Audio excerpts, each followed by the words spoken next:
Chapter 161 Test. Miss Zhao is right. You should recognize the true face of the scumbag as soon as possible, and get out of it as soon as possible. Yin Yin also advised. If you don't kick this kind of person, will you keep him for the new year? Zhao Jing'er nodded slightly. She has let go of marriage, but she feels bad for causing trouble for Sister Fian. Everyone started to eat, and Zhao Fian talked about Zhao Jing'er. She was originally an orphan. She met Zhao Fian by accident, and was recognized as her sister. Zhao Fian is the heir of the Zhao family, so the sister she recognized naturally has a special status. Later, under the pursuit of the second young master of the Shui family, she fell in love with him, and the two also made an engagement. The Shui and Zhao families were originally a cooperative relationship. In order to help her sister, Zhao Fian appointed Shui Qiao to be responsible for business dealings with the Zhao family, thus helping him become the young master of the Shui family. Everything was fine. But more than a month ago, Zhao Fian learned that Shui Qiao was keeping a woman outside, and the other party was a brothel girl. At that time, she made a big scene at Shui's house, and beat Shui Qiao severely. Shui Qiao admitted his mistake with tears, and she sent someone to send Xiahua to Pancheng. She thought he would turn over a new leaf. But when he arrived in Pancheng yesterday, he unexpectedly found that Shui Qiao, who should have been in Linhe, went to Pancheng to meet Xiahua secretly. How could Zhao Fian's sister be so humiliated? Breaking off the engagement was the best way. She would find a better man for Jing'er. Yin Yan listened quietly, and did not say anything. Zhao Fian thought she would be interested in Jing'er's affairs. After all, Jing'er was so weak, pitiful and helpless. She would feel more at ease if there was one more strong person to protect her. It's a pity that Yin Yan is not interested at all. Sympathy or kindness can easily put the fate of others on oneself. Not to mention that she doesn't have the ability now. Even if she has it, she won't be kind. Except for equal transactions. For example, Abu. Zhao Jing'er lowered her head and said nothing. Her face slightly red. Zhao Fian didn't know what to say. And the meal was quickly finished. A quarter of an hour later, Zhao Fian left the inn with the convoy. Yin Yan didn't see her off, but sat by the window and waved goodbye to the people below. As soon as she left, the inn was more than half empty, and people came in to eat and stay in the hotel one after another. As for the upper room where she and Zhao Jing'er lived, Zhao Fian directly booked it for a month, so there was no need to worry about being driven out. When it was almost time for lunch, the maid next to Zhao Jing'er came over, probably meaning whether she wanted to eat with her lady. No, unless it is necessary. We will eat separately. Yin Yan refused directly. The little maid glanced at the 4 dishes and 1 soup on the table and left a little unhappy. The days passed by uneventfully, and it was the 4th day in Pancheng. During this period, all the clothes ordered from the cloth shop were finished and delivered by the boss himself. She paid the balance and also ordered a thickened cloak, hat, and leather boots. The autumn in the northwest is very short, and winter will come soon. She needs to prepare winter clothes in advance. In the afternoon, the sun was better, and she held Ning Yuan and took the children to the yard to bask in the sun. There are 2 large yards behind the inn, one for people to rest, and the other for storing vehicles and horses. From the 2nd day, as long as the weather was good, she would bring the children to the yard to sit and exercise. Xiaoyong sat aside reading a book. Xiaodan taught Abu martial arts, and Xiaohu lay at Xiaoyong's feet, patting his calves with his tail. Yin Yan let Ning Yuan lean on her, put one hand on his shoulder, and poured tea for herself with the other hand. There is no drought or calculation here. The warm sunshine shines on her body, and looking at the innocent smiles of the children, she feels that the years are peaceful. Whether before or after the crossing, she has been tense and really needs a good rest. And she is on paid leave. After a while, Zhao Jing'er came over with lotus steps. Jing'er meets Madame Yan. She put her hands on her waist and performed a bow. Yin Yan nodded. Sit down. Thank you, Madame Yan. Zhao Jing'er sat upright, with her back straight. The maid who followed her brought out 2 plates of exquisite snacks from the food box. The snacks in Xingyuan Pavilion taste pretty good. Madame Yan and the children can try them. If you like them, I will ask Chuer to buy some every day. No need. Yin Yan did not eat, nor did she interrupt the children who were working. Zhao Jing'er lowered her eyes slightly, holding the handkerchief in both hands, not knowing what to say. She did not expect that Madame Yan was even more difficult to approach than she imagined, and even had a hint of rejection. The atmosphere suddenly became quiet. Although Zhao Jing'er was slightly embarrassed, she did not leave. She looked at the man leaning on Yin Yin and tried to ask, "Madam Yin, is your husband unwell? There is a doctor with excellent medical skills in Pancheng, who is not as good as me." Yin Yin interrupted her directly. "No need. He just fell asleep because he was tired." "Oh!" Zhao Jing'er was speechless again, spinning the handkerchief around her fingertips. After a while, she stood up. "Madam Yin, I won't bother you anymore. I'll go back to my room first." Zhao Jing'er bowed to her and left with the unhappy maid. After the people walked away, Xiaoyong put down the book in his hand. "Mother, what is she doing here?" Yin Yin said with a smile. "What else can she do? She's trying to get close to her and get closer to her." Xiaoyong asked curiously, "What is mother going to do?" Yin Yin shrugged. "Nothing. We are just passers-by here. I don't want to get involved in either the Zhao family or the Shui family. The reason I agreed to Zhao Fian was just for the 10,000 taels of silver. I hope mother can understand." Xiaoyong was no longer worried and continued to read. Yin Yin laughed and scolded him. "Stinky boy. Am I that stupid? This Zhao Jing'er is not simple at first glance. I don't want to deal with her. An orphan girl can be recognized as a sister by Zhao Fian, who loves her wholeheartedly. Not only is she given the surname Zhao, but she is also married to the Shui family. It is obvious that she is not a simple person." Xiaoyong scratched his face and explained embarrassedly. "That woman looks pitiful. Am I not afraid that my mother is blinded? In front of Zhao Fian, I always have to give a good face. After all, she values this sister too much. But what can I do now that she is gone? She can see clearly as an outsider. Xueqiao, the bastard man, can also see clearly." So he pursued Zhao Jing'er and then used Zhao Fian, the heir of the Zhao family, to help himself become the young master of the Shui family. However, he may have been immersed in the play halfway through. Otherwise he would not have heard the cancellation of the engagement that day and had a painful expression. However, for Sai Hua, she still prefers to test Xueqiao's test of the Zhao family. Zhao Fian's reaction just shows that his test was successful and his purpose of marrying Zhao Jing'er was achieved. If nothing unexpected happens, Xueqiao will come to the door soon and kneel down to beg Zhao Jing'er for forgiveness. Chapter 162 Domineering Move. "Mother, will you intervene at that time?" Xiaoyong asked curiously. Yin Yin smiled slightly. "I am only responsible for her safety. The implication is that she will not care."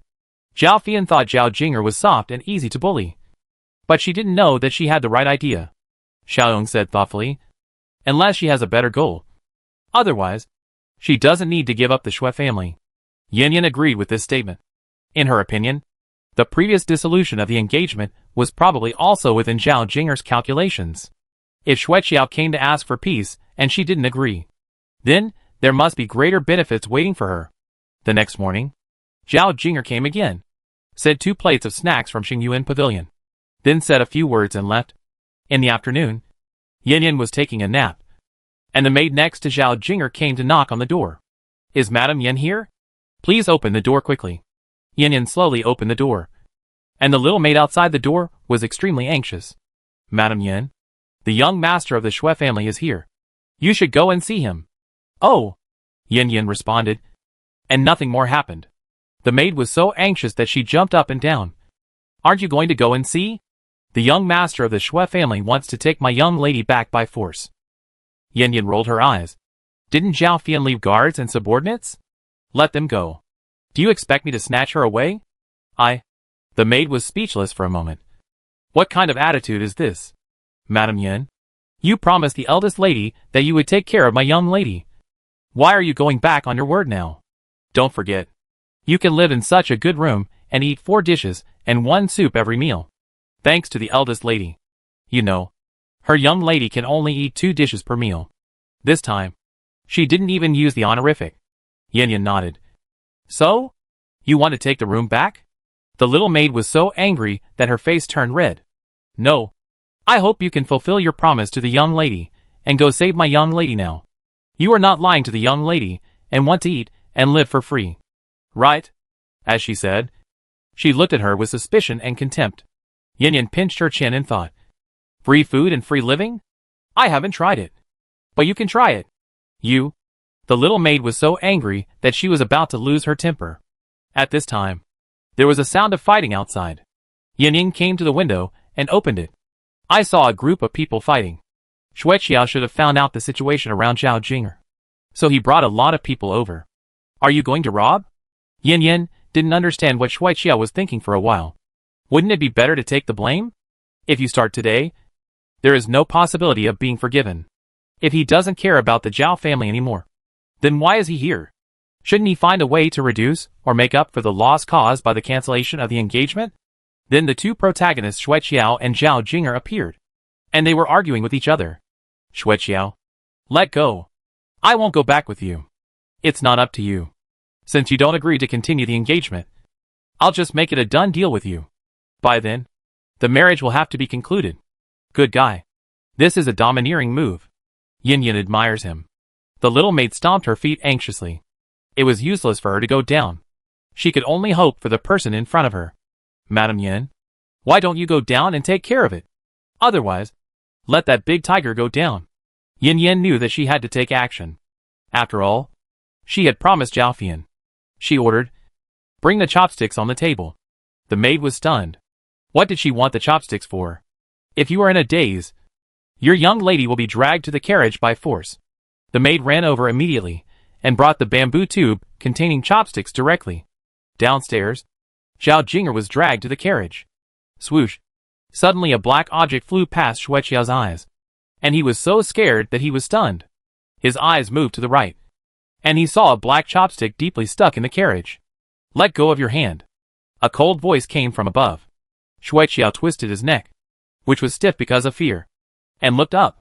He saw a woman standing by the window, playing with a chopstick in her hand. Zhao Jinger saw the people upstairs and couldn't help but tear up. Madam Yin? Yin Yin nodded slightly at her and looked at Xueqiao again. Didn't you hear what I said? Let go of your hand. Xueqiao swallowed his saliva, wondering if he had guessed wrong. While arguing, Madam, Zhao Jinger is my wife who is not yet married, and it is the Xue family's family affairs. Noisy. Yin Yin narrowed her eyes slightly, moved her fingers, and the chopsticks flew out. This time it flew past Xueqiao's ear. Bang. The chopsticks were deeply embedded in the car, and at the same time a strand of black hair slipped from his ear. Xueqiao was so scared that he quickly let go, not daring to breathe. Just now, he felt that he was only one step away from death. It was too scary. Zhao Jinger's eyes moved slightly, looking at the person by the window. The light was flowing. It seemed that she had made the right bet. Yin Yin didn't care what they thought. She was just fulfilling the deal with Zhao Fian. You continue. She turned her chopsticks and said lightly. The people below were dumbfounded. With this skill, how could they dare to move? For fear of making the other party unhappy and a chopstick flying over. Looking at Xueqiao again, he was so scared that he hurriedly stepped back 2 steps and didn't dare to touch Zhao Jinger at all. Madam. Misunderstanding. All misunderstanding. I will take people away now. He bowed to the people upstairs and slowly retreated with people.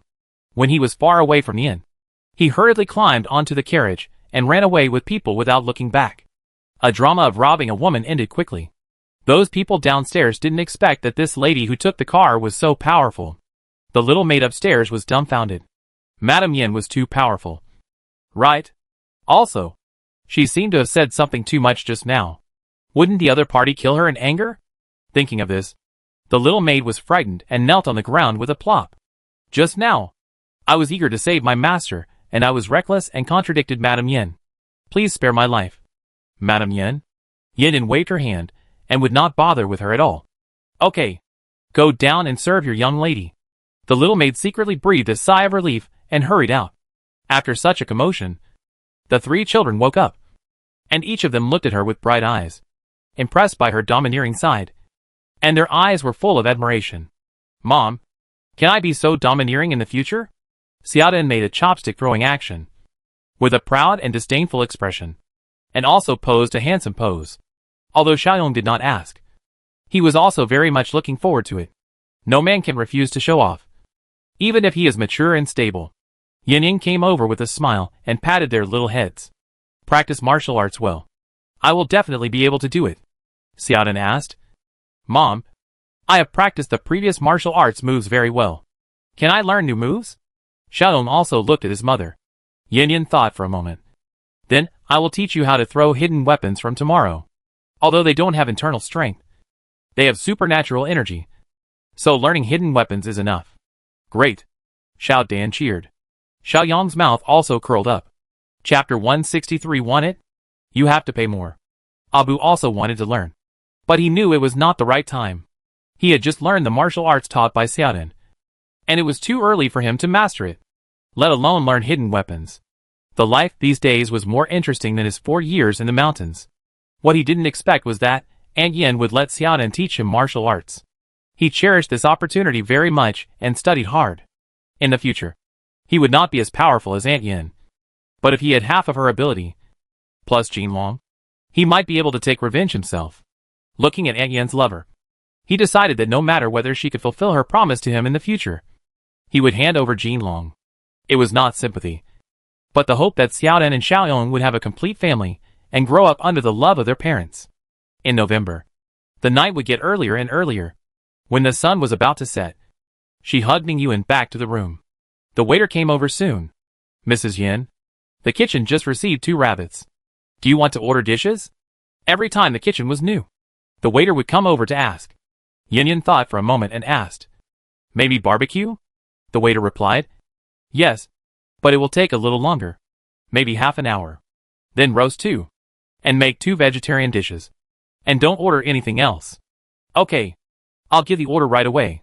The waiter happily retreated. It's better to hurry up. I have to tell the kitchen to roast the rabbit meat. He muttered and was about to go downstairs when he was suddenly stopped. Wait a minute. Brother. The waiter looked at the person who came. And it was Miss Zhao's maid. Speaking of which, this person is the most favored guest in the store. Not only is there a maid to serve her, but there are also guards to protect her. Unlike Madame Yin, who has 3 children to take care of alone and a sick husband, and no one to serve her. Ordinarily, anyone with good sense would know who to curry favor with. But the result is just the opposite. This young lady rarely gives tips. And even if she does, it is only a few coins. Not even 1 or 2 taels. That's fine. They are still too busy, always trying to compete with Madame Yin. If they really want to compete, you pay? You don't give anything and still want to eat and drink like at home. Is it possible? It's Miss Chui. What's the matter? The smile on the waiter's face faded a lot. But he still asked politely. Chui saw his face change and was immediately unhappy. If the young lady hadn't told her not to care, she would have to talk to him today. Are there any other dishes for dinner? The waiter shook his head. No. It's still the same. Seeing him lie, Chui's face drooped. Nonsense. I heard it all. There is clearly rabbit meat in the kitchen. The waiter had to admit. Okay. The kitchen did collect 2 rabbits. But they are gone. How come they are gone? Chui didn't believe it. Even if Madame Yin eats one. Isn't there another one? Stew it, and send it to my lady's room. Hearing her matter-of-fact order, the waiter smiled. Sorry. Madame Yin has already ordered 2. If your lady wants to eat, I will keep half of it when it is delivered next time. What do you mean? Chui got furious when she heard it. You should understand that the one who paid is the eldest lady of the Zhao family, who is also my lady's sister. If you have something delicious, you should come to ask my lady first, not the people who eat and live for free. As she spoke, she pointed at Madame Yin's residence. What do you mean by leaving half a rabbit? If my lady is only worthy of eating half a rabbit, then she is not even worthy of eating a rabbit leg. The waiter didn't know what the relationship between them was, but he couldn't bear to see his distinguished guest insulted like this. Sister Xiao Chui, you have to understand one thing. The money for the hotel stay and meals is paid by the eldest daughter of the Zhao family. But you can't eat whatever you want. Chui was stunned for a moment. What do you mean? The waiter rolled his eyes. Last time you came to me, you wanted to have 4 dishes and 1 soup for each meal like Madame Yin. And I persuaded the chef in the kitchen to make 3 dishes for you. Don't you understand what's going on? If you pay enough, let alone 4 dishes and 1 soup, even 10 dishes can be served. Chui didn't understand. What do you mean by this? Is their meal money different from my daughters? I don't believe that the eldest daughter will favor one over the other, regardless of family ties. The waiter sneered. Of course the meal money is the same. 5 taels of silver per person per day, with the current prices in Pancheng. Do you think it's cheap to eat 3 dishes and 1 soup per meal? And rice and flour? Although the drought here has not been affected, the lack of food is a national condition for the entire country. Whether it is vegetables, meat, or rice and flour, they are all very expensive. 5 taels of silver? How do they have so much? Chwayer understood halfway through. She paid for it herself?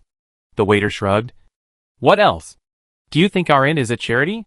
Chwayer couldn't believe it. Does Madame Yen have so much money? If she had money, she wouldn't even have a carriage, let alone servants. And the clothes she wore weren't made of good material. If there wasn't a tiger following her, she would have definitely thought the other party was a country bumpkin. At this time, the door next to her opened, and Xiao Dan came over. Brother Xiao, this is the reward from my mother for you and the kitchen. Roast the rabbit meat softer. As she said that, she stretched out her hand, holding a handful of golden melon seeds. About 10 in total. Chwayer's eyes widened. She didn't expect that the reward from the other party was actually gold. The waiter took the golden melon seeds with a smile. I thank Madame Yen for the reward on behalf of the chefs in the kitchen. Madame Yen, please rest assured, I will definitely tell them to roast the meat well.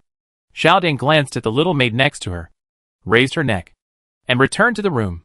Chwayer's face turned red and white. How could she know that Madame Yen would pay for her own meals? It was all their fault for not telling her, which made her look bad. She was indignant. The waiter looked at her and said, Sister Chway, a rabbit costs 5 taels of silver. Do you want to reserve one? I will definitely keep it for you next time. Chwayer blushed and said embarrassedly, Forget it. Rabbit meat is not very delicious. Uh-huh. The waiter laughed and did not expose her. He continued to ask, Then your lady can add more dishes. And each meal will be changed to 4 dishes and 1 soup. It will only cost 3 taels of silver more every day. Chwayer smiled awkwardly. Forget it. It's a waste if you can't finish it. The waiter said, If there is nothing to order, then I will go to work. Chwayer lost her arrogance just now and left in disgrace. The episode passed quickly.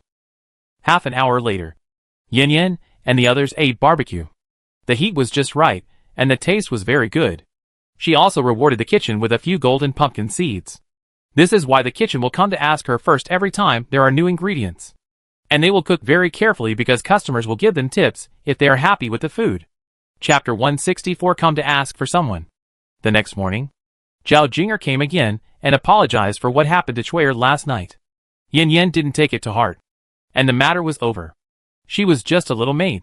She wouldn't hold on to her, and rewarding her with golden melon seeds in front of her was equivalent to slapping her in the face. Zhao Jinger asked Chwayer to bring a small pottery jar. Open the lid, and there was steaming porridge inside. Mrs. Yin, thank you for your rescue yesterday. This is the tremella porridge I made by myself. Please try it. As he said, he personally served a bowl and placed it in front of her. Yin Yin took a look and said with a smile, Thank you, Miss Zhao, for your kindness. Put it aside first, and I will eat it later. Zhao Jinger hummed lightly, and was not unhappy because the other party didn't give her face. After sitting for a while, she got up and left. Mother, give the porridge to Xiu. Xiao Yong suggested that he had always been very cautious about this woman, so he didn't let his mother eat. Yin Yin nodded. There's nothing wrong with the porridge, but I don't want to eat it either. Give it to Xiu. So the tremella porridge went into Xiaohu's stomach. In the afternoon, she took the children to play in the yard as usual. Zhao Jinger came over again, this time with snacks, which she also made by herself. Yin Yin still didn't move. Just said she would eat in a while. Zhao Jinger didn't say anything, nor did she deliberately find something to say to the other party, but watched the 2 children practice martial arts. She sat there for about half an hour before she got up and left. Of course, the snacks went into Xiaohu's stomach again. On the morning and afternoon of the 3rd day, she came again, bringing food she made herself. Yin Yin didn't move, and she didn't get angry. She simply said a few words to her, and then she was silent. The scene was awkward for a while, but she just didn't leave. Even if she was staring at a place in a daze, she would sit for half an hour before leaving. Yin Yin didn't care what she was going to do. She just didn't say anything, even if there was always a trace of worry between her eyebrows. It had nothing to do with her, and she didn't ask. It was expected that Zhao Fian would be back in 2 days, and their agreement would be fulfilled by then. On the 9th day of coming to Pancheng, something happened. That morning, She was playing in the backyard with her children as usual. And suddenly a group of people walked in. The leader was a man in his 20s. Judging from his momentum and clothes, he was the son of a wealthy family. There were more than 10 people around him, all wearing official uniforms. And they were Ponching's constables. The shopkeeper hurried to Yin Yin and whispered, "Madam Yin, this is the young city lord of Pancheng. Border cities are special. Although the highest leader is still the county magistrate, they are political and military integrated. That is, the military power and political power are in the hands of one person. And this power is greater than that of an ordinary county magistrate. The county magistrate called himself the city lord, which was equivalent to the local emperor here. And the county magistrate's child was the young city lord, the master who walked sideways." The man glanced at the people at the scene, and then set his eyes on Zhao Jinger. "Are you Zhao Jinger?" As he said this, he looked at the other person as if he was looking at goods. Being stared at like this, Zhao Jinger blushed slightly, and turned her head away uncomfortably. "It's me, the young city lord. What can I do for you?" The man nodded with satisfaction. "You look good. Come with me. Your fiancé Xueqiao sold you to me." "Ah?" Zhao Jinger shouted in surprise, and hurriedly explained, "Young city lord, I have broken off my engagement with Xueqiao." The man asked, "Is there an agreement to cancel the engagement?" Zhao Jinger turned pale and bit her lips. Shui'er panicked and explained, "Young city lord, the engagement between my lady and Master Shui needs the nod of the heads of the two families to be cancelled. However, the eldest lady has already written to the master, and I believe the agreement to cancel the engagement will be delivered soon." The man waved his hand impatiently. "That means you are still Xueqiao's fiancé now. Okay, come with me." Zhao Jinger shook her head with tears in her eyes. If she went into the city lord's mansion with him, would she still be innocent? "No, I won't go." "Don't go? That's fine. Xueqiao sold you for 10,000 taels of silver. Give me the money, and I'll let you go." The man didn't force it. 10,000 taels? How could she have so much money? Shui'er was indignant. Why can he sell it just because he says so? The man sneered. As long as the marriage contract is in place, they are husband and wife, and the husband has the right to sell his wife and children. Yin Yin learned something new. It turns out that this is possible. The man didn't want to waste any more words, and called his men. "Take the person away." 5 constables came forward to take the person. "Pa." Zhao Jinger smashed a tea bowl, then picked up a piece of the shard and put it against her fair neck. "Young lord, I will not go back with you. If you insist on taking Jinger away, you can only take a corpse. She would rather die than protect her innocence." The constable stopped. It was not right to take action, and it was not right not to take action. They could only look at the young master. The man frowned. "I hate people threatening me the most. Knock him out and take him away." "Wait." Yin Yin watched the excitement for a long time, and had to leave. When she heard Yin Yin speak, Shui'er seemed to have found a life-saving straw, and knelt down with a plop. "Mrs. Yin, please save my young lady. This person is rich." "Save? Isn't it just 10,000 taels of silver? I'll give it to you. When your young lady comes back, I'll ask her to pay me back." Shui'er was stunned and couldn't say that she was a slave. It was really stingy. She even asked the young lady to pay back the money. It was a bargain for her to get in touch with the Zhao family. You know, others who want to spend money to get in touch with the Zhao family don't have this opportunity yet. Zhao Jinger breathed a sigh of relief. She didn't want to die if she could live. The man waved his hand, and the 5 people withdrew. "Madam, are you willing to pay?" 10,000 taels. "I'll leave immediately after I get the money." Yin Yin nodded. The reputation of the young city lord is of course not a problem. But things are not calculated in this way. The man raised his eyebrows and asked, "Oh, what do you want to calculate?" "Madam, you said that Xueqiao sold Zhao Jinger to you by relying on the marriage contract." "Right. Yes. I have the sales contract here." He asked someone to take out the contract and show it to her. Yin Yin didn't look at it. Whether it was a double act between Xueqiao and him, each taking half, or really selling the person, there was no point in pursuing it now. "I believe in the young city lord. You can let me use the money to redeem Zhao Jinger. But I need the young city lord to sign another document. That is, I bought the person from you, and Zhao Jinger has nothing to do with Xueqiao in the future." The man could understand the other party's concerns. "No problem. I can write." The shopkeeper was very tactful and brought the pen, ink, paper and inkstone. Soon a new note was written, which roughly meant that he bought Zhao Jing'er from Xueqiao and was now selling her to Yin Yin. Zhao Jing'er and Xueqiao had no relationship in the future, and he was not allowed to use the marriage contract as an excuse to cause trouble for her. Yin Yin put the note away. "Can I pay now?" the man urged. Yin Yin was not in a hurry, but called Xiao Hu over. "Young city lord, what do you think of my pet?" Chapter 165, asking for a sky-high price and paying it back. Yin Yin stretched out her hand, and Xiao Hu leaned his head over very obediently. Her hand made a downward movement, and Xiao Hu sat down obediently. Then he rolled over, shook hands, and lay down.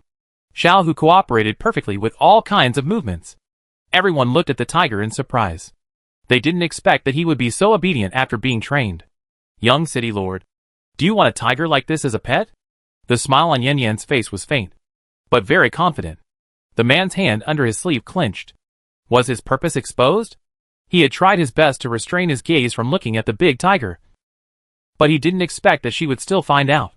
Yin Yan's legs were shaking from time to time, and she drank tea elegantly, not in a hurry for an answer. Seeing this, Abu increased the stakes. Xiao Hu stood up immediately, and Abu jumped on its back. Xiao Hu jumped and landed gently on the corridor on the second floor with Abu. It was only 3 meters high, and it could do it easily without any help. The man's eyes sparkled, and his face was full of desire. He couldn't pretend to be indifferent. "Mrs. Yin has a good eye. I am indeed interested in this tiger. I don't want the ransom. I will give you 10,000 taels. How about it?" Yin Yin didn't say anything, just looked at him with a smile. "Implying that you think it's appropriate?" The man gritted his teeth. 50,000 taels. This is the limit. It doesn't cost much to buy a tiger, but it's very difficult to make a tiger so obedient. And he had already checked it out. This tiger is not yet an adult. When it grows up, no matter its body shape, strength, speed will be improved several times. It will definitely become the king of beasts. This is the value. Yining glanced at him, put down the teacup, then bent down to pick up Ningyuan, turned around and left. Xiaodan and Xiaoyong followed behind. Zhao Jing'er's face turned pale and black. It was fine that she was not as valuable as a tiger, but now that the negotiations broke down, they were not going to save her either? Damn it. Is she, a living person, not as important as a tiger? She winked at Cui. Cui hurriedly knelt down, hugged her legs, and begged, "Mrs. Yin, you promised to save my young lady." Yin Yin stopped and gave her a helpless look. "Sorry, I don't have that much money." "Then use a tiger to exchange. Is my young lady not as good as a beast?" Roar. The little tiger upstairs roared, releasing the pressure of the Tiger King. Cui trembled with fear, fearing that the tiger would eat her, and dared not speak again. The others finally had a clear understanding of the Tiger King. The action of patting his head and shaking his hand just now was just an illusion. This was the real tiger. That's right. If it was really just a pet, how could their young city lord like it? The man looked at Zhao Jing'er, and then looked at Yin Yin, who left resolutely, and understood that the previous plan had failed. He could use force, but the result would definitely be a lose-lose situation. The key is that he would feel bad if he hurt the tiger he liked. The most important point is that if he hurt its owner, it would be difficult to make it recognize its master again. "You name a price," he compromised. Yin Yin stopped and turned around with a confident smile on her face. The young city lord should understand that the little tiger has great potential and will definitely become the king of beasts in the future. It is also possible for the young city lord to form an army of beasts by then. Big cake. The man's eyes widened. An army of ferocious beasts. Just thinking about it made his blood boil. Yin Yin saw that he had taken the bait, and stretched out 2 fingers. 200,000 taels. Hiss. Everyone around gasped. 200,000? How dare you ask for it? It's just a tiger. Zhao Jing'er looked a little embarrassed, holding the handkerchief in her hand unwillingly. The man's face was also very ugly. "Mrs. Yin, this price is too high. It seems that you don't want to do this business with me at all," Yin Yin said slowly. "Don't worry. As the saying goes, asking for a high price, paying a low price. I'll offer. You bargain." The man was stunned for a moment. That's not the way to ask for a price. Bargaining. Right? Okay. 60,000. 60,000? Uh-huh. Yin Yin chuckled and looked at him playfully. Then I'll give you 80,000 taels. And you sell me a tiger that's about the same size as Xiu. Damn. The man looked slightly embarrassed. Didn't you say that you could bargain? Besides, if he had it, why would he have to plot against her? 100,000. This is my limit. I won't lie to you. Yin Yin stopped at the right time. 100,000 is fine. But you give me another right. The man was delighted and asked. What right? The right to do business in Pancheng. That's no problem. I agree. This is nothing. Doing business means paying taxes. Pancheng is welcoming. How can it refuse? The deal was reached. The man took out a handful of silver notes from his sleeves. Exactly 100,000 taels. Yin Yin waved her hand. I want cash or gold. Is silver notes not okay? I can guarantee that silver notes can buy anything in Pancheng. No. Yin Yin shook her head. This was not negotiable. Okay. Then give me some time. He didn't care about this. He just spent some time to raise money. Soon, the young city lord took people away. As for the written document that had been signed before, he didn't ask for it back. It can be said that he didn't worry about Yin Yin breaking the contract at all.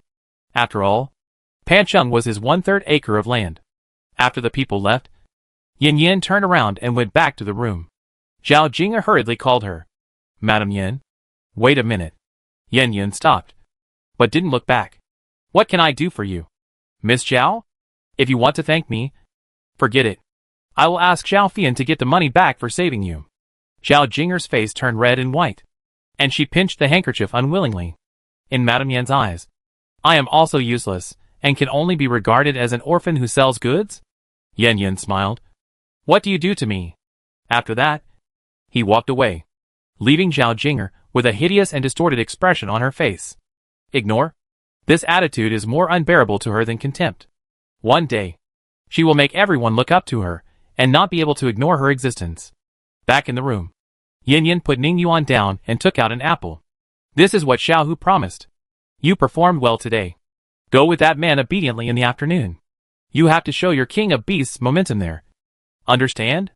Xiao Hu nodded, staring at the apple with big eyes, drooling greedily. Abu was a little envious. Not because he envied Xiao Hu for having apples to eat, but because he envied that he could earn 100,000 taels of silver, while he seemed to be unable to do anything. Yin Yin continued. That person will definitely test your ability. Except for not eating people. You can do everything else by yourself. At most 5 days, I will bring you back.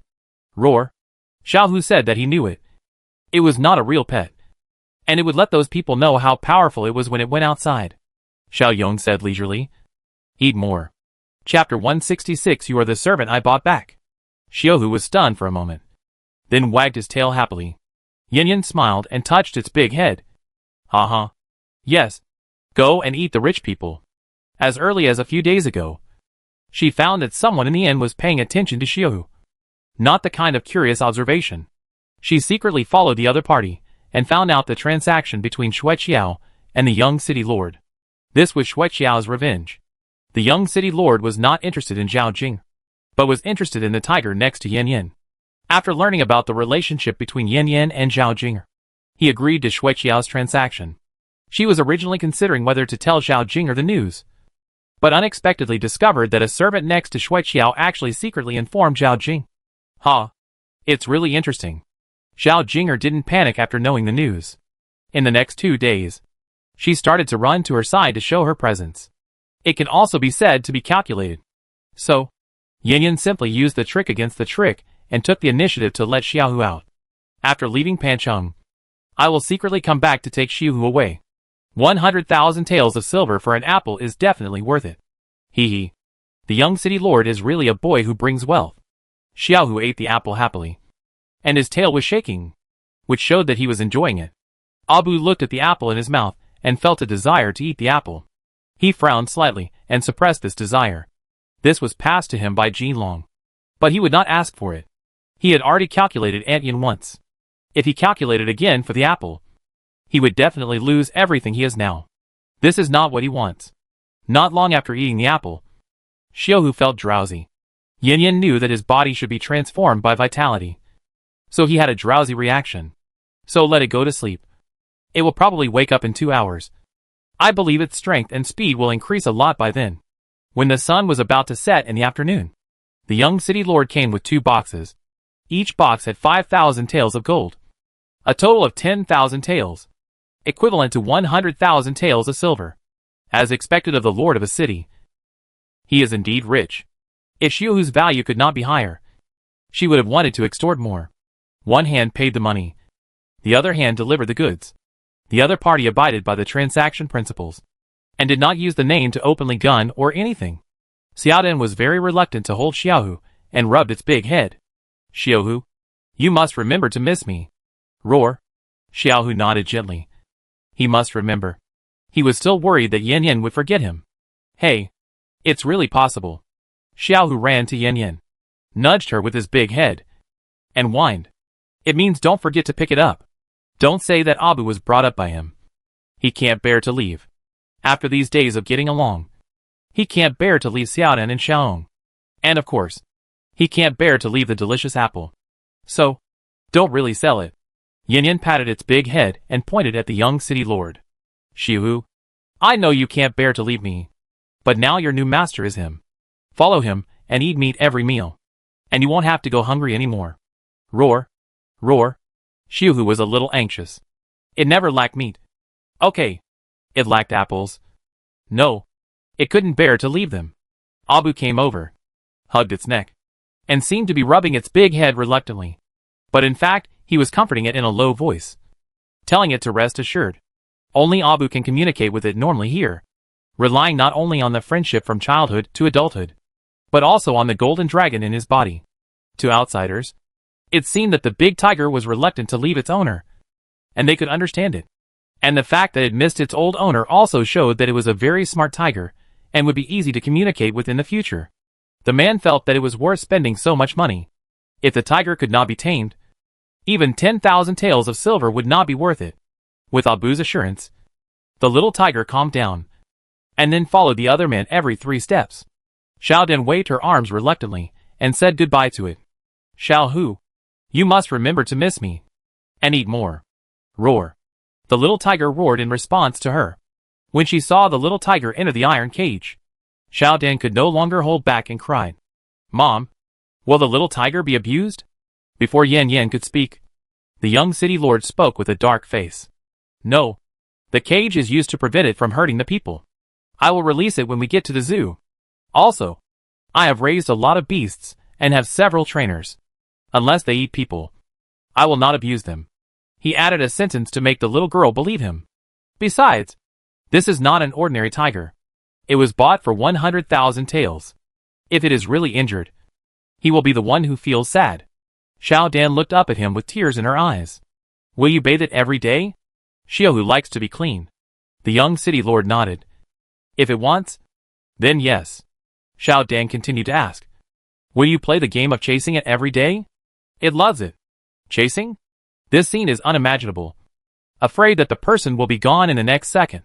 Seeing that he did not answer, Xiaodian frowned and curled her nose, and her mouth was about to cry again. The young city lord hurriedly said, If it doesn't hurt people, then yes. Xiaodian snorted. Xiaohu is so well behaved that he won't hurt anyone. Then remember to touch its head every day. Comb its hair. And it likes to be hugged and cuddled. The young city lord suddenly felt a little jealous. No. He must try it when he gets back. Under Xiaodian's nagging instructions, the man responded seriously and left with the tiger. The team walked farther and farther, and soon disappeared at the corner. Xiaodian threw herself into her mother's arms, sad and wanting to cry.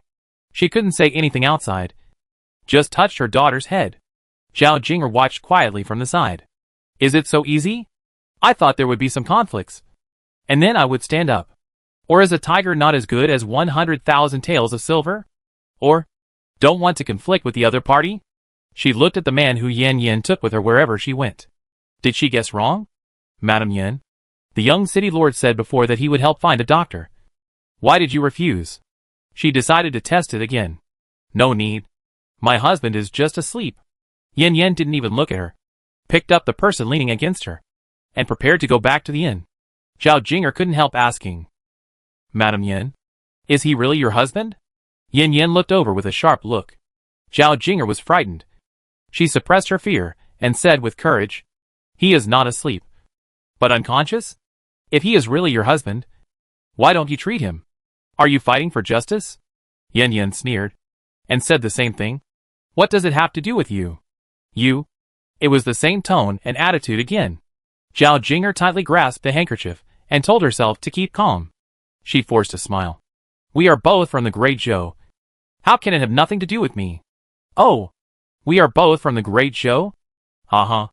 Miss Zhao, have you forgotten that I bought you back now? A servant." She emphasized the last two words. Zhao Jinger's face turned pale immediately. She didn't expect Yin Yin to talk about the transaction. Chapter 167. I want to complain to the eldest daughter. Chuyer stood up for the daughter. "What do you mean? My daughter cares about you. You are really ungrateful. Besides, the eldest daughter is not going to pay you back. You are not worthy of letting my daughter be your servant." "Oh, so that's it." Yin Yin glanced at her lightly. "Then I will ask someone to invite the young city lord back now. And the tiger will not be sold." "You? Why do you go back on your word?" Chuyer panicked immediately. If she didn't sell it, her daughter would be in danger. Yin Yin was not angry, but smiled and said, "Uh-huh. Then I will listen to you and let your daughter continue to be a servant." I don't mean that," Chuyer hurriedly explained. But Yin Yin didn't want to pay attention to her anymore and took the children back. Chuyer wanted to chase after her to argue, but was stopped by Zhao Jing. "Forget it. Miss, these people are too hateful. When the eldest lady is not here, they all bully you." She felt sorry for her young lady. Zhao Jinger smiled bitterly, with a faint trace of sadness between her eyebrows. "I am just an orphan. It is Sister Fian who took me in and made me what I am today. I don't want to cause trouble for Sister Fian. Just be a servant. It's okay for me." As she said, she gently wiped the corners of her eyes with a handkerchief. Chuyer felt even more distressed. "Miss, don't worry. I'm here. How could I let you do the work of a servant? When the eldest lady comes back, I will let her make the decision for you." She decided to complain when the eldest lady came back. That Madame Yin was an ungrateful person. She must let the eldest lady see her true face. After washing up in the evening, the three children went to bed early. I have to say that Yin Yin rented the house next door, which was specially used for bathing. Every night, the three children would bathe Xiaohu for a long time and have a lot of fun. Today's fun is gone. The three of them are listless, especially Xiaodin, who is wilted. In the morning, when she woke up, the first thing Xiaodin did was to find Xiaohu to hug, who knew that she just got out of bed and remembered that Xiaohu was gone. Unhappy, Abu hurried to comfort her. "Don't be sad, Xiaodin's sister. Xiaohu will be back soon." In fact, he also thought that this was the first time he was separated from Xiaohu, and it would be a lie to say that he was not worried. But he couldn't show it too obviously. Otherwise it would make Annie think that he didn't trust her. On the contrary, he had to help enlighten Xiaodin. Xiaodin pouted slightly. "A little worried? Brother Abu, do you think Xiaohu had eaten last night?" "He must have eaten. Xiaohu is not an ordinary tiger. Even if there is no food, he will find it himself. Did anyone bathe it last night? Probably not. It doesn't like being touched by strangers. But it should find a lake to bathe itself. It used to be like this." "Oh, that's fine too. Then you say." Xiao Yong couldn't listen anymore and interrupted her. "Okay, what are you worried about? Xiaohu is smarter than you." Xiao Dan was so angry that he punched him. "What? You stinky brother," Xiao Yong said faintly. "Have you finished reading the book I asked you to read?" Xiao Dan was stunned immediately and pouted painfully. Can she not read it? Compared to reading books, she prefers playing with Xiaohu. Abu hesitated and tried to ask, "Sister Xiao Dan, can you teach me how to read?" Brother Abu can't read? I thought he didn't read because he didn't like it as much as I did." Abu shook his head with a trace of yearning in his eyes. Xiao Dan immediately patted his chest and said, "Brother Abu, I will teach you to recognize characters from today. And I will definitely let you recognize many characters." Xiao Yong couldn't help but hit her. You can't even memorize the 1,000 characters. Don't mislead the students." Xiao Dan was so angry that she hit him again. "Brother, you will ruin my show. Even if I haven't memorized the 1,000 characters, I know at least 700 or 800 characters. That won't work either. Unless you can memorize the 1,000 characters. You can't teach Brother Abu. Humph. It's just the 1,000 characters. I can do it in half an hour. Xiao Dan ran to the table angrily, found the 1,000 characters, and started to recite. Xiao Yong behind him smiled faintly. It's not too easy to deal with Xiao Dan. It not only made her forget the sadness of Xiuhu's departure, but also allowed her to concentrate on studying, and also enhanced her relationship with Abu. Killing two birds with one stone. Abu touched the back of his head, looking at the innocent and cute little sister Dan. His eyes were more doting. Yin Yan did not interfere with their conversation. She wiped Ning Yuan's face, and then used her supernatural power to massage his whole body to keep his muscles active. After that, she gave him a healing spell all over his body. Ning Yuan is in good physical condition now, and he really looks like he is asleep. When will you wake up? She pinched his cheeks, which were better than her skin. He was indeed a rich young master. Even if he had suffered many disasters, his skin was impeccable, especially her good skin that she envied. Although her skin was much better than when she first came, it was still far from being delicate and tender. I was bullied yesterday, and Xiaohu was sold to someone else. Woohoo! So pitiful. If you don't wake up, I will be bullied to death. Ah, she explained softly, looking at her fingertips. Electric current? Yan Yan smiled, believing that Ning Yuan would wake up soon. Today is the day when Zhao Fian returns, and Yan Yan decided to give Zhao Jing'er some eye drops. She didn't want to let 10,000 taels of silver go down the drain. Near noon, Zhao Fian and the convoy returned to Pancheng. There were more than a dozen trucks when they went, but only 7 or 8 were full of goods when they came back, and the others were empty, but followed by a group of sheep. Yin Yin didn't go down because she had to take care of Ning Yuan, but just watched the scene below from the window. Unexpectedly, Zhao Fian was very courageous. When she knew that the furs and blankets she had exchanged were not easy to sell, she exchanged half of them for sheep. Although sheep can't be sold at a very good price, at least they will not lose money, and they can be quickly converted into cash. Along the way, she had sold half of the sheep, and planned to sell the rest to inns, restaurants, and some wealthy families in Pancheng. Of course, this was only a temporary solution. When she returned to Liangqiu, she would have to find new buyers to replace the Shui family. The convoy stopped at the door of the inn, and Zhao Fian dismounted. She was dressed in military uniform, with a sword at her waist and a black cloak behind her. Looking heroic, Zhao Jing'er stepped on the lotus steps and greeted her with a smile on her face.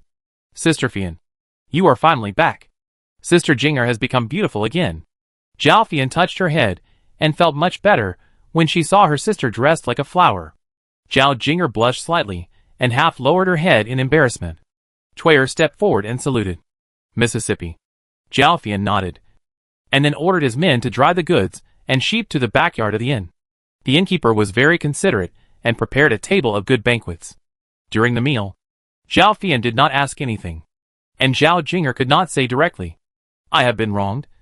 You have to make the decision for me. She could only wink at Cui.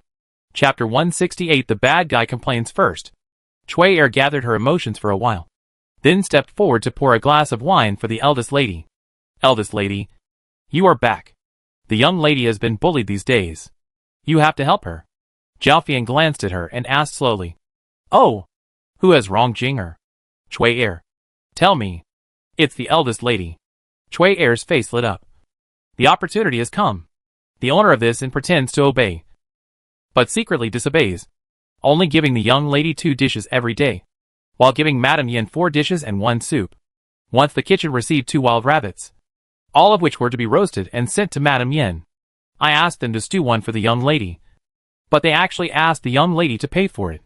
Zhao Fian put down her chopsticks and reflected on herself. It was my negligence. The money I paid to the inn was not enough for 4 dishes and 1 soup. What? Chui'er was stunned. She didn't expect that the young lady would not only not make trouble for the innkeeper, blaming them for favoritism, but actually took the problem on herself. How else can she complain about this? Say that the young lady is stingy? Change 1. Master Shui came to make trouble for the young lady, and Madame Yin, who you asked for help, stood by and watched until the young lady was almost dragged onto the carriage by the other party. Madame Yin took action, And the young lady was scared and had nightmares for 2 days in a row. Zhao Fian continued to reflect. My question is, the agreement between me and Madame Yin was that she didn't need to do anything. But I didn't expect that she did it anyway. I will visit her later with a thank you gift. Cui Er was a little annoyed. Thinking, Miss, did you miss the point? Miss was bullied. I don't believe it. Come again. To thank Madame Yin. The young lady cooked for her every day. But Madame Yin not only refused to eat, but also fed the food to the tiger. It was obvious that she looked down on the young lady. Zhao Fian couldn't help but sigh. Is that so? Madame Yin is really kind-hearted. She would rather give the food to the tiger than refuse. She is just afraid of hurting Jinger's self-esteem. Cui really wanted to ask the young lady loudly. Are you poisoned by Madame Yin? Otherwise, why do you always say good things for her? Zhao Jinger could see that no matter what Cui said, Sister Fian didn't intend to make enemies with the other party. Considering the deal that Sister Fian mentioned before, maybe the other party really had some big deal. So Sister Fian didn't make the decision for her this time? She felt that this explanation was the most reasonable. Cui continued to complain. Master Shui relied on the fact that the engagement had not been cancelled and sold the young lady to the young city lord of Pancheng for 10,000 taels of silver. When the other party came to the door, Madame Yin said she had no money and would not help. The young city lord said he could exchange it with a tiger and gave her an extra 50,000 taels of silver. But Madame Yin refused to exchange it. She meant that the young lady was not even as good as a tiger. Later, I knelt on the ground and begged her, promising that the young lady would definitely pay back the money when she came back. The young city lord added some more, and Madame Yin handed over the tiger. Afterwards, the young lady wanted to find a good doctor for her husband to express her gratitude. Madame Yin not only did not appreciate it, but also said that the young lady was a servant she bought, and asked the young lady to do the work of a servant. Zhao Jinger looked at her, wondering. She was humiliated like this. What would she do? Hey. Zhao Fian sighed. Cui, if a stranger came to you and begged you, and he said that he was going to die, and only cutting off one of your arms could save him, would you save him? Ah, I don't want it. Cui couldn't help shuddering at the thought of losing an arm. Zhao Fian emphasized. You can save the other person's life by breaking an arm. Cui shook her head violently. What does the life and death of a stranger have to do with me? Zhao Fian asked back. You also said, what does the life and death of others have to do with you? Then why do you expect Madame Yin to exchange the tiger for Jinger? This was actually said to the people around her. If she didn't allow it, Cui would not say such a thing. The example given by the eldest lady made Cui unconvinced. How can they be the same? The young lady is not a stranger. Besides, how can a beast compare with the young lady? But, in the eyes of the other party, a tiger is more important than a stranger. Isn't it normal? They have nothing to do with your young lady. Cui, I don't want to care about the truth and falsehood of what you said today. But you have to understand that you are a maid of the Zhao family. I don't expect you to make any contribution to the Zhao family. But you shouldn't put the Zhao family in an unjust position. Do you understand? Zhao Fian's face sank, and her eyes and tone became serious. Cui's heart skipped a beat, and she knelt down quickly. Cui deserves to die. Please spare my life, young lady, and don't drive me out of the Zhao family. Zhao Fian didn't care about her, but looked at the people around her. Jinger, do you also think that Madame Yin is wrong? Although she was still the same as before. Zhao Jinger could feel that Sister Fian was angry. Zhao Jinger's eyes turned red. She pursed her lips slightly, shook her head gently, but said nothing. Seeing her aggrieved yet pretending to be strong, Zhao Fian's heart couldn't help but soften, and her eyes became much softer. I know you've been wronged. Woo woo. Zhao Jinger leaned on her shoulder and cried softly. This time Zhao Fian was completely out of temper. Okay. I don't blame you. I know you feel wronged and uncomfortable.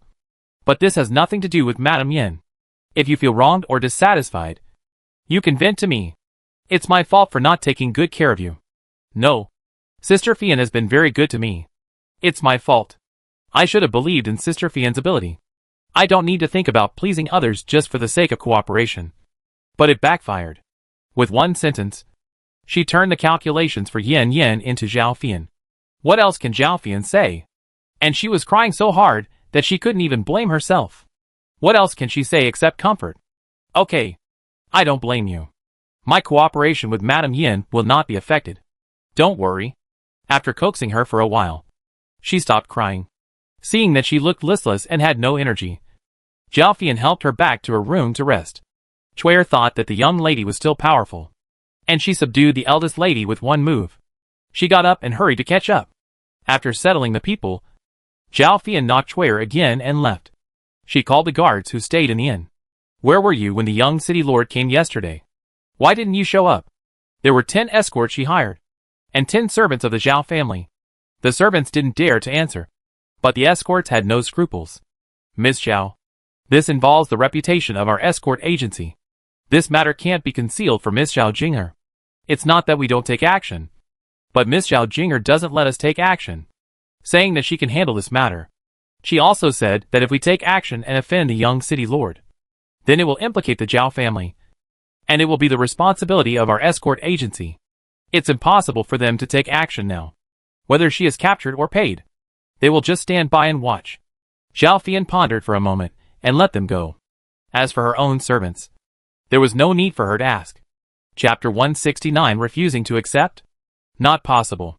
To be honest, if Mrs. Yin hadn't told her in advance, she would have been angry when she came back to hear what Chuer said, and it might have affected the cooperation with the other party.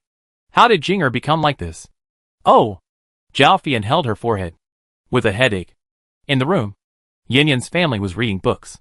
She and Xiaoyong were reading the historical records of this country, and Xiaodan was teaching Abu to read the 3-character classic.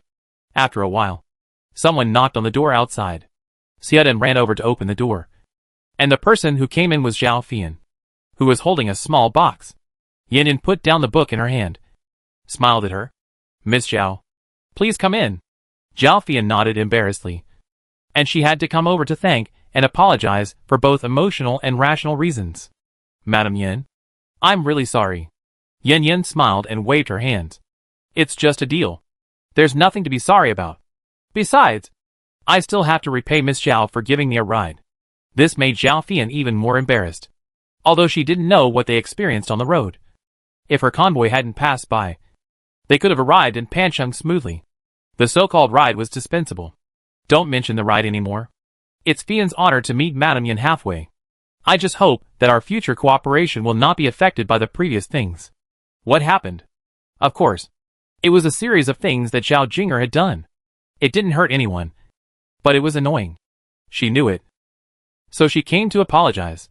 As she said that, Zhao Fian opened the box and took out an exquisite jade pendant. Jing'er was spoiled by me. I apologize to you on her behalf. These are some small things I found from the nomadic tribe. This pink jade pendant is a warm jade. Long-term wearing can enhance one's physical fitness. Yin Yan took the jade pendant and felt a little warm. It was the first time she saw warm jade. Zhao Fian picked up a necklace. This is a wolf tooth necklace. Each tooth on it comes from the Wolf King. The reason why such a scary thing was given to the child was mainly because Abu had a necklace around his neck. So when he saw the wolf tooth necklace, he took it. Xiao Dan and Abu tiptoed over there, curious and expectant. Yin Yan nodded, thinking that Zhao Fian was thoughtful. The third item is a brush. There are 10 brushes in this set. The pen holders are made of jade, amber, ivory, purple bamboo, rhinoceros and other materials. The brush heads are sheep hair, wolf hair, purple hair, etc., all of which are taken from the best parts of the hair.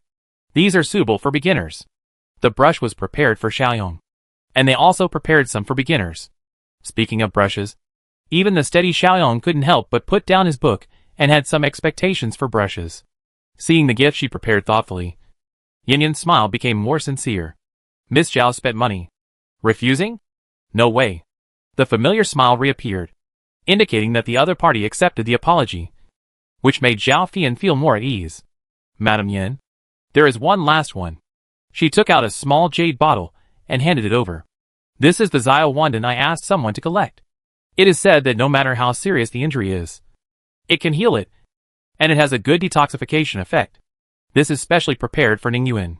Yin Yan didn't dare to give Ning Yuan anything that was taken orally, especially when Abu said that the power that devoured his vitality was the power of medicine. She didn't dare to give him food casually, let alone medicine. She didn't even give Ning Yuan food. The energy and vitality needed by the body all depended on apples. but she still accepted the things. I'm so sorry. Miss Zhao spent money. She said sorry while smiling and accepting all the things. Zhao Fian smiled more. Madam Yin, give me some time about the tiger you raised. No need. Yin Yin understood what she meant. So she interrupted her. I sold the tiger voluntarily. It has nothing to do with Zhao Jing'er. Well, Zhao Fian didn't say anything more. The Zhao family had 100,000 taels, and it was no problem to take it out for business. If it was to buy a tiger, or to buy it for others, her father would most likely not agree. That's why she said it would take some time to raise money. Besides, 100,000 taels might not be enough to buy it back, and she would definitely have to pay more. Madam Yin, I wonder if our deal can continue. She was very optimistic about the instant noodles and ham sausage she took out last time. Yin Yin nodded and said, anytime. Zhao Fian's face lit up and asked, how about tomorrow? Don't you need to sell the goods now? It can be handled this afternoon. If it is sold at a low price, the 5 carts of goods can be sold quickly even if the Shui family does not take over. As for the more than 100 sheep, the same reason applies. Although the profit is small this time, as long as it can be traded with Yin Yin, it will definitely be more than before. This is why she is willing to sell the goods at a low price or even at a fair price. Of course, she can also slowly find someone to take over. But it is not cost effective. First, the yin consumes a lot of money every day. Second, who can guarantee that Yin Yin will stay in Pancheng waiting for her? Third, the night is long and dreams are many. What if someone finds Yin Yin's goods and pries them away at a high price? Of course, the most important point, and also the key point, is to seize the market. She didn't know about other places, but this kind of food had never appeared in the 3 surrounding provinces plus a nomadic tribe. If the other party's goods were really as much as they wanted, then the Zhao family had an opportunity. She made a decision when necessary, which was her way of doing things. Madam Yin, are these 2 goods really as much as they want? She confirmed again. Yin Yin had a good impression of Zhao Fian, and was good at doing business. She basically decided on this membership. So she gave her a reassurance. Yes, any amount is fine, but it can only be purchased with cash or gold. Okay, Madam Yan's words are enough. Then Fian will take her leave first. She was going to deal with the goods. When shipping, she encountered some troubles. Several fur goods suddenly stopped accepting them, and 2 others kept the price very low, which was equivalent to not making any money. Zhao Fian knew that Shuiqiao had some tricks in it. If it weren't for him, these people would not have been able to watch the money and not make any money. She was not annoyed. After the price of a cart of goods was reduced by 10%, it was reduced by another 10%. The goods were placed outside the inn. Whoever wanted them could pay and take them away. These were all top-quality furs. Suddenly, they were several thousand taels cheaper. Many people were tempted. However, the Shui family was a big family in the fur business and controlled most of the market. They could not refuse the Shui family's face and directly accepted them. There were 2 families with relatively large financial resources who wanted to accept them, but they hoped that Zhao Fian would reduce the price by another 10%. While they were arguing, people from the city lord's mansion came and bought the 5 carts of goods and the hundreds of sheep directly. Zhao Fian breathed a sigh of relief. Although the process was bumpy, the result was finally good. At this time, the sun had set. Zhao Fian did not disturb Yin Yin. She planned to find her again tomorrow to discuss cooperation in detail and sign a contract. At the same time, a group of people were about to enter Pancheng, but were stopped by the soldiers guarding the city. Chapter 170. The old ones are the wisest. The soldiers guarding the city stopped the people and began to question them. Where are you from? What are you doing in Pancheng? There is also an entry fee. 1 tael of silver per person. A total of 10 taels. One of them answered, I am from the capital. I am here to find someone. I have no money. I will give you the money after I find someone. From the capital? Haha. It's so funny. Disaster victims are disaster victims. Why are you pretending? The soldiers guarding the city looked at them wearing tattered clothes. Many of them were injured, and they walked crookedly and needed help, and laughed disdainfully. They are still from the capital with this appearance? Do they think they are stupid? One of them gathered his clothes that had become rags, and walked forward with his head held high. We are not disaster victims. Okay. You said you are from the capital. Do you have a pass? not to mention crossing provinces. Even crossing districts requires a pass. Otherwise you can't run around. And once caught, you will be treated as a refugee. My master doesn't need a pass to travel. Look carefully. This is the Song family's ID card.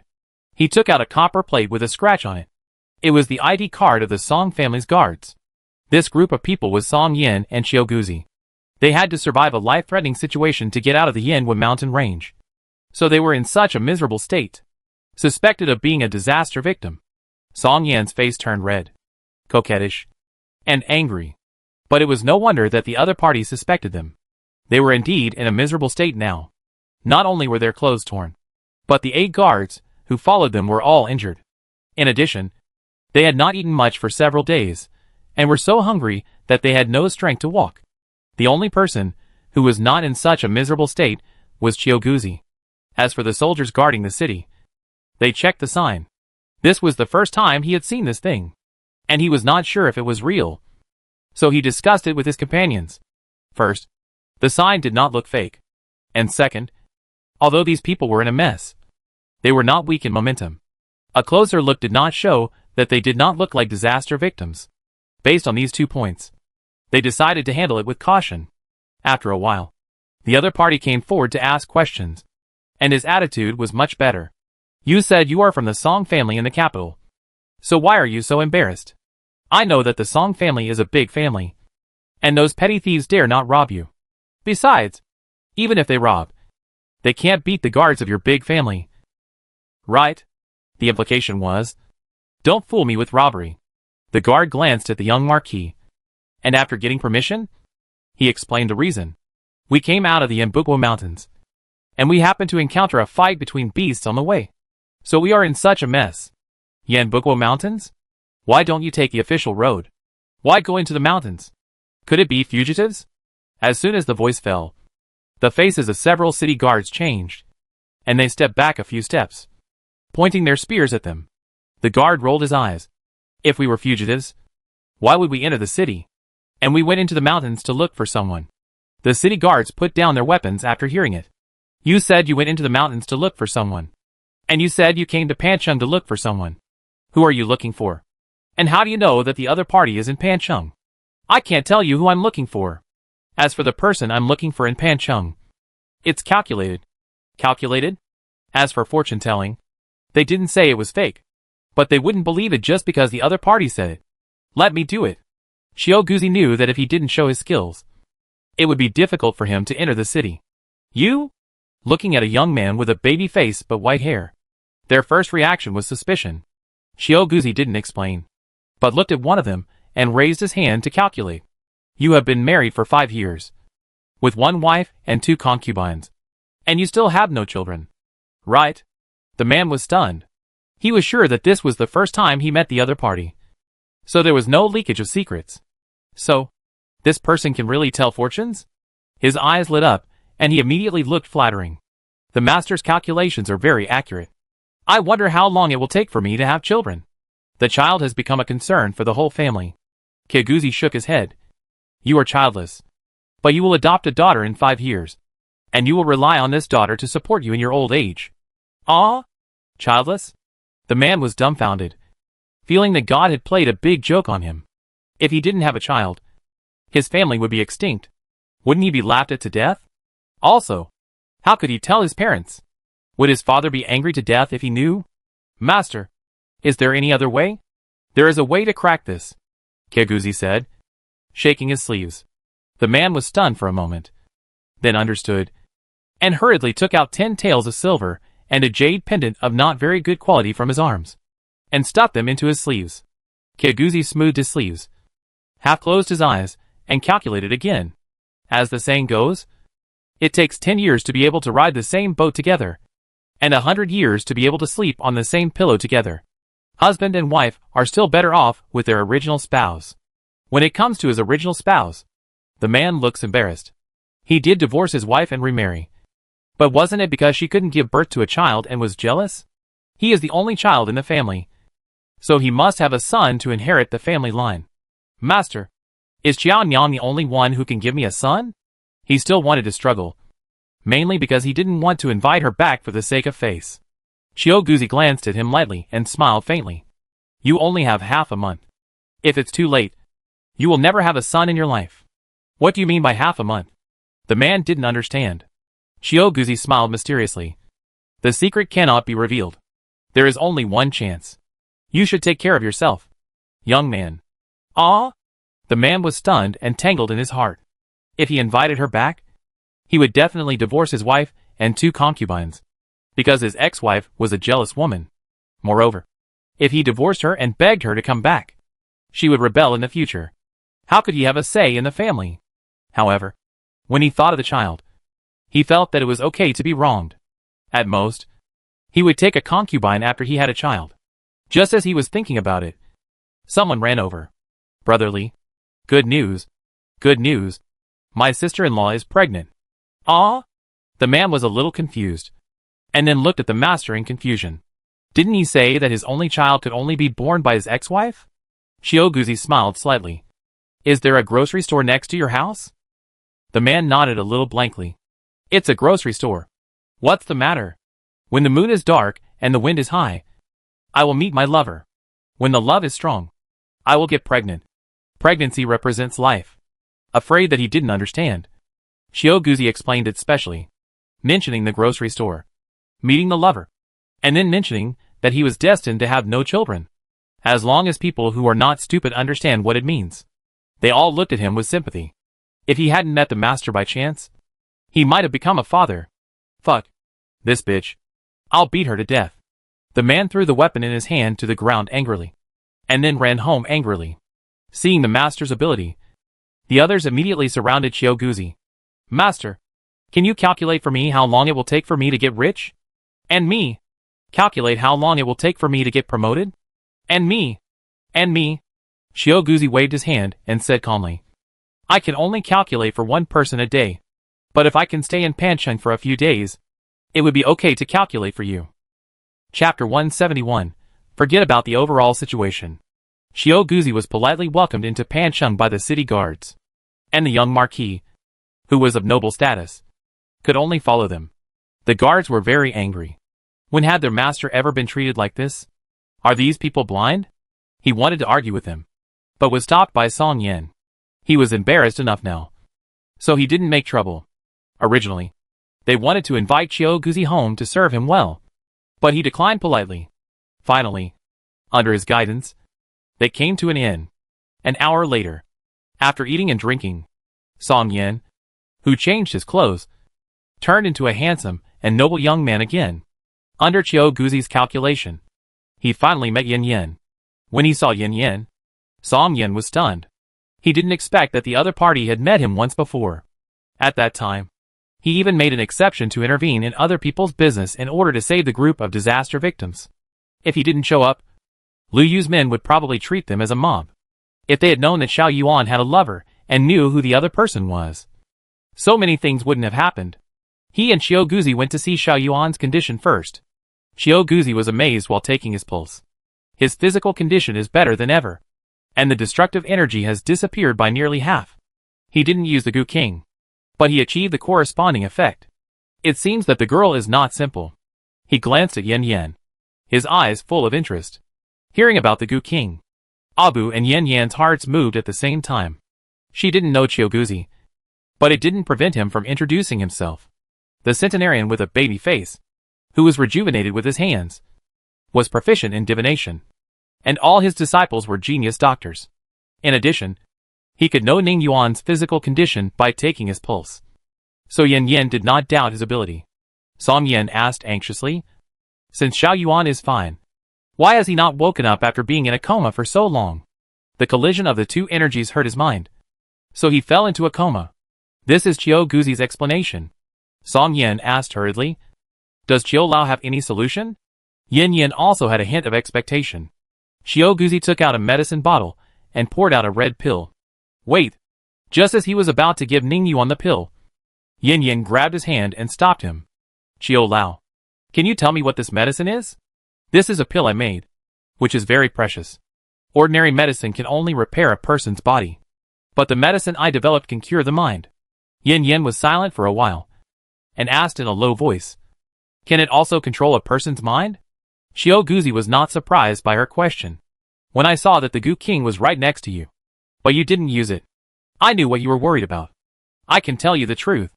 This kind of elixir will not control the mind. But on the contrary, it will strengthen a person's mind and make him not easily controlled. I will believe you for now. Don't fool me, Mr. Qiu. Otherwise the consequences will not be something you can bear. She let go of her hand after putting down the threat. Xiao Guzi smiled and didn't take her harsh words to heart. Song Yan looked at the two of them and caught a key point from their words. Where is the Gu King? Mr. Qiu, didn't you say that Xiao Yuan's illness can be cured with the Gu King? Why don't you use the Gu King? Mr. Qiu rolled his eyes. Didn't I just say that he would be controlled? He thought. Can you be more discerning? The person is in the room. Why didn't Yin Yin use it? There are only two reasons. First, she didn't want Ning Yuan to be controlled by others. Second, she couldn't bring herself to kill that little guy. Of course, there is another possibility. Yin Yin has great confidence or a trump card. She can cure Ning Yuan's disease without relying on the Gu King. Song Yin subconsciously said. Kill the person. Then no one will control him. He didn't say the rest of the words. Obviously, he also realized that it was inappropriate to say that he would kill the other person in front of others. Abu Mu had a blank face. As if the person they were talking about was not him. Because he had already decided to hand over the golden dragon. After the pill entered the mouth, Yin Yin stepped forward and touched Ning Yuan's forehead. A faint white light flashed by, and Xiao Guzi still caught it. He raised his hand and calculated it, and a faint smile appeared on his face. Interesting. After confirming that there was no problem with Ning Yuan's superpower core and body, Yin Yin withdrew his hand and asked the two to sit next to him. Although you already know me, I will still introduce myself. Yin Yin waved at the two children, and Xiao Dan and Xiao Yong came to their mother. My name is Yin Yin, and these are my two children. Twins. The older brother is Xiao Yong, and the younger sister is Xiao Dan. We are rural people. And by the way, exiled prisoners. Song Yan waved his hand and said, the identity of a prisoner does not exist. Lu Yu used this method to protect you. He looked at the two children with a complicated expression on his face. I also know about your identity. To be honest, if Xiao Yuan is just the eldest son of the Ning family, then marrying you, even with two children, is no problem. But he wants to be the head of the Ning family. He didn't say the rest. But Yin Yin already understood. But understanding doesn't mean agreement. In the past, I would have compromised. But I have died once. And I don't want to live in cowardice anymore. Song Yin narrowed his eyes slightly and asked, do you mean to compete with the Ning family? His tone was full of disdain and a little sarcasm. And he almost asked you what you were doing. Yin Yin replied in a sonorous and powerful voice. Yes, Ning Yuan can only be mine in this life. Whoever opposes, I will kill him. A strong murderous aura rushed towards Song Yin. He was shocked. He didn't expect that a woman like her would have such a great pressure. It was indeed extraordinary. I'm not trying to stop you. But I hope you can consider the overall situation. When Xiao Yuan becomes the prince, your relationship will be made public. Before that, you still have to keep it secret. Otherwise it will be difficult to become the prince. This is what he once said to Xiao Yuan. Consider the overall situation? Haha. A long-lost reason. Yin Yin chuckled. A flash of memory in her eyes. Then, her eyes turned cold. Go to the big picture. I took the big picture into consideration. So who took care of me? You? Why are you swearing? Song Yin was shocked by this scene. Why can't I swear? Who said I can't? Uncle Ning Yuan. Right. I know you said these words for Ning Yuan's good. But I'm making it clear now that I don't accept it. If you want to stop me, then leave immediately. Otherwise I'm afraid I can't help but throw you out. Outrageous. The guard standing in the background roared when they heard it. Yin Yin glanced over. The powerful pressure rushed towards the other party. Bang. The guard flew backwards and hit the door. Puff. He spurted out a mouthful of blood and suffered internal injuries. Another guard pulled out his sword and blocked the master. Look at Yin Yin again. Slowly rising into the air. Surrounded by powerful white energy. Clothes and hair flying backwards. She looked at the people below indifferently like a god. Chapter 172. Uncle Ning Yuan. Do you think I can compete with the Ning family now? After saying that, Yin Yin stretched out her hand. The guard holding the sword suddenly flew up. with a horrified expression on his face. His body flew uncontrollably towards the other party. In the blink of an eye, he was strangled by the neck. Xiao Dan and Xiao Yong had already seen their mother's ability. In the whole room, the calmest people were the two siblings. Abu was shocked at first, and then surprised. He really did not choose the wrong person. The chance of revenge is getting bigger and bigger. Xiao Guzi was also shocked, but there was a look of inquiry in his eyes. Even that person didn't have such a skill. I wonder how she got it. Is it really a gift from God? This is also Ning Yuan's idea. A gift from God. Otherwise, how to explain that she can stay in the air? Which is impossible to do with Qigong. Especially the white light on her body. He believed it when he said it was fairy spirit. No matter how much you hear, it is not as shocking as seeing it once. Which makes people more convinced. Song Yan was not angry when the guard was beaten, but was happy for his nephew. No wonder he cared so much about Yin Yin. She was not an ordinary person. I don't object. He chose to give in. With such skills, plus the legendary endless food, she is definitely a great help for Xiao Yuan to compete for the head of the Ning family. Yin Yin let him go and slowly fell down. If I knew you were so powerful, I would not let you compromise temporarily. Also, I don't want to break you up, but I don't want you to become Xiao Yuan's weakness. Only when he is strong can he protect you and your children. Song Yin needs to explain that he is not a vicious uncle, and he must respect Xiao Yuan. Also, if I cared about your identity, I wouldn't have brought Xiao Yuan all the way to find you. From the beginning to the end, he never thought of letting his nephew give up his own happiness. Yin Yan's eyes moved. So she misunderstood?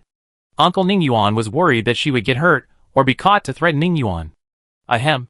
She coughed lightly to cover up her embarrassment. Well, let's talk about something else. How did you find this place? When they mentioned the Wild Goose Mountain Range, their faces immediately turned ugly. They didn't want to look back on the past. I found it with the help of Elder Chio's divination method. As for the process, they kept silent. Yin Yan looked at Xiao Guzi curiously. Can Xiao Lao tell me? Xiao Guzi smiled slightly. I have calculated Miss Yan's fate. Like Ning Yuan, she is a person without fortune. No fortune? She thought of her and Ning Yuan's identities that traveled through time. Is this the reason? Since there is no fortune, how did you find Ning Yuan? Although I don't know what your past and future are, there is a person who is related to you, who stipulated that you can only calculate the person's own fortune. There are many ways. Who? Yin Yin and Song Yin asked curiously at the same time. My future apprentice.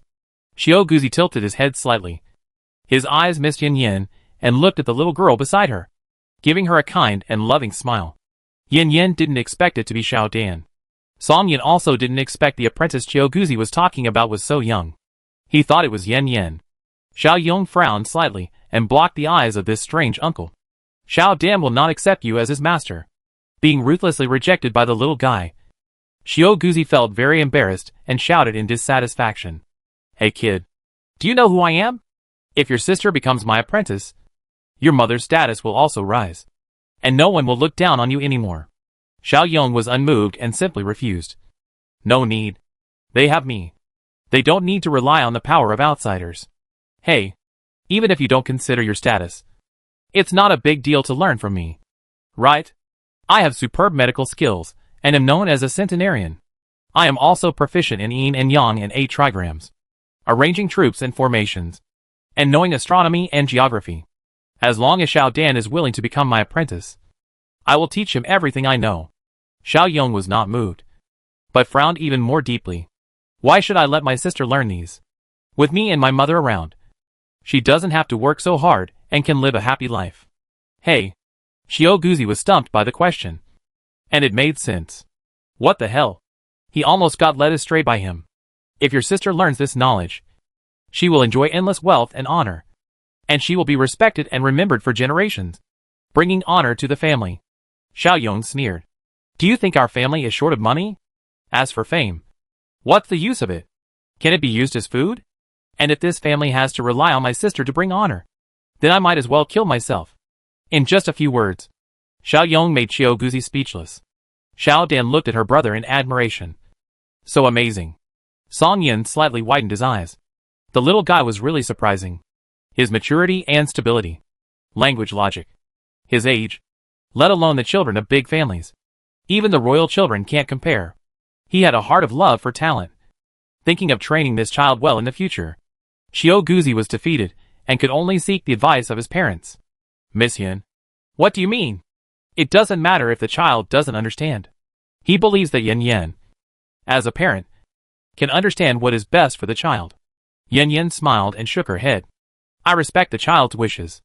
Xiao Yong can be half the head of the family. Xiao Guzi didn't give up and looked at Xiao Dan. Are you willing to worship me as your master? I know a lot, and can make you very powerful. Xiao Dan shook her head without hesitation. No. I listened to my brother. Xiao Guzi's face fell. He didn't expect that the road to accepting disciples would not be smooth. However, he found that the obstacle to his road to accepting disciples was Xiao Yong. If he wanted to accept disciples, he had to deal with him. The matter of accepting disciples was put aside. And Song Yin asked about Cheng Jiabao. At first, he didn't believe that those people were killed by Yin Yin. But now he believes it. With her ability, it's easy. There is also the matter of jumping off the cliff. Yin Yin said that it was to avoid the messenger of Tianji Palace. But she didn't expect that Ning Yuan, who was rushed over, got the news and jumped off the cliff. Knowing what happened, Song Yin said he could understand. The last one is Yin Yan's identity as the agent of the supermarket Immortal. I heard Lu Yu told the young master of the He family that their membership cards were all given by you. Is this true? Yin Yin did not hide it. Yes. I was chosen by the supermarket Immortal on the way to escape the famine and became an agent. I can issue membership cards to others. As long as I hold a membership card, I can trade with the supermarket and buy goods. As he said, he took out his membership card and put it on the table. Song Yin checked it and found that it was the same as the membership cards of Lu Yu and the young master of the He family. The smile on his face deepened. With this bargaining chip, he was one step closer to the position of the head of the family. In normal times, the purchase of goods is nothing. But the situation is different now. Drought? What is lacking is food. Once it is confirmed that Yin Yin can supply food unlimitedly, it is not a problem to give her the status of a princess, even if it comes with a fiefdom. Chapter 173. Haha. One step closer to the position of the head of the Ning family. Then Yin Yin took out a copy of all the food items. Song Yin is most optimistic about canned food and instant noodles. It is best to control the purchasing population of canned food. If it is only circulated in the middle and upper classes, then canned food will undoubtedly be the best-selling and most profitable product. Let's put it this way. It is not expensive to sell a bottle for 15 taels of silver. It is better to limit the price and quantity than to make small profits and quick turnover.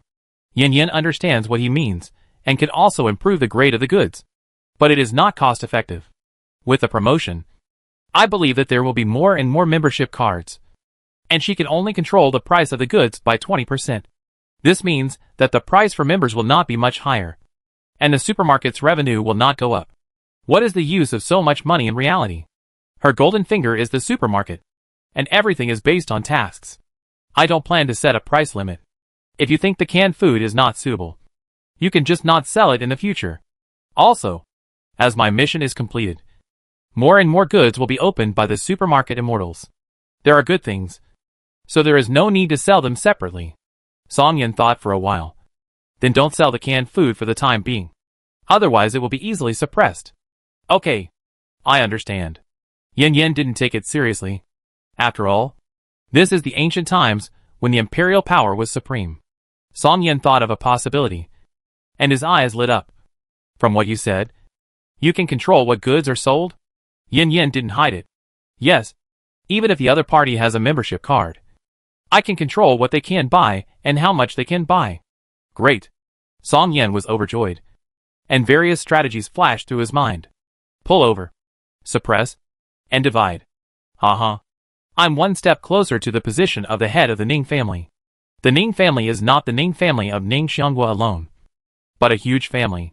There are families behind the family. As long as there is interest, the position of the head of the family is at your fingertips. You know, food is the foundation of the people, especially in special times. It is even more important. Why would the great Zhou prefer to buy grain at a high price or even borrow grain from abroad to keep the people alive? Because once they can't survive, they will rebel. If a country is in turmoil for many years, How can it develop? The same is true for a big family. Talent is the foundation. The appearance of Yan Yan gave the country a chance to breathe, or even turn the tables. I kept thinking on the way. How much control do you have over this supermarket? If it's just issuing membership cards, it doesn't really matter. But now I'm relieved. Song Yin smiled, and seemed to be in a good mood. By the way, leave me a membership card. Do you want to bind it? Song Yin shook his head. No. Leave one first. And I'll ask you for it later. He didn't have much use for holding the card. And it was a waste of time. Okay. Yin Yin agreed, believing that the person he found must have good spending power. The promotion task is to develop 5 junior members, 3 intermediate members, and 1 senior member. The senior members are Lu Yu, the eldest son of the He family, and the junior members are Xiao Dan and Xiao Yong. 5 more membership cards can be issued. She plans to give 1 to Ning Yuan, 1 to Xiao Fian, and then 1 to Ning Yuan's uncle. The last 2 cards are left, and they need to be carefully selected. Speaking of membership cards, let's talk about Brother Chong. On the 2nd of November, he suddenly bought a large number of goods and was promoted to a senior member. Since then, he has purchased 30,000 goods every 3 days. With him, Lu Yu and the young master of the He family. These 3 people support the sales, and there is no need to worry about the monthly tasks. The tenfold task last month was completed, and 2 stars were awarded. This month, it is almost reaching the standard of 500,000. The first 2 months were difficult, but they were able to achieve the tenfold task. When there are more membership cards in the future, the tenfold task will not be a problem. In other words, it only takes half a year to get promoted. By the way, tomorrow is the day for Xiaodan and Xiaoyong to trade membership cards. The money she got from Shuhu Pit will come in handy tomorrow, and they will directly upgrade their membership cards to advanced levels. By the way, Song Yan came at the right time, and she didn't have to bother Xiao Fian. Uncle Ning Yuan, I have something I want to ask you for help. You can call me Uncle with Xiao Yuan. If you have anything, just tell me, and Uncle will definitely do it for you. He has recognized Yan Yan, his nephew's wife, and doesn't treat her as an outsider. I plan to distribute food for free tomorrow, and I hope my uncle can help. Why do you have this idea? And how much do you plan to distribute? Food worth 50,000 taels, mainly instant noodles, biscuits, and steamed buns. The temperature is only a few degrees now, and the refrigerated food can be taken out without worrying about melting. She chose food that is mainly for filling the stomach. 50,000 taels is so much? Song Yan was really surprised. And even Xiao Guzi was surprised. You know, she said it was free, not sold. Yan Yan smiled and said, Pancheng has about 100,000 people, and each person can get 500 copper coins of food on average. It will be distributed in 4 locations, and it should be finished in 1 day. Song Yan saw that she didn't seem to be joking, so he had to think about it seriously. It's not impossible, but it's better for the city lord's mansion to take the lead, and I'll stay behind, although I'll get less reputation. This is the most suitable method. If the city lord's mansion is not allowed to take the lead, who knows what will happen after they leave? This is 50,000 taels of food, not 500 or 5,000 taels. If the city lord's mansion bears half of the reputation, can they still be cunning afterwards? Isn't this a slap in their own face? Yin Yin said she understood. I have no objection, and I don't intend to be famous. Uncle, let me tell you the truth. I just cheated the young city lord of a sum of money, and gave half to the people of this city. The matter about Shuhu happened outside the inn, and many people knew about it. Song Yin found out as soon as he asked someone. Don't worry. I'll have someone send the tiger back tomorrow. No need. Uncle, I have a way. Let Xiuhu stay in the city lord's mansion for a few more days. Xiuhu's food alone costs more than 10 taels of silver a day, so let the young city lord help her raise him. Song Yin knew that his nephew's wife was a person with her own ideas. Since she had a way, he would not ask. They began to discuss the distribution of food tomorrow. Before dawn, the police posted notices on the streets, and patrol teams walked the streets with gongs to spread the news.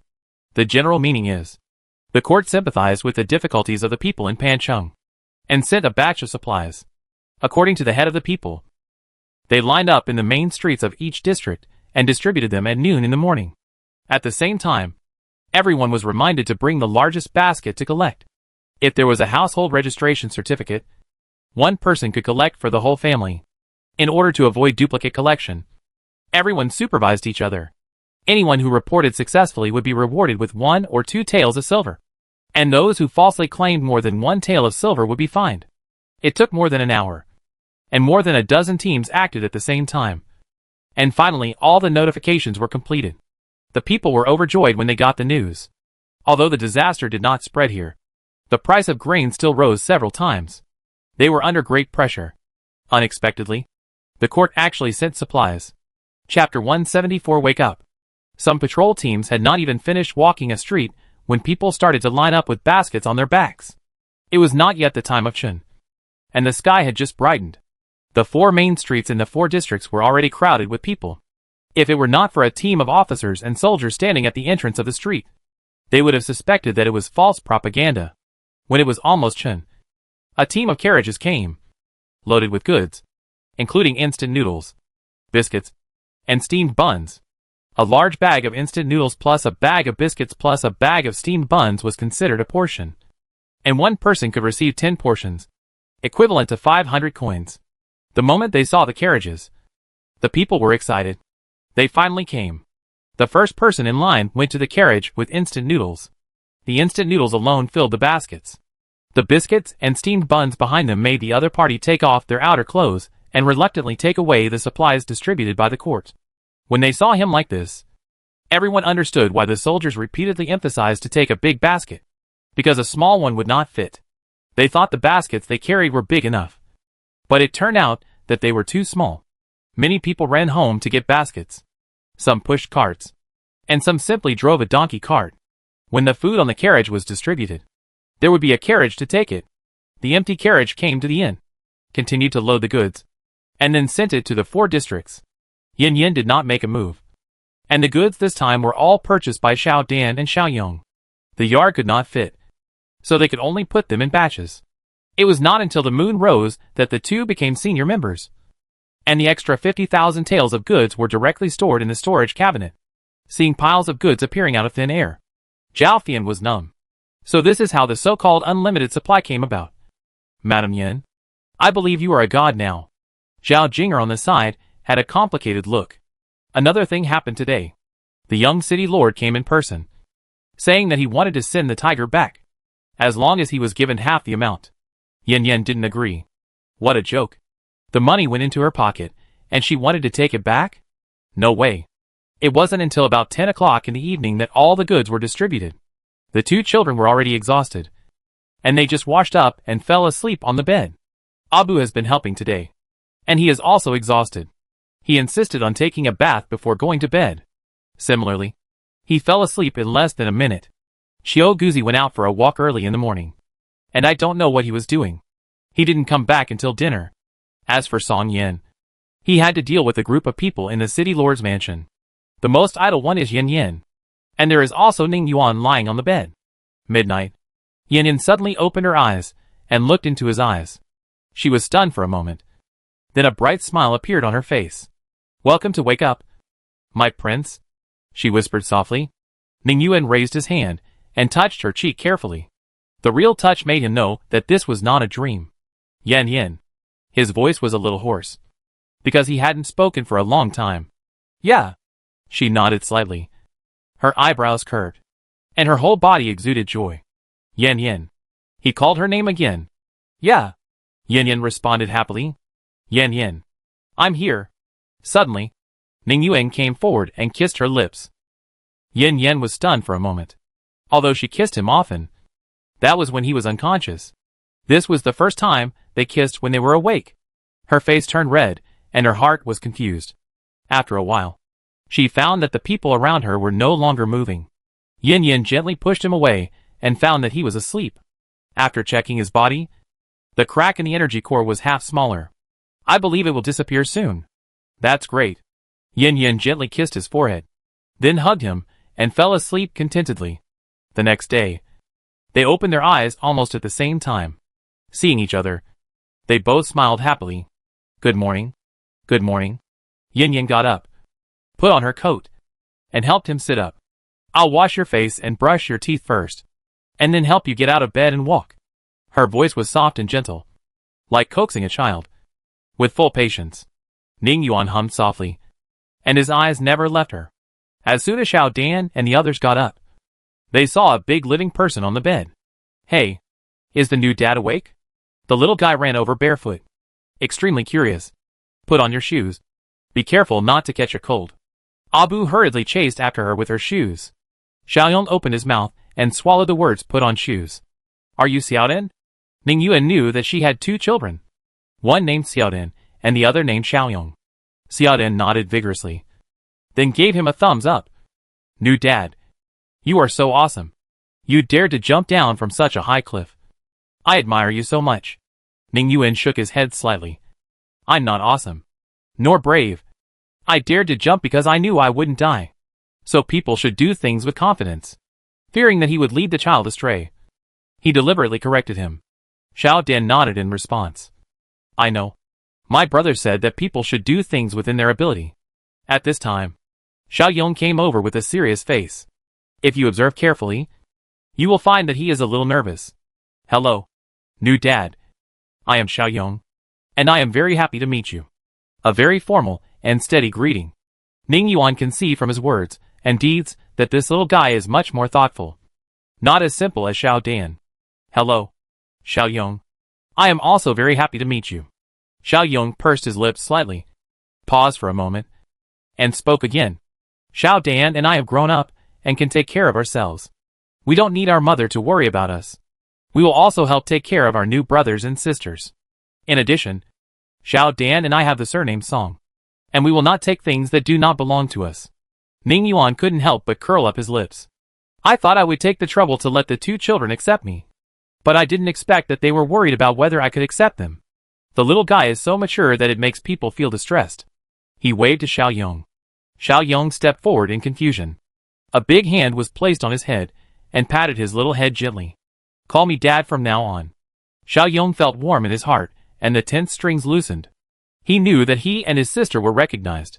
He lowered his head slightly and called out Dad a little embarrassedly. Xiao Dan was much more straightforward and called out Dad crisply. Yin Yan did not interfere, believing that they would get along well because they all loved her. Ning Yuan glanced at Abu not far away, and then asked her with his eyes. Yin Yan explained briefly. This is Abu. I met him in the Yan Guogua Mountains. I will tell you about his situation later. He will live with us in the future. Her words made Abu secretly relieved, and he looked at this man who was very important to Aunt Yin with some restraint. Uncle Ning. His voice was not loud, and his eyes trembled slightly, with a hint of caution and a hint of expectation. Chapter 175 Lifelong Commitment. Ning Yuan looked gentle. Don't be nervous. Since you have joined this big family, I will give you a task. Are you willing to accept it? Abu immediately replied loudly. Yes. Okay. Xiaodan and Xiaoyong are younger than you. Are you willing to be their brothers and take care of them? Yes. I am willing. Abu said yes twice in a row, and his eyes were slightly red. He understood that Uncle Ning meant to make him feel a sense of belonging and treat them as his relatives. Okay. Go wash up and have breakfast later. Yin Yan spoke up and drove them away. She took a handkerchief to wipe his face, and Ning Yuan took it. Forget it when I was unconscious. But now I wake up and can't let you serve me anymore. Even if Yin Yan said it was okay. Ning Yuan didn't agree. Soon the waiter came with breakfast. Lean meat porridge, egg pancakes, and 2 side dishes. Among them, the lean meat porridge was the recipe she taught the kitchen. In order to thank her for teaching this dish, the innkeeper waived their 3 meals a day and promised that no matter when they came in the future, the room rate would be half price. Yin Yan thought the boss was good at doing business, and handed over the recipe of preserved eggs to the chef in the kitchen. So the classic preserved egg and lean meat porridge appeared. Since then, everyone in the inn has been very polite and caring to Yin Yan's family. As for the words that the waiter said to Chui, they were instructed by the boss. Young master, you woke up? No wonder the magpie chirped at the door early in the morning. Congratulations to Madam Yin. Congratulations to young master. When the waiter entered the door and saw Ning Yuan, he was stunned for a moment, and then congratulated him. You are good at talking.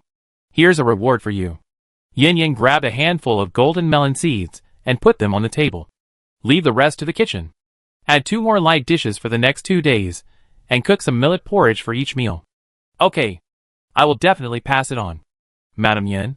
Don't worry. The waiter accepted the reward and went out happily. When he was about to go downstairs, Chuer called him again. Brother Xiao. I don't know what good news is. Why are you so happy? Seeing that it was Chuer, the smile on the waiter's face disappeared. He said no in a bland way, and then went downstairs with the empty food box. Chuer stamped her feet unwillingly. She clearly heard him mumbling about cooking millet porridge. She glared at the room where Yin Yin was, and turned back. Let's talk about Yin Yin and the others. After breakfast, she walked around the house with Ning Yuan, and the three children continued to read. Uncle will probably be here soon. During the meal, she told Ning Yuan about Song Yan's visit, and that it was Chiu Guzi's medicine that woke him up. Ning Yuan didn't say anything, but looked at her tenderly. What's wrong? Yin Yin asked puzzledly. Ning Yuan smiled slightly and spoke. I heard what you said when I was unconscious. Well, what's wrong? Before he finished speaking, Yin Yan's face suddenly turned red, and she understood what he meant. Don't make a fuss. The children are here. Then let's go out for a walk. Ning Yuan said that he wanted to listen. Yin Yan looked at him suspiciously and joked. I didn't expect you to be such a captain? Ning Yuan's cheeks were slightly red, but his eyes were still firm, and he wanted to listen. Beauty is a feast for the eyes. Yin Yan can now understand this sentence. Okay. Let's go for a walk. She told the children not to run around. And then, they left the room hand in hand. Xiao Yong pouted a little jealously, always feeling that his mother was being taken away by someone. Besides, Yin Yin and the others came to the backyard. She tiptoed, hugged him, and gently landed on the roof. Ning Yuan asked softly, Is your ability affected? She shook her head slightly. It was downgraded by 1 level, but it was restored because of the energy crystal. Speaking of superpowers, she wanted to find out what happened to him. Captain, when you first came, your superpowers were downgraded to 1 level? Hearing that her superpowers had no effect, Ning Yuan breathed a sigh of relief. When I first came, this body was very bad. Even if I had superpowers, I couldn't use them. I had to compete with another energy in my body. I guessed it. Otherwise, I wouldn't have been in Jinchuan City together. But I didn't find you. If he could use superpowers, she would definitely find it. And she wouldn't miss it and meet him 2 months later. Ning Yuan gently brushed her hair behind her ears, his eyes full of affection and apology. I'm sorry, Yin Yin. I made you suffer. He apologized for his past self. Yin Yan's heart trembled slightly, and her big watery eyes looked at him without blinking. You know, I don't care about these. What I want is... She didn't say anything, but gently touched his heart with the tip of her index finger. Ning Yuan's mouth curled slightly, revealing a charming smile. Yin Yin, I want to tell you how grateful I am to God when I learned that you are also in this time and space. What I regret least is that I went to find you that day. No regrets to go to the underworld with you. You guy. Yin Yan's eyes were slightly red, and she leaned her head gently on his shoulder and whispered, I don't regret it either. A pair of arms held her in his arms, and did what he had wanted to do for a long time. In another life, he had too many concerns and had to suppress his feelings. In this life, he wanted to be himself. Yin Yin, I fell in love with you since the first time I saw you. For the rest of my life, I swear to protect you with my life. Are you willing to grow old with me? Of course. It is men who confess. Domineering but gentle. Yin Yin raised her eyes, with bright stars in her eyes. Hold your hand and grow old with you. 2 hands, one big and one small, were tightly held together. At this moment, the two made a vow in their hearts at the same time. I will protect him with my life. The love that was missed in a lifetime was responded to in another time and space. After experiencing life and death, their minds have changed a lot. It used to be family, country and the world. Now it is him. After a while of tenderness, Yin Yin told him about Abu. Although I don't know who tampered with the medicine in your body, it is definitely related to the heavenly palace. Even if there was no Abu, I would not let them go. Speaking of the heavenly palace, Ning Yuan's expression was solemn. I heard from my uncle about the heavenly palace. The messengers they trained are said to be very powerful. They are not afraid of pain or bleeding. They have no internal force in their bodies, but their strength and speed are better than those who have practiced martial arts for 10 years. There is a saying that one can fight 100. Yes, I have encountered it. At the beginning, I kicked a person's leg and broke it. But a few minutes later, the other party stood up and could walk normally. As for her ability, it has exceeded the scope of the martial arts of this world. And the ability to kill the opponent in seconds does not count. Then, there is her guess. At first, Song Lao Er brought the two children to Chingyabeo to give them medicine, and then to consume their blood to make him stronger. He also said that the success rate is higher if he has his own flesh and blood. See if the original owner has any memory of this. It's almost like asking if your father did it. Chapter 176 Supermarket Upgrade Update. Ning Yuan closed his eyes and retrieved the original owner's memory again, but still got nothing. It's strange that the original owner's memory is intermittent and incomplete. It seems that he has lost some of his memory, and it is normal. I suspect that the lost part of the memory is the answer. Blank memory? Yin Yin pinched her chin in thought. And suddenly, she thought of a possibility. Control. Control? He remembered what Qiu Lao said. But didn't he say that only those who turned into reborn people would be controlled? Yes. Abu once said that the medicine in your body was prepared by goo poison. Because of this goo poison, you will be controlled by others. He also said that sucking your blood can make others stronger. This can explain why your memory has blanks. In other words, every blank is when he bleeds. It didn't matter before. After all, it wasn't him. But it's different now. When she thought that Ning Yuan would be regarded as a medicine man, she couldn't help wanting to kill. If the people behind the scenes are really your family, I hope you won't be soft-hearted again. Ning Yuan shook his head slightly and whispered, No, and they are not my family. His relatives are in another world, let alone taking the original owner's identity. He should think about the original owner. He couldn't do it. And if he hadn't come, the original owner would have died on the road to escape. It's good to have his words. She knows how far to go. Regarding the Goo King, although he can also control you, there will be no trouble as long as the host is not there. If the energy stone rewarded by the supermarket is useless, Abu is the last trump card. They were just trading. It wasn't about being cruel or not. If that moment came, Yin Yin would not be reluctant to do it. Ning Yuan didn't say anything about this topic. He didn't want to. But he could understand Yin Yin. If he were her, he would do the same. Tell me about the supermarket. Is it the supermarket that will be destroyed with us? He was still quite curious about her golden finger. Okay. The two sat on the roof, leaning on each other. Yin Yin told him about the current goods in the supermarket, as well as the ways to get promoted and the tasks. I am already a formal employee, with a salary of 30 apples per month. And the reward for the promotion was energy stones. The two children and I absorbed the energy stones, and my ability was restored to a high level. With the ability to fly, both children have energy cores in their bodies. Xiao Dan's is a crystal-shaped energy core, which is initially judged to be a predictive ability, which can see some future scenes and judge good and bad luck. Xiao Yang's energy core is light pink, and it is not known what the energy is at present, and it has not been shown. Then he took out an apple and put it to his mouth. Ning Yuan took a bite, and the large amount of vitality made his body feel very comfortable. He pulled the energy to the location of the supernatural core, and it was quickly absorbed by the supernatural core. Although it was not repaired, it was confirmed that this energy was the same as the energy in their world. After coming to this world, it was not that he had not thought about practicing. But unfortunately, the air here was so good and the environment was so beautiful. But there was no energy for the supernatural core to absorb. Your current body. 1 apple a day. Don't refuse. My 2 children, and I don't need it for the time being. Yin Yin handed him the apple, blocking his words of refusal. The promotion task is to issue membership cards. If the monthly turnover is 50,000 taels, you will be rewarded with 1 star. If you accumulate 10 stars, you can be promoted to foreman. I hope that the promotion reward will completely cure your body. If you can exceed the quota by 10 times, you will be rewarded with 2 stars, and the task time will be shortened by half. The promotion task can be completed in 5 months. The 10-fold quota for the first month has been completed, and the second month is almost done. Leave a membership card for your uncle and you. And there are 3.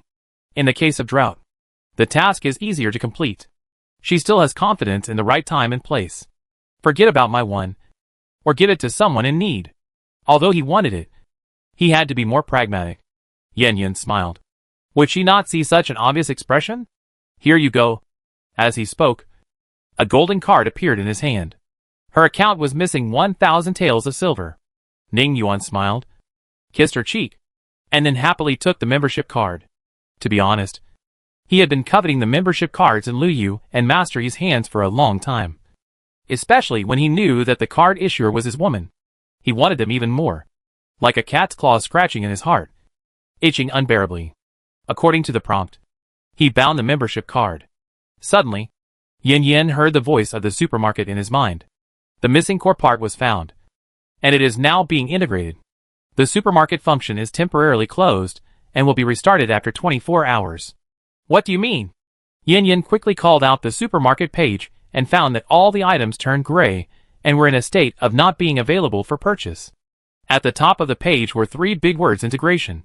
Then, there was a row of small words. The countdown to integration, 23 hours 59 minutes and 50 seconds. Looking at the 3 words in fusion, Yin Yin was in a daze. The incident happened too suddenly. And what did it say? What does the missing core part mean? What's wrong? Ning Yuan found that her expression was not very good, and she stopped playing with the card in her hand, and asked with concern. Yin Yin turned her head and looked at him slowly. And suddenly her eyes lit up, thinking of a possibility. Is the missing part in you? The more she thought about it, the more possible it was. What missing part? I didn't lose any part. A man can't say no. No. You just bound the membership card. And the supermarket prompted that the missing core part was found. And then merged. I don't believe it's such a coincidence. I prefer to believe that it has something to do with you. Me? Ning Yuan didn't know either. I didn't find the existence of the supermarket in my body, so I can't be sure. But we disappeared with the supermarket at the beginning. The opening key is with you. And the core key is with me. It's also possible. Yin Yin felt that it was not possible, but very likely. When I was promoted to a formal employee, I felt strange. There were too few things to sell in the supermarket. 99% of the shelves were empty, which was obviously unreasonable. Also, the supermarket is not perfect. It only takes in money, but does not make money. If this is the case, sooner or later, the country's economy will collapse. This is why I didn't let go and look for agents. What she wants is sustainable development, not a one-off deal. After hearing what she said, Ning Yuan felt that the supermarket should have been divided into 2 at that time, entering the bodies of 2 people respectively. Now that he has obtained the membership card and has contacted the supermarket can be merged into 1. Whether our guess is correct or not, we will know after the fusion is completed. Yin Yin nodded. Well, it's just 1 day. Wait and see. I suddenly look forward to the updated appearance of the supermarket. I hope to give me a surprise. At this time, Song Yan's anxious and excited voice came from below. Where are you? Si Yuan? Hurry up and let your uncle see it. A group of people appeared in the backyard. It was Song Yan, Xiao Guzi and the guards. Yin Yin spotted a woman with sharp eyes. Zhao Jinger. Chapter 177, he is just a waste abandoned by his family. Seeing the people in the courtyard, Ning Yuan smiled. My uncle is here. Let's go down. Yes. Yin Yin held his waist, and the 2 flew down from the roof and landed slowly. Seeing her flying ability again, Song Yan was still full of Indian pride. Uncle. Xiao Lao. The 2 called people together. Haha. Good. A talented man and a beautiful woman. He felt that they were a good match. Xiao Yuan. Let Xiao Lao check your body. Ning Yuan hummed and stretched out his hand. Xiao Guzi still took a finger to check the pulse, and retracted it after a while. Yes, the body has begun to recover its vitality on its own, which is a good sign. Thank you, Xiao Lao. Song Yan thanked him. Xiao Guzi waved his hand and looked at Yin Yin. Although I can wake him up, the vitality in his body has little to do with me. He doesn't have that ability yet. Unless there is the Gu King. The girl is not simple. Huh? Song Yan was stunned. What does that mean? Yin Yin smiled and said, no matter what, Ning Yuan's health is fine. The implication is that nothing should be said. Xiao Guzi laughed. You are right. It's fine as long as the person is fine. You guys chat. I'll go see my little apprentice. Although the little girl doesn't want to become a disciple, it doesn't prevent him from being a master. In 3 or 2 steps, Xiao Guzi disappeared in the yard. Yin Yin didn't say anything, and Song Yin had to persuade her again. I know you don't want to interfere with the child's decision, but this is a very rare opportunity. If Xiao Dan becomes Chiu Guzi's apprentice, I can ask for the title of county lord for her. Without this relationship, she could only be given the title of Xiangjuan at most. After all, she is not Xiao Yuan's biological daughter. If she is given the title of county lord, Xiao Dan will have to marry into a family of the 4th rank or above in the future. This is still the worst. The better ones, of course, have titles and can be inherited, whether she has learned any skills or not. The identity alone is very worthwhile. So he repeatedly persuaded this nephew's wife in private. Yin Yin still smiled and shook her head. Uncle, I understand your good intentions. It is said that a teacher is a father for life. If the master-disciple relationship is mixed with these interest calculations, then there is no need for it to exist. I still agree with the previous opinion. Let it go and won't interfere. If it is really as Chiu Guzi said, Xiao Dan must be his last disciple. Then there is no point in saying it or not. It is better to let them get along on their own. Ning Yuan also persuaded. Uncle, let's not care about Xiao Dan's apprenticeship. Okay. Since both of them said so. He couldn't insist. But he felt a little regretful. Zhao Jing, who was standing by, held the handkerchief tightly under her sleeves. She lowered her head halfway to hide the envy and jealousy in her eyes. Others were fighting for something, but Yen Yen refused. It was really annoying. Before, she had implicitly expressed to Chiu Guzi her desire to become his disciple. But the other party ignored her at all. He was arrogant and overbearing. She was still unwilling. What's the point of being good at fighting? Rude and barbaric. Women should be elegant and dignified, not wielding swords and guns. So what if she can take out countless food? She is not a peasant woman, but a widow who has given birth to a child. How can a big family look down on such a person?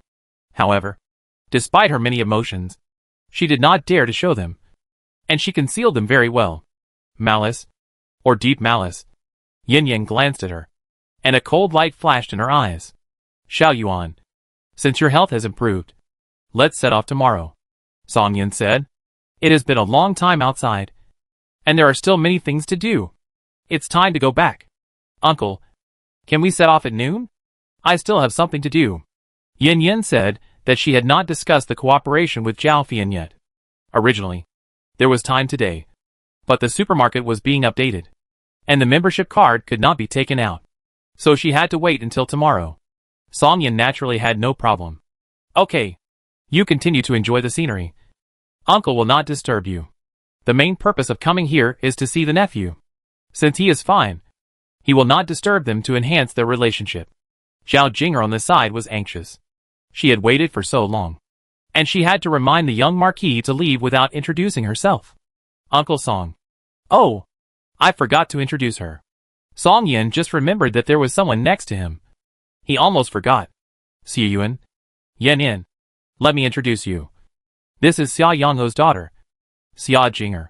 The Xia family has a good relationship with the Song family, so she can be considered a niece of a noble family. Although the Xia family is no longer here, I met her this morning and saw that she was alone. It was not easy for her. As an uncle, I can't just leave her here alone. So I decided to take her back to Beijing. The meaning of his words did not mean that he cared too much for the younger generation. Zhao Jinger, or Xia Jinger, was pale. She bit her lips slightly. Her expression was solemn. Her eyebrows were slightly frowned, and she looked weak and pitiful, which made people want to protect her. Unfortunately, there were no ordinary people present, and even the guards of the Song family were used to such tricks, and would not be fooled by her appearance at all. Yen Yen and Ning Yuan understood as soon as they heard it.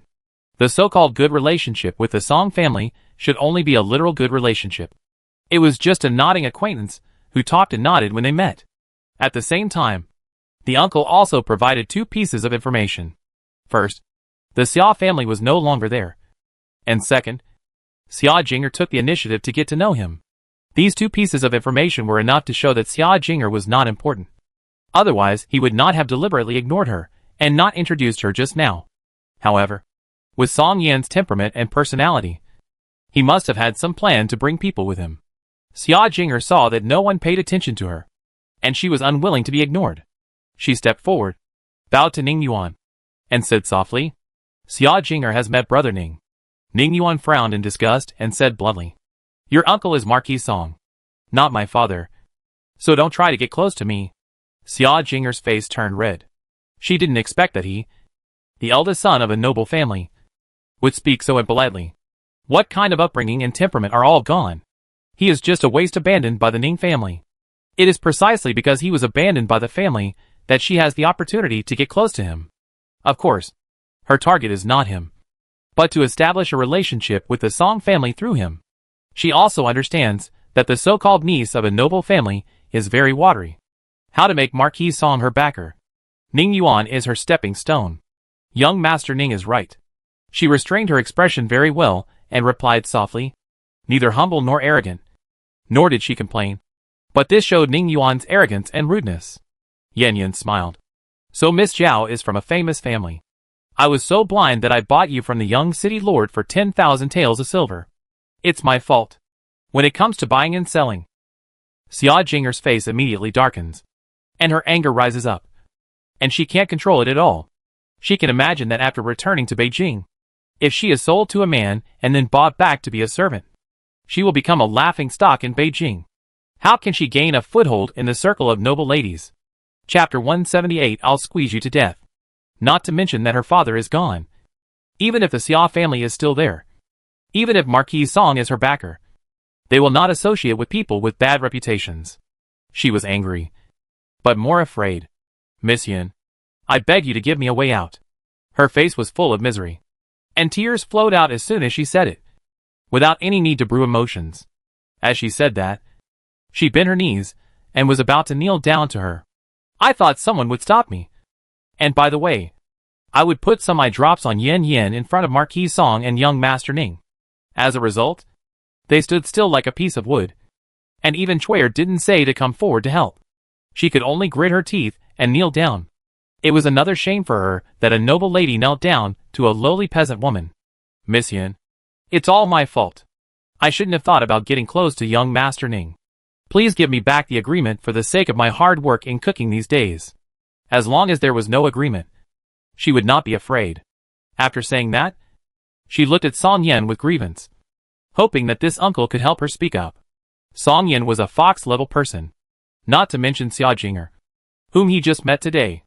Even if she was really a niece of a noble family, and they had a good relationship, he would not make his nephew and nephew's wife unhappy for her. He looked up at the big tree next to him, and counted the leaves that had not fallen. A gleam of hatred flashed in Xia Jinger's eyes. The next second, her face was pitiful and helpless, and she looked at Yan Yan pleadingly. I didn't say I wouldn't give it to you. As she said that, Yan Yan stretched out her hand to her. 10,000 taels of silver. One hand for the money, and the other for the contract. Xia Jinger was choked and looked at Song Yen again. Uncle Song, Jinger has an unwelcome request. I know it's hard to say, but Jinger promises that she will pay you back in half a year at most. Song Yen was about to nod when he received Xiao Yuan's gaze, so he had to change his words. I'm sorry, niece. I don't have so much money. Xia Jinger saw the move and countered. Then Uncle Song, can you help me write a guarantee for Miss Yen? I promise to give Miss Yen 10,000 taels of silver when I return to the capital, and let her return the agreement to me first. Good guy. Song Yen wanted to applaud her. It's obviously your debt, but it turned out that I owed the debt.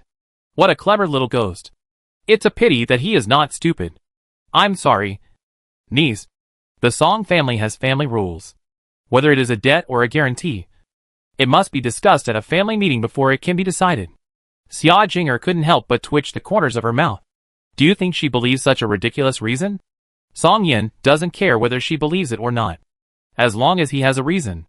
Xia Jinger knew that he couldn't get it done, but she didn't dare to force him, lest she ruin the already fragile relationship. So she had to look at Yan Yan again. Miss Yen, can I write an IOU? No credit. Yan Yan gave her 4 words. Xia Jinger took a deep breath and said, Okay, Miss Yen, please give me some time. It seems that she still has to ask Sister Fian for help. If she had known this, she wouldn't have fallen out with her in the morning. Yan Yan raised the contract in her hand and said with a bright smile, I'll give you 1 day. If you can't raise the money by this time tomorrow, I can only sell the contract to someone else at a high price. You know, I gave away so much food yesterday. And I'm very short of money now. Don't worry. I will definitely raise the money. Xia Jinger gritted her teeth. And her sweet voice became much lower. After saying that, she left. Chui, who was stopped by the guards, hesitated for a moment, but still followed. She left in a disgusting way. As for whether she would scold herself in her heart, Yin Yin said she didn't care. I told you to squeeze my man. I will squeeze you to death. Ning Yuan looked at her gently, with a doting smile in his eyes. It feels so good to be protected by the one you love. Uncle, Ning Yuan, you go back to your room first. I have something to do. As he said that, he waved to the two of them, and disappeared without waiting for them to say anything. Looking at the disappearing person, Som Yin sighed again. Yin Yan's skills are really great. This is the person who is favored by the gods. Apart from anything else, just this skill alone is enviable. It's really amazing. I envy it. Ning Yuan looked yearning, and didn't say it was a supernatural power. Unless his ability level is restored, he will not tell others, including his uncle who treats him very well, because there is a very mysterious heavenly temple in this world. And the god is said to be a god who has descended to the earth and can call the wind and rain, and move mountains and seas, which is very powerful. Look at the drought that has spread to half of the Great Zhou Kingdom, and you will know that this person is not simple. Unless he can protect himself, not become a burden to Yin Yin, and can protect them. Otherwise, he will be a quiet, beautiful boy. He likes to be carried by his wife and fly, and he doesn't feel embarrassed. Xie Yuan, Uncle tells you that Yin Yan's ability is very important to the current situation of the country. I will go back and prepare to operate it. She will become your trump card to seize the position of the head of the Ning family. Yesterday, his plan had already come out. If nothing unexpected happens, Ning Yuan will become the prince in 3 months. In half a year, Ning Xiongwu will be forced to resign, and Ning Yuan will be promoted to the throne. Originally, it would take longer, because there are 8 other families behind the Ning family. He needs time to get at least 5 of them to support him. But now with Yin Yan's supermarket, the time can be shortened by half. Only the 3 closest families need to support him. And then the emperor will be dealt with. And it's done. What is the emperor's biggest headache now? It's not money or food, but the victims. Money and food can still be robbed. But if the victims rebel or flee abroad, the loss will be huge. Without people, how can the country develop? And the food provided by Yin Yin is equivalent to solving half of the problem for the emperor. After listening to his uncle's words, Ning Yuan asked worriedly, Uncle, can you not let Yin Yin get involved in this kind of thing? I understand what you are worried about. But if she wants to marry you, and you want to become the head of the Ning family, these are inevitable. The head of the family's wife is not a rural woman. She only needs to do housework and take care of children. Socializing, strategy, and means are all to be learned. Don't worry. I will ask Nanny Shi to teach her. If it doesn't work, I will ask a nanny from the palace to serve her so that she can have someone to advise her when she encounters any problems. Ning Yuan frowned slightly, obviously not satisfied with this answer. Uncle, if I don't become the head of the Ning family, can I live with Yin Yin outside the house without being disturbed? Song Yin shook his head with some regret. It was possible before, but it's not okay now. The supermarket in her hands means that she can't live like an ordinary person. Most of the time, if you don't look for trouble, trouble will find you. Unless she doesn't use the supermarket anymore. How can life be perfect? Ordinary people can't do it. And aristocratic families can't do it either. There is no absolute freedom in life unless you have absolute strength. Think about the high and mighty royal family. Aren't they still suppressed by the heavenly palace? The emperor just resisted for a while, and got such a severe punishment. Another thing is that your illness is likely related to the heavenly palace. I still hope you can become the head of the Ning family, so that they dare not touch you easily. Chapter 179 Ning Yuan's Guess. Ning Yuan was silent for a moment, indicating that he understood. No matter what era, strength is the most important. I got the news 2 days ago that the people sent by the Ning family have gone back. They should think that you have died in the Yanbuguo mountains. As for the Ning family, he has always sent people to keep an eye on them. In the past, he believed that Xiao Yuan was weak and sick. Now, it's nonsense. Also, I will separate from you when we arrive in Liangqiu. Don't let the Ning family know about your news for the time being. Ning Yuan thought of a possibility. Uncle, are you worried that someone will attack me? Song Yin nodded. His expression became solemn. Yes, and I have guessed who it is. Prime Minister Ning. Have you recovered your memory? When asked before, his memory about this aspect was blank. Ning Yuan shook his head. No, but I can guess that he is the only one who can lock me up for a long time, and get the other members of the Ning family to agree. Another thing is that in my memory, his appearance seems to have not changed much in the past 20 years. He is almost 50 years old. No matter how well he takes care of himself, it is impossible for him to keep the appearance of 20 years old. It is too suspicious. What's more, Prime Minister Ning doesn't know martial arts at all, and it is impossible for him to stay young by internal strength. Adding the relationship between the two, the answer is already obvious. Song Yin has been staring at him, carefully observing his expression, and he was relieved to make sure that he was not particularly angry. You have indeed grown up. After a trip from the capital, Xiao Yuan's growth amazed him. You know, Xiao Yuan used to be very difficult to get along with, and he never considered the consequences of doing things. This shows that Xu Yuan has always been a good kid, but he was deliberately abandoned by the Ning family. Leave the Ning family to your uncle. I will take you back to Beijing in 3 months at most. By then, you will be the prince. Since knowing the special nature of his blood, Song Yin had the idea of asking him not to return to Beijing. Many people saw it before, so it was difficult for him to hide it. But the trip to Yanbugua Mountain gave him the opportunity. In addition, he was surrounded by his own people, so there was no need to worry about someone leaking information. Ning Yuan nodded and obeyed his uncle's arrangement. Uncle, Yin Yin has a special task here. I hope you can help. Tell me, what do you want your uncle to do? Purchase 500,000 goods from the supermarket every month for 3 months. He directly said the highest amount. Double insurance. 500,000 taels a month? This is not a problem. I have already written to your cousin Qing. When the time comes, let Yin Yin give him the membership card. Cousin Qing seems to be a member of the Ministry of Revenue. I know. The Ministry of Revenue is in charge of money, which is equivalent to finding an agent from the court. So the sales will be stable in the future. By the way, uncle, be careful with Xia Jinger. Yin Yin said she is very cunning, calculating, and pretending to be pitiful. Well, don't worry. The two talked for a while and prepared to go back to the room. Suddenly, Xiao Guzi flew down from upstairs, carrying one on his back and holding one in each hand. Uncle, you are so awesome. Xiao Dan was full of amazement because of Xiao Guzi's appearance. The children always called him uncle, and he agreed.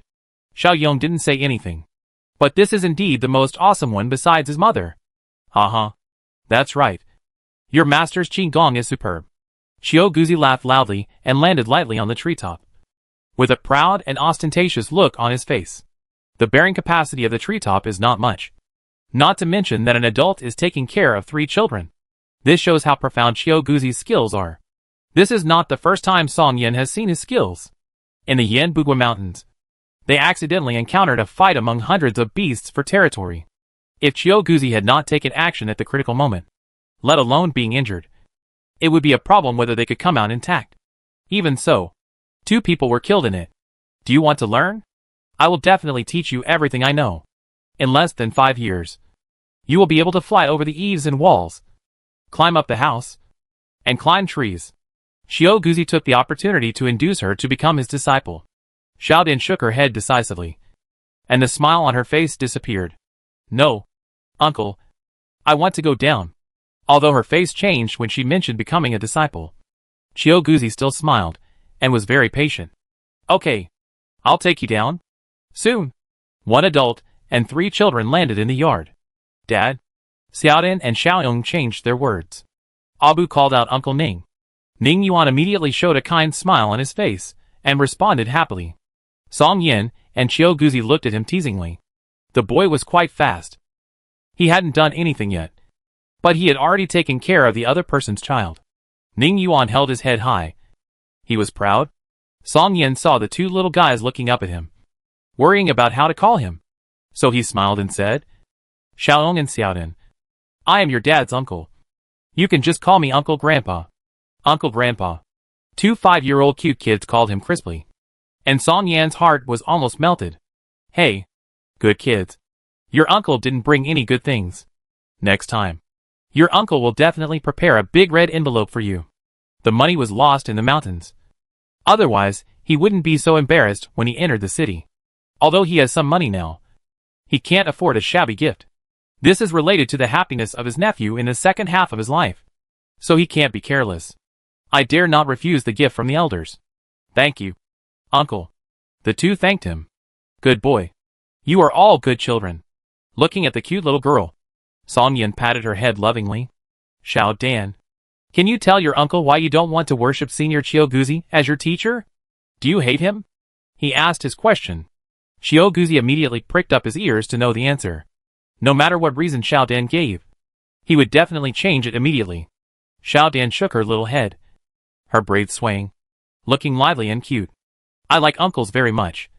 But why should I become a disciple? Song Yin replied. To learn skills. Xiao Dan blinked her clear eyes and asked in confusion. For reading and writing, I have my brother. For martial arts, I have my mother. And brother Abu can teach me how to tame beasts. I am quite content to learn so many skills. Besides, my brother said that girls should be spoiled when they grow up. With him and my mother around, I don't need to be so capable. My brother also used the example of daughters of famous families. They only need to learn some skills of playing music, chess, calligraphy and painting, and managing the household. After getting married, they can still live well. Don't they rely on their husband's family and their mother's family? It is enough for her to learn the skills she has now. And she doesn't need to leave her hometown to become a disciple to learn skills. There is another point that Xiaoyong did not say. That is, the greater the ability, the greater the responsibility. He did not want to put such a shackle on his sister, and did not want her to be in danger in the future. He would rather his sister be ordinary. So he was very opposed to Kiguzi accepting a disciple.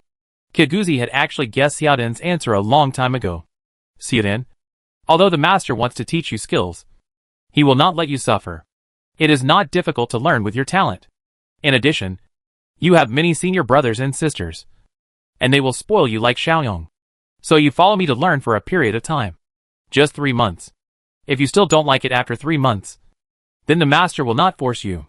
Is it okay? Chapter 180 The Conditions for Becoming a Disciple. Now that the conversation has come to this, and Kiguzi has been lowering his posture and responding to every request in order to find an apprentice, Xiaodan felt a little embarrassed to refuse. She looked at her brother, who was the one who made the decision. Brother, is only 3 months okay? Xiaoyong frowned tightly, his expression serious, and he regretted not stopping his sister from contacting this person. I thought that people with a long reputation would be arrogant. He wanted to refuse, but he could see the reluctance in his sister's expression, and a little bit of heartbeat. Xiaoyong lowered his eyes and thought for a while, then looked at Kiguzi seriously. Uncle, to be honest, I don't believe you, because you are just a stranger to us, who have known each other for a few days, and I can't hand my sister over to a stranger. The implication is, what kind of person are you? Right? Whether others believe it or not. I don't believe it. Song Yin felt that he needed to say something. Xiaoyong, you are still young. You don't know the reputation of Senior Qiu Guzi, the centenarian who can bring back the dead with his miraculous hands. This title is not casual. Also, Xu Yuan was critically ill last time, and it was Senior Qiu who saved him. And this time, he was in a coma for several days. Wasn't it also Senior Qiu who cured him? Xiaoyong said seriously. Uncle, I know what you said, but your situation is different from Xiaodan's. Song Yin asked. How is it different? My father is a patient, and a patient in danger of life. You are helpless, so you can only trust Qiu Guzi. After all, how bad can it be? What if it succeeds? You need him for help, so your guarantee cannot be used as a reference. But Xiao Dan is different. No matter if he is a miraculous doctor who can bring people back to life, or an old immortal who knows the past and the future. What does it have to do with Xiao Dan? If he doesn't appear, Xiao Dan lives a good life. On the contrary, his appearance will bring a lot of unknowns. Why should I let Xiao Dan give up the smooth road and take a road full of unknowns? So, I refuse. This. Kiguzi didn't know how to answer, because the little guy's analysis was right. But Xiaodan is a rare genius, and he had reserved his apprentice a long time ago. He couldn't give up. Also, He is really not a bad person. Song Yin was shocked by the little guy's words again. He wanted to take him to his side and train him well. Yin Yan's child, a very talented one, was favored by Kiguzi. And he had extraordinary talents at a young age.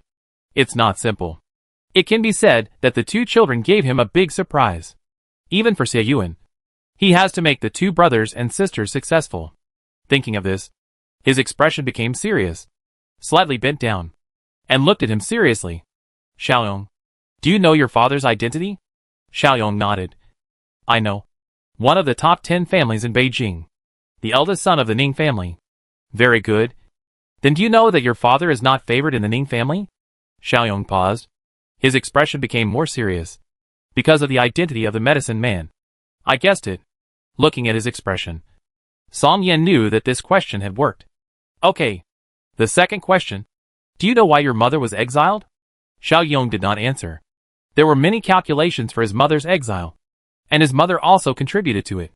But no matter what the reason was, the facts told him that without strength, he could only be manipulated by others. He couldn't help but clench his hands. Song Yin knew it was almost time. So he added fuel to the fire. Whether it's your mother or your father, their future is not a smooth road. And it is even full of thorns. Now that the two of them are together, the future will be even more difficult. Of course, they will do their best to protect you and won't let you get hurt. If you accept the protection with peace of mind, then just ignore what I said before. If you want to become strong and protect them in return, then the opportunity is right in front of you. He pointed at Qiuguzi. Do you dare to bet? Bet that Senior Qiuguzi is someone worthy of trust? Provoking. Xiaoyong knew, but he couldn't help but take the bait, because he wanted to protect his mother. Xiaodan thought the same thing. She looked at her brother. Her eyes became firm. Brother, let me become your disciple. I want to become strong. Xiaoyong looked at his sister, then turned his head to look at Qiuguzi, who was expecting, and suddenly smiled. Uncle, you win, but I won't gamble with Xiaodan's safety. Qiuguzi's shoulders slumped. Is he still refusing? Song Yan's mouth curled up, knowing that it was done. Sure enough, Xiaoyong said the next second. I agree to Xiaodan's apprenticeship, but I have conditions. What conditions? What conditions? Qiuguzi asked happily immediately, his mouth almost grinning to the back of his ears. Xiaodan also looked at his brother expectantly. Ning Yuan, who had been silent, glared at his uncle, and then looked at the two children with relief. Although they were not his biological children, the two children were too heartwarming to dislike. Xiaoyong began to state the conditions. First, after Xiaodan becomes his apprentice, you can't take her away. The person must be under his nose. At least he must see the person clearly, and make sure there is no danger before he relaxes this condition. Qiuguzi immediately agreed. No problem. It doesn't matter where you teach. And I've long been tired of the life of wandering around the world. So it's just right to settle down. For the sake of his apprentice, he gave up the wandering he always liked. Second, Uncle, your teaching cannot be dangerous. That won't happen. You can supervise from the side.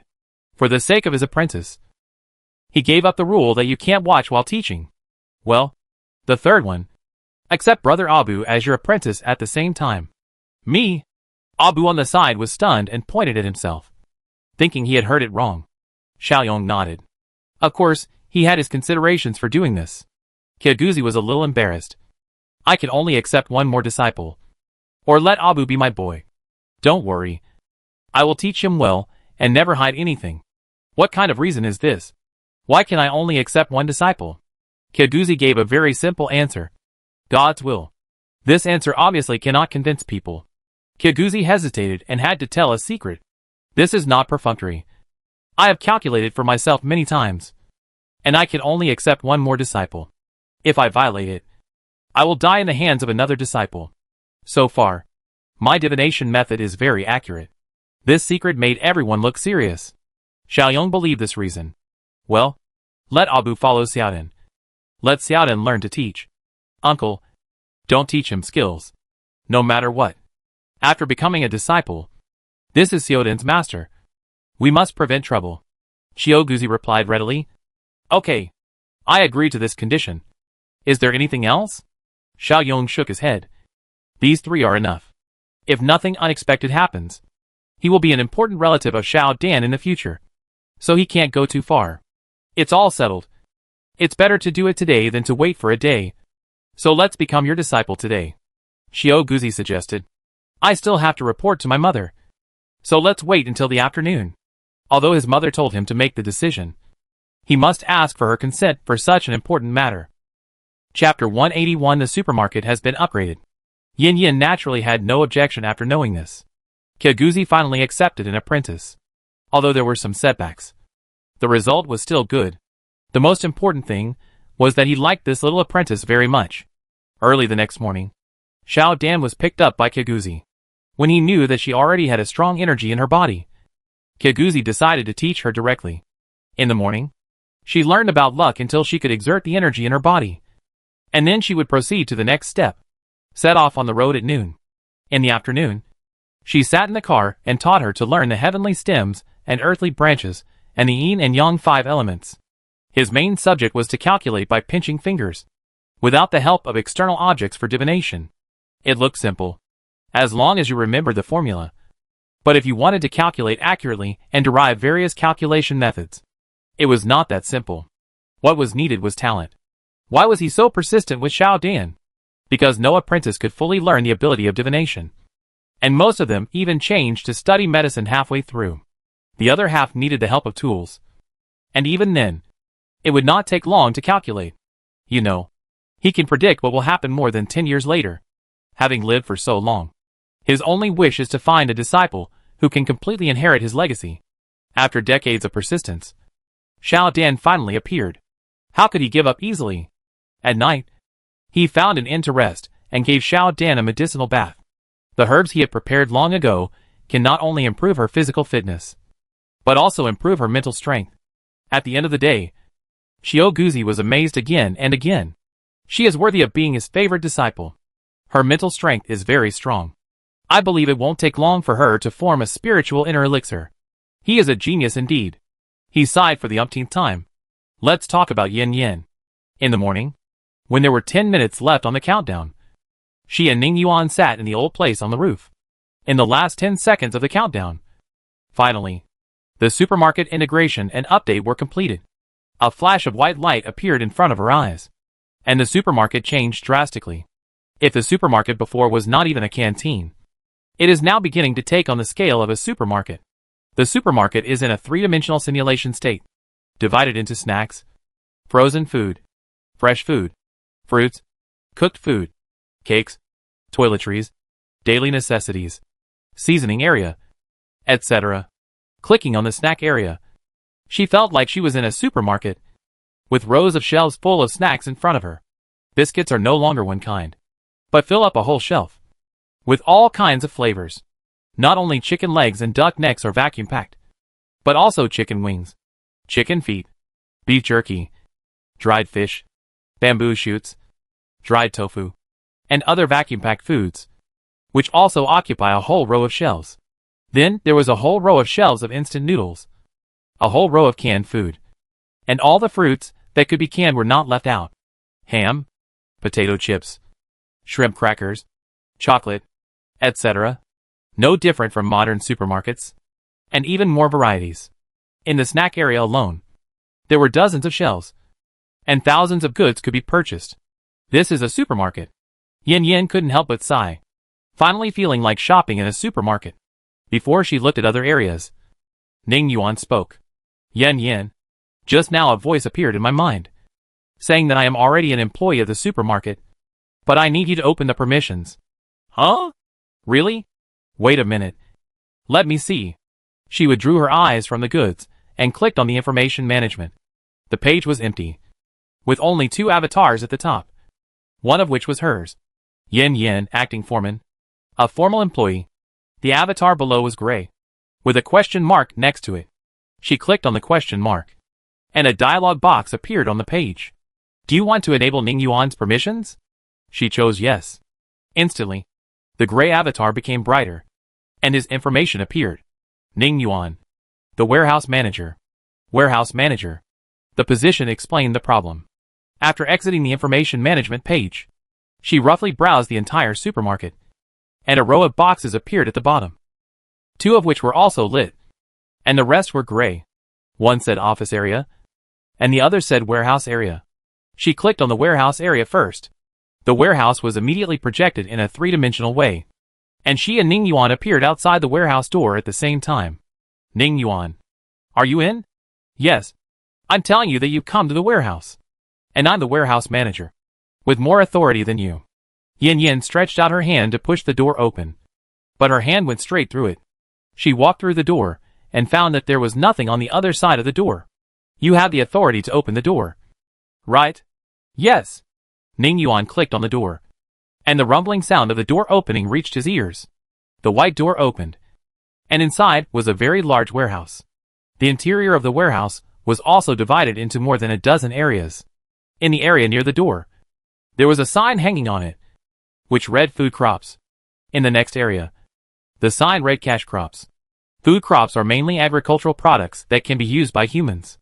The range of cash crops is very wide, such as various trees, fruits, peanuts, cotton, linen, mulberry, tea, etc. Crops with economic uses. The next area is medicinal crops. Crops with medicinal value. Then there are livestock, aquatic products, minerals, etc., which are very comprehensive. Ning Yuan, do you see if these are purchased from outside? He nodded. Yes. I can set the purchase price here. And there is also a purchase card. Anyone who provides raw materials exceeding 10,000 taels of silver can be issued a purchase card. Just like a membership card. And the other party can buy and sell through the purchase card. Finally perfected. Yin Yin breathed a sigh of relief. Before, the supermarket only had inflows and no outflows. And I was worried about an economic crisis. But now it's all right. Sure enough, what you carry is the core component of the supermarket. And now it has been integrated. So it looks like a supermarket. Ning Yuan was naturally happy that he had a golden finger. The most important thing was that he could fight side by side with Yin Yin, instead of just watching from the side and unable to participate. Yin Yin suddenly thought of something. Do you see if there is a salary? Is there a reward? Ning Yuan stood still, and a smile appeared on his face after a moment. Yes. It's also 3 baskets of fruit. But there's no reward. Then is there a promotion mission? Ning Yuan shook his head. No. No. Yin Yin lowered her eyes and thought for a moment. It seemed that the supermarket was still under her control, and she still had to wait for 3 months to get the reward. Compared to her disappointment, Ning Yuan was open-minded. This is already very good. I am satisfied that I can help you.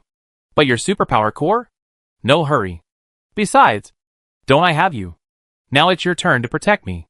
I have to enjoy it. I don't want to recover my superpower level so quickly. Yin Yin knew that he said this to comfort himself.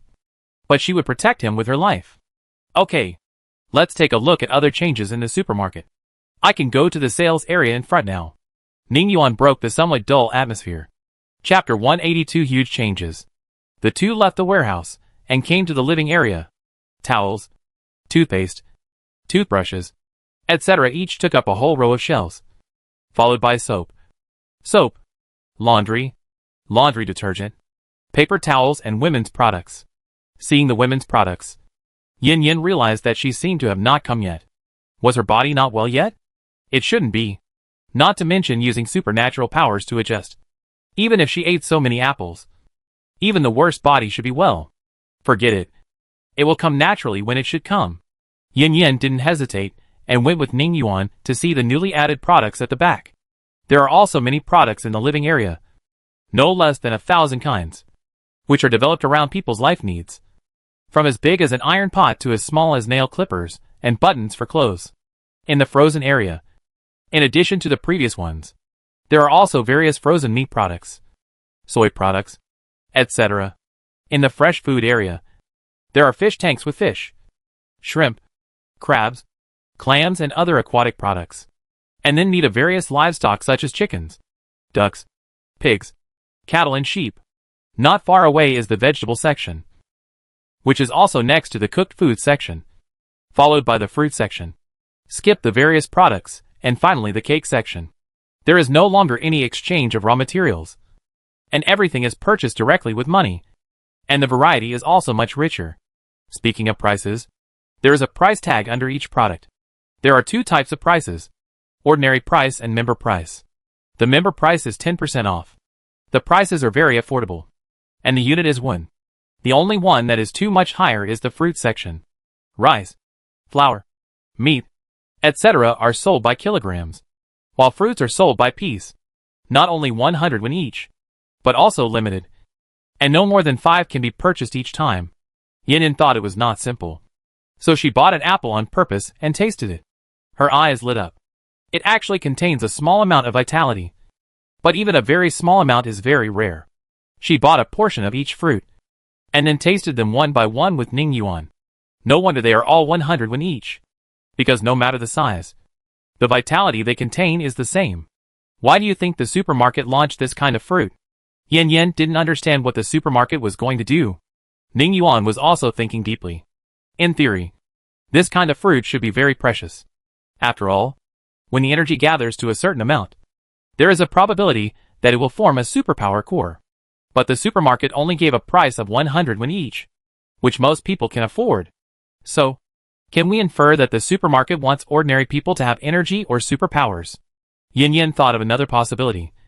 The supermarket has limited the quantity, and the content of the fruit is very small. It will be very difficult to form a superpower core. I think maybe they want to enhance people's physique so that they can better withstand natural disasters. There is another possibility. If people's physique is enhanced, the strength of the army will also increase exponentially. So, he paused and looked at Yin. Yin understood, and the two of them said a name at the same time. Tiantian. The tacit understanding between the two made them smile at each other. And they understood each other. I think both guesses are possible. No matter which one. They are used to fight against Tiantian.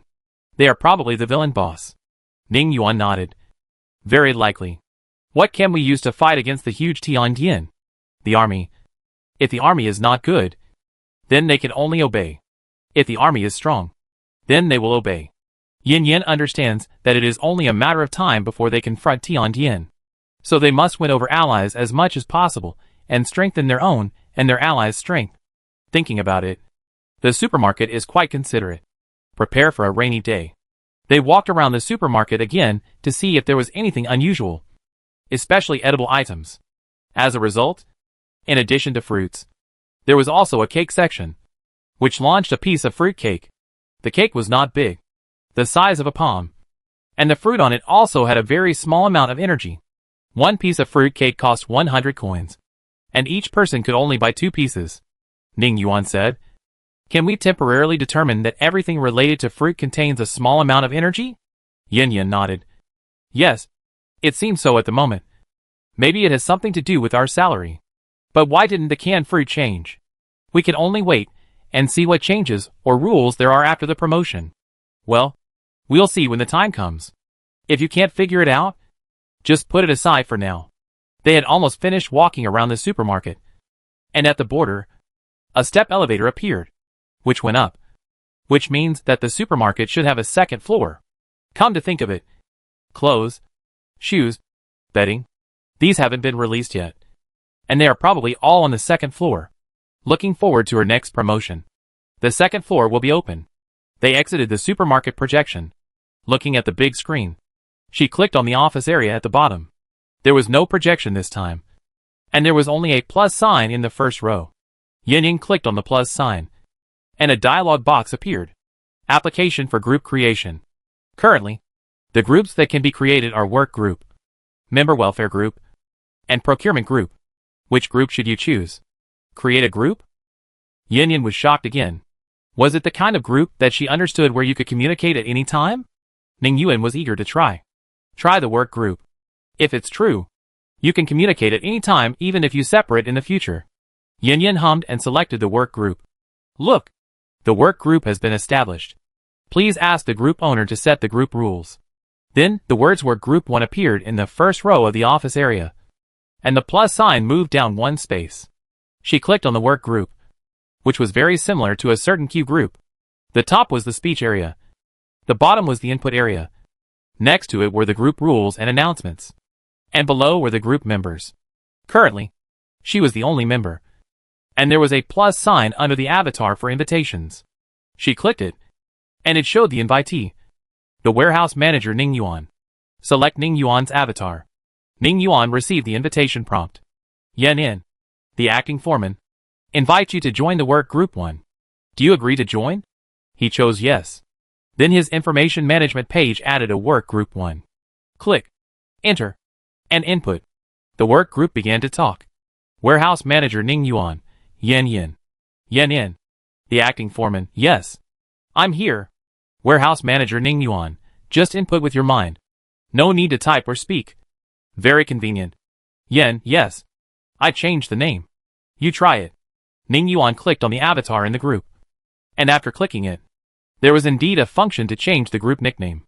They looked at other functions again, which can be said to be very similar to the chat group in that world. Except that they don't need to be typed by hand. Wait for me, Yin Yin said to him. Then stood up and flew away. Ning Yuan knew what she was doing, so he waited quietly. After a while, ding. You have a new group message. Please check it. He clicked on the group. Yen, Ning Yuan. Can you see my message? Yuan, yes. Where are you now? Yin, 10 kilometers away. It seems that it is not affected by distance. The supermarket is worthy of being a golden finger. Powerful and awesome. Soon she flew back. Ning Yuan suggested. Do you want to create a member group and bring Xiao Dan and Xiao Yongyan? Wait until the afternoon. Zhao Fian came to see me.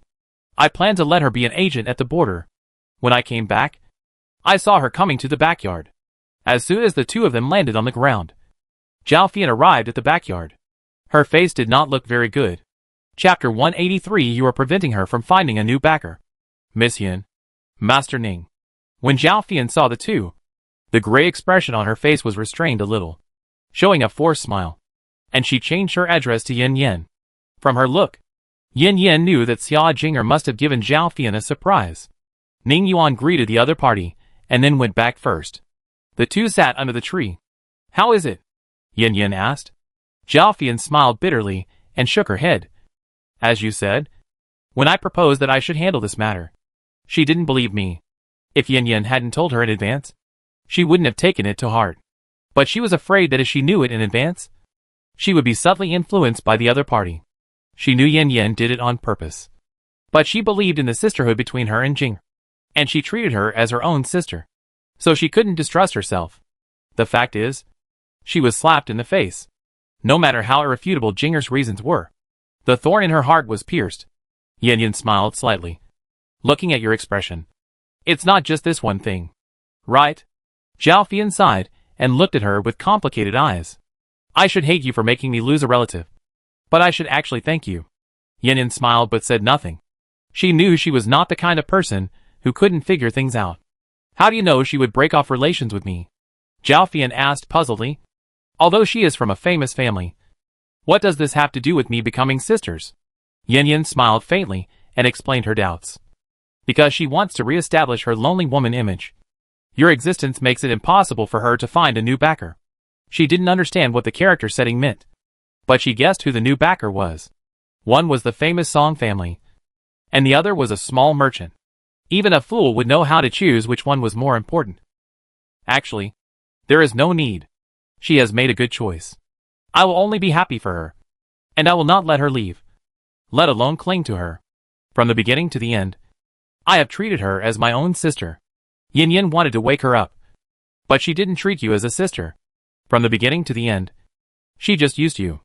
Now that a bigger backer has appeared, you are not only useless, but also an obstacle. Although she didn't want to admit it. Thinking back to the past bits and pieces, status, marriage, money, Zhao Fian knew that what Yin Yin said was true. This made her even more uncomfortable and sad, because she paid with sincerity, but got fake. Okay, I lost. Zhao Fian was no longer obsessed. She was not the kind of person who couldn't let go. I will abide by our agreement, and will not lend her money. Are you willing to do so? Yin Yin asked curiously. She knew that she felt so distressed when Xia Jinger frowned. Not to mention her crying and begging. Zhao Fian sneered, and the sadness on her face disappeared, replaced by heroism and indifference. I have to give it up even if I am reluctant. I, Zhao Fian, am not that cheap. From now on, I, Zhao Fian, have nothing to do with her. Xia Jinger. Yin Yan's lips curled slightly, with a faint smile. Okay. Let's talk about cooperation. I saw your ability the day before yesterday. And I can't wait. I have 80,000 taels of silver in my hand. And I want to buy the goods. She knew Yin Yan would leave. So she wanted to take this opportunity to buy more. Yin Yan smiled and took out a membership card and put it on the stone table. I know what you are worried about. With it, you can trade even if I am not here. What is this? Zhao Fian took the membership card curiously. Because there was no authorization from Yin Yan. The card was just a card in her hand. Zhao Fian asked, Does it represent your identity token? Yin Yan nodded slightly. You understand it correctly. But it does not represent me. But you? Oh! Is it the identity card issued to customers by the Chamber of Commerce behind you? Can I use it to pick up the goods? She meant almost the same thing. And Yin Yan was not keeping it a secret. This is a membership card. 1,000 taels of silver. Do you want to buy it? Yes. 1,000 taels to buy an identity card. It is a good deal. In her opinion. For such a mysterious Chamber of Commerce. It is nothing to have a higher membership fee.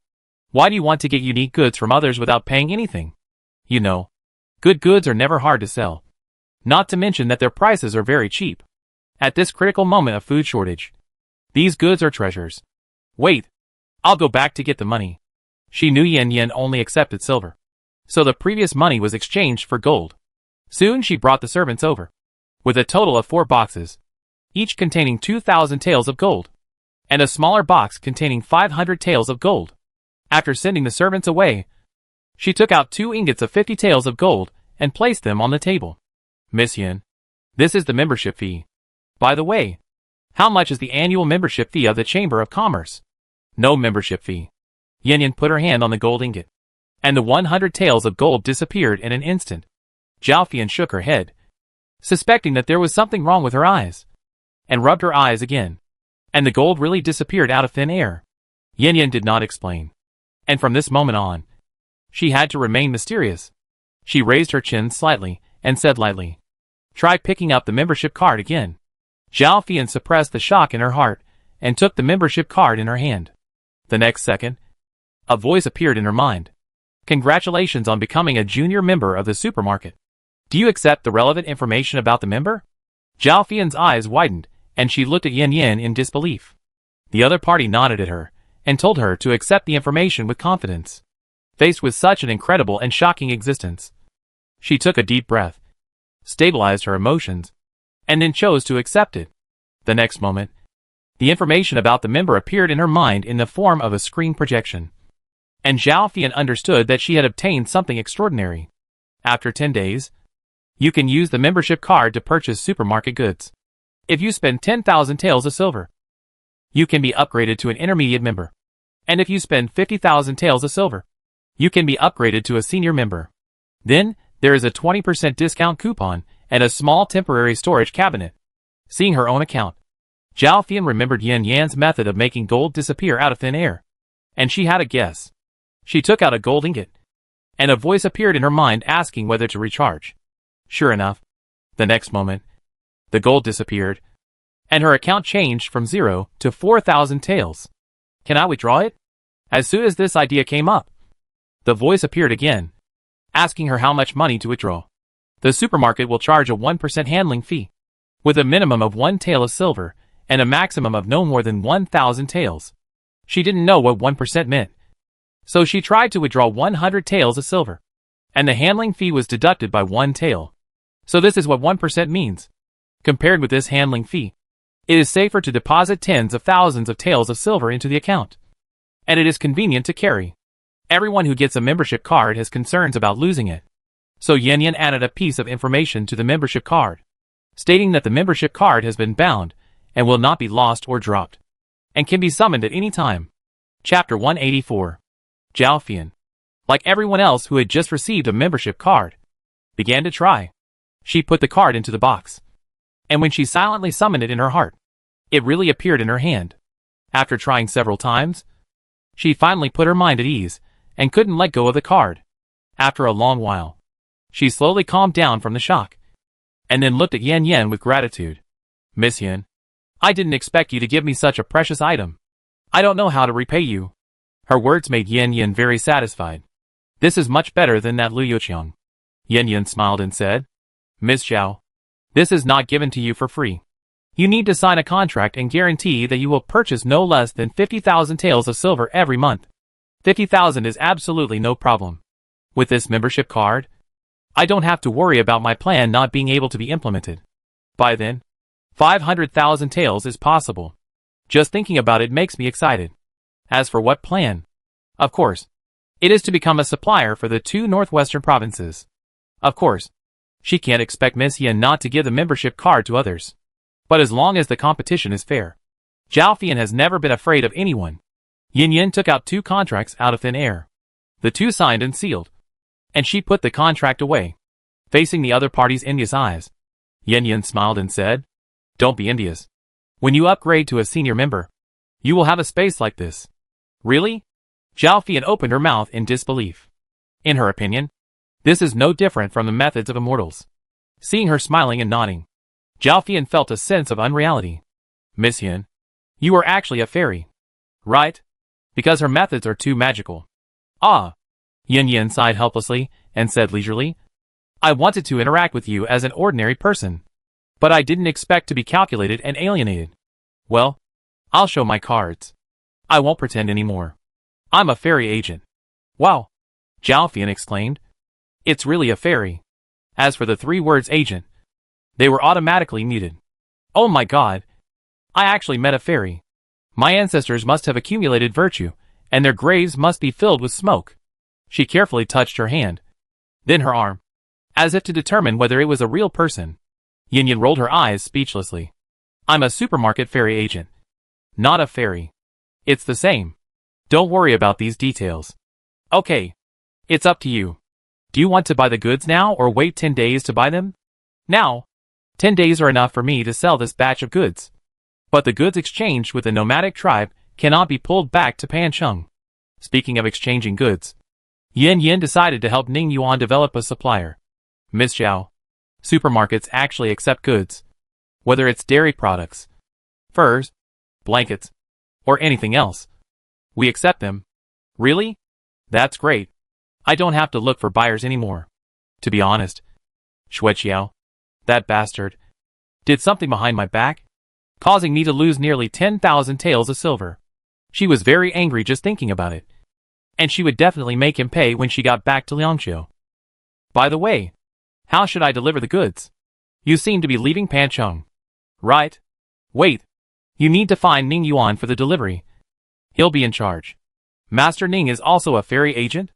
A whole family of fairies? What good luck. I'm really envious. Yin Yin didn't say whether it was or not. After all, she had to ask Ning Yuan for his consent. Wait for me for a while. She got up and left. Taking advantage of this time, Zhao Fian recharged all the gold in the box into the account. Soon the 2 came back. Ning Yuan handed her a purchasing card directly. Take the card, and when there are goods to be traded, just summon the purchasing card directly, and then it will automatically evaluate the value of the goods you delivered. If you agree with the purchase price given by the supermarket, just click to deliver the goods. As for the price, he cannot set the price, but can only fluctuate up and down by 20%.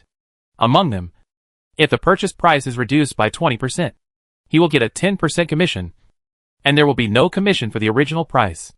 If it is higher than the purchase price given by the supermarket, there will be limited purchases if it exceeds 10%.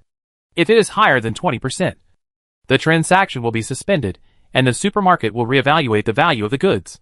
If you want to make money from the supermarket, no way. Zhao Fian took a green card with the 3 words purchasing card written on it. Congratulations on being selected as a primary supplier by the supermarket. We look forward to your providing high quality and good goods. Honesty and quality first. This time the prompt is different from the previous one, and it specifically mentions integrity and quality. Zhao Fian has a feeling that the supplier level is not as easy to upgrade as the membership card. The key points are integrity and quality. Try the box with money. Yin Yin suggested that she wanted to see what price the supermarket would give. Okay. She took the purchase card and came to a big box and put her hand on it. A projection appeared in front of her, asking her if the transaction product was a wooden box. She silently said yes. At the same time, Ning Yuan received the message. Zhao Fian, a primary supplier, wants to trade a poplar wood box. The price given by the warehouse. The wood is 100 coins. And the labor cost is 200 coins.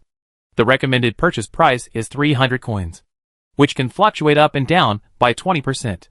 Ning Yuan didn't expect the warehouse to judge the price of wood so high. Unless it is the best wood, it is not worth much. And it can be cut casually in the mountains.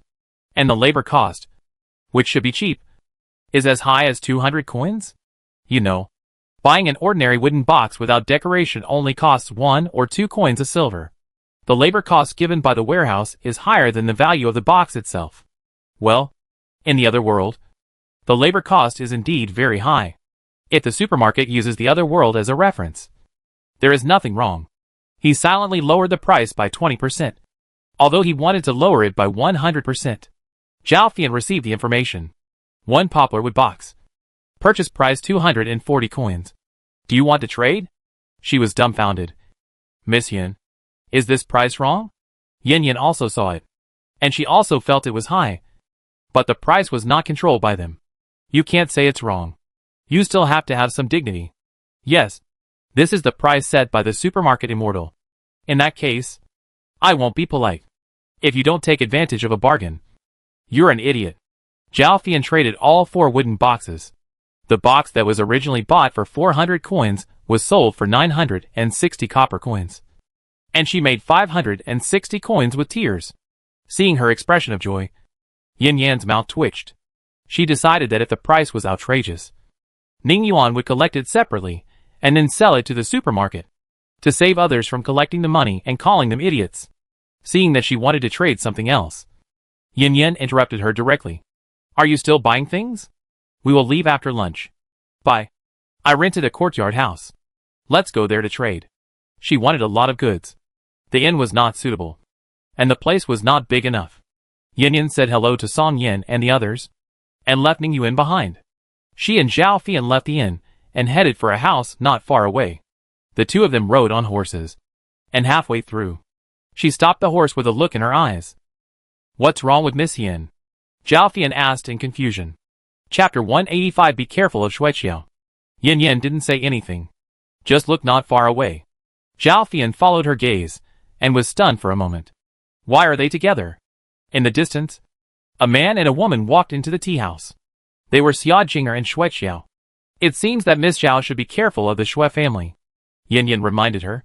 As expected, Xia Jinger had the money to redeem herself. As for how it came from, or why did the other party give it to her, Zhao Fian's eyes were complicated and a little hurt.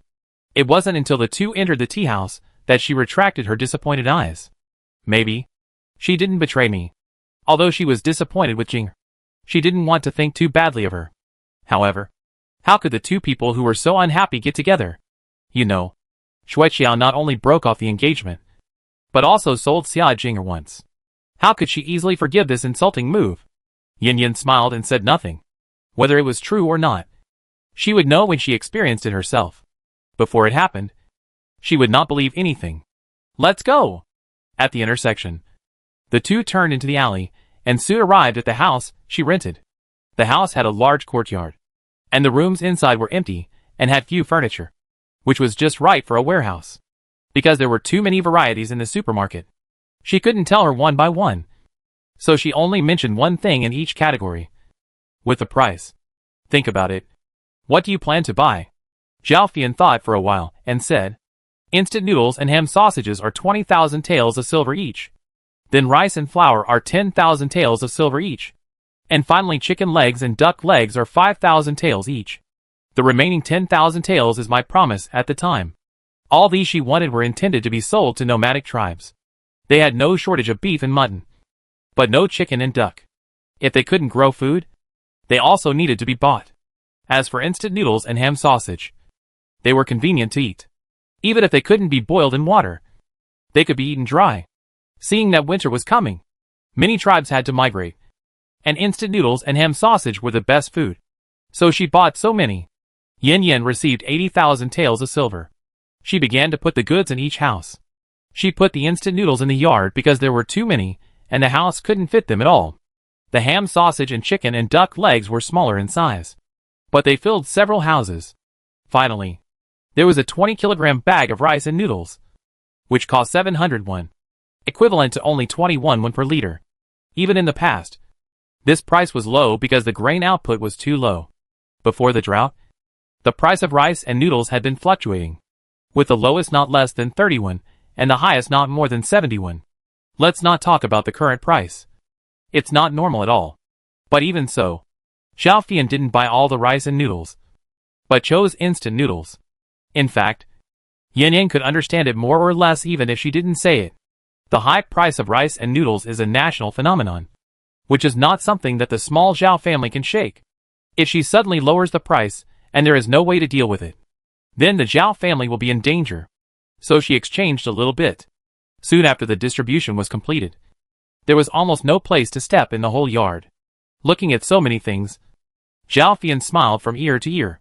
She could foresee that she would definitely make a lot of money this time, and make up for the previous losses. Yan Yan was also happy that the doubling task this month was completed.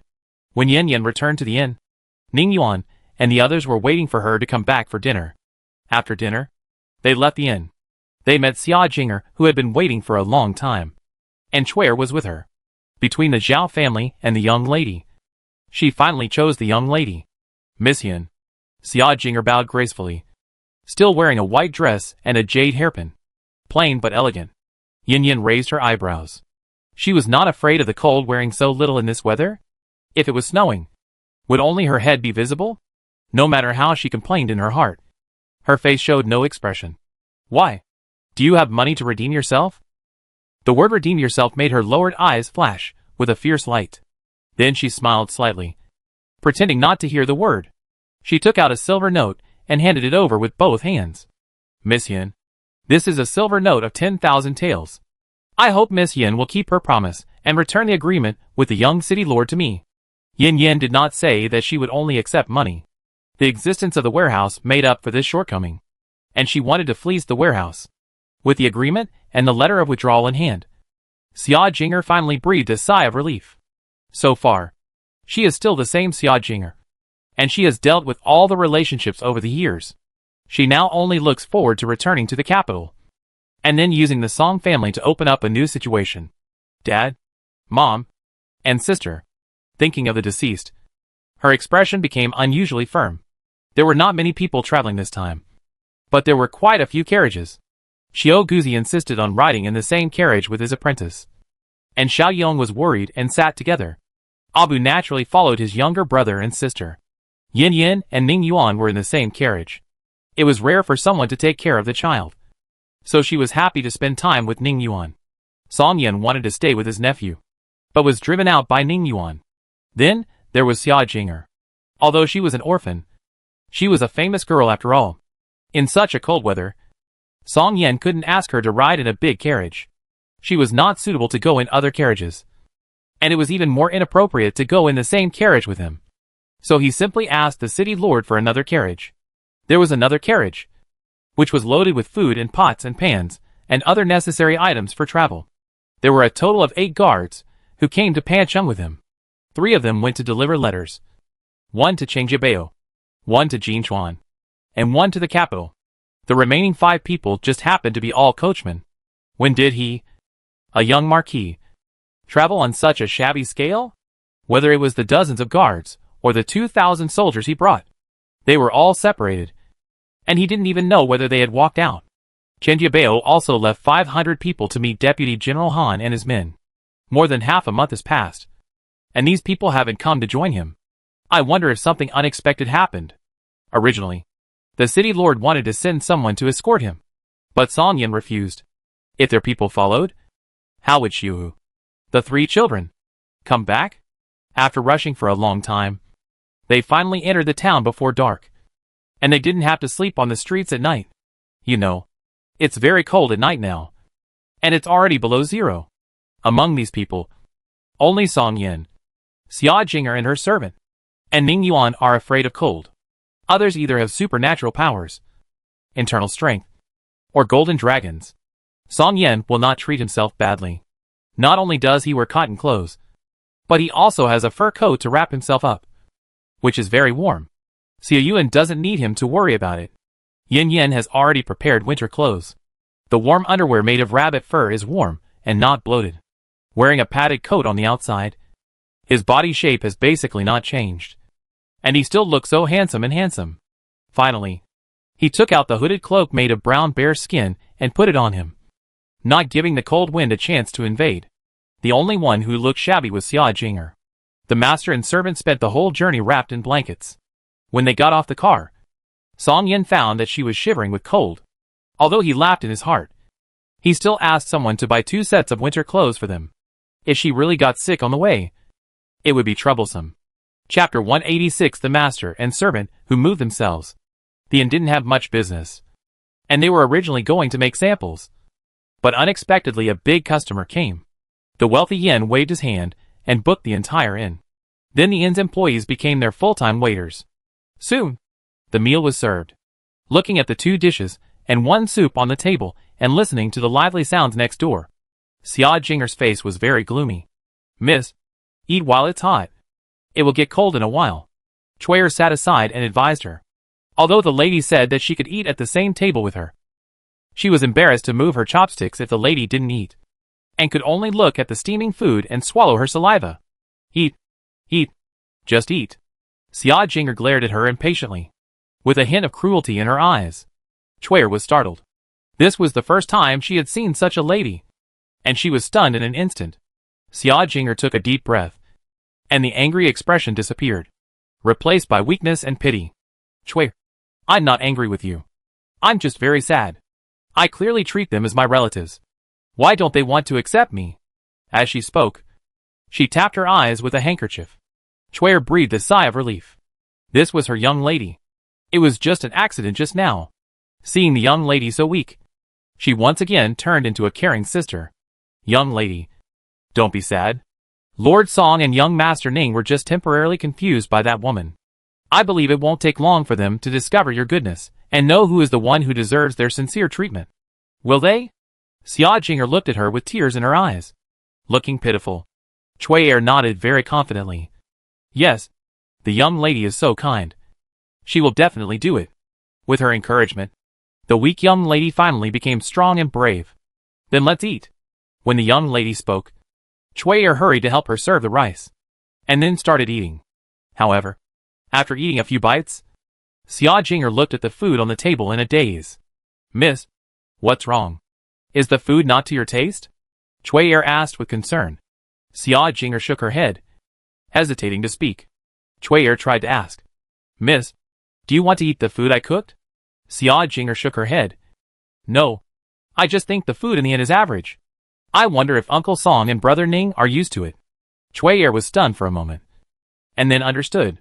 "Miss, you want to send food to Lord Song and young Master Ning?" "That's right. They are used to eating delicacies from land and sea. How can they swallow such simple food?" Xia Jinger hesitated for a moment, then shook her head. "Forget it. If they like it, what should I do in the future? I don't want to bother you all the time. I will feel bad." "Miss, you are so kind." Chuyer was moved to tears. "Isn't it just cooking? What's so tiring about it? If you can make Lord Song and the others accept you, I am willing to suffer and be tired. But this weather..." She wanted to persuade her, but Chuyer had made up her mind. "Miss, don't say anything. I will go to make breakfast tomorrow morning. For Miss, I am willing to do anything. For the weak young lady, she can do anything. Chuyer, I don't know how to thank you. You are really my good sister. I was right about you. When I regain my status, I will definitely recognize you as my sister and let you be the second lady of Xiao Mansion. You will not suffer from hardships from now on. I promise." Chuyer cried with happiness. "Miss, Chuyer doesn't ask for these at all. As long as I can always serve you, Chuyer will be satisfied." Thinking about the future, she was so happy that she was bubbling with joy. She firmly believed that as long as she thought about the young lady wholeheartedly, this day would come sooner or later. The master and servant moved themselves for a while, and then ate 2 dishes and a soup that had already gone cold. The next day, Xiaoding got up at dawn. When she saw Xiaohu lying on the bed, she jumped up happily. Mother promised last night that she would let them see Xiaohu early in the morning. Unexpectedly, Xiaohu really came back. Xiaohu, I miss you so much. She hugged its neck and rubbed its big head affectionately. Roar. The fat little tiger roared, indicating that he missed them very much. Fortunately, Master Yen didn't forget him. These days, he didn't eat well and sleep well, so he was worried. Xiaoyong and Abu were woken up. The two were very happy to see Xiaohu again. They had regarded Xiaohu as a partner for a long time. Did it go out of the city smoothly? Abu asked. The little tiger nodded.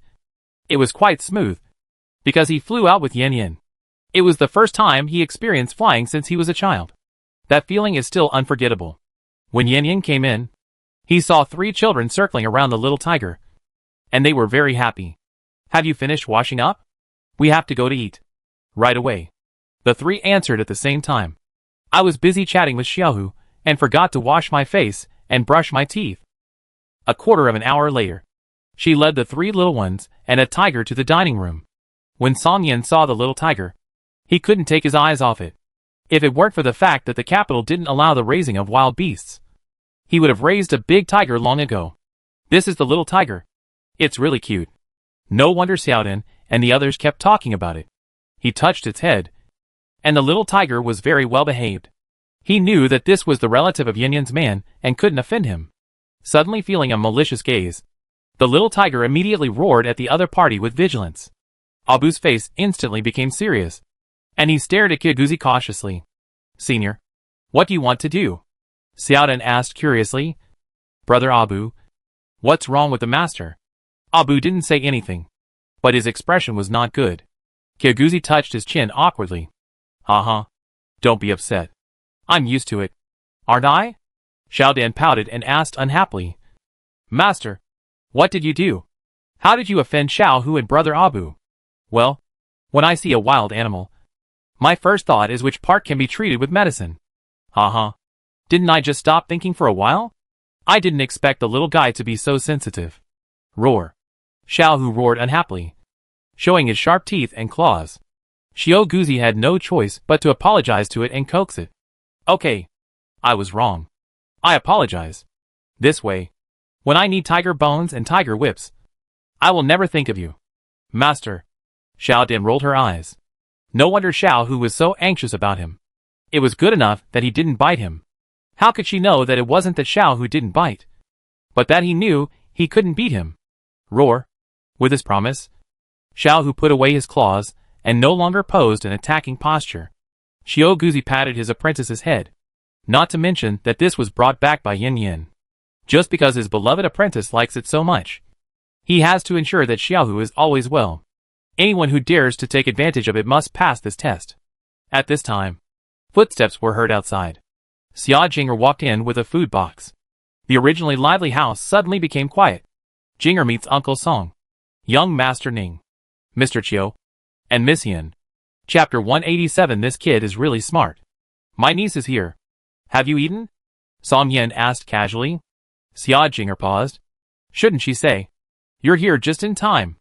Let's eat together. The other party's words had already expressed a tactful refusal.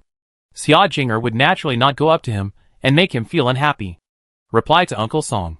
I've already eaten. He put the food box on the table and opened the lid. Uncle Song. This is the snack I made. Please try it. Thank you for your hard work. Let the servants do these things in the future. It's so cold. Don't get too cold. Before Xia Jinger was moved, Song Yin continued. What if you catch a cold? I'm in a hurry to get on the road. Should I put you down and let you recover before going to Beijing? Or should I stop and wait for you to recover before continuing on the road? Xia Jinger's expression froze with emotion, and she lowered her head in shame. Uncle Song is right. I didn't think it through. I wanted to gain some favor, but ended up getting scolded. It was not right to take the snacks in the box, and it was not right not to take them. Song Yan's tone softened. Okay, you are kind, but don't do this kind of work for servants anymore. Step back. Yes, Uncle Song. Xia Jinger lowered her head, bit her lips tightly, and left with a humiliated heart. The annoying people left, and everyone started to eat breakfast. After dinner, she took out 10 apples. After dinner, everyone should have some fruit. Each person bought 5, and she and Ning Yuan were no exception. Mom, Xiao Dan and Xiao Yong looked at their mother, not understanding why she would take out such precious apples. And even the guards had a share. Xiu picked up the apple very unceremoniously. When it went into his stomach, he found that it was different from what he had eaten before. Hundreds of such apples were not as good as what he had eaten before. Song Yin originally did not intend to eat it, but under Ning Yuan's insistence, he had to take a bite. When the apple went into his stomach, he actually felt a warm current. I thought the apple was cold, but I didn't expect that my stomach would be warm after eating it. Hot? Xiao Guzi picked up the apple in front of him and took a bite gently. His eyes lit up, and he ate the apple in a few bites, then closed his eyes to experience it carefully. It actually contains so much vitality, which is no less than the energy of 100-year-old ginseng. That's what he said. But based on the medicinal value alone, ginseng is naturally precious. And he is talking about the vitality content in it. Yen girl, is your apple also a supermarket product? Yes. But not only is it expensive, but you can't buy it in unlimited quantities. Xiao Guzi nodded, and he said that such a precious apple must be rare. Then the next second, Yin Yan's words made him dumbfounded. An apple costs 100 coins, and each person is limited to 5. What? This is expensive? Do you know what it means? Xiao Guzi screamed, and wanted to jump up to explain it to her. Anything that can directly replenish vitality is worth hundreds of taels of silver. 100 copper coins. And you actually say it's expensive? Do you want to discourage people like this? Give me 5. With a snap, a 50-tael silver ingot was slapped on the table. Yin Yin put the silver away with a smile. Mr. Chiu, 5 fruits a day from now on. Deduct from this. Then he took out 5 apples. Change? No way.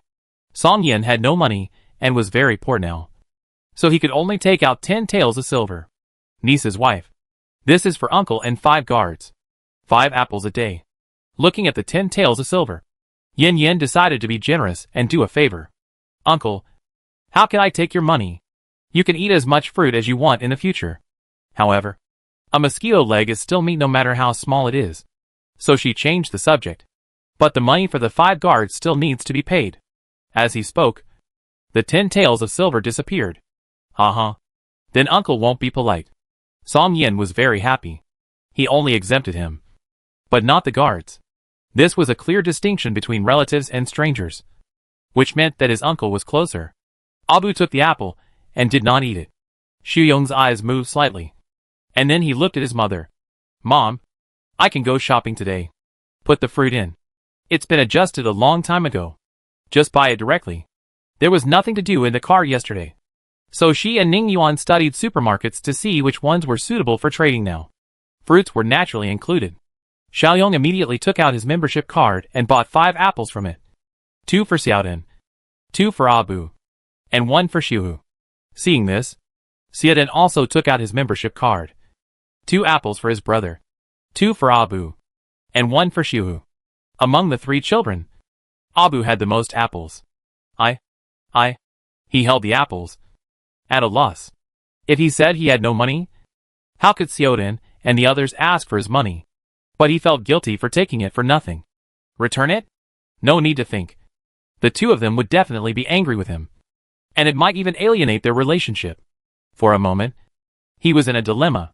Don't worry, Brother Abu. I have it. Brother Abu, and Xiuhu will all have it. Xiaodan raised her little face and said proudly. Roar. Xiuhu roared in cooperation.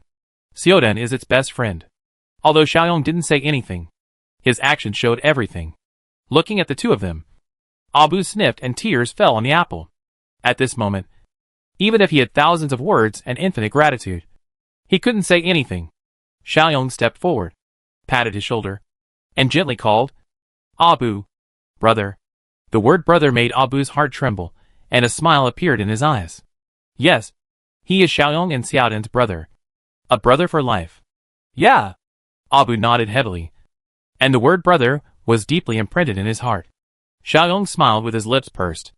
The adults watched from the side and did not interfere, but they were very moved by the feelings between them. Yin Yin looked relieved. The 5 guards were secretly wiping tears. Even though Song Yin was reminded by his nephew, he was still moved to tears. Xiao Guzi pinched his chin with relief. If he could only have one apprentice, He really wanted to accept Xiaoyong as his disciple. This kid is really smart. And Abu. Although he is not very smart, he has the Gu King in his body. Not only is he immune to all poisons, but he can also communicate with all kinds of people, especially his infectiousness.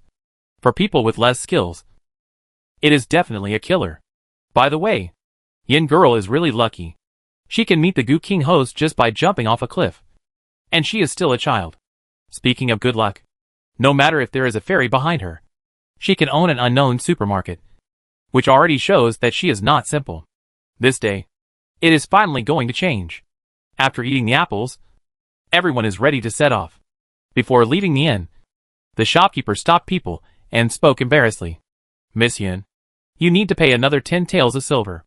This is a small business. Please understand, Miss Yin. If it is 1 or 2 taels, I will not stop you. Chapter 188. How long will your sisterly love last? He was also in a dilemma, knowing that this would offend the guests. But he had no choice. Xia Jinger and her servant suddenly changed their expressions and became nervous. Did our food expenses exceed the limit? It doesn't matter. You are doing business, not charity. It is natural to ask for debts. Yin Yin was not unhappy.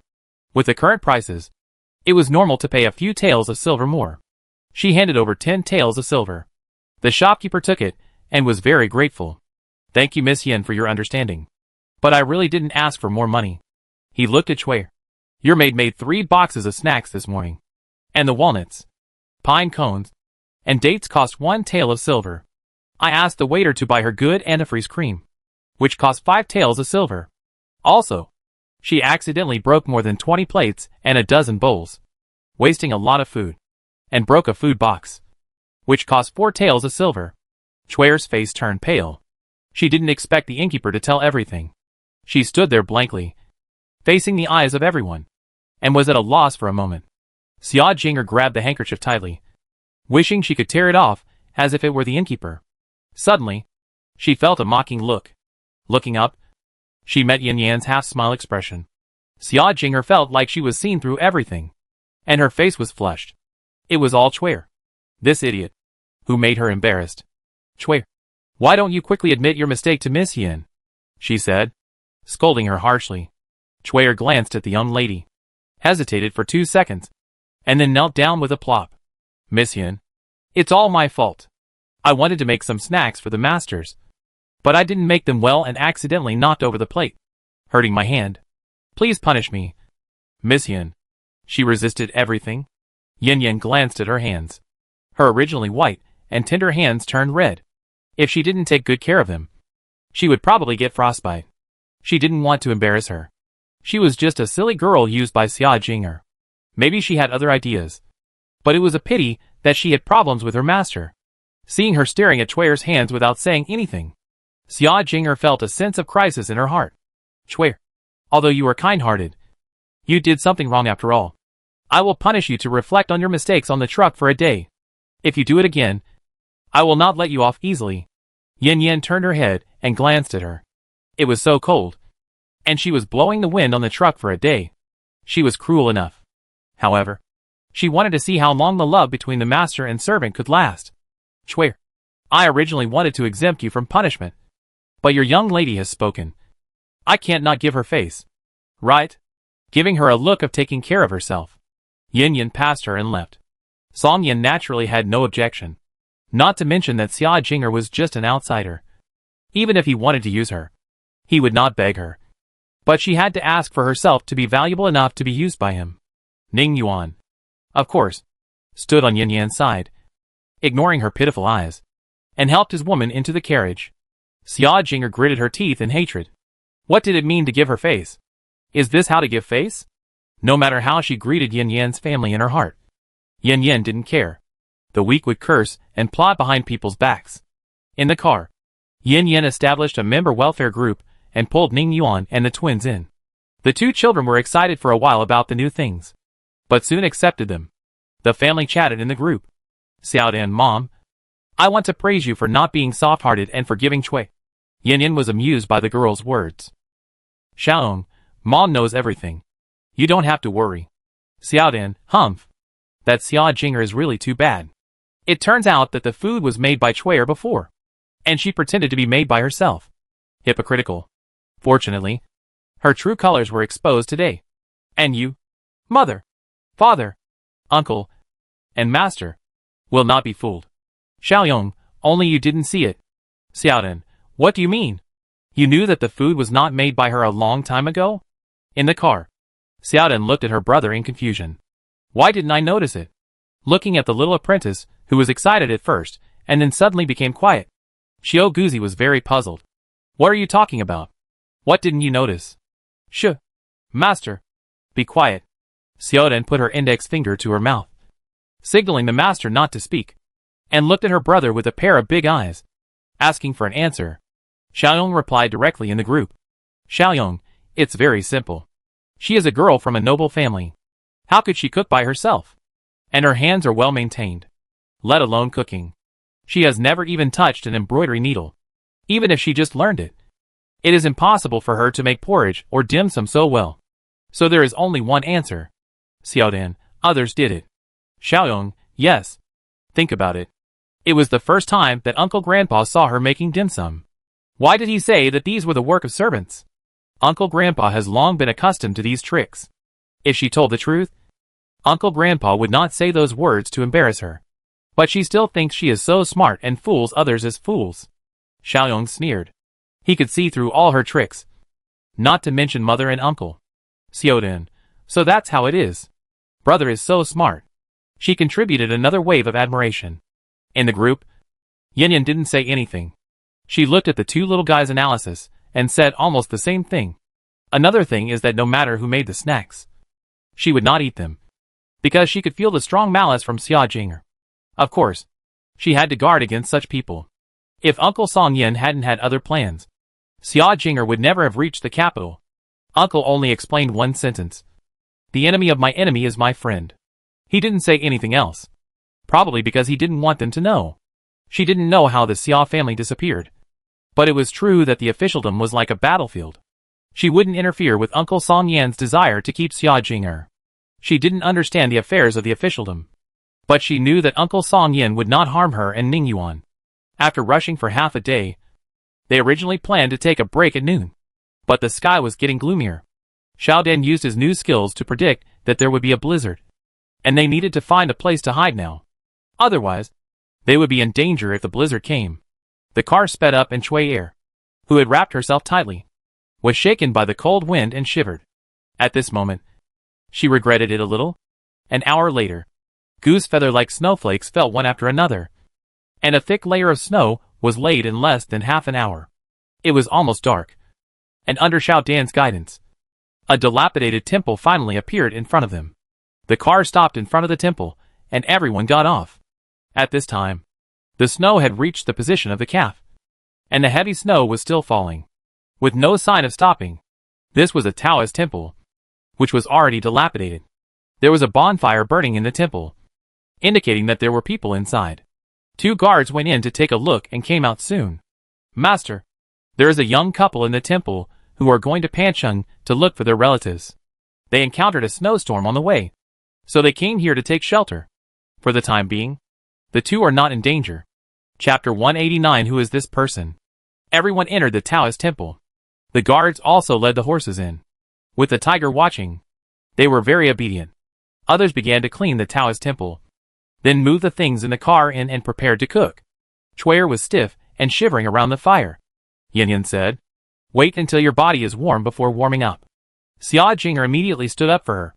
Chuyer's punishment for the day is over. She is so cold. Can't she be allowed to warm up by the fire? Listening to this, it seems that Chuyer's punishment was proposed by her. Whatever you want. Anyway, she said what she should say. It has nothing to do with her if her hands and feet rot tomorrow. Xiao Guzi smiled and said nothing. The Taoist temple is relatively large. Although the doors and windows are intact, the window paper has been broken for a long time, and the cold wind still blows in. But it is also warmer than outside. There was a pile of hay on the left, and broken pots and pans were piled in the corner. I guess someone had lived here before. The young couple was over there. The woman was lying wrapped in a coat, and her face could not be seen. The man was sitting, looking a little thin, curled up by the fire. Seeing someone looking at him, the man buried his head in his knees. Yin Yan's eyes stayed on the woman for a while, then retracted, not intending to meddle in other people's business. Soon, a large pot of dumplings was cooked, with hot smoke coming out. Because there were vegetables, Yin Yan did not treat herself badly, and took out a handful of green vegetables and shrimp skin and put them in. The aroma of shrimp skin mixed with dumplings soon spread out, stimulating people's taste buds, and everyone swallowed their saliva, let alone drought. Even in normal times, you can't eat such fresh green vegetables in winter. Each person had a big bowl of dumplings, 2 eggs, and a handful of green vegetables. Everyone was very satisfied with the meal, except for the wrong place. This meal is really satisfying, Xiao Guzi sighed.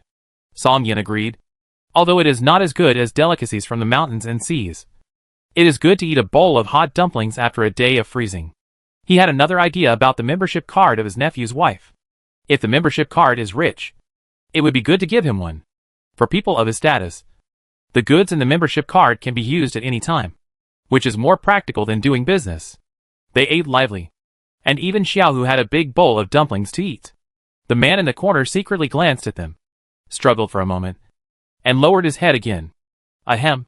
The woman suddenly coughed, and the man turned around quickly, whispering something, occasionally looking at Yin Yan and the others. As long as the other party had no ill intentions, Yin Yan would not deliberately listen to what they said. She thought that if they came to ask for a meal, she would give it to them, because meeting is fate. But she was wrong. The man actually helped the woman up, carrying the package, and was about to leave. Yin Yan and the others continued to eat without saying anything. The 5 guards put down their bowls and chopsticks.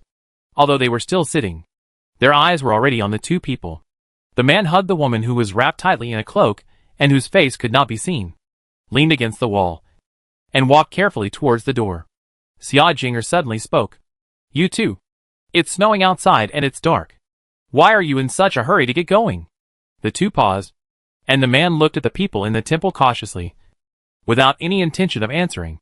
Xia Jinger felt that she was a good person to the end, so she spoke again. You haven't eaten yet. Do you want to have a bowl of dumplings? The man's face was less vigilant and hostile, but he still didn't say anything, just shook his head slightly, and then helped the woman to continue walking towards the door. Xia Jinger's face darkened, thinking that the other party didn't know what was good for him.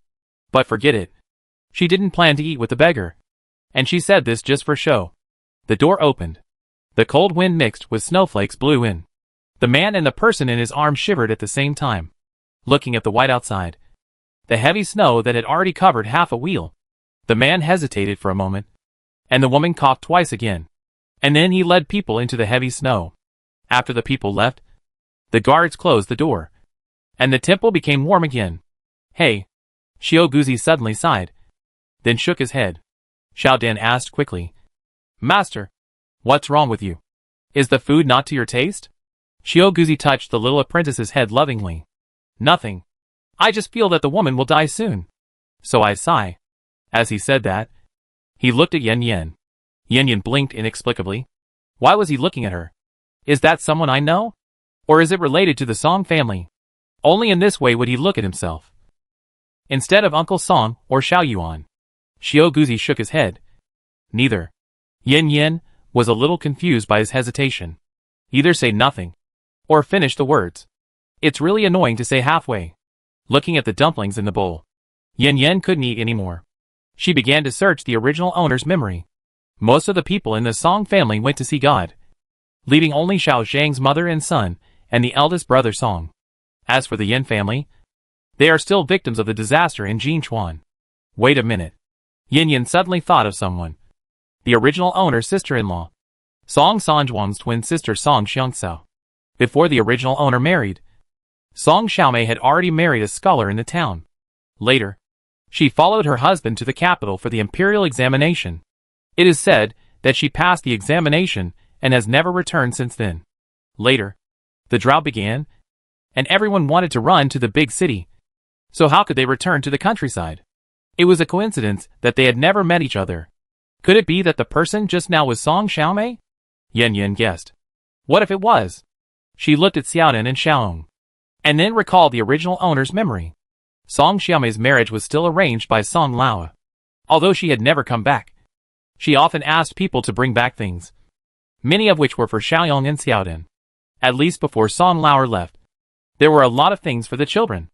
As for the fact that things were robbed after Song Lao left, it was because the original owner was incompetent, and she could not blame others. Cough. Cough. Xiao Guzi suddenly coughed. Yin Yin came back to her senses and remembered that the woman was sick and had lost most of her vitality. I'll go out for a while. She left a word and quickly left the Taoist temple. When she got outside, she didn't find anyone. She flew into the air and looked around. She saw two black shadows disappearing from her sight. She didn't expect them to have walked so far. You know, the snow was up to the knees, and it was difficult to walk a step. The way they were rushing gave her a feeling of running away. Soon she landed in front of the two. The man was startled, and with a bang, he pulled out a soft sword from his waist and stared at Yin Yin with cold eyes. Martial arts? No wonder you walk so far. Are you here to catch us back? The man asked in a cold tone. Yin Yin didn't answer, but looked at the tightly wrapped person. Are you the little sister of the Song family? The woman's body shook, and the sword in the man's hand stabbed at Yin Yin. That's true. Yin Yin sighed, without dodging, and stretched out two fingers to clamp the opponent's sword. Chapter 190. They each said their own thing, and they ended up talking about the same thing. No matter how hard the man tried, he couldn't withdraw his sword, and his face turned ugly. A master? Could they just be caught and taken back? Yin Yin ignored him and looked at Song Xiaomei. Aren't you in the capital? Why are you here at the border? Her words startled the two of them. Don't know? Aren't you here to catch them? The woman coughed twice, and she turned her head slightly to look at Yin Yin. Under the hood, a pale and delicate little face appeared. She looked at Yin Yin with a look of confusion in her eyes. Who are you? I don't think I've seen you before. Her body was very weak, and her breath was unstable, but her voice was unexpectedly nice. Yin Yin was also looking at her, the sister-in-law she had never met. I didn't expect the Song family to produce such a beauty. Is this a case of good bamboo shoots coming out of bad bamboo? I am your sister-in-law, although I have been married to the Song family for many years. We have never met. You don't look much like the third brother. The twins should be 70% alike, just like Xiaodin and Xiaoyong. But it is not absolute. Maybe the beautiful genes were inherited by the younger sister Song. Speaking of the third brother, the alienation and precautions in the woman's eyes gradually dissipated, and a pair of watery big eyes looked at her pleadingly. Sister-in-law, can you let us go? Yin Yin asked puzzledly. What happened? Who is chasing you? And is he your husband? Isn't he a scholar? She has a lot of questions for this sister-in-law who she has never met but has a good impression of, and is also a relative of Xiaodin and Xiaoyong. Yin Yin is determined. If the matter is not particularly troublesome, she will help them. She will take care of the money, and Uncle Song will take care of the people. After all, she has a backer now. Sister-in-law, don't you know? Her expression doesn't seem to be lying. So is the meeting tonight really just an accident? The two looked at each other and breathed a sigh of relief. The woman was about to speak, but suddenly her throat itched and she began to cough.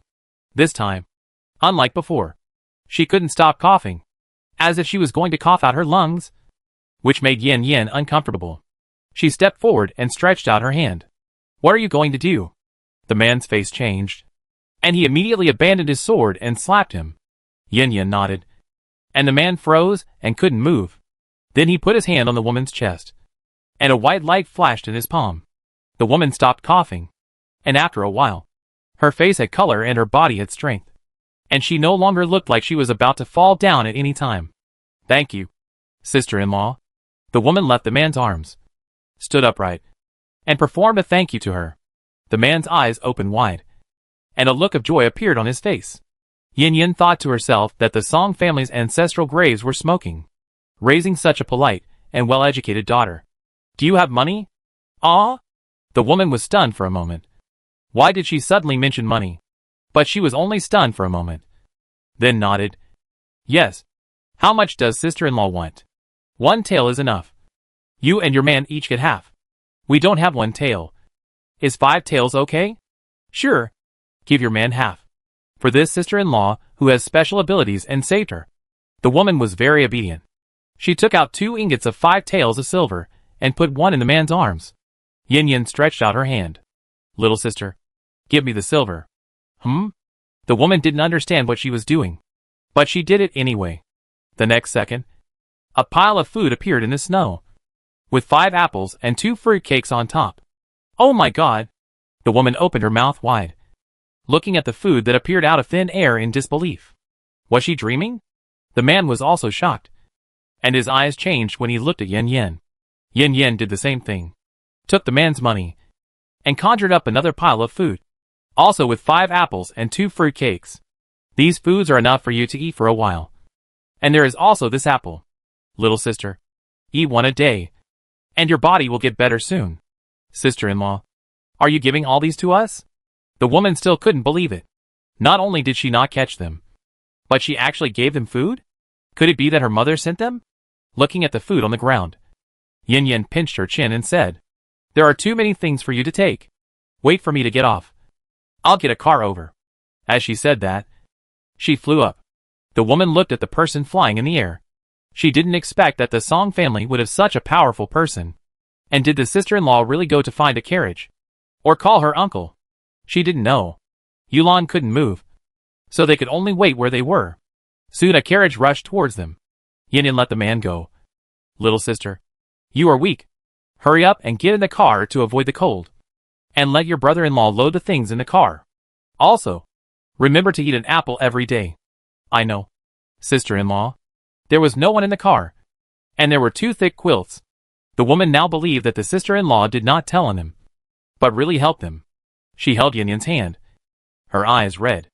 Thank you, sister-in-law. I will remember your kindness in my heart. I was willful and made my family worry. I don't know when I can see you again. I'll trouble you to take care of my parents. Okay. Okay. Yin Yin smiled awkwardly and didn't tell her that her parents were gone, so as not to worry her. Watching the carriage leave, Yin Yin returned to the Taoist temple with a smile on her face and a good mood. Did they leave?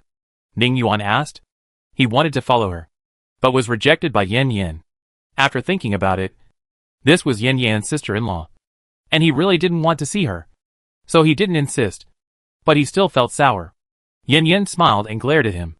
Why are you jealous? Although I have nothing to do with the Song family, I am the only aunt of the 2 children. I happened to meet her today, so I have to help her anyway. I'm not jealous. Ning Yuan raised his neck, turned his head, and didn't admit it. Xiao Dan looked curious. She had never seen her aunt, while Xiao Yong looked a little solemn. Mom, did your aunt say why she came to the border? Yin Yin shook her head. No, but from what they said, she must have offended someone, and she was afraid of getting me into trouble, so she didn't say it. She looked at Song Yen. Uncle, I'll trouble you to check it out when I return to the capital. By the way, Xiao Yong's aunt is Song Xiangsu. Her husband passed the imperial examination a few years ago and should be an official in the capital. Song Yen nodded. Leave it to Uncle. If she really offended someone, Uncle will help her settle it. Thank you, Uncle. Yin Yin thanked him. It's really easier to get things done with someone. Thank you, Uncle. Xiao Yong still cares about his only aunt, who is very good to them. When it comes to thanking, Xiao Guzi is naturally indispensable. Thank you, Mr. Qiu. If you hadn't reminded me, I wouldn't have realized that this was Song Xiaomei. She was seriously ill. Fortunately, I found her in time. Otherwise we wouldn't have met next time. Xiao Guzi waved his hand and smiled mysteriously. Chapter 191 Nisya. You think too much. Looking at their happy appearance, Xia Jing'er felt indignant. It was obviously she who cared about the other party first. So why didn't she thank her? Sure enough, this woman was her nemesis. She had never been happy since she met her. Soon, the dumplings were finished. Yin Yin stood up and glanced at the people present. It's getting late. We should rest. I only have 3 beds. One for Ning Yuan and me. One for the 3 children. And one for Uncle and Xiao Lao. The rest of you, figure it out for yourself. He glanced at the haystack in the left corner. The meaning was obvious. Damn. Are you deliberately embarrassing me? Xia Jing'er half lowered her head, and a dark light flashed in her eyes. Then she winked at the people around her. Chuer received the young lady's gaze, scratched the red back of her hand, and asked, Miss Yin, what about my young lady? Yin Yin shrugged and said indifferently. Do whatever you want. She is your young lady. Not mine. I don't care about her. Although this sentence was not said, the meaning was expressed. Chuer was speechless. Xia Jinger's face turned black, and she gritted her teeth with hatred. The next second, her face changed, and she looked up at Song Yen pitifully. She didn't say anything, just looked at the other party with a weak and resentful expression. Song Yen smiled awkwardly. My niece, I can't make the decision. I can give you the bed, but will you sleep in the same bed with Senior Chiu? Xia Jinger's face froze, and then her face turned red. Jinger is unreasonable. I'd better sleep on the haystack. Looking at the young lady's helpless and pitiful appearance, Chuer felt sorry for her. No matter what, my young lady is a lady from a rich family. How can she sleep on straw? Miss Yin, you can bring out a lot of things. Why do you only have 3 beds? This question is justified. Yin Yin laughed. Let's not talk about the fact that I only have 3 beds. Even if there are extra ones, they are my things. Why do you question me? Why do I give them to you for free? It's really funny. Chuer was stunned for a moment, and then found an excuse. Can't we pay for it? Okay. 1 bed is 10,000 taels. What? 10,000 taels? Why don't you rob it? Chuer screamed. This is simply robbery. Yin Yin blinked. Isn't she robbing again? Don't talk nonsense if you don't have money. Chuer certainly has no money. She looked at the young lady, only to see that the young lady's face was very ugly, and her eyes were full of resentment. Can it be cheaper? Yin Yin pinched her chin and thought seriously. For Uncle Song's sake, let's give it half price. 5,000 taels. Chuer frowned. 5,000 is a lot. Obviously, a bed is only a dozen taels of silver. Yin Yin nodded in agreement. You are right. Then go buy a bed worth more than 10 taels. I don't have one. After that, he ignored her. With a wave of his hand, 3 large beds appeared in the Taoist temple, with quilts on them. Xia Jinger and her servant looked at the large beds with resentment. When they saw that even tigers could lie on the beds, they became even more angry.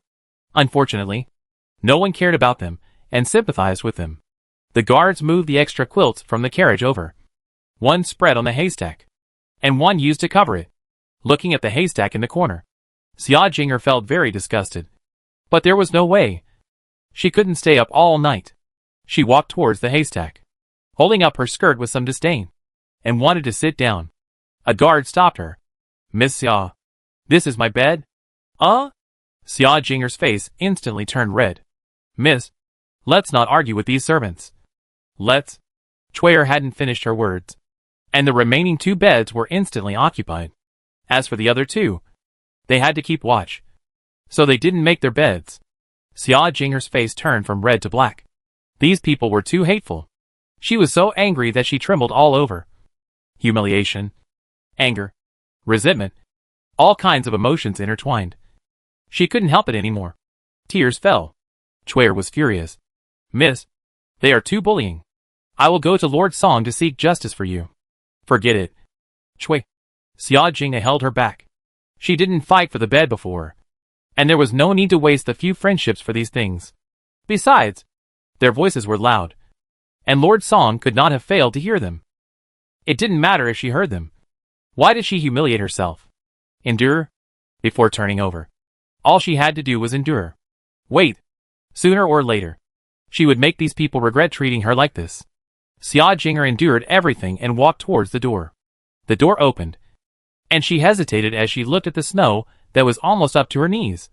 Not knowing where to start, Chuer looked at her swollen hands, then at the young lady, and gritted her teeth. Young lady, I'll get it. After saying that, she stepped into the snow and moved forward with difficulty. Looking at the clumsy people, Xia Jinger's mouth curled slightly. At night, guards took turns to keep watch, and the fire never stopped. With the whistling wind and snow and the dancing flames, the night passed quickly. Everyone got up early. The guard who went out to investigate came back with a serious face. Master, the snow has not stopped yet. It is now half a person high, and we can't hurry. Is it still snowing? Xiao Dan had calculated last night that they would have to wait 5 days before they could set out again. Sure enough, they couldn't leave. But there was no way. With such heavy snow, They couldn't leave even if it stopped. Since you are going to stay in the Taoist temple for a few days, you should clean up the place and paste the window paper as well. It was always leaking. And the temple was not very warm. Yin Yin took out a lot of plastic bags and cardboard. Use this to block the wind. Seeing the plastic bag, the guard's face was happy.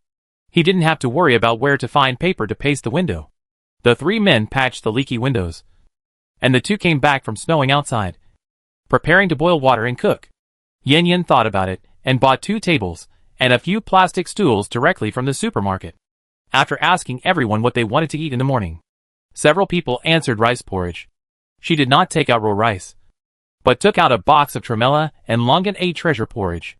After the snow is melted, put the whole bucket of A treasure porridge in. Boil it, open it, and pour it into the bowl. Although the air here is very good, she still feels a little uncomfortable to drink snow water directly. So she bought ready-made. Moreover, this is an iron can. Soon, the snow was melted, and the guards opened the box and took out the canned A treasure porridge from it. Song Yan's eyes moved and he said, "Give me a can to see." When the A treasure porridge was in his hand, he knocked on the bottle and looked at it carefully. Finally, he handed it to Chiu Guzi in confusion. "Mr. Chiu, have you seen what material this is? It looks like iron. But iron is not white." Chiu Guzi couldn't figure it out either. They deliberately emptied the can and cut it open, and found that the inside was still white, with a hardness similar to iron. But the color was wrong. It was not until the guards scraped off the surface of the jar that they saw the iron part. "It's really iron." Song Yan's eyes lit up, and he immediately looked at Yin Yin. Chapter 192. Xia Jinger changed her mind. "Yin Yin, how much is this A treasure porridge?" Yin Yin understood what he was looking at, and said with a smile, "The price varies, 5 to 10 coins per jar." Song Yin felt that he might not have made it clear. "I mean, how much is it with the jar? Not to mention the jar. The porridge inside, with white fungus, longan, red dates and other things, is already worth 10 coins. Yin Yin smiled and nodded, indicating that this price is for the jar. His. So cheap? Song Yin took a breath, and his mind was suddenly full of thoughts. After a moment, his expression became serious. A treasure porridge can no longer be sold to others, and you should not sell any jars of this kind anymore. Yin Yin still smiled but said nothing. Song Yin frowned slightly when he saw this.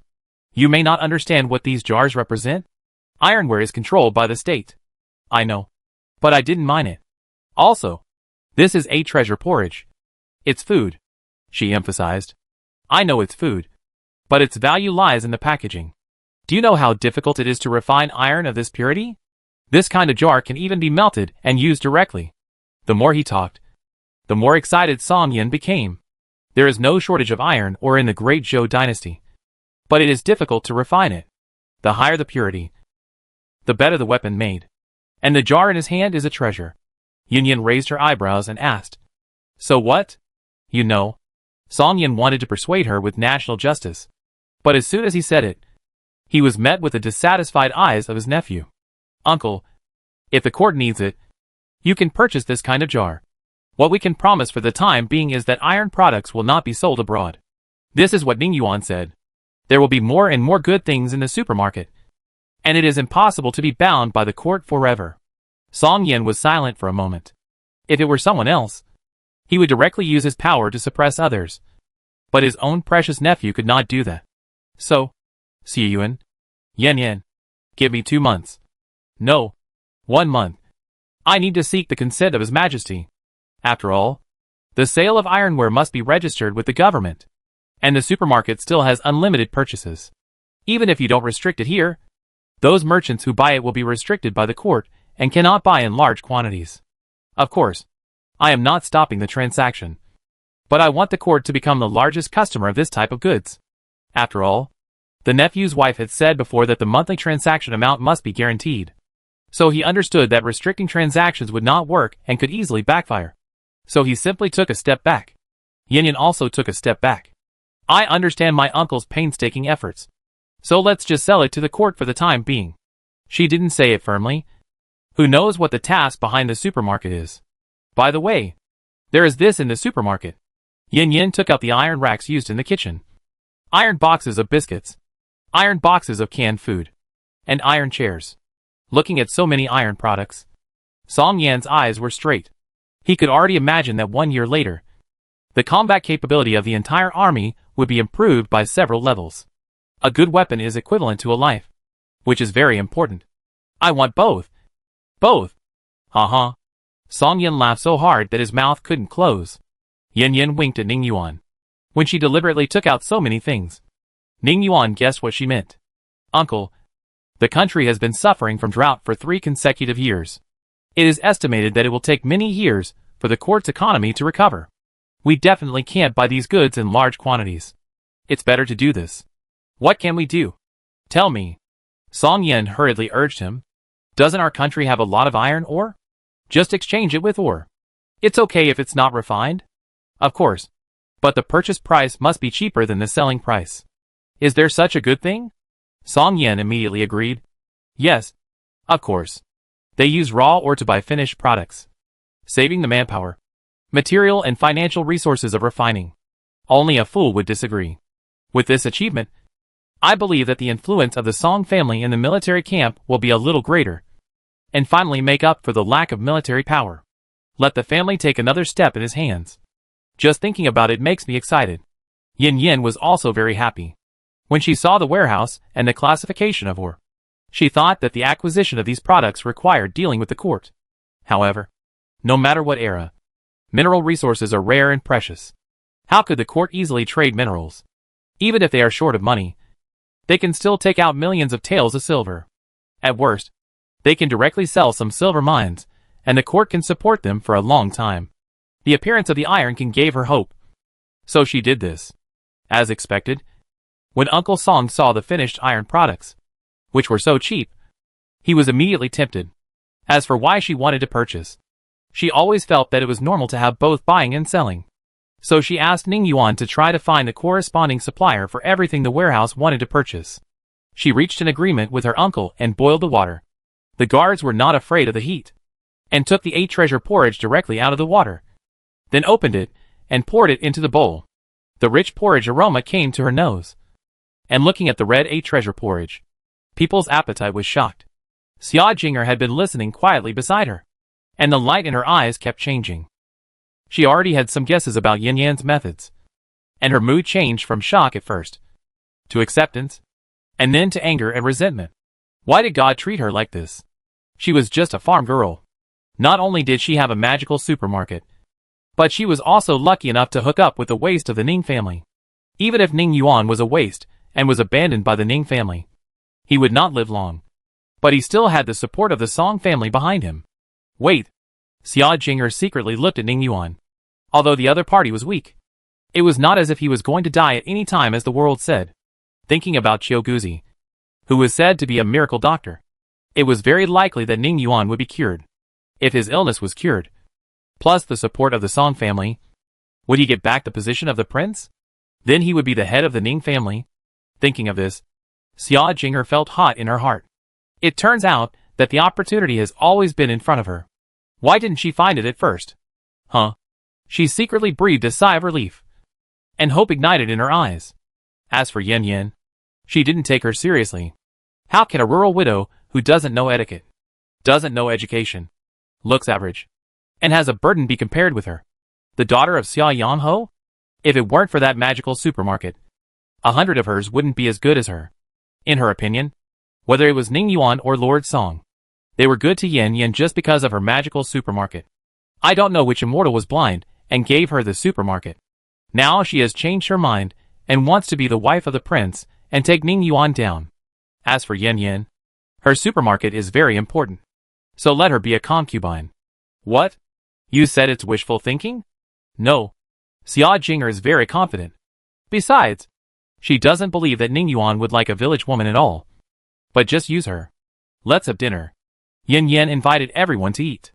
Seeing that the meal was ready, she collected her thoughts, stood up, straightened her clothes, and then walked over gracefully. However, the bowls on the table were all taken, and there was no share for her and Cui Er. Chapter 193, Changing the Target. Not only are there no bowls, but there are no extra stools. Are they bullying her so blatantly? Xia Jinger bit her lip and looked at Lord Song and young Master Ning pitifully and helplessly. Song Yin discussed with his nephew about exchanging or for iron products. Pretending not to see her gaze. The 5 guards would not make trouble for themselves without the master's order. So they lowered their heads to eat. Xia Jinger felt that all her grievances were fed to dogs. These rough men did not know how to be sympathetic to women. She had no choice but to look at Chuer. Chuer's hands were swollen at this time. The back of her hands were swollen. And her fingers were thicker. It hurt and itchy. Receiving the lady's gaze, she had to endure the pain, and took out 2 pairs of bowls and chopsticks from the box next to her. Then she opened the lid of the pot. However, there was nothing in the pot except water. Mississippi Chuer looked at her. There is no treasure porridge. Xia Jinger looked at Yin Yin angrily, which was clearly a show of force for her. Miss Yin. What do you mean? Yin Yin asked in confusion. What's wrong with me? Listening to this, didn't she know what she was doing? She actually asked her what was wrong? Miss Yin. Why is there no breakfast for Chuer and me? There are no extra beds. So is there no food? Listening to her questioning, Yin Yin asked with a smile. I have food. But why should I give it to you? You? Xia Jinger didn't know how to answer for a while. We are not friends. Why do we have to make such a clear distinction? And wasn't it okay before? The implication was that she was deliberately making things difficult. Yin Yin shook her head with a cold expression. You and I are not friends. And just because I gave you food for free before, it doesn't mean I will give it to you for free in the future. Xia Jinger finally understood. After saying so much, wasn't it just asking her for money? As expected, she was a country bumpkin who was not presentable and had such a short vision. She took out a small ingot of silver, put it on the table, and raised her chin with a little contempt. 10 taels of silver is enough. Right? Yin Yin immediately smiled. Enough? 1 tael of silver for a can of treasure porridge. How many cans would Miss Xia want? 1 tael. Xia Jinger shouted in surprise. Didn't you say 10 cents? Do you really think she didn't hear it and fooled her? Yin Yin smiled. The treasure porridge is mine. I can sell it at any price I want. Miss Xia can choose not to buy it if she thinks it's expensive. You? Xia Jinger was speechless again. Damn it. She gritted her teeth in hatred. But her upbringing prevented her from cursing. She looked at Song Yin and Ning Yuan again. The two continued to talk about how to do business head to head. Not to mention meddling in her business. Not even giving her a side glance. So angry. Gurgle. The stomach protested. People have to bow their heads under the eaves. Xia Jinger suppressed her anger and said reluctantly, 2 cans of treasure porridge. It's not that she didn't think about eating the food brought from the carriage. But it would take a long time for Chuer to cook it. Besides, she couldn't eat it when she saw her hands. Miss Xia, do you want to keep the silver with me? Don't worry. I won't take the money and run away. No need. Xia Jinger refused directly. There was nothing she could do about it. She was short of money. Okay. Yin Yin found her 8 taels of silver and took out 2 cans of treasure porridge. After they finished breakfast, the master and servant had their meal. After eating, you have to wash the dishes yourself. Xia Jinger naturally won't do these things. It's Chuer's job again. Outside, the snow didn't stop, but it got smaller. At this time, the snow was more than half a person high. The guard took the broom and dustpan that Yin Yin brought out and began to clean the snow at the door. Yin Yin and Xiao Guzi took 3 children and a tiger to make a snowman. Since they couldn't hurry, and it was rare to encounter such a heavy snow, they would be sorry if they didn't have a good time. Song Yin had a cold face and said that he didn't like such childish activities. But when he saw that the snowman was turned into a snowball fight, he couldn't help it anymore. Grabbed a handful of snow, needed a snowball, and rushed in. Ning Yuan also wanted to play, but Yin Yin clearly prohibited him. So he could only wrap himself tightly in his coat, and then sat at the door and watched enviously. While he was watching with great interest, Xia Jinger quietly walked to his side, holding a hand warmer. Master Ning, it's cold outside. Warm your hands with a hand warmer. He handed the hand warmer over. No need, Ning Yuan said coldly. Xia Jinger was not discouraged, and still spoke softly. I was just worried that Master Ning would get frostbite. So I sent the hand warmer. I think Miss Yin will understand after knowing it. She deliberately pulled Yin Yin in. Ning Yuan glanced at her, and saw that she was slightly made up. and looked at him with shyness and admiration. He had seen such a look and attitude in his previous life. Didn't he look at him with contempt and disdain before? So is it a change of target? Swoosh. A snowball flew towards them. Ning Yuan did not hide. Sure enough, the snowball was aimed at Xia Jing. Ah! She screamed in fear when she saw the fist-sized snowball coming towards her, and quickly dodged backwards. Unexpectedly, her feet slipped. Bang! She fell on her buttocks. Her face was on the sky, and the hand warmer was thrown aside. The charcoal inside rolled into the snow, making a sizzling sound and emitting white smoke. Oh my! Miss Xia, what's wrong with you? Yin Yin ran over and kindly helped her up. There was a lot of snow on Xia Jinger's hair and clothes. Her face was very dark, and her eyebrows were raised and glared at Yin Yin. Before she could speak, Yin Yin spoke first. Who threw the snowball? Look at how Miss Xia was thrown. It's too much. Whoever threw it, stand up quickly. She had a fierce face. The 2 adults and 3 children looked at Xiaohu at the same time and pointed at it. Xiaohu shook his big head and looked left and right.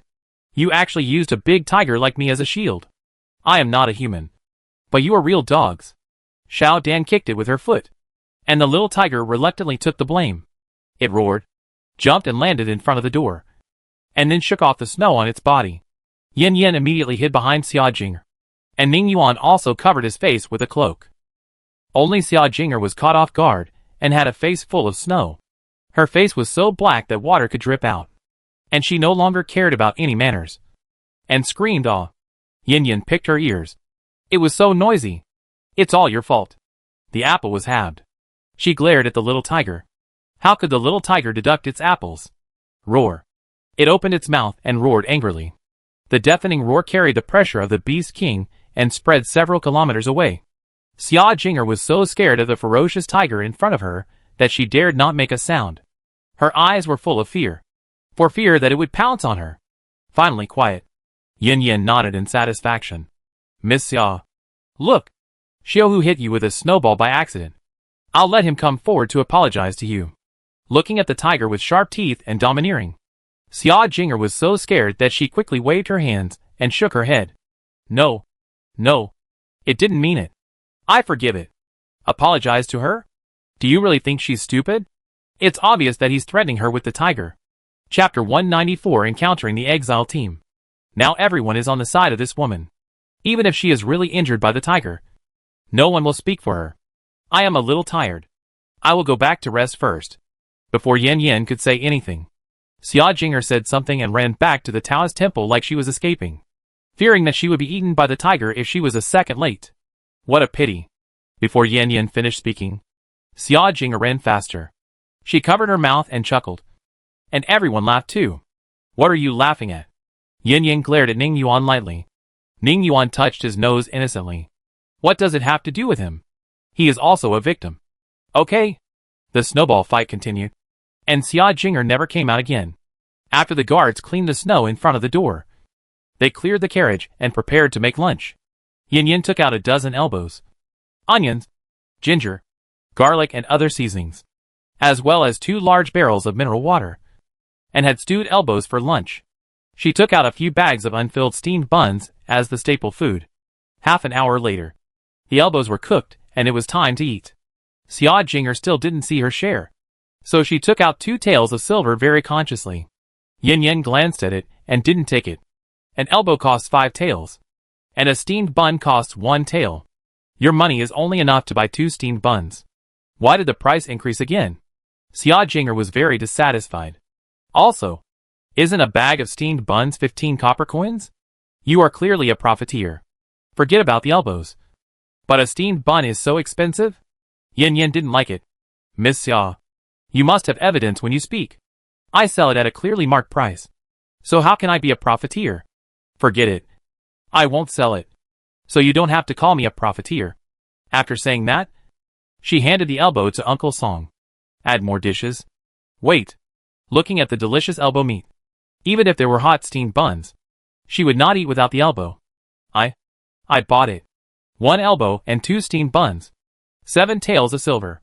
Looking at the 1 tael of silver in her hand, she decided that this was the last time, and she would let Chuyer cook in the evening. They did not bring no food. However, when the meat was in her mouth, it was really delicious. The adults each ate one elbow, the children each half, and Xiao Hu was treated specially. 3. As for the horses, they brought fodder, but not much, so Yan Yan sprinkled some crushed cornmeal in it. In the afternoon, Xiaoyong studied with Abu, and Xiaodan learned Qigong with his master, just in time to practice with Snow. Yan Yan, Ning Yuan and Uncle Song studied what other good things there were in the supermarket, mainly those that could be exchanged for raw materials, eliminating the middlemen to make a profit. Uncle Song was quite satisfied with this method. The guards continued to shovel snow and clear the road. Xia Jinger watched them from a distance, not knowing what she was thinking. Chuer was in a more miserable state. The skin on the back of her hand had cracked, and her ears were also red and swollen. She knew it was frostbite, and the antifreeze cream had been used up, which seemed to be of no use. She didn't know what would happen next, because this was her first time to get frostbite.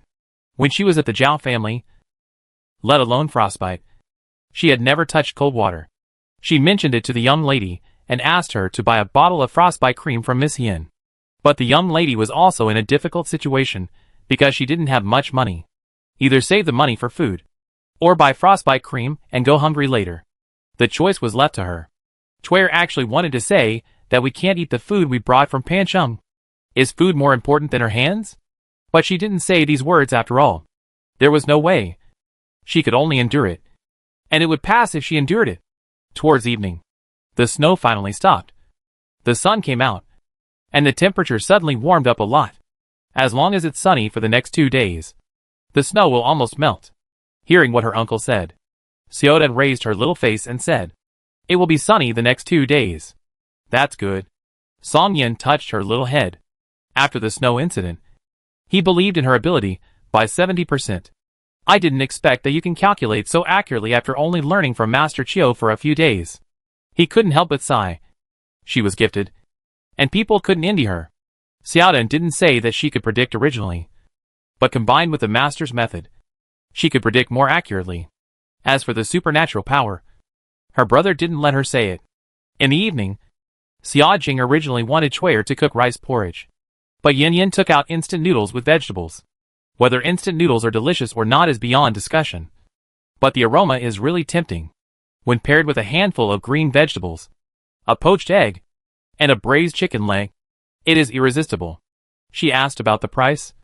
1 tael of silver for a big bowl, compared to 1 tael of silver for a steamed bun. It was not too cost-effective. She hesitated for only a second and paid. The weather was very good for the next 2 days, and the snow melted quickly.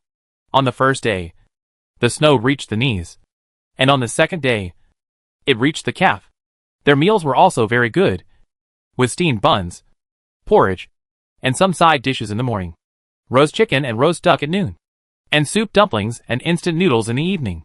Xia Jinger paid another 10 taels of silver, which was a good deal compared to the 10 taels she spent on the first day. She had thought about getting close to Master Ning, but the tiger always looked at her with a fierce look, so she dared not move rashly. On the morning of the 5th day of coming to the Taoist temple, the guards harnessed the carriages and prepared to continue their journey. With one carriage missing, Song Yin had to give up his carriage and squeeze in with a few children, because the snow had not completely melted. The carriage was not very fast, and it only traveled more than 20 kilometers in the morning.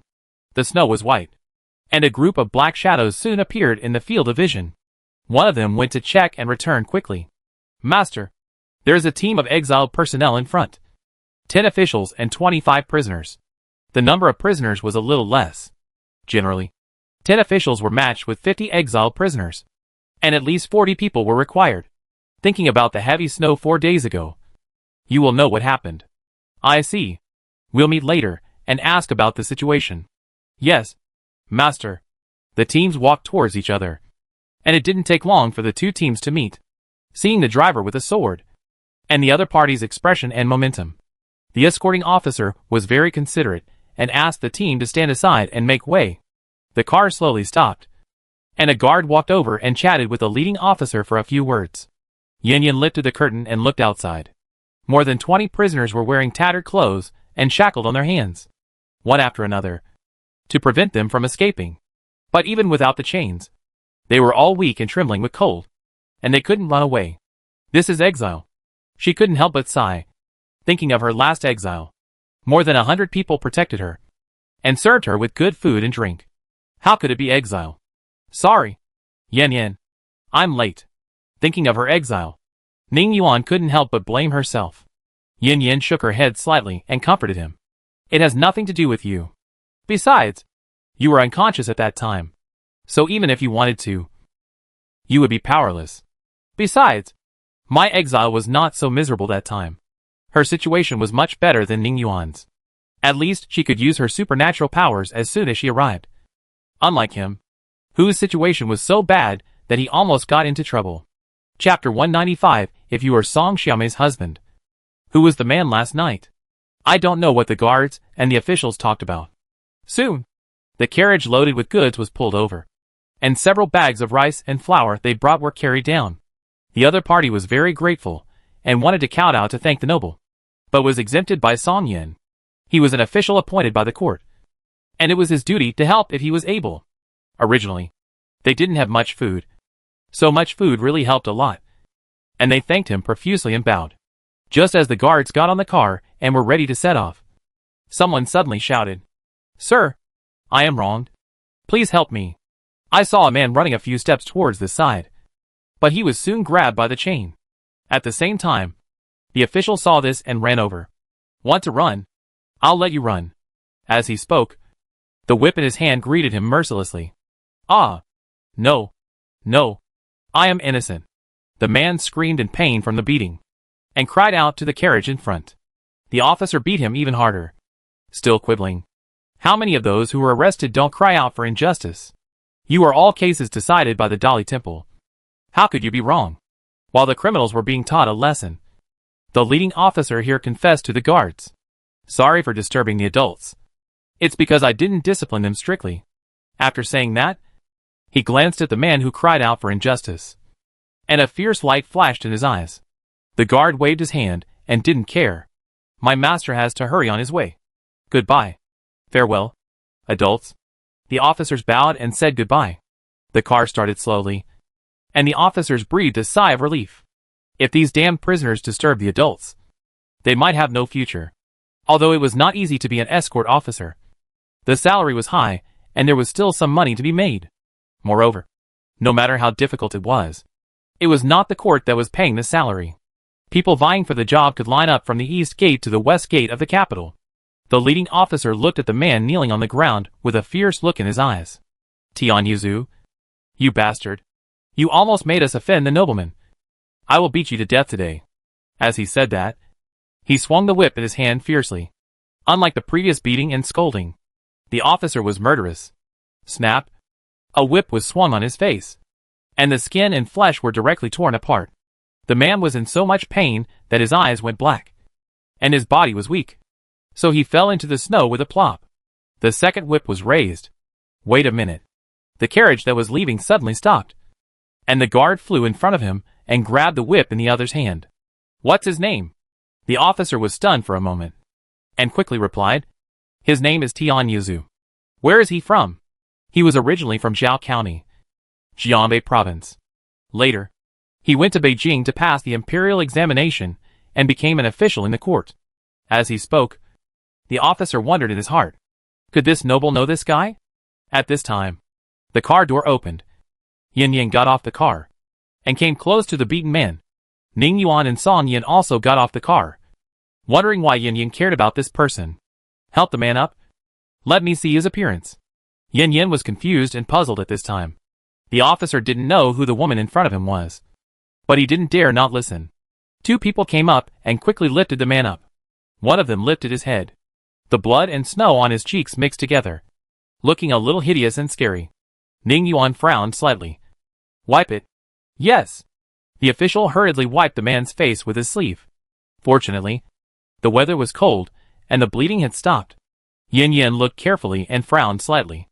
Ning Yuan saw this and asked casually, "Is he an acquaintance?" Yan shook her head in confusion. "I haven't seen him before, but we just have the same name." "But that shouldn't be the case. Maybe they have the same name." Her answer made Ning Yuan feel much more relaxed. "If you are not sure, wake him up and ask." "That's fine." although Yin Yin felt that she might have made a mistake. She thought about the man called Yu Lang. Whether it was his skills or his temperament, he didn't look like a scholar. So she still wanted to ask. Song Yin saw this and said, "I'll ask Mr. Chiu." "No need." Yin Yin stretched out her hand and paused on his head, and a white light flashed by. Well, the next second, the man groaned and slowly opened his eyes. Amazing. Everyone was amazed. It was the first time they saw such amazing medical skills. Looking at the strange woman in front of him, the man was stunned for a moment, then came to his senses and looked excited. "Sir, I am wronged. Please help me." He was about to kneel down, but was held by someone and couldn't move.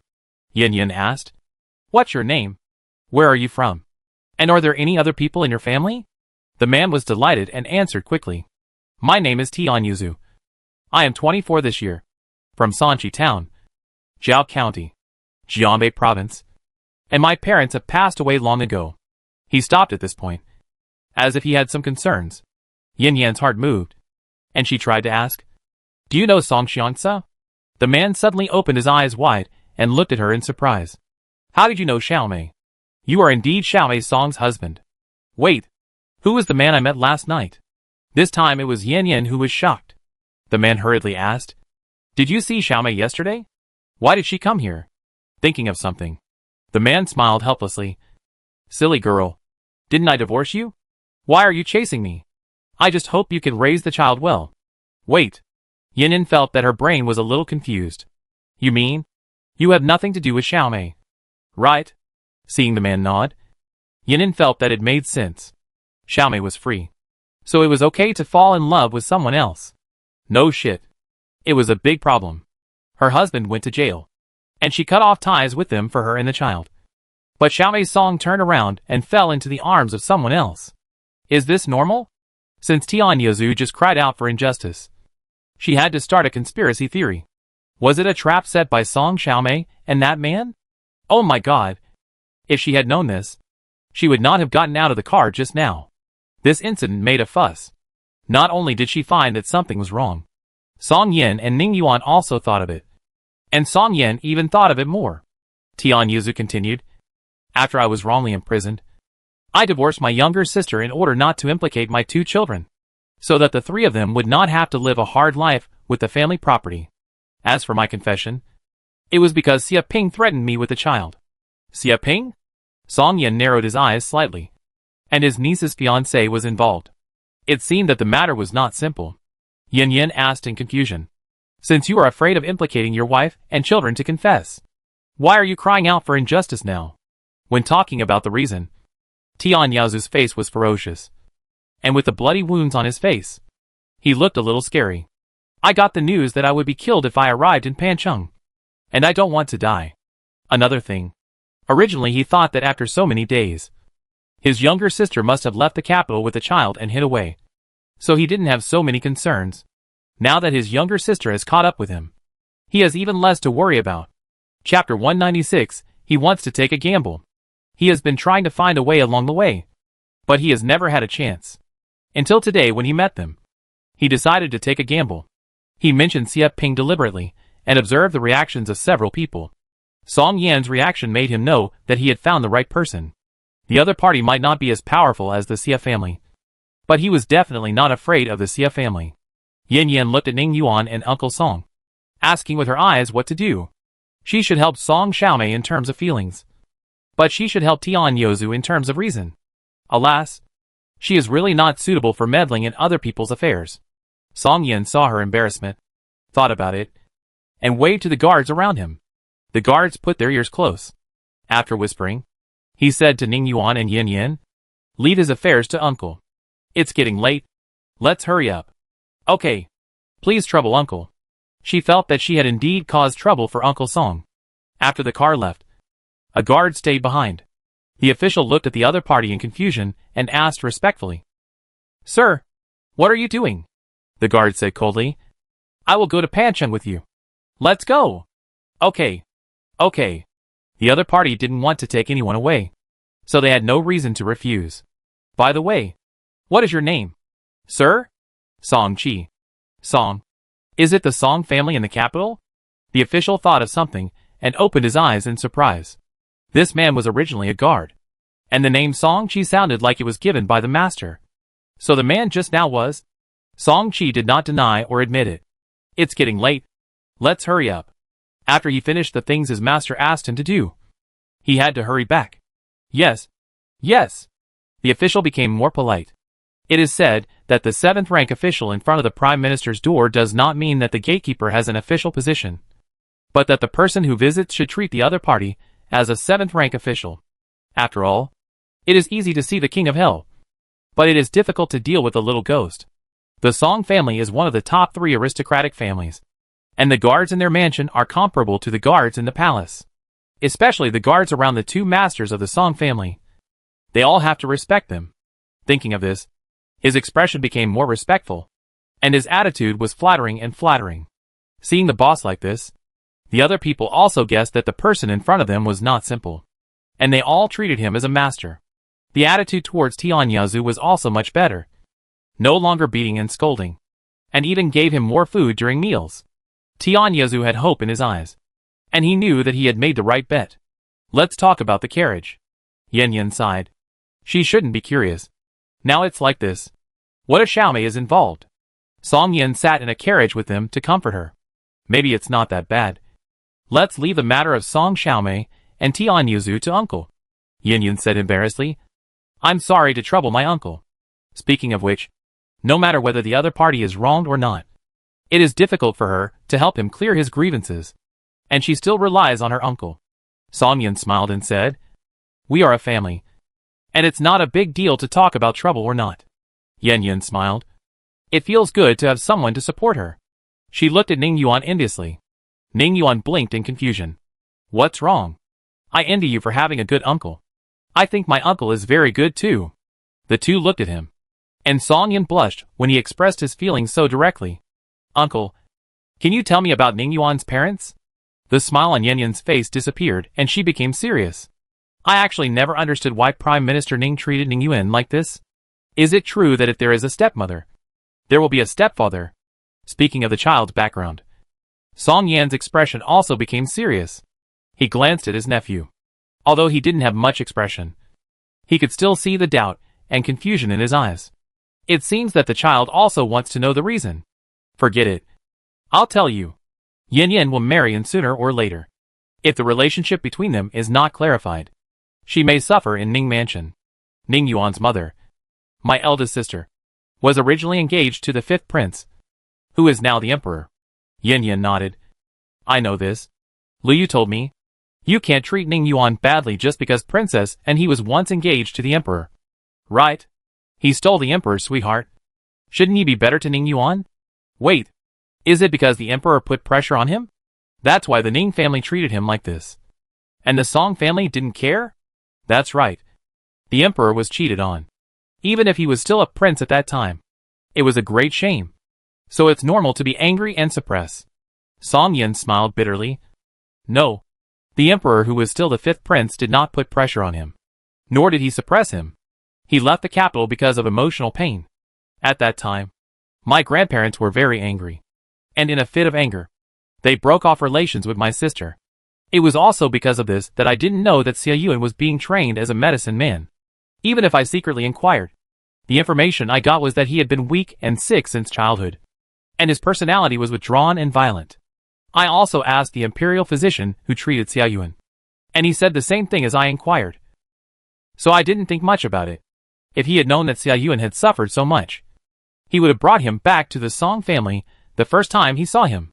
Yan nodded. Is that so? The person who can bribe the imperial physician and prevent my uncle from getting any correct information must have great power in the Ning family. I have reason to suspect that the person is Prime Minister Ning. He guessed. I have also thought about this problem. There are only 2 people in the Ning family who are possible. One is Xia Yuan's father, and the other is his grandfather. One is the current head of the family, and the other is the former head of the family. Both have great power. Humph. Neither of them is a good thing.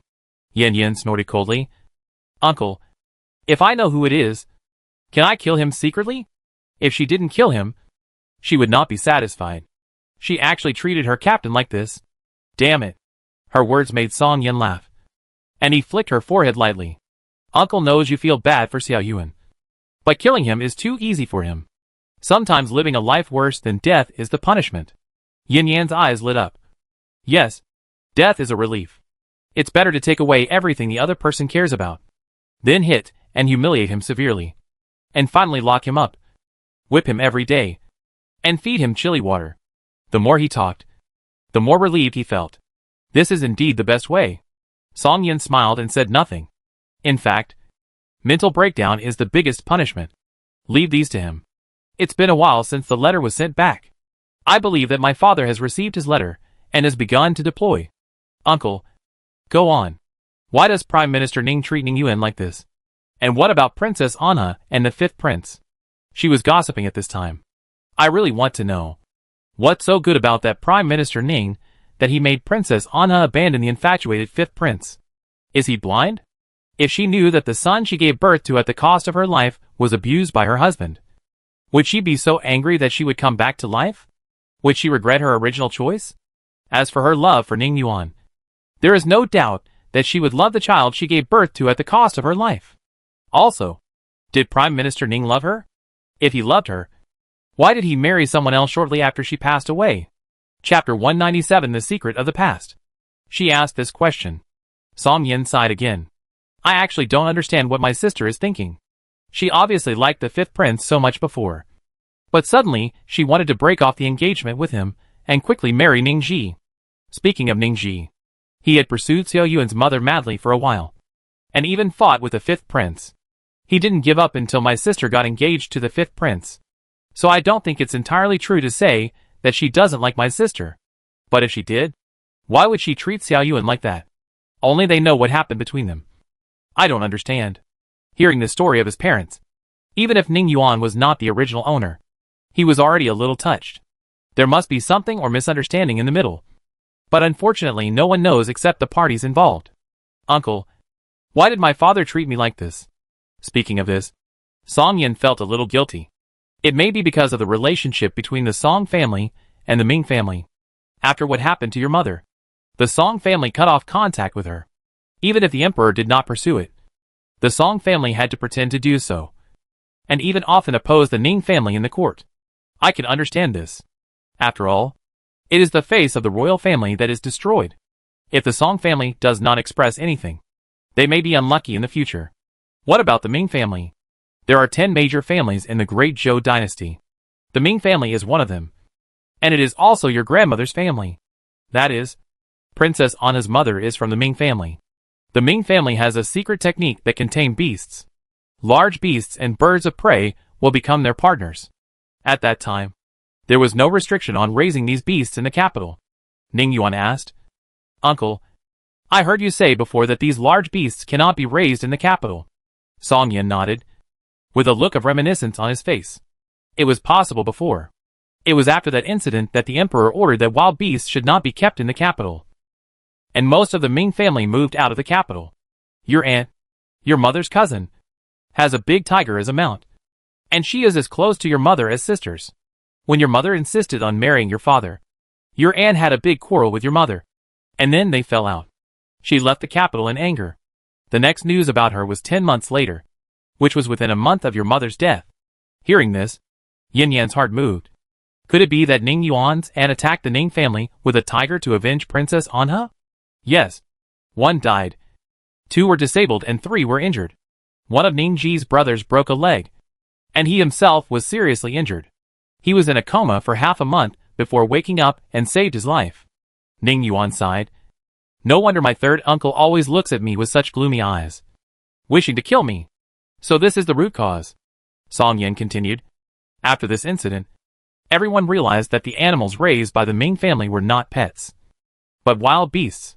Many people petitioned the Ming family to stop raising wild beasts.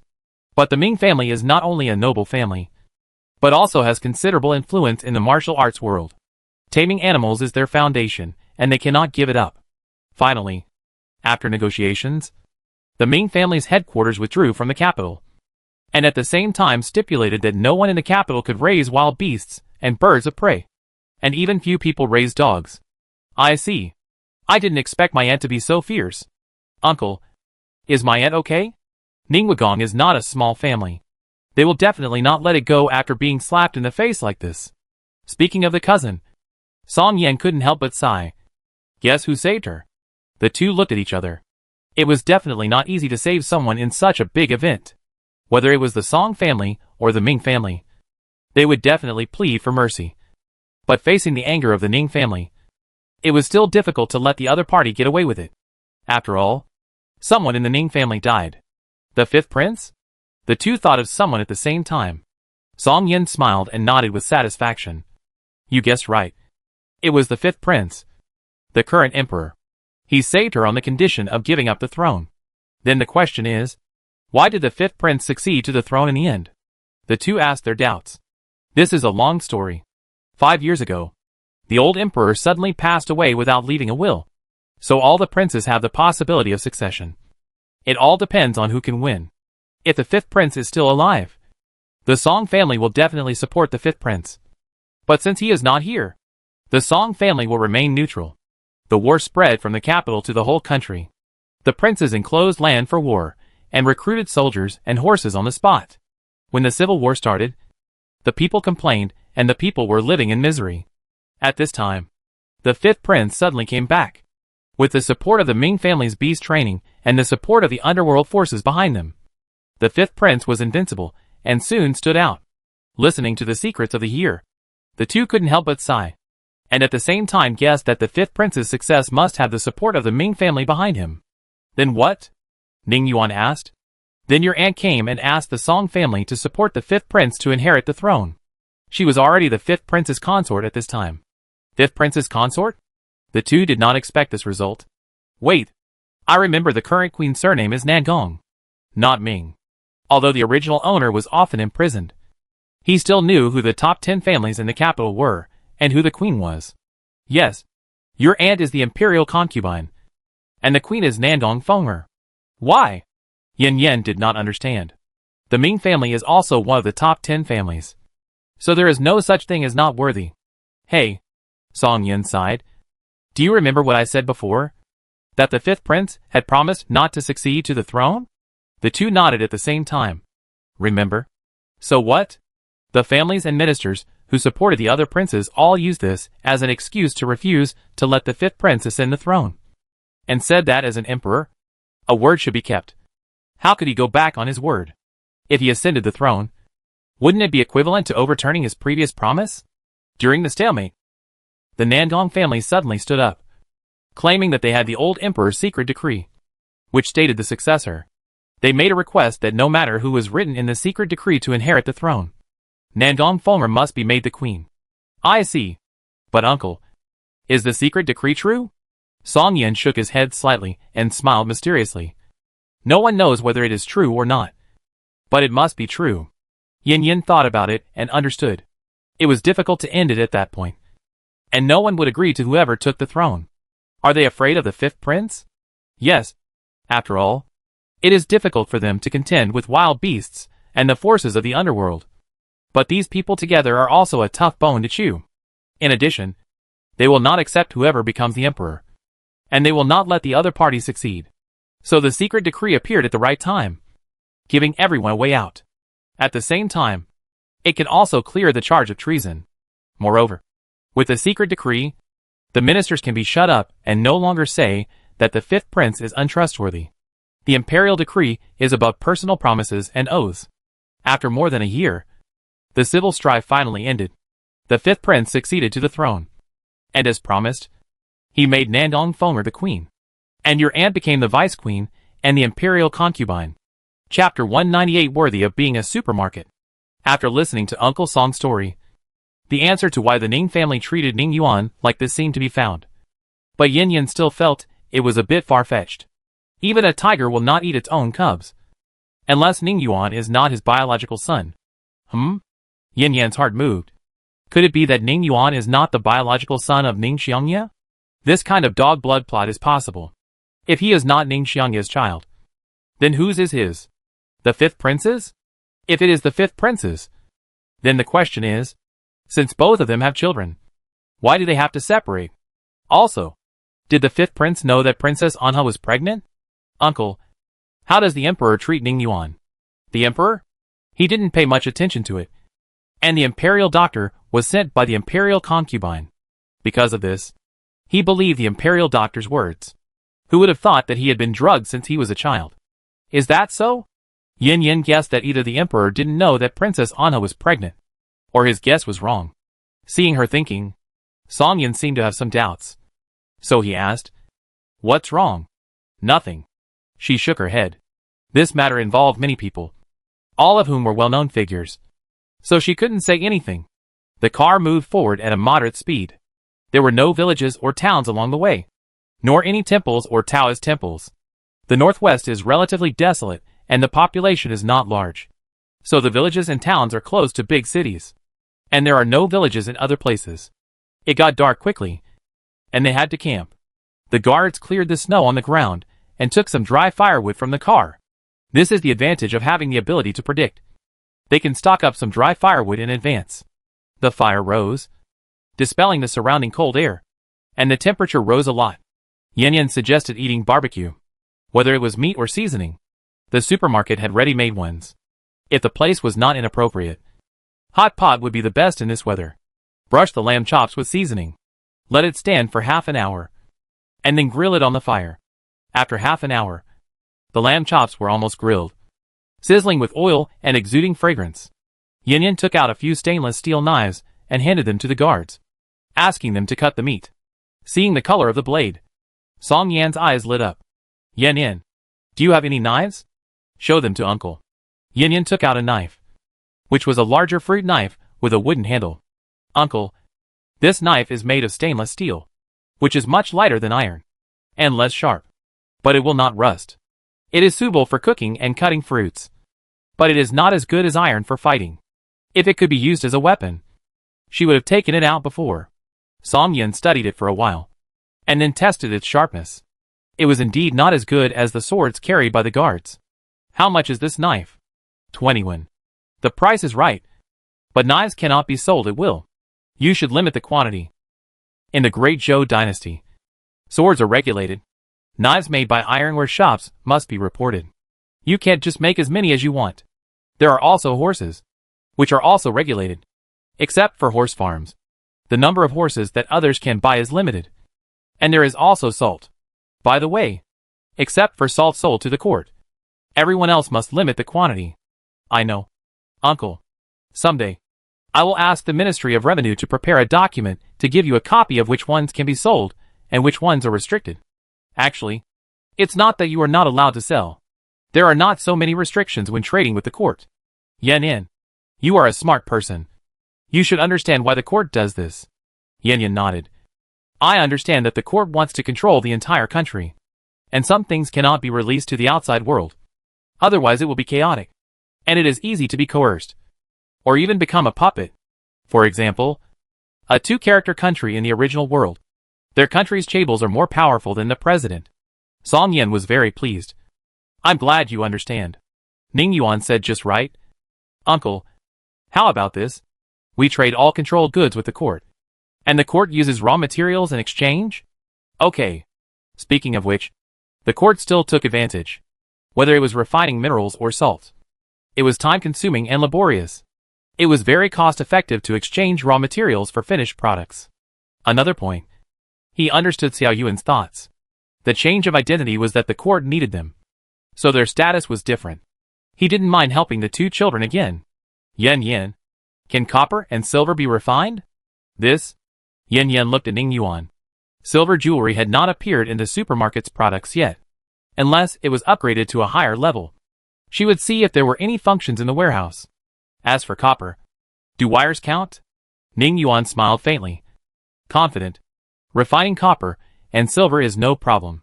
"Uh-huh. That's good." Song Yin smiled and patted his nephew's shoulder, thinking that he was one step closer to becoming the head of the Ning family. Ding. There is new news in Work Group 1. Please check it. A sentence appeared in Ning Yuan's mind. He glanced at Yin Yin and saw her winking at him. So he smiled and replied, "Work Group 1. Yuan, the warehouse has a secondary processing function." "Yen, I see. Does that mean that the supermarket can add new varieties, and we can set the price ourselves?" "Yuan, Do you remember the wooden box you bought before? It has been secondary processed. I put it in the warehouse for sale. Can you see if it can be priced? Yen Yen hurriedly opened the supermarket. The third of the 3 boxes in the row below is lit up. The warehouse for sale. There is a wooden box inside. She clicked on the wooden box, and the picture immediately appeared in 3 dimensions. For exquisite wooden boxes. Secondary processing. Moisture-proof and anti-corrosion. With multiple processes added. The recommended selling price is not less than 800 coins. Let's not talk about how it is secondary processed. The supermarket is indeed a supermarket. How can it suffer a loss? She took a closer look at the wooden box and started to send messages. Yen, the wooden box is inlaid with artificial diamonds and artificial gems on the outside. Painted inside and outside. Moisture-proof and anti-corrosion. And the recommended price is 800 coins. Why do you think it is artificial diamonds and gems? Because the recommended price is too low. It can't be natural. Yuan, it really deserves to be a supermarket. Ning Yuan's first reaction was that the supermarket would not suffer any loss. And he felt balanced. They were not the suckers.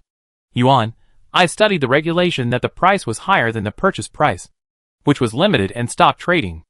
I originally thought that in the future, if the purchase price was too high, we would directly set it to stop trading if it exceeded 20%. Now it seems that there is no need. Yen, I have also thought about this regulation. If the price is too high, we will purchase it privately without going through the supermarket, and then sell it to the supermarket to get the wool. However, this idea is not suitable. Yuan, yes. Many things are in different places, and it is not realistic to purchase them by ourselves. Yen, so, this secondary processing, the price doubled, made me change my mind. In the future, I will still receive the goods according to the purchase price given by the supermarket, unless there are special circumstances to limit the quantity. Instead of worrying about the supermarket losing money, it is better to worry about how to complete the task. Yuan, try to see if there is an upper limit for the price of wooden boxes? Yen Yen tried it, and shook her head at him.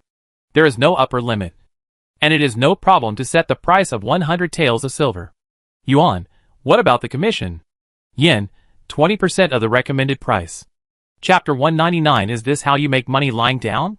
In other words, if the wooden box is sold for 10 taels and 8 yen of silver, the excess of 10 taels of silver, 20% is 2 taels of silver as commission. Yuan, I looked at it and found that in addition to secondary processing, there is also fine processing. Do you want to try it with the wooden box? Yen, okay. Soon, the finely processed wooden box came out. In addition to the doubled number of diamonds and gems, there are also totems inlaid with gold foil, which has improved the grade a lot. There is also an extra layer of cotton pad sewn by satin inside, with exquisite embroidery patterns on it. Pearls are used around the mirror, and a sapphire the size of a fingernail is on the top. The handle of the box is also gold-plated. Finally, the recommended selling price is 20 taels of silver.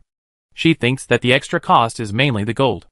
She told Ning Yuan about the situation of the box. Yen, I decided to set the price at 500 taels, go for the high-end route, and sell it in limited quantities. Yuan, it's too low. Let's set the price at 1,000 taels. We can also add a rule that only customers with a senior membership card or who purchase goods in our store for a certain amount can purchase it. And then we can only supply 10 pieces a month. Since we are going for the high-end route, not everyone can buy it. Yen Yen thought about it and felt that there could be some restrictions. Yen, let's just define it as a luxury item. Diamonds are useless here except for their beauty. Let's just raise their prices. Anyway, it's useless for ordinary people to buy it. It's just a decoration. It's better to sell it to only a few people. Yuan, sure. Then add an identity restriction and make it a symbol of identity.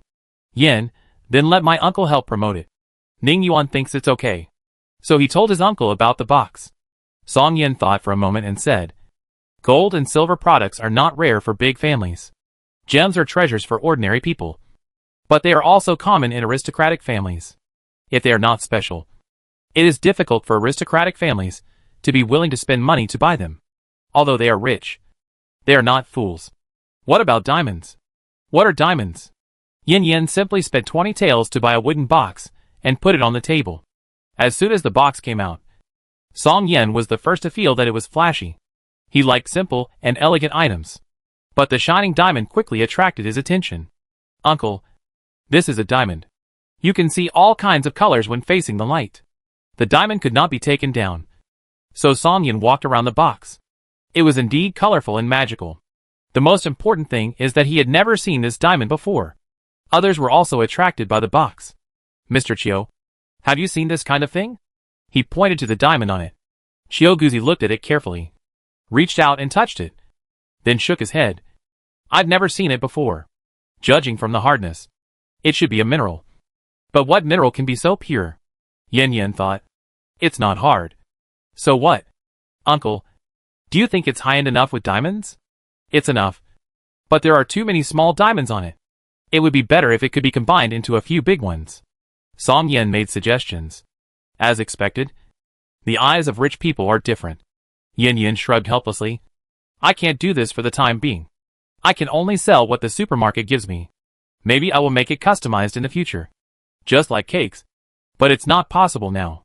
It doesn't matter. It's good like this. Song Yin opened it and looked inside, and was attracted by the mirror again. It was the first time he had seen such a clear mirror. Just for this mirror, he had to buy one back. Yen, how much is the box? Uncle wants one. I was just thinking about the price with Uncle. Because diamonds are very rare. We want to position diamonds as luxury goods, as a symbol of status, and sell them in limited quantities. Uncle, how much do you think a box is worth? Song Yin looked at the diamonds on the box and said, the wood of this box is ordinary. Even if it is inlaid with gold foil, it is not worth much money. The valuable things are the diamonds and mirrors on it. So, a small diamond is 1,000 taels of silver. A large one is 5,000 taels. And a mirror is 5,000 taels. You calculate the total price. Oh my! Yen couldn't help but open her mouth wide. Her uncle was even more ruthless than her. She originally wanted to sell a box for 1,000 taels. But in the end, a small diamond was 1,000 taels. She really had never seen the world. Ning Yuan counted them. 20 small diamonds. 5 diamonds twice as big. That is 50,000 taels? Isn't that too expensive? He wanted to sell 10 a month. Song Yin shook his head. Since it is a symbol of status, 50,000 taels is not expensive at all. If the wood is better, it can be passed down from generation to generation. 100,000 taels will be appropriate. Also, it is limited to 5 per month. And only families with titles above marquis can buy it. This condition cannot be relaxed. The reason for the restriction of titles is that there are too many aristocratic families in the Great Zhou dynasty. Even if the marquis is used to reserve a position, there are still many families that can buy it. Plus there are so many relatives in the royal family. Princes, princesses, etc. In addition, each province has several first-class families, all of whom have titles. Another point is that the restrictions of titles further illustrate the preciousness of this thing, which is worthy of the term status symbol. Listen to Uncle. Yen was very happy. A box cost 50,000 taels, and she could get a commission of 10,000 taels, which was definitely making money without doing anything. Now think about how much money those luxury stores make. This box is for Uncle, and I asked Uncle to help promote it. Song Yin happily accepted it from the younger generation. He didn't lack that little money, but the meaning of the gift was different. When we return to the capital, I will ask your aunt to find some good wood for you, and then make a few special ones to give to the emperor, the queen and your aunt. Okay. Thank you, Uncle. Others want this opportunity to give gifts but don't have it yet. However, her uncle's words reminded her that if she directly purchased expensive boxes next time, would there be surprises after 2 processings? You can try it when you get to Liangqiu. Mr. Chiu, you have worked hard to teach Xiao Dan these days. I will give you a wooden box. Xiu Guzi waved his hand. Why do I need this thing? A few apples a day is good enough. He did not eat the apples, but used them to make medicine to maximize the vitality and energy, and save lives at critical moments. Xia Jinger looked at the shining diamonds on it, and wanted it very much. But she knew that Yen would never give it to her. If she bought it, she would not be eligible to buy it just because of her status. Not to mention whether she had money or not. When she thought that the other party would meet so many dignitaries and nobles because of this box, and even be appreciated by His Majesty, she was envious and jealous. How could she catch up with all the good things? It was still 2 or 3 days away from Liangqiu. If she kept on traveling, She would not be able to talk to young Master Ning, let alone hook up with him. Why not give up the other party first to ease her relationship with Yin Yin? Although the other party was of low status, she could not resist the good things she sold, and would deal with people from aristocratic families. If she became friends with her, she could also use her connections. Chapter 200: The Ability to Lie with Open Eyes. Xia Jinger nodded silently, thinking that this idea was good. Thinking of this, she spoke with a hint of admiration and surprise. Miss Yin, you are so amazing. Jinger has never seen such a diamond.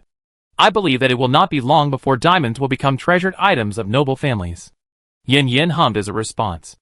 Xia Jinger's enthusiasm did not diminish. From the first time I met Miss Yin, I felt that you were extraordinary. As expected, you are really the first business genius in the great Zhou dynasty. Sister Fian is not even 1/10 of you. She used Zhao Fian as a comparison because she once said that Zhao Fian was amazing. So Xia Jinger flattered her so much. It's just SOSO. I mainly rely on supermarkets. Yin Yin laughed awkwardly twice. Xia Jinger seriously retorted. Not everyone can own a supermarket. Miss Yan's being selected by the supermarket does not just show that you are extraordinary and a genius. Haha. Yin Yin was quite happy to be flattered by her. Seeing this, Xia Jinger continued to work hard. I didn't want to come to the border at first, but somehow, I followed Sister Fian to Pancheng. Later, I realized that I came to Pancheng just to meet Miss Yin. Because of Miss Yin, I was able to preserve my innocence and reputation. Because of Miss Yin, I met Uncle Song. Miss Yin, you are simply my benefactor. Yin Yin pulled the corner of her mouth. Listen to this art of speaking, the ability to lie with open eyes. She turned from a hateful person into a benefactor in a blink of an eye. Admire. Xia Jinger didn't care that she didn't talk to him. Her purpose was to ease the relationship. It was good that she didn't drive her away. Miss Yin. Jinger was rude because of the agreement. I hope Miss Yin can forgive Jinger. In her opinion, the reason why she and the other party had a bad relationship was because of the sales agreement. At most, she didn't like to pay attention to her at ordinary times. And the relationship was not that bad. However, Yin Yin was not stupid. Since she met this Xia Jinger, she had plotted against her several times. After Zhao Fian left, she inexplicably sent her food and often sat next to her for an afternoon. At first, she thought that the other party wanted to have a good relationship with her to prevent Xueqiao. Besides, at that time, her identity was just a freeloader. What was there to plot? Until the young city lord appeared, she was plotted against inexplicably. Was it just to get Xiaohu away? Or did the young city lord promise her something? She was inclined to the latter. It was also that time that she understood that Xueqiao's various behaviors before were also calculated by Xia Jinger. And she even suspected that the plot of breaking off the engagement was designed by her in advance. What's the point of coming to Pancheng in a daze? She felt that it was clearly premeditated. Thinking about the person from the Xue family who informed her, Yin Yin believed that even if she didn't show up, Zhao Fian would change her route to Pancheng. From then on, she began to guard against her, and even insulted her with words like take someone to keep her away from her. When Uncle Song appeared, the other party's identity changed from an orphan to the daughter of Xia Yongho. And she suddenly realized that it turned out that Xia Jinger was not calculating her, but the unconscious Ning Yuan. Good guy. She was so self-indulgent. Xia Jinger should have recognized Ning Yuan as the eldest young master of the Ning family. She did so many things that people couldn't understand before, which should be to pave the way for meeting Song Yin later and being recognized as his niece by him. As a result, Song Yin agreed to take her back to the capital. She and Ning Yuan both became stepping stones. Seeing that she didn't speak, Xia Jinger continued. Jinger is an orphan. In order to survive, she had to be careful. Fortunately, I was lucky. I first met Sister Fian, then Miss Yin, and then Uncle Song. You are all Jinger's nobles and benefactors. I don't know what the future will be like, whether I can live with the hope of my family, but no matter how far I can go, I will never forget your help to me. As she said, she bowed deeply to them with a sincere attitude. Putting aside other things, Xia Jinger at this moment did not make people feel disgusted, but felt that she was not easy. Without the protection of the family, an orphan girl had a hard time surviving in this world. If she didn't have a little heart, it was possible that the grass on her grave would be more than one person tall. Compared with her momentary softness, Ning Yuan couldn't help frowning. I always felt that the scene in front of me was familiar. and it seemed that I would often encounter it in another world. Xia Jing. Yin Yin didn't help you with anything. It was just a deal. If you want to thank someone, then thank my uncle. Xia Jinger was about to say something when Ning Yuan interrupted her. Of course. If you feel bad, Yin Yin won't help you anymore. Xia Jinger looked at Master Ning in astonishment. She didn't expect him to say such a heartless thing. Oh, did you learn how to taste tea? Yin Yin blinked and said gently. Ning Yuan. Jingle looked so pitiful. Yin, I'm even more pitiful. I almost died before. Just focus on me, and leave the rest to my uncle. He had seen many women like this, and it was obvious that they had ulterior motives. Yin Yin must not be allowed to contact them. Okay.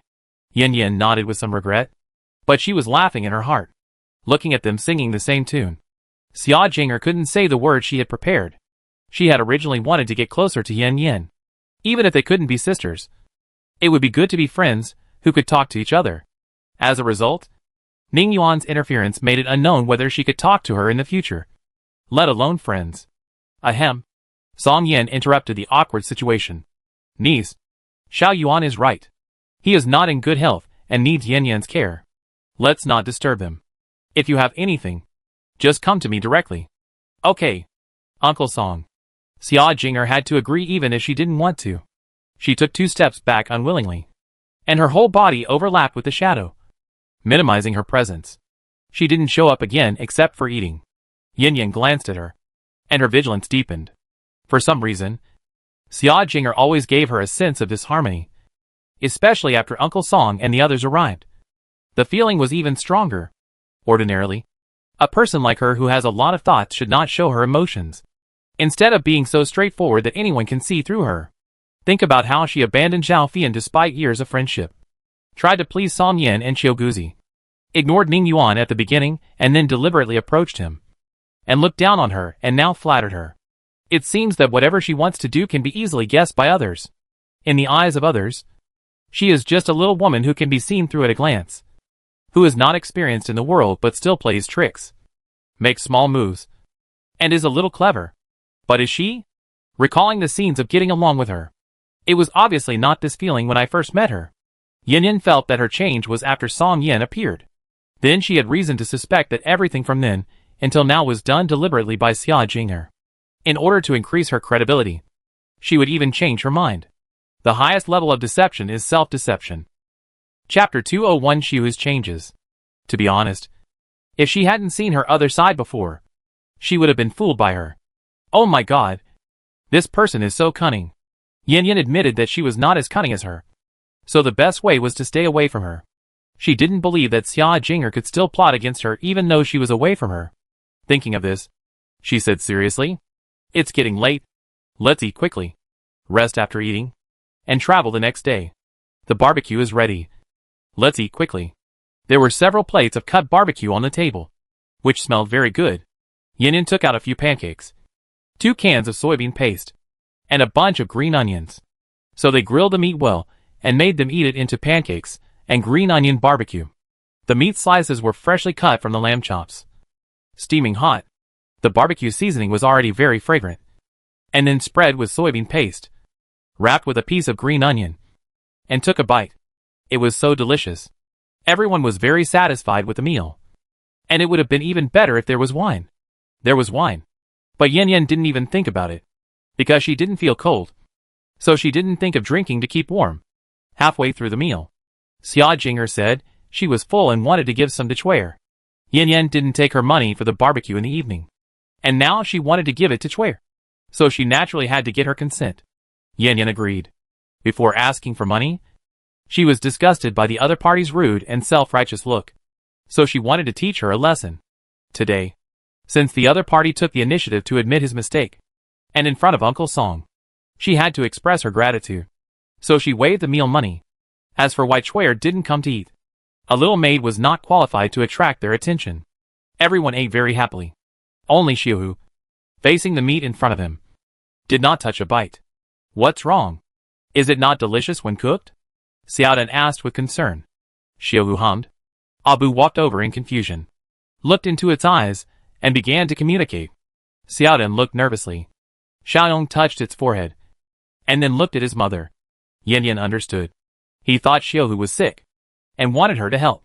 She wiped her hands with a handkerchief, then came to Xiaohu and put her hand on its big head. A faint white light flickered in the palm of her hand. Every time they saw her medical treatment methods, others felt novel. But Kiguzi was thoughtful. Huh? After a moment, Yin Yin shouted in surprise, and her eyes widened. Mom, what's wrong with Xiaohu? Auntie, what's wrong with Xiaohu? The three children asked with concern. Yin Yin gave them a reassuring look, and then looked at Xiaohu gently. Xiaohu, do you want to eat an apple? Xiaohu nodded his big head, his big eyes like copper bells showing desire. I understand. Do you want to eat other food after that? Xiaohu made a drinking motion and shook his head. Yin Yin nodded. I understand. I didn't expect you to have this luck. Mom, what's wrong with Xiaohu? Xiaodan asked anxiously. It's okay. Xiaohu will evolve again, and in the future. Besides drinking water, he only needs to eat fruits. Don't give him anything else. She didn't say that Xiaohu was condensing his inner elixir, and at this time he needed pure energy, and food would consume his energy, which was why he would rather starve than eat meat. In the other world, not only humans can form superpower cores after absorbing energy, but animals can also do so. However, the inner elixir they form only increases strength, speed and vitality, unlike superpowers who have various abilities. Even so, animals with inner elixir are also very powerful, becoming the second threat to humans after the alien species. When she fed Xiaohu fruit before, she ignored this question. Her answer was ambiguous, and Xiaodan wanted to ask something else, but was stopped by Xiaoyong.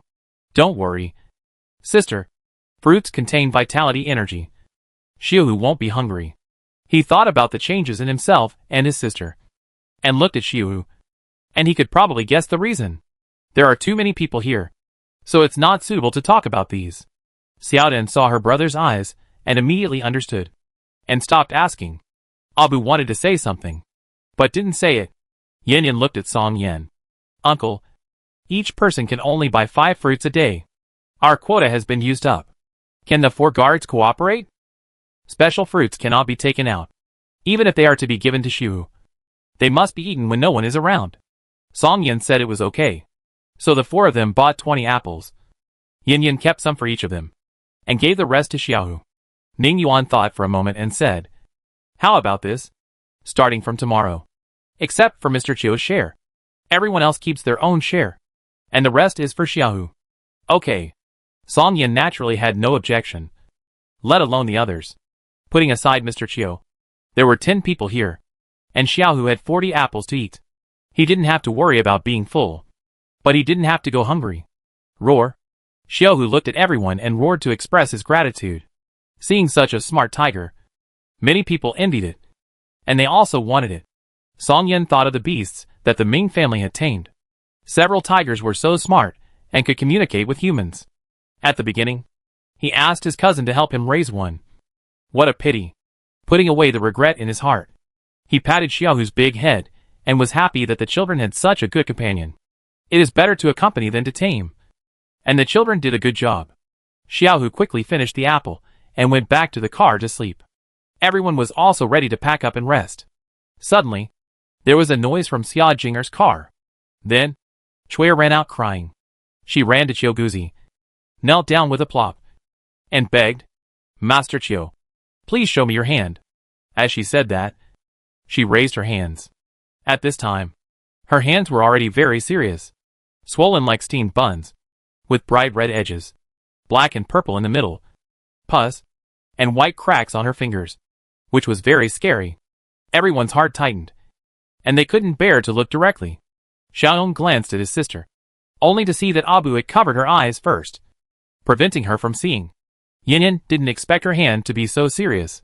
It is said that if she takes good care of herself after frostbite, it will heal in a week or 2. Why is her hand getting worse and worse? Seeing this, Song Yin said, Mr. Chio, this is the maid next to Jing. She needs someone to take care of her. Even if she needs to change someone, she has to go to Liangqiu. Xiao Guzi understood that this was hoping that he would take a look. It can definitely be cured. Not to mention corrosive frostbite. Even necrotic frostbite is no problem. However, There are no suitable medicinal materials at the moment. We need to go to Lianqiu for treatment. The implication is not that I won't see her, but that there is no medicine. Chui's hope that had just risen was shattered. She had a falling out with the young lady before. If she went to Lianqiu, the young lady would definitely change the maid. Would Mr. Chiu still let her see it? Mr. Chiu, please have mercy.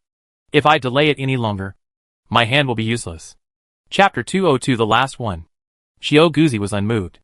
If he couldn't cure it, he couldn't cure it. Cui stretched out her hand anxiously to grab the corner of his clothes. Chiu Guzi threw his hand, and an invisible air pushed her far away. Cui was stunned for a long time before she realized that this man was not a simple old man and could not be provoked. She turned her head to look at Song Yan, a glimmer of hope in her eyes, and crawled over crying. Lord Song, for the sake of my dedication to taking care of the young lady, please help me beg for mercy. Otherwise my hand will really be crippled.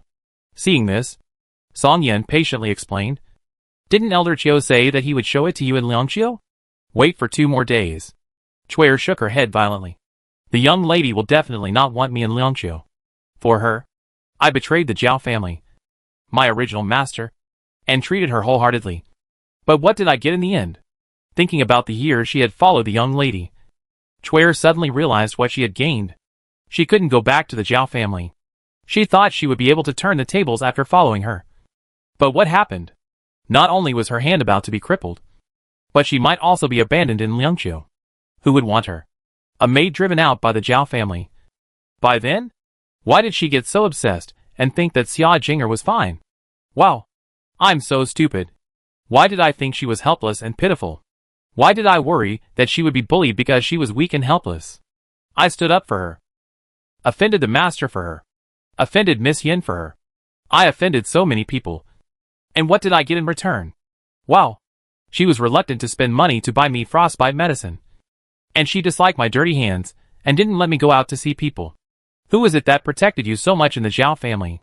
Who fought for you, and couldn't bear you to suffer any injustice? I am a maid, but I am also a human being. At the end, her crying turned into sadness and anger. She roared and questioned in the direction of the carriage, venting her dissatisfaction and grievances. Song Yan glanced at Cui with a faint expression.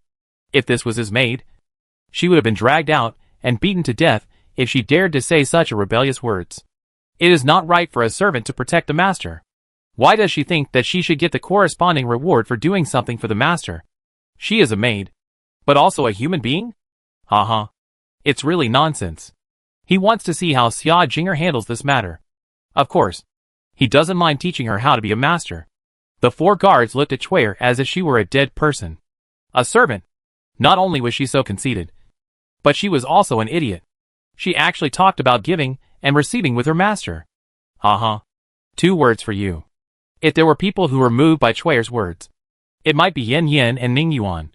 2 people from another world. And Xiao Dan, who didn't understand what class was.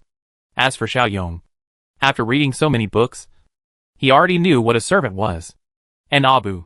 He was originally the young patriarch, belonging to the group of people above the class. Hey.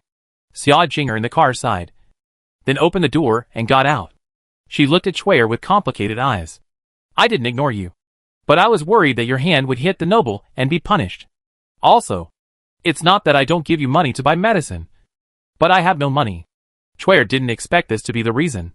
Her eyes flashed, and she questioned another thing. Where's the hand warmer? I asked you for it. Why didn't you give it to me? I'm so frozen. But you gave it to someone who doesn't need it? When Cui saw the hand warmer thrown casually in the snow, she felt indignant and resentful. Xia Jinger sighed again. Didn't Miss Yin say that you can't warm yourself with a fire if your hands are frostbitten? I didn't dare to give you the hand warmer, so I used that method and threw it away. I would rather not use it myself than make your hand worse. Is that so? Cui looked at Chiu Guzi with disbelief. He was the doctor and had the most say. Chiu Guzi snorted. This is common sense. Cui pouted and wanted to cry. How could she know this?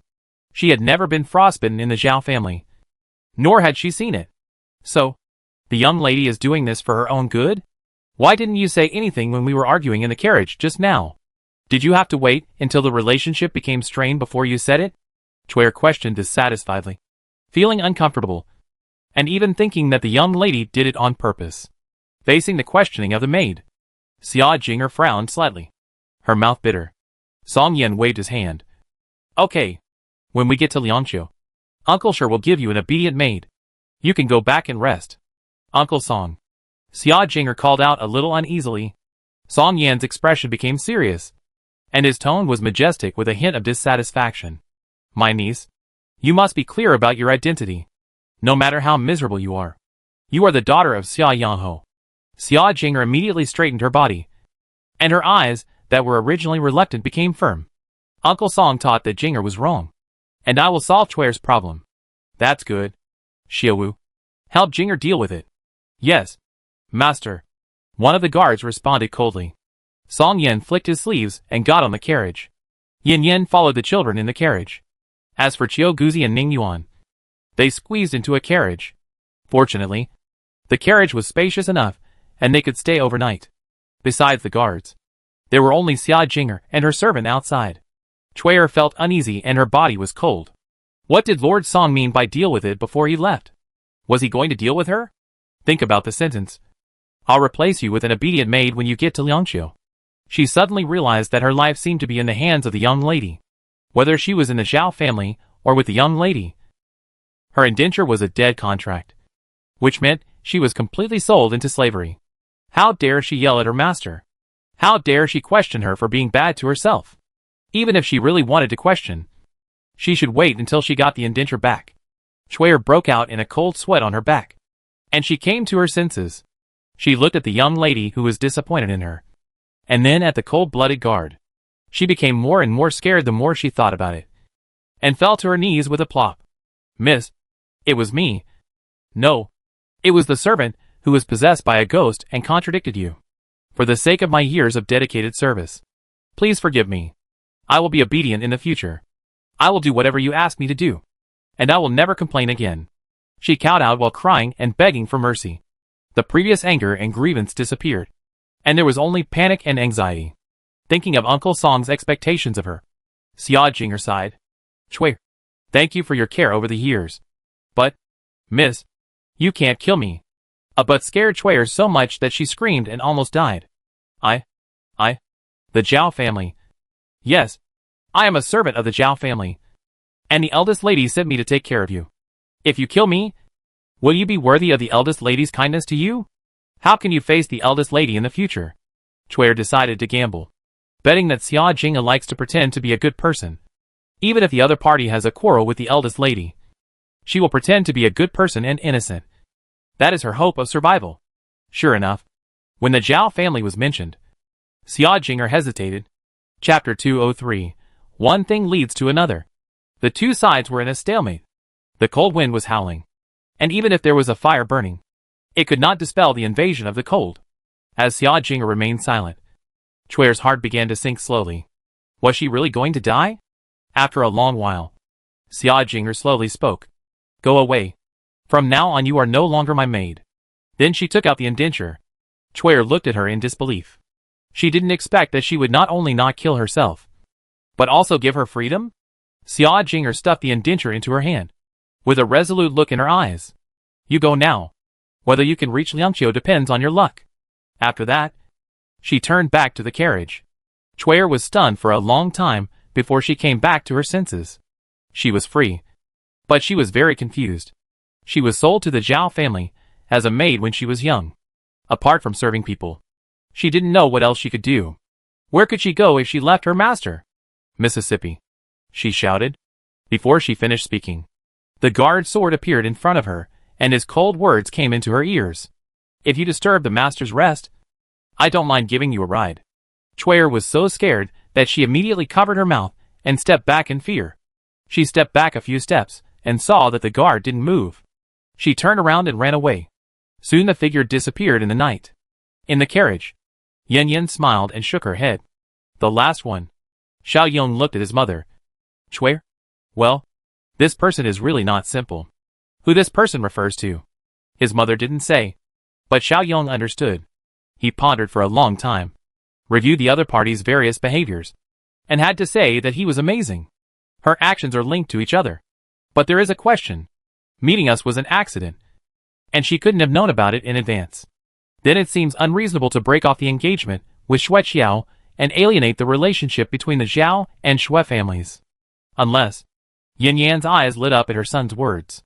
Unless she has already found someone. I think she is a little bit wrong.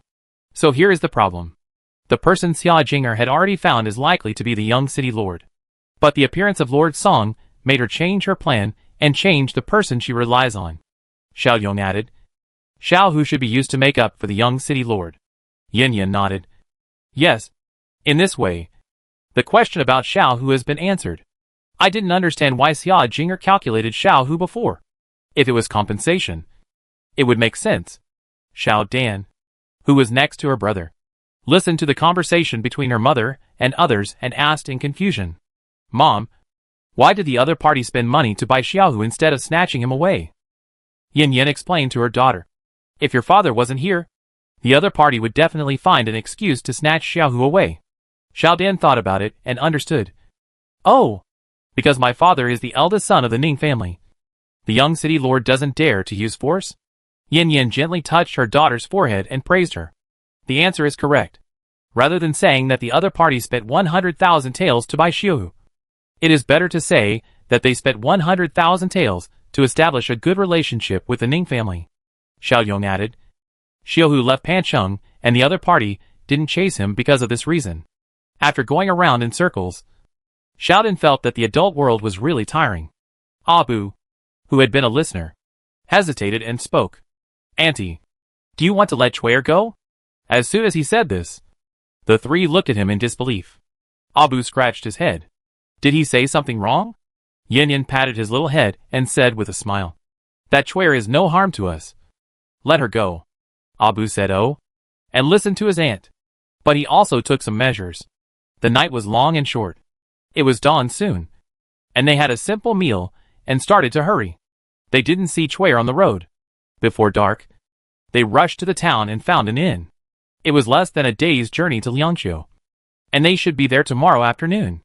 The rural areas in the northwest are basically integrated together to form a town. So the town here is more than twice as large as that in the south. And there are many people. Even when it's dark, there are still many houses with lights on, compared with the empty houses in the south. This is a normal life. In the inn, there were only Song Yin and his uncle and nephew in the room. There was a piece of copper ore on the table, and Song Yin asked his nephew to see how to buy it. There is a huge copper mine in Liangqiu, close to Mount Zion and not far from the town, which is why it became a place of exile. The work done by the local people is also closely related to the minerals. Ning Yuan made an in-depth assessment of the copper ore. 2 gene of refined copper ore. 50% copper content. Recommended purchase price 50 yuan. He calculated that the copper coins here are about 5 grams. 1 gene is 100 copper coins, equivalent to 101. And the purchase price of the supermarket is halved.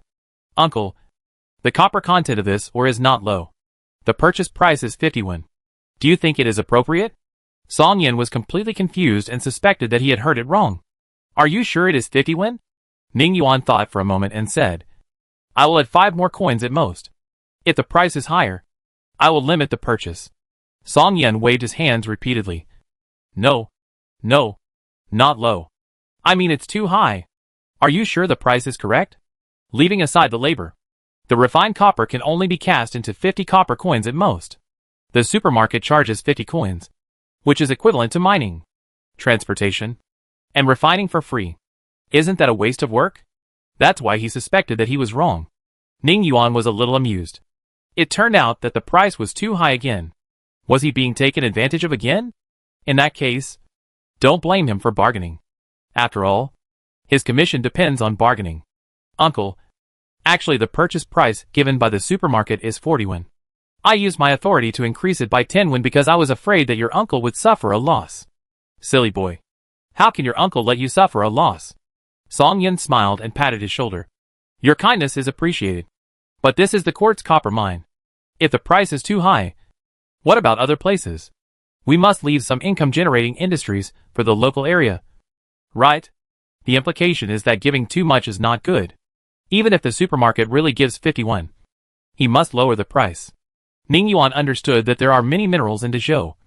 But whether it is the income of the people, the economic development, or the official's profit, it is destined that there will not be too many minerals that can be traded with him. It would be good to have 1/5. As for the price, the same reason. It can't be too high or too low. Then I'll buy it for 41. But the quality has to be similar to this one. The quality of Lianqiu's copper ore is high. Don't worry, uncle. I have a purchasing card here. With the purchasing card, you can trade with me remotely. Just like Yanyan's membership card. He took out a green purchasing card. You're good, young man. Song Yan gave him a shoulder pat. Happy for his nephew being chosen by the immortal. Xiao Yuan's future will definitely be good. To be honest, his nephew is really amazing. He found such a capable wife. And he also benefited from it. Chapter 204 What happened? Song Yan thought for a moment and asked, can the purchasing card be used to purchase more than just copper mines? Yes. Then you can't just give it to others. So, you take it first. I'll write a letter to your uncle. If nothing goes wrong, I'll let you write to your cousin to take charge of the purchasing. There is still a lot of room for maneuver here. And it must be held by family members. By the way, all purchases from the court are handled by the Song family. If you give others a purchasing card, can you limit this? Ning Yuan nodded. I can limit the other party to trade certain products. That's good. Song Yan was relieved. After discussing the transaction, Song Yan felt it necessary to warn his nephew. Xiao Yuan, although you are the eldest son of the Ninghua mansion and have a high status, this does not mean anything. Do you understand? Ning Yuan was stunned for a moment. Then said with a smile, Uncle, are you worried that I'm floating? Don't worry. I don't think the Ning family is anything special. This is the truth. And after receiving the memories of the original owner, he did not feel a sense of belonging to the Ning family. No matter how little his parents in the other world cared about him, they never abused him. On the contrary, they always gave him the best. But they just didn't accompany him often. As for the Ning family, if possible, he would like to break off. Just having uncle is enough. Song Yan nodded with satisfaction. It's good that you can think so. A person's ability has nothing to do with his background. And sometimes it can even become a burden and a nuisance. Born in a big family, there are actually many things that you have to do and can't do. Huh? Ning Yuan felt that something was wrong. He blinked and suddenly understood what his uncle meant. Uncle, are you worried that I will care about Yanyan's identity? He didn't know whether to laugh or cry. That's impossible. I love her as a person, not her ability or identity. Uncle understands that you are in love. But I'm afraid that you will be swayed by the world and opinions, blinded by power and status, and let down such a good girl like Yanyan. No, I won't allow this to happen again. In another world, he had missed her for various reasons. Fortunately, God gave him another chance. And he would not let himself repeat the same mistake. To put it bluntly, in this world, I only care about Yanyan. And I can let anyone down for her, even if it's cruel and ruthless. He kept this sentence in his heart. He didn't want to be the warm and kind brother Ning in the eyes of others, the captain that his teammates relied on, and the son that his parents expected.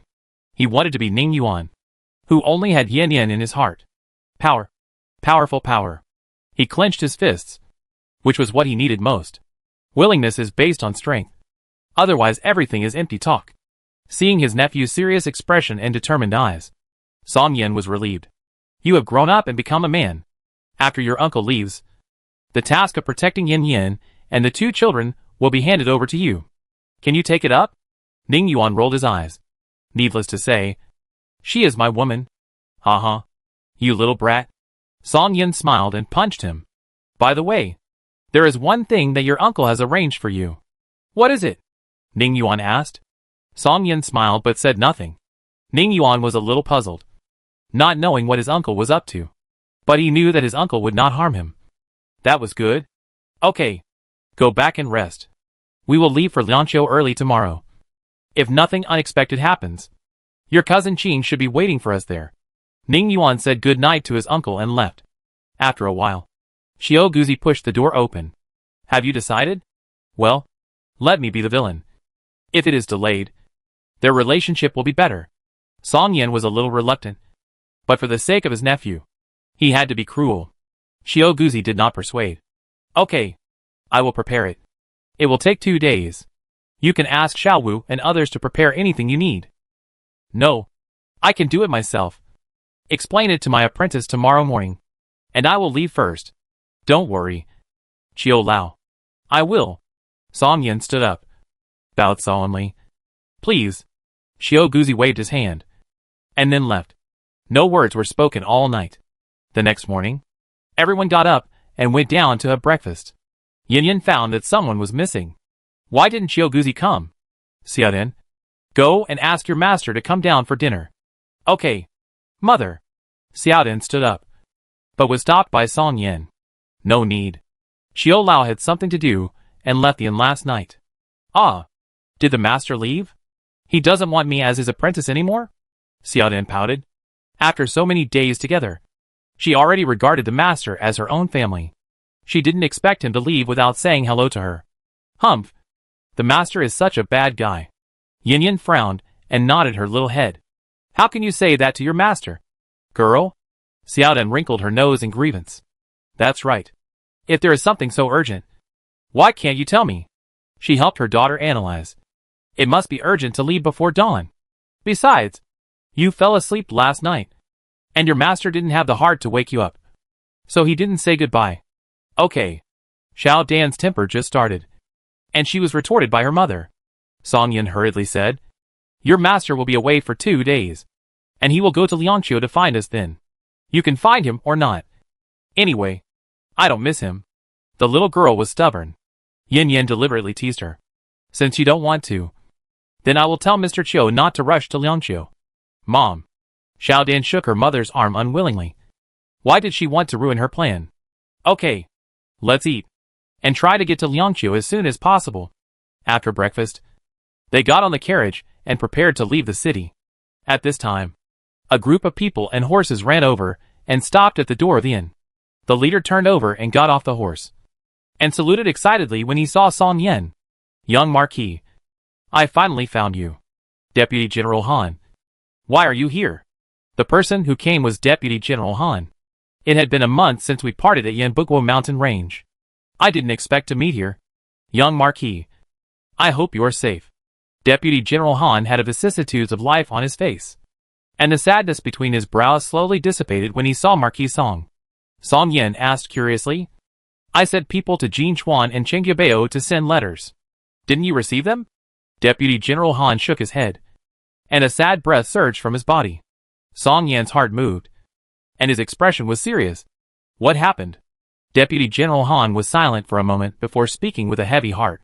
More than 7,000 of the 10,000 people I brought with me died. What? Song Yin was shocked. More than 7,000? Even if there was a beast tide, there shouldn't be so many deaths. What happened? The situation was serious. It was wrong to mobilize troops without authorization. As a result, more than half of the people who were mobilized died. How could he explain to the emperor? Go back to the inn first. Explain it to me clearly. Song Yin got off the car with a gloomy face and returned to the inn. Everyone followed behind. Chapter 205, I don't know what Master Ning likes about her. Deputy General Han recounted the whole story. It turned out that when they arrived at Chengyabeo, more than 1,000 people had followed Song Yin into the Yanbukwo Mountains, and the remaining 500 people surrounded Chengyabeo. Deputy General Han did not dare to delay.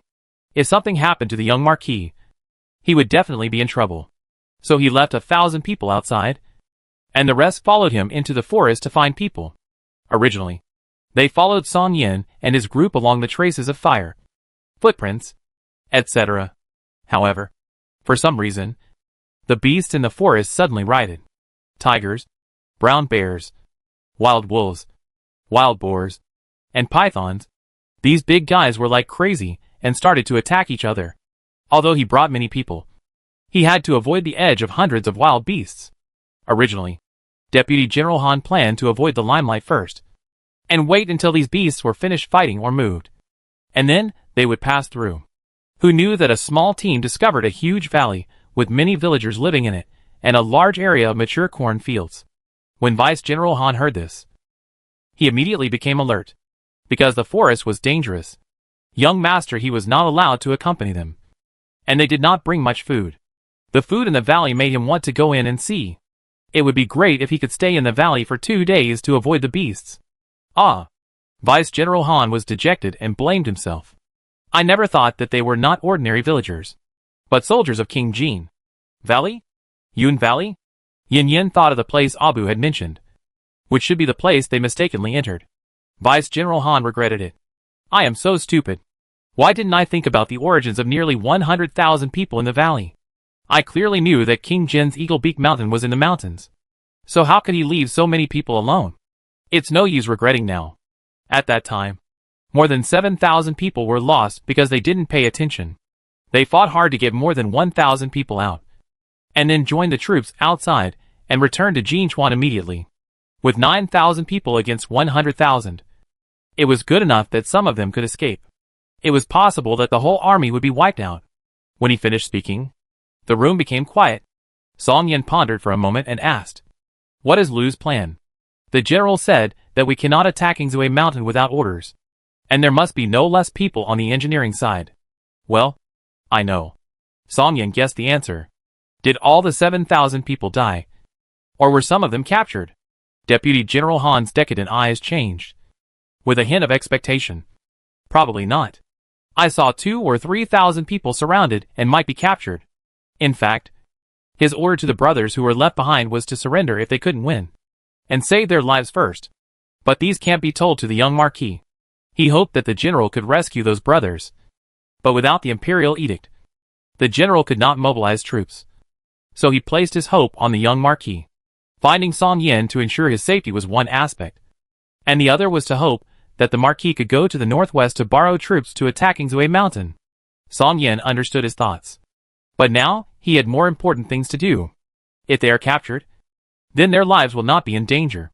I will find a way. This was considered an agreement, and Deputy General Han was very grateful. Thank you, Marquis Song. Everyone set off again.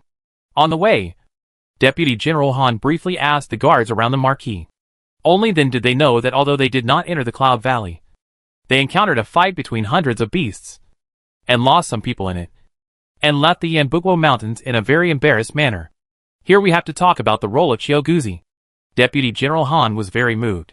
If their team had followed a fortune teller, they would not have lost so many people. This incident made him feel concerned and decided to find a fortune teller for the army. Next time he meets Chiyoguzi, he must ask him to recommend one. He glanced at another carriage and couldn't help sighing. Fate is so cruel. I didn't expect her to come back again. And she was specially invited back by Lord Song. This is like flying up the tree and becoming a phoenix. Haha. I just don't know if she can become a phoenix. The snow around Liangqiu was not heavy. It almost melted in 2 sunny days. It didn't affect their journey, so they were very fast. They didn't rest at noon and kept on traveling. They entered Liangqiu City around 2 o'clock in the afternoon. Deputy General Han asked if they should go to the city lord's mansion or the post station. Finally, the team went to the city lord's mansion. The city lord led his subordinates to the gate to greet them. Song Yin opened the car door and said a few polite words. He did not let others get off the car, but drove directly into the mansion and came to the guest house. Family members do not meet guests casually, and they are the family members of the Marquis. How dare the city lord argue? He just told his wife to take good care of the family members of the Marquis Song. They simply washed up, and the city lord's wife came with the maid. The other party wanted to inquire about the identities of Yin Yin and Ning Yuan in private, but unfortunately, Song Yan's men were very tight-lipped, so they could not find out anything. The city lord's wife thought about it, and sent 6 little maids and 6 little servants to serve the nobles. However, Song Yin declined. Yin Yin is special, and is not suitable for outsiders. If you really want to find someone to serve her, you have to know her background. Finally, the city lord's wife left with a lot of doubts. Yin Yin thought of Dainu. Now that she was safe, she could ask him to come back. It was quite convenient to have someone around to do things. Deputy General Han. Is Song Dainu in Liangqiu or Mount Zion? Song Dainu is in Liangqiu. I will send someone to bring him here later. Speaking of Song Dainu, Deputy General Han was very fortunate that the general suddenly sent Song Dainu's family to Liangqiu on a whim. If it was 1 day later, they would definitely disappear inexplicably like those disaster victims. It was normal for 1 or 2 people to disappear in the city, but it was abnormal for 200 to disappear suddenly. and they were all brought into the city by Yin Yin. The general did not pursue it after knowing it, because no one expected her to come back safely. And she also changed her identity. He looked at her twice again. Is she beautiful? She is more beautiful than ordinary women. But that's all. She can't be called beautiful. And it's even more impossible to be charming. Her identity is average. Even if she has a treasure supermarket, she can't compare with the aristocratic families. The only special thing is her temperament and words and deeds. But this is not the reason why a young master from a noble family can be fascinated. To be honest, he didn't understand why the eldest young master of the Ning family liked her. Ahem. Ning Yuan stepped forward and blocked his sight. Deputy General Han looked at young Master Ning blankly. What's wrong with that hostile and defensive look? He said in his heart. Don't worry. I won't compete with you. I like those with good figures and charming looks. This kind of cabbage is not his dish. Lord Song. Young Master Ning. Miss Yin. You have worked hard along the way. I will ask the kitchen to prepare meals. Young Master Ning's eyes made him unbearable, and he decided to go out and hide. Go. Song Yin waved his hand and asked someone to go down, and then asked his men to go to the post station to see if Song Qing had come. If he had come, bring him to the city lord's mansion. Chapter 206 Song Dania's Fear. Ning Yuan asked about his worries. Uncle, so many people died in the battle. Will His Majesty blame us? Song Yin was not too worried. Don't worry. I thought of an excuse when I led the troops out. But I didn't expect the excuse to become a fact. What excuse? Everyone knows. Yin Yin felt sorry. If it weren't for me, so many people wouldn't have died? It wasn't because of anyone. It was an accident to meet the rebels. And it was also the mission of the soldiers. They are heroes who defend their country. Uncle is right. You don't have to blame yourself. And besides, some people didn't die. Ning Yuan understood her. Sharp tongue but kind heart. So he comforted her. Xiao Yong diverted his mother's attention to prevent her from getting stuck in a dead end. Mom, will we go back to Jinchuan City? Yin Yin shook her head. Jinchuan is General Liu and the He family. I don't plan to go there. The next stop is Fengqiu. Her current task is to develop members and ensure that she is promoted to foreman in 3 months so that she can get rewards. Is that so? Then Mother will wait for Vice General Han to come over and ask him to help send Uncle Dania's family to Liangqiu. Xiao Yong suggested. Yin Yin asked puzzledly. Why do you have this idea? At least Vice General Han and his men are watching over Jinchuan. Xiao Yong's expression was a little serious. I saw Vice General Han's expression was a little strange when he mentioned Uncle Daniu. Yin Yin was silent. She didn't pay attention. But the child would definitely not say anything nonsense. Did Daniu's family get implicated by me? Ning Yuan gently put his arm around her shoulders and comforted her. Don't worry. General Liu is not the kind of short-sighted person. And the Song family should be fine. Song Yin sent someone to ask Vice General Han to come over. The guard came back soon. Vice General Han was not in the city lord's mansion. He went to pick up Song Daniu's family in person. Daniu's family? His family has come? This was something they didn't expect. The guard replied. That's what Vice General Han's men replied. In that case, let's wait. After they finished their meal. It took a long time before Daniu's family finally arrived. Daniu had scratches on his face, and his head was bandaged. Ernie also had a face full of scars. His left arm was hung up, and he was still limping when he walked. Others were not injured. But the 2 daughters-in-law had red eyes, and they could tell they had cried. Mississippi. Mississippi. Uncle Song's family was so excited when they saw Yin Yin that their eyes were filled with tears. Dania knelt down with a plop. Miss, I knew you would be fine. That's great. As he spoke, he wiped his eyes with his sleeves, and his mouth was almost grinning behind his ears with joy. Hurry up and tell me what happened. Who beat you? Yin Yin pulled the man up and looked at the wounds on his body. The joy of meeting was replaced by anger. Dania smiled innocently. It's okay. Those people were beaten more badly by us. Yin Yin's eyes glared and her face darkened. Daniu, tell me what happened. Let me tell you. Deputy General Han spoke. The mine suddenly wanted to increase production. So they recruited workers at a high price these 2 days. Daniu and Ernie went to sign up. After they got the wages, they were blocked by someone and asked to pay protection fees. Daniu and the 2 refused to pay. So they fought with the other party. When I led people over, The two sides were fighting. Although the other side had more people, they did not have the upper hand. And I also set people to teach them a lesson. Later, I took the two brothers to the pharmacy to treat their wounds. So it took some time. Danyo touched his head embarrassedly. I embarrassed the young lady. I didn't win the fight. Yen Yen didn't know how to say to him. Is this a question of whether to win or not? Can't you give them money? Danyo was dissatisfied. This is my hard-earned money. Why should I give it to them? Besides, that group of people did nothing. Just waiting outside to kill people. Yen Yen knocked his head speechlessly. Where is your usual cleverness? Those people have backers at first glance. Either from the mine or have connections with the government. Otherwise, how dare they intercept and ask for money outside? Why are you arguing with them? If it weren't for Deputy General Han going there, maybe you and Aaron Yo would have been arrested. It would be best if you could get them released by giving them a few taels of silver. I'm afraid that you will be beaten in there again. Or even worse. You will be arrested and mined for free. And you will never get out in this life. Ah? Is it that serious? Song Dania was scared. If he was locked up to mine, he would be helpless. Yen Yen rolled her eyes. Did you just realize that? Even if I wanted to save you, I wouldn't know where you are. She didn't have clairvoyance and super hearing.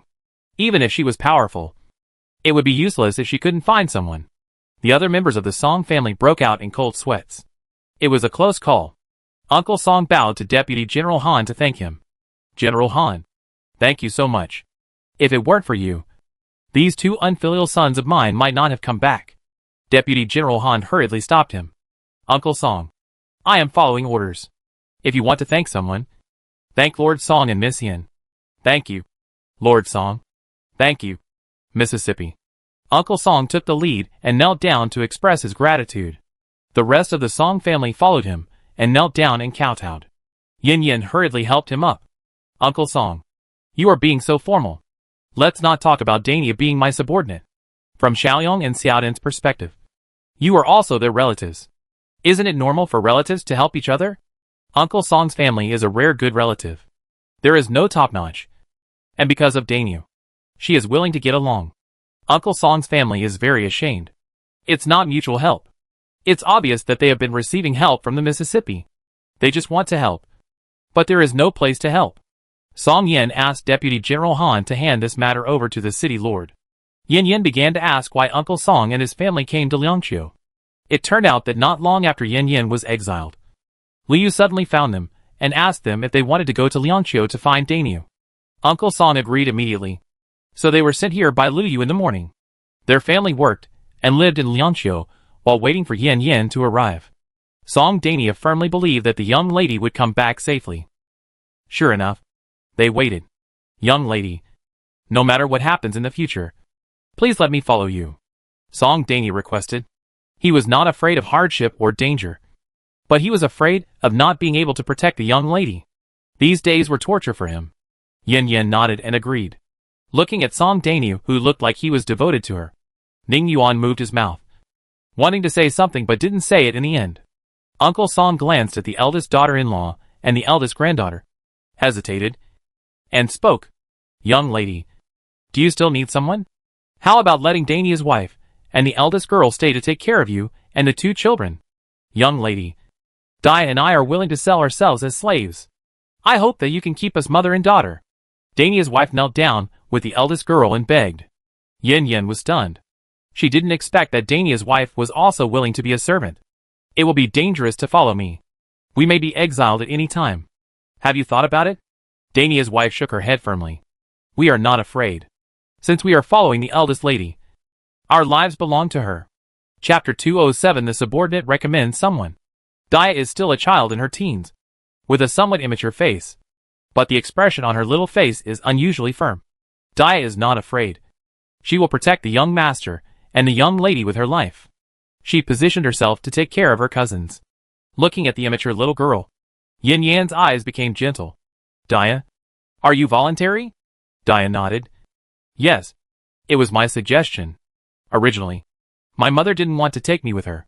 I'm grown up and can repay the eldest lady. She didn't forget who made their family what it is today. She also knew that relying on the eldest lady, their family could be better, and their younger brothers and sisters could have a promising future. While there was no one around the eldest lady, This was the best opportunity. Please leave me here. Young lady. Dia kowtowed again. Yin Yin was a little embarrassed. She didn't want to use child labor. And she was the cousin of 2 children. Ning Yuan glanced at Dainyu and rolled his eyes. Yin Yin. Dainyu is a man after all. And there are many things that are not convenient for him. Why not let his wife stay? Besides, they are husband and wife after all. And it is not good to be separated for such a long time. Yin Yin realized that she had ignored this problem. You are still thoughtful. So let my sister-in-law stay. Miss Xia. You can just call me Xiaoqing from now on. Dainya's wife was very happy to be left behind. Dia looked at her mother enviously, with some disappointment in her eyes. Ernyo was also envious. But he had to take care of the entire Song family, and could not act arbitrarily. Sister-in-law. Get up. Yin Yin helped the man up, and then gave Dania 1,000 taels, asking him to settle his family, buy a few acres of land, open a store, etc., and not go to the mine again. Dania didn't want to take the money, but Yin Yin told him not to refuse, and just treat it as the wages for the couple for the next 20 years. At this time, the guard came forward to report. Master, City Lord Liang wants to see you, and he is with the mine manager.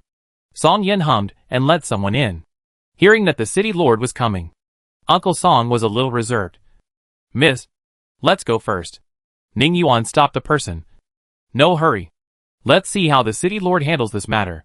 Uncle Song's family was very nervous, but their hearts were at ease. Is this the feeling of having someone to rely on and support? Soon, City Lord Liang walked in quickly with a man in his early 40s. The subordinate greets Lord Song. I am Liang Si. The humble man greets Lord Marquis. The city lord bowed and saluted, while Liang Si knelt down and kowtowed, looking a little uneasy. Song Yin did not say anything, but sat in the first seat, picked up the teacup and drank tea slowly.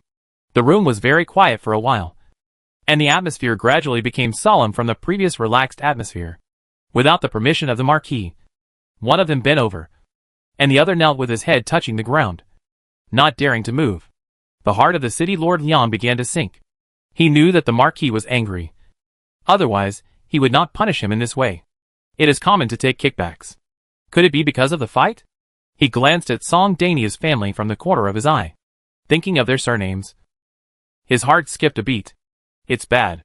His face turned pale in an instant. Sweat broke out on his forehead. And then he knelt down with a plop. Marquis Song. Please forgive me.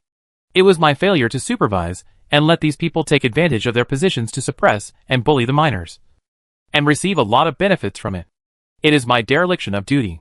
Please show mercy. Marquis Song. I will strictly control and crack down on it, and ensure that such a thing will never happen again. Liang Si, who was standing next to him, was stunned. What was going on? Shouldn't he have said these words? Push the blame to his subordinates, and then the city lord will speak well for him, and the matter will be over, and they won't suffer any loss. Why did he suddenly change his mind? Also, if the city lord said this, then the person who would bear the blame would be him? Liang Si was shocked and stunned. Song Yin put down the teacup and nodded with relief. City Lord Liang, I won't investigate whether you are negligent or for other reasons. I don't need to teach you what to do. Right? There is only one chance. You can grasp it yourself. City Lord Liang immediately said seriously, I will not disappoint you. Song Yin glanced at him and continued to drink tea. City Lord Liang rolled his eyes and didn't let him get up, which meant that the Lord was not satisfied with his answer. He glanced at the people around him and scolded them harshly. Liang Si, you have wasted my trust in you. You actually relied on your status to instigate your servants to rob and beat up miners. It's really abominable. Come, put Liang Si in jail and send people to confiscate his house. Yes, sir. 2 Yamen runners came in and carried Liang Si out. Although Liang Si was confused, he was not stupid. Even if he became a scapegoat, he could not betray his uncle, the Lord of Liang. He was taken away with a look of regret and guilt. The Lord of Liang waited for a while. Why didn't Lord Song say anything? Did he let him admit his mistake? But didn't he say before that he would not pursue his problem? He didn't understand what he should do, and secretly looked up at the person opposite. The other party was concentrating on drinking tea and didn't pay any attention to him at all. He frowned suspiciously, turned his head, and glanced at Ning Yuan, who might be the other party's nephew, asking him for advice. Ning Yuan pointed his chin in a direction and stretched out his hand to gesture the word to. Lord Liang looked in the direction and saw Song Daniu's family. Ask him to apologize? What does the word to mean? He frowned in thought. And suddenly his eyes lit up. And then, he spoke loudly. Report to Lord Song. The task at the mine is very heavy, and a manager is indispensable. And I have to manage the affairs of the entire city. And I am too busy to do it. So I want to recommend someone to be the new manager. Please grant me permission. Lord Song. This time Song Yin finally spoke. Oh! Who does Lord Liang want to recommend? Lord Liang pointed to Song Erniu. It's him. Erniu of the Song family. He is young and promising, upright and clear-minded, and is suitable for the position of manager. Me? Song Erniu pointed at his nose in disbelief, thinking he had heard it wrong. Uncle Song's family was also confused. Did they have hearing problems? City Lord Liang didn't bother them, but he actually let the second son be the manager of the mine? City Lord Liang nodded vigorously. Yes, it's you. I think you are very suitable. Song Erniu asked stupidly. Why not my eldest brother? Obviously, the eldest brother is more suitable than him. City Lord Liang wanted to roll his eyes. How could he know why it wasn't Song Daniu? Didn't that young master gesture the word too? Song Yen nodded with satisfaction and looked at Song Erniu with a warm attitude. Since City Lord Liang recommended it. Erniu, you will be the manager of the mine. If you don't understand anything in the future, please ask Lord Liang for advice. Ah? Oh. Okay. Okay. Song Erniu's reaction was dull. His response was not like facing the Marquis, but a relative or elder of the family. City Lord Liang thought to himself. Song Daniu and the others are indeed from the Song family. Even if their temperament and dress don't look like those of the original family, at least they are a branch family with a good relationship with the original family. Otherwise, why would they talk to Lord Song like this? Think more deeply. Chapter 208. It's okay to ask for a title first. The mine suddenly increased production, and Lord Song came in person. This matter is definitely not simple. There must be some factors that he doesn't know about. The Song family wants to put the people of the branch family in the mine, mostly for surveillance and control. Fortunately, he reacted in time and let Song Erniu be the manager, which was in line with Lord Song's wishes. If he still followed the plan before coming, his position as the city lord would probably be in danger. It was a close call. He secretly wiped his sweat and decided to get along well with the Song family in the future and serve them as a master. At the signal of Lord Song, he finally stood up and didn't need to kneel, which meant that he guessed right, sweeping the wounds on the other party. Lord Liang's heart lifted, and he hurriedly said, Come on. Hurry up and ask the doctor to come and check the wounds on the bodies of Master Song and Master Song. He changed the address of both of them. Yes, sir. Shall see, who was waiting outside, hurried to do his business. Song Erniu was stunned. What did he hear? The city lord actually called him the second young Master Song? Oh my god. What the hell? City lord, you can just call me Erniu. Since that's the case, you are about the same age as my nephew. So why not call me Uncle Liang? Ah? I dare not. I dare not. He was terrified. How about calling you that in private? Otherwise, I can only call you the second young Master Song. Ah? This. Song Erniu still felt that he was not worthy of her. How could he, a farmer, dare to call her young master? Ning Yuan said. Erniu, since City Lord Liang said so, then call me that. Ah? Is it okay? He asked uncertainly, because he didn't know Ning Yuan. He could only look to the eldest lady for help. Seeing the eldest lady nod, he took a deep breath, calmed his nervous and excited mood, and called Liang Chengju Uncle Liang. Liang Chengju was very happy and patted his shoulder. In his opinion, he was on the big ship of the Song family. Even if the other party was just a branch, it was not easy for anyone to get on board, especially for an official like him who was far away from the capital. It was as difficult as ascending to heaven to ask for an opportunity. Uncle Song's family felt like a dream and left the city lord's mansion. Daniu and his wife also left, dealt with the affairs of the Song family, and then returned to the young lady. Only his own people were left in the room. Yin Yin finally expressed her concerns. Then Liang Chengju obviously misunderstood. But after the incident, He only needed to inquire a little bit to know that Uncle Song's family had nothing to do with the Song family.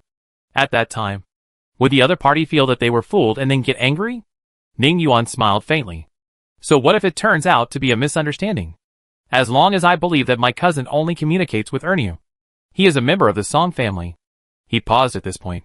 If Ernia didn't have an official position, I would have given him the purchase of the copper mine. It's not that he wants to restrict it, but the court will not agree. So he can only use indirect methods. Only when Dania's family is protected will he and his wife follow you wholeheartedly without any worries. Ning Yuan. Thank you. Yin Yin didn't expect him to be so thoughtful. Ning Yuan shook his head slightly, looking at her with burning eyes. For her, he was willing to do anything. If the occasion was not wrong, he would not just thank you verbally. Xiaoyong pondered for a moment and felt that his father had made a good move. At the beginning, he used the means of gratitude to subtly make Dania loyal to his mother. Now it seems that he is still naive. Gratitude is far from enough. Only by holding the other party's family in hand can you not worry about the other party's loyalty. Daddy is still powerful. Seeing Xiaoyong's admiration for Ning Yuan, Song Yen curled his lips. The little guy is really smart. Some things can be thought deeply without saying anything. This child is well trained, and he will definitely be a good sword that can protect their children. With Xiaoyong, the Ning family can prosper for at least 2 generations. When Xia Yuan's health is good, the two can get married. Okay. Everyone is tired after a day's journey. Let's rest early. Song Yen stood up. Xia Yuan, you need to pay attention to your health. Sleep in a separate room. Uncle. Ning Yuan blushed and looked at him dissatisfied. What do you want? He didn't do anything. At most hugged and kissed. Even lying on the same bed. But he didn't go any further. It's not that he didn't want to, but he respected him. Song Yen smiled and patted his shoulder. Haha. Isn't Uncle worried about your health? Don't worry. When you are well, Uncle will arrange for your marriage. Ning Yuan rolled his eyes. But when it comes to marriage, his eyes lit up. Uncle, in fact, you can get married without being well. At most, I won't do anything. I just want a status. Yin Yin secretly pulled his arm. What nonsense is he talking about? Ning Yuan thinks status is very important. Looking at his nephew's anxious look, Song Yen couldn't help laughing. Okay. I'll help you arrange it when I go back and prepare the betrothal gifts for you first. He didn't insist that he was well. It would be soon anyway. Thank you. Uncle. You are so kind. Ning Yuan cheered, happy like a child at this moment. Steady and mature left him. This guy. Yin Yang glared at him. Her cheeks slightly flushed. Xiao Dan and Xiao Yong were happy for their mother. Especially Xiao Yong. He was actually worried that this father would regret it one day. After all, the other party's identity was not ordinary. Abu smiled shyly, happy for his aunt. Ning Yuan held Yin Yan's hand, and the two looked at each other, with only each other in their eyes. Song Yen left quickly after being shown off. The 3 children went to the next room, leaving the space for them. Let's talk about Song Yen. He was going to go to the next guest house to see Xia Jinger. She said she was not feeling well when she entered the city lord's mansion, so she didn't show up. Song Yen didn't know whether she was really not feeling well or didn't want to see anyone. But he didn't ask. Go find the local matchmaker and find some maids for Jinger. Yes, master. The guard left. At this time, the guard who went to the post station came back. Master. Master Qing is here. Then let's go back to the courtyard first. Business is important. Come back to see Xia Jinger later. After the person left, the person behind the courtyard gate breathed a sigh of relief. After making sure that the other party had gone far away, he quietly came to the front of the room and knocked on the door. Who? Xia Jinger's voice came from the room. The person lowered his voice. It's me. Jinger. Open the door. Soon. The door opened. Seeing the person, Xia Jinger's face lit up. Why are you here just now? I dealt with the person before, which delayed me a little. The man explained. Chui really came to see you? Xia Jinger looked hurt and disappointed with Chui. An ungrateful person is not worth your sadness. The man closed the door casually, then excitedly held her hand and said affectionately, Jinger, you have worked hard. I have heard that the Shui family has cancelled the engagement, and the relationship between the Shui and Zhao families is not very good. A few days ago, the two families fell out over a batch of goods. Chapter 209, This is really the last one. The man has thick eyebrows and big eyes, and looks quite handsome. At this moment, he is very happy. As long as I get this big deal, my father will definitely agree to let me marry you. However, the Zhao family seems to have a new buyer. I went to their house twice, but they didn't have the intention to cooperate with me. So, Jinger, you have to go to the Zhao family to find out the reason. It's best to let Zhao Fian come to cooperate with me directly. With Zhao Fian's love for Jinger, there is absolutely no problem. Sam Lang, I'm going to the capital, Xia Jinger suddenly said, interrupting him. The man thought he had heard it wrong. Jinger, what did you say? She repeated word by word. I'm going to the capital. The man was stunned for a moment. From the initial confusion to a sudden smile. I understand.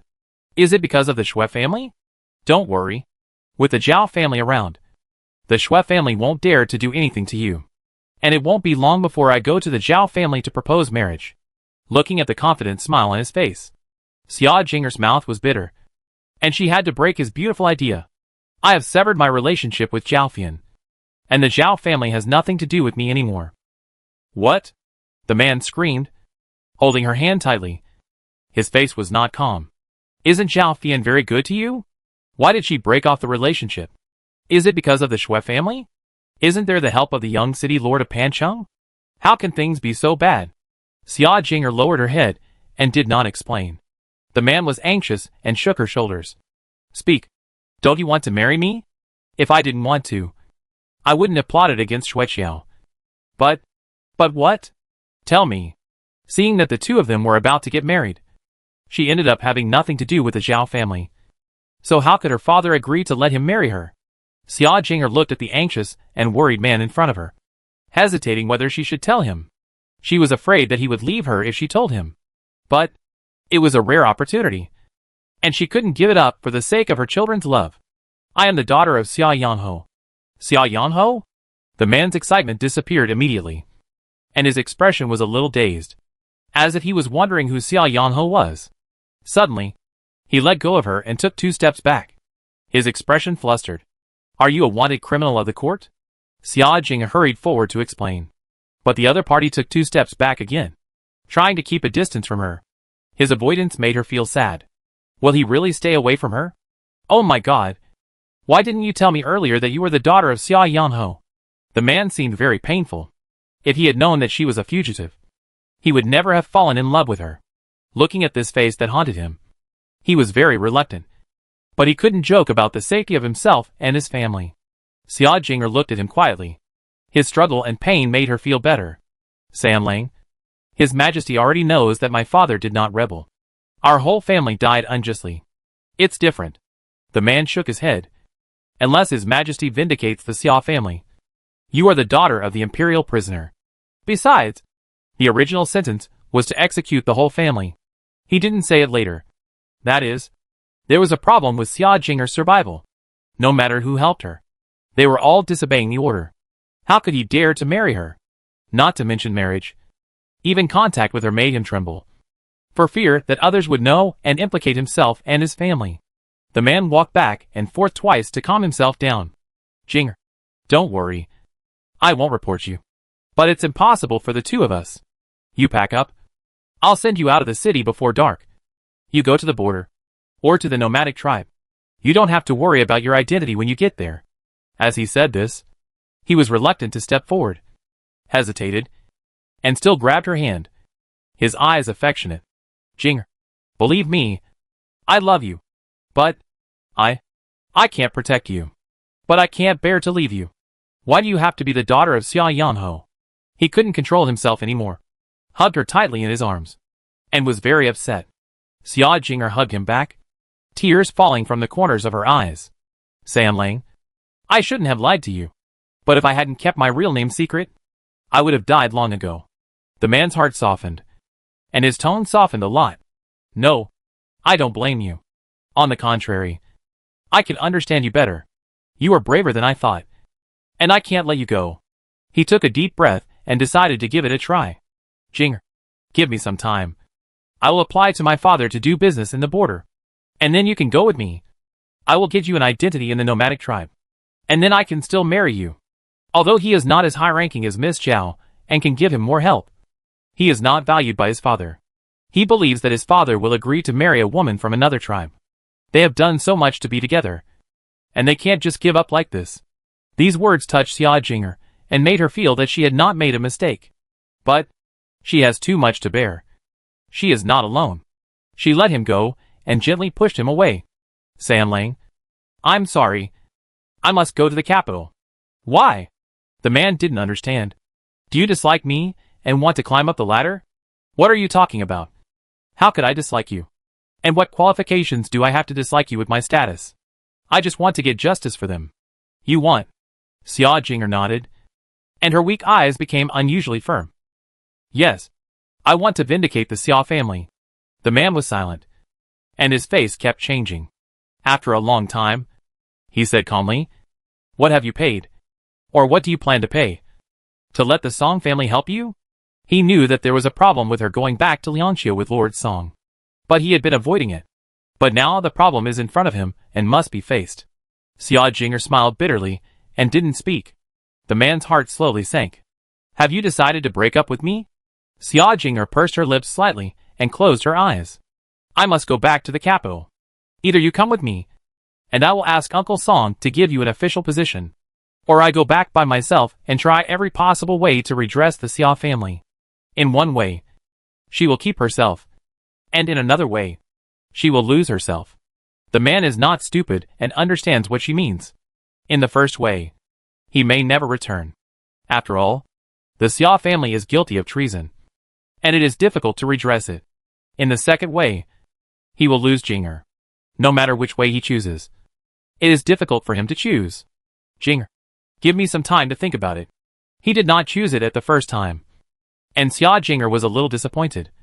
But she understood. Uncle Song will leave the day after tomorrow. The implication is that you only have one day to think about it. I understand. It's getting late. You should go to bed early. Xia Jinger watched him leave, and the other party stopped when he walked to the door. By the way, who are the man and woman next to Lord Song? Chapter 210. Something happened to the Ning family. Xia Jinger said. The man is the eldest son of the Ning family, and the woman is his fiancée. So she is from the Ning family. I see. The man nodded thoughtfully.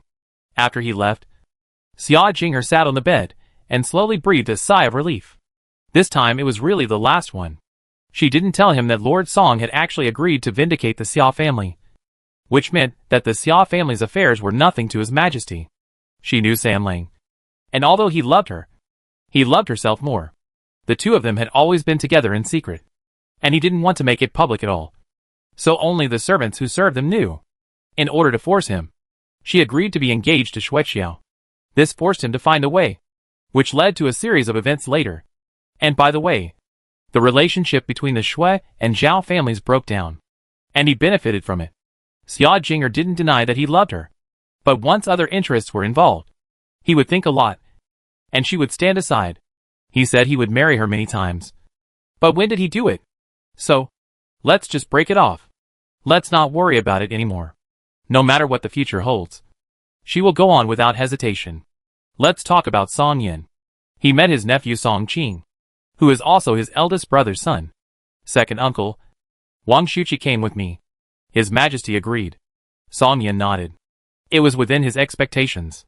I guessed that His Majesty would definitely send someone to follow such an important thing as the membership card. I just didn't expect it to be the Wang family. Song Qing said. Wang Shuqi's sister married the second young master of the Nangong family. Nandong Ershio is the queen's brother. It's okay. There's only one membership card anyway. It doesn't matter who comes with him. Uncle, is the membership card really as magical as the letter says? Song Qing was extremely curious and really wanted to see it now. Song Yin patted his shoulder. There's something even more magical. Wait until tomorrow when Uncle will take you to meet your sister-in-law. Sister-in-law? He didn't know the relationship between Ning Yuan and Yan Yin yet, as they hadn't met at the time. So Song Yin didn't say it in the letter. Xiao Yuan's fiancé. Someone favored by the immortals. Immortals? Is it related to the Heavenly Palace? Speaking of immortals, most people think of the Heavenly Palace, which claims to be the angel of heaven. He looked a little solemn, because the relationship between the Zhou and the Heavenly Palace was not good. or even bad. If his cousin's wife was from the heavenly palace, then His Majesty would definitely vent his anger on the Song family. Song Yin waved his hand. She is not from the heavenly palace. On the contrary, she has a bad relationship with the heavenly palace. Yin Yin had already told him that she had killed the envoy of the Tianji palace. Adding Xiao Yuan's matter, their relationship with the heavenly palace will only be irreconcilable. After listening to his second uncle's words, Song Qing breathed a sigh of relief. In other countries, being on good terms with the heavenly palace means rapid advancement. But in the Great Zhou, it is just the opposite. There are also people working for the heavenly palace in private. But those people absolutely dare not show it in a big way. By the way, is there any news from the capital? Song Yin asked. Yes. The Ninghua mansion was assassinated. The old Ninghua Gong was seriously injured. And the Ning Xianghua was also injured. Song Yin frowned slightly. Xiao Yuan's grandfather was seriously injured? Don't let him die. Song Qing asked puzzledly. Why? Wouldn't it be better if he died? Xiao Yuan would have one less obstacle to seize the position of the head of the family. You know, Ningyi was able to become the prince thanks to this old guy. Otherwise, with only one prime minister Ning, how could he fight against the Song family? That's what I said. But I plan to let Xiao Yuan and Yin Yin get married after the new year. If the other party dies, the marriage will be postponed for 2 years.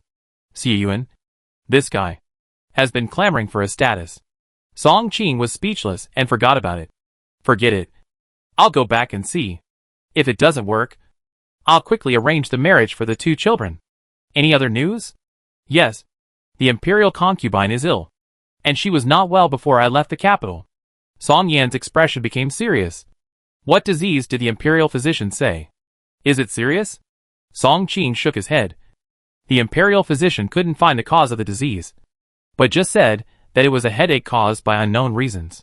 My mother once went to the palace to visit the imperial concubine, but was stopped by His Majesty, saying that it was inconvenient to summon the imperial concubine. No one from the Zhao family or the Ming family could see the imperial concubine, so no one knew what her condition was. Song Yin frowned. From his nephew's words, it was clear that the imperial concubine's illness was definitely not that simple.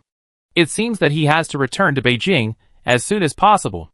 Then, Ningyi seemed to have offended someone and was under house arrest. I once suspected that the assassination of the Ning family might be related to him. Song Yan's heart moved, and he remembered something. Back in Jinchuan, 3 envoys from the Tianji palace disappeared inexplicably. He knew it was Yan Yan who did it, but others didn't know. In order to clear himself from the matter, Lu Yu let Ningyi take the blame, and those people must have believed it. So the Ning family was assassinated. Only the envoys from the Tianji palace could freely enter and exit the heavily guarded Ninghua mansion and complete the assassination. In addition, Wang Xuqi's sister married the queen's younger brother, and the Wang family and the Nandong family have become closer. And Song Qing paused, looking a little hesitant, not knowing how to start. Song Yan's heart moved. It seems that something happened at home. Tell me, who is in trouble again? My little sister? Zhener. What happened to Zhener? Song Zhener is the youngest child of his eldest brother. She is 18 years old this year, and her fiancé is Xie Ping from the Xie family. She ran away from marriage and eloped with someone else.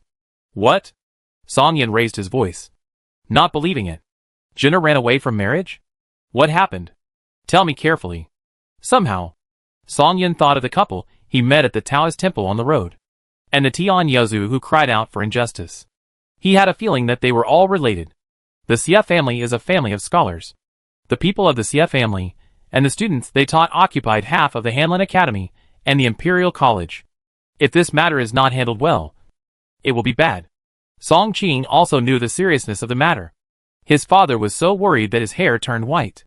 Originally, Zhener and Xie Ning's wedding was in December, and there was still more than a month to go. So the 2 families began to prepare for the wedding. Who knew that one day, Xie Ping was beaten up, and Zhener cried and begged my parents to cancel the engagement. Zhener's reason was that Xie Ping had a homosexual fetish. My father didn't believe it at first, so he went to investigate, and then found out that someone had framed him, and Zhener had misunderstood. Wait, is the person who framed him called Tian Yuzu? And was he exiled in the end? Yes. How did my second uncle know? Song Qing asked curiously. Song Yin thought to himself. Sure enough. If it matches, then Xie Ping's matter is not that simple. Don't worry about how I know. Just keep talking. Okay. After Xie Ping's matter was investigated, the marriage went on. My younger sister made a fuss at first, but then she calmed down. We thought everything was fine. Who knew that one day, Jitter suddenly disappeared. She left a letter and ran away from home. Chapter 211. Headache. The letter said that she didn't want to marry Xie Ping, as she felt guilty about her parents and the Song family's upbringing. My parents checked and learned from the maids around her that Jinner didn't run away alone. Someone secretly helped her. That person was Yin Yu from the Yin family. Why is it someone from the Yin family? Song Yen couldn't help but frown. The Yin family is also a big family. They have practiced martial arts for generations. Both men and women are very skilled. Originally, half of the generals in the court were from the Yin family. But now it has fallen, because of the rebel King Jin. The wife of King Jin is the eldest daughter of the Yin family, who is also the sister of the current head of the family. When the succession was fought, the Yin family made a lot of efforts.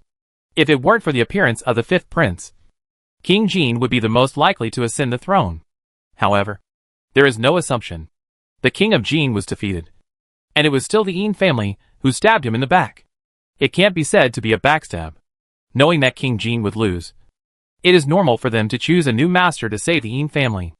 Originally, the Yin family would not be implicated, and the new emperor is not a petty person. But the Prince of Jin ran away with tens of thousands of soldiers. Even if the head of the Yin family broke off relations with his sister, the new emperor did not dare to use the Yin family. In just over 3 years, more than half of the Yin family members in the army and the court were gone. And others did not dare to have too much contact with the Yin family. Who would have thought that Jinner, this little girl, would elope with the Yin family? Song Yen held his forehead and had a headache, looking at the same movements and expressions as his father. Song Qing shrugged helplessly. Such a headache could only be left to the adults. What could he do as a brother? Who is Yin Yu? Why haven't I heard of him before? Song Yin asked. It seems that there is no such person in the Yin family. He is a concubine. He grew up with his aunt in Tianquan Villa since he was a child. He only came to Beijing in May this year. Ouch. Headache.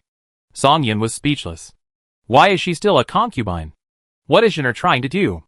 Song Qing said that he was also having a headache. What is his younger sister trying to do? Even if Xie Ping is not good, he is much better than a concubine who does such sneaky things. Did they not catch him? My second uncle is very good at predicting things. My eldest brother led people to chase him. But Yin Yu is very good at martial arts. Song Yin rolled his eyes. If his eldest brother wanted to catch him, he would not let his eldest nephew chase him. Everyone knows that the young master of the Song family loves this sister the most. Okay. If they can't catch him, then they can't catch him. He was basically sure that the man and woman he met in the Taoist temple were Jinner and Yin Yu. No wonder they would rather leave in the wind and snow not long after they arrived. They were afraid that he would recognize them. Thinking of this, he was very grateful to Yen Yen. She mistook the other party for her sister-in-law.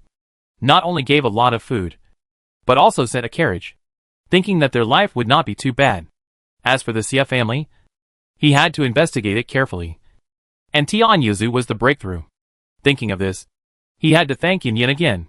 It was because she recognized Tian Yuzu that he sent someone to follow the investigation. Oh! Thinking about it this way, Yin Yin is really a lucky star. Xie Yuan has vision, and he is worthy of being his nephew. Song Qing didn't know what his second uncle was thinking. Seeing that his second uncle didn't advocate arresting people, he secretly breathed a sigh of relief. The Song family has 2 marquises in one family. Although his father is the head of the Song family, his second uncle can make half of the decisions in this family. Second uncle, I forgot to say that the Xie family didn't ask for a divorce after knowing this. What they meant was that as long as Jinner is still willing to marry, the previous things can be ignored. And she is still the young lady of the Xie family. This attitude is problematic. With the family tradition of the Xie family, how could they marry a woman who ran away from marriage and eloped? What did your father say? My father originally wanted to catch Jinner back, but after listening to the words of the Xie family, he was embarrassed to say that he didn't care. But his intention to catch her back faded. Do we have to wait until Xie Ping gets married before we let Jinner come back? Hee hee. Second uncle is wise. His father didn't say whether Xie Ping had a love affair with Long Yang, but he would not recognize this son-in-law. Don't praise me. I can't tell from such a small thing. As the saying goes, there must be something wrong when things are abnormal. The attitude of the Xie family is too strange. However, Song Yin knows his eldest brother, and he will not recognize Inu even more. Not only does he look down on his identity, but he also looks down on the other party's behavior, even if his niece may have instigated it. This is not a reason for him to abduct her. Originally, he wanted to use the Yin family to deal with the Ning family, but now it seems that he can only give up. After talking about some family matters, Song Qing did not return to the post station, but rested in the city lord's mansion. It was getting late, so Song Yin sent his men to check on Xia Jinger, and did not go there. The next morning, Song Qing followed his second uncle to the yard next door, and formally met his future cousins. That pair of bright and lively eyes impressed him deeply. Except for young children, it is rare to see such lively eyes, which represents freedom and freedom. Who can be free? The younger sister is already very favored, but her liveliness still disappear in the family's rules and regulations. As noble as the one who is high above. Isn't he also having a headache because of the drought? The change of his cousin surprised him. His demeanor and eyes were completely different from before. The gloomy, violent and irritable atmosphere disappeared, replaced by gentleness and tranquility. He didn't look superior like a nobleman, but felt like a neighbor's little brother. The change before and after was too big, wasn't it? If it wasn't for the same appearance, he would have suspected that his cousin had changed. The power of love is really great. He automatically attributed it to love. The two sides got to know each other. When the two children were introduced, Song Qing was shocked again. You have two children this old? He never thought that she was a widow. And his second uncle didn't object? Yin Yin knew what he was thinking, and asked with a smile. Why? Master Qing objected? Ning Yuan took her hand and looked at him unkindly. No, that's not what I meant. Facing the sharp and warning eyes of his cousin, Song Qing smiled awkwardly. He thought to himself that his cousin was still the same cousin, as real as ever. Song Yin spoke for his nephew. He was too surprised, because the situation between you two has never happened in a big family. Yes, I haven't seen it, but not seeing it doesn't mean it can't happen. I support you with both hands. Song Qing raised his watch and determined. Just kidding. One is the second uncle's favorite, and the other is his guarantee for showing off in the future. He would be stupid to offend them. The two children call him cousin. Song Qing didn't bring any gifts, and gave each of them a silver note of 100 taels as a gift. Then he looked at Abu. Whose child is this? This is a relative's child. Both parents are dead. I feel sorry for him, so I brought him with me. Abu's identity was not convenient to say, so Yin Yin made up an excuse. Abu also called him cousin like the twins. Song Qing patted the little guy on the shoulder and gave him a silver note. Abu didn't expect that he also had a gift. But the next second, he gave the silver note to Xiao Dan. Chapter 212, Be a Unique Official. Xiao Dan looked at him in confusion, wondering why he gave her the money. It's not safe for me to hold it, so I'll keep it with you. His aunt paid for everything he ate and used, so his first thought was to hand it over. Okay. Xiao Dan collected the money and kept it for brother Abu. The adults ignored the children's interaction. Song Qing rubbed his hands and smiled sweetly at Yin Yin. If Ning Yuan hadn't known that he was after the membership card, he would have kicked him out. Yin Yin didn't keep it a secret and took out a membership card. 1,000 taels of sincere silver. I brought gold. He was prepared in advance and took out 2 ingots of 50 taels of gold. He handed over the money in one hand and the membership card in the other. When he got the membership card, a sweet voice appeared in his mind. Congratulations on becoming a junior member of the supermarket. Do you want to check the relevant information? Yes. Yes, he said hurriedly. The next second, a virtual screen appeared in front of him, with information about members on it. Everyone who got a membership card was shocked at first. After living for so many years, they really learned a lot. If you don't believe in gods, how can you explain everything in front of you? After a while, he came to his senses and hugged Song Yan's neck. Second uncle, you are really my good second uncle. I love you so much. He was about to kiss him. Song Yan dodged and pushed him away in disgust. Can you be more stable? So many people are watching. Ha ha. I'm so happy. Second uncle is very nice. And I, your nephew, will be your loyal little brother in the future. Song Yin glared and scolded him. Bullshit. You are my little brother. Then what is your father? Hee hee. It's just a slip of the tongue. Second uncle. Please don't tell my dad. Song Qing touched his head, grinning. His mouth couldn't close. As he said that, he turned his head to look at Yin Yin, his eyes shining. Ning Yuan's face darkened, and he stood in front of her. Cousin, what are you going to do? This is my wife. Cousin, you know, I just want to express my gratitude. Ning Yuan waved his hand to refuse. If you don't keep your eyes on my wife when you talk, I will believe it. Forget it. If you want to thank someone, thank your uncle. He is the one who wants to give you the membership card. Thank you all. The membership card is too important to me. Cousin, can this membership card only be used after 10 days? Yin Yin nodded. Yes. Cousin can prepare the silver. 10 days later. The first transaction. The transaction amount exceeds 60,000 taels. You could upgrade to a senior member. Then not only the benefits will be improved, but the transaction time will also be changed to once every 3 days. She also changed the way she addressed Song Qing. Yin Yin saw that this cousin was a bit funny and easier to get along with than she expected. No wonder her uncle said that they would definitely get along well. 60,000 taels is easy to deal with. But he won't go back without experiencing it once.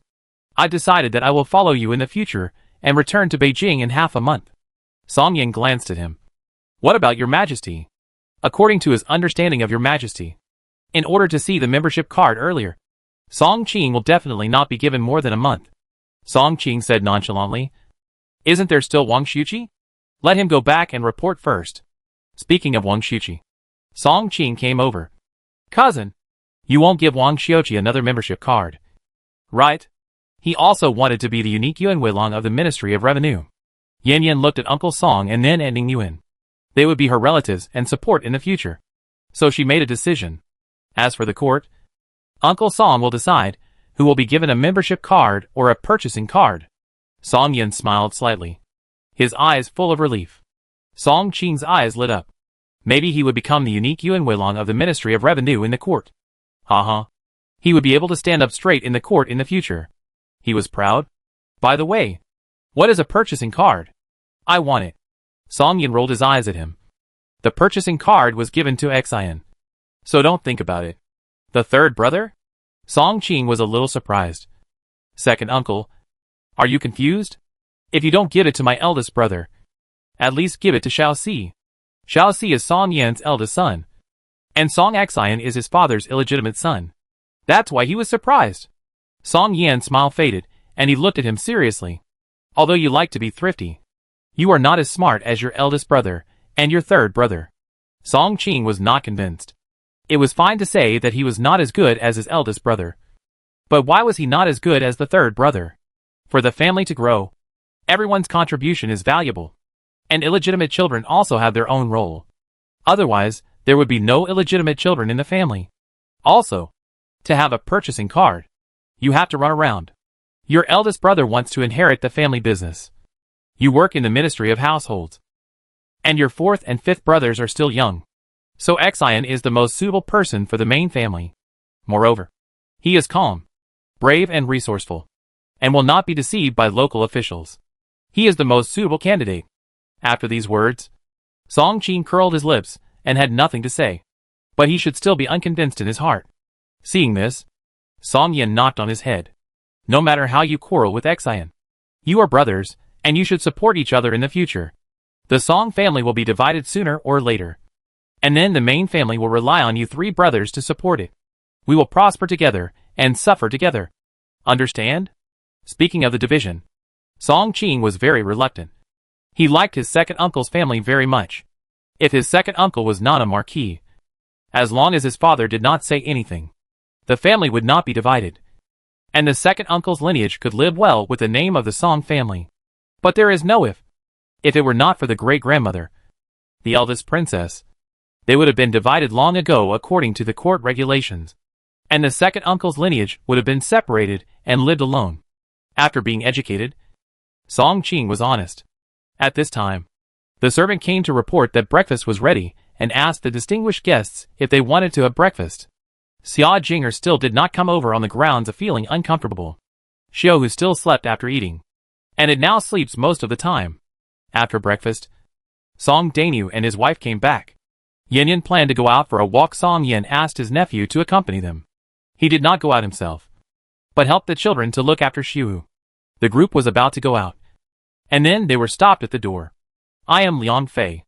I meet Master Song, Master Ning, and Miss Yan. The man had thick eyebrows and big eyes, and was dressed in a Confucian outfit. He looked righteous. The three nodded to him as a greeting. Liang Fei did not make way, and continued, "What do the three nobles want to buy? I am very familiar with Liangqiu City. Why don't you let Liang Fei accompany you? On the way, I can introduce the customs of Liangqiu to the nobles. Thank you for your kindness, Master Liang. But it's not necessary." Yan Yan declined directly. Song Qing waved his hand impatiently. Okay. Leave. He and his cousin's family went out to shop to keep in touch. Why are you following them? You are so tactless. Hearing that the other party's tone was not very good, Liang Fei made way very tactfully. Then Liang Fei will not bother you anymore. Please come in, my dears. Watching them get on the carriage and leave, Liang Fei's respectful expression disappeared and his expression became a little serious. It's not easy to get along with them. But if it's really as Chuer said, we have to try no matter how difficult it is. Chapter 213. Can the Dragon Vein be renewed? Liangqiu City is a big city, more than twice as big as Pancheng, and has a large population. However, it is more seriously affected by the drought. The most obvious thing is that the price of food is twice as high as Pancheng. There are porridge distribution points in the 4 urban areas. Most of the shops here are open, but there are not many pedestrians on the road. Looking at the somewhat desolate streets, Song Qing couldn't help but sigh. I wonder when this damn drought will end. Speaking of the drought, Ning Yuan asked in confusion. I don't think there is a lack of water in the Yanbu mountain range. So why is the river running dry? Before coming here, he saw the river dry up, and he thought there was no water in the mountains. Song Qing lowered his voice. I'm telling you, this is a court secret. It is said that the master of the heavenly palace cut off the dragon vein of our country. That is, the Yanbu mountains. Cut off the dragon vein? The two looked at each other, a little suspicious. Isn't this a superstitious saying? The Yanbu mountains feed 2 countries, the Great Zhou in the east and the Great Yan in the west. Originally, relying on the seaport, the national strength of the Great Zhou was much stronger than that of the Great Yan. But once the dragon vein was cut off, there was no water, and the Great Zhou was full of disaster victims, and there was no grass in the land. If this continues, the Great Zhou will destroy the country without the intervention of other countries. Song Qing was also worried, but this was not something he could solve, and the emperor did not compromise with the heavenly palace at all. It's not that no one advised, but the old man did not listen. When he was anxious, it was a 5-day tour of the heavenly prison. Ning Yuan continued to ask, why not change the direction of the water flow? For example, artificially dig a river. Cousin, you can think of this idea. Song Qing's eyes lit up and his voice lowered. I'm telling you, His Majesty is indeed doing this in secret. That is, to continue the dragon vein. Can the dragon vein be continued?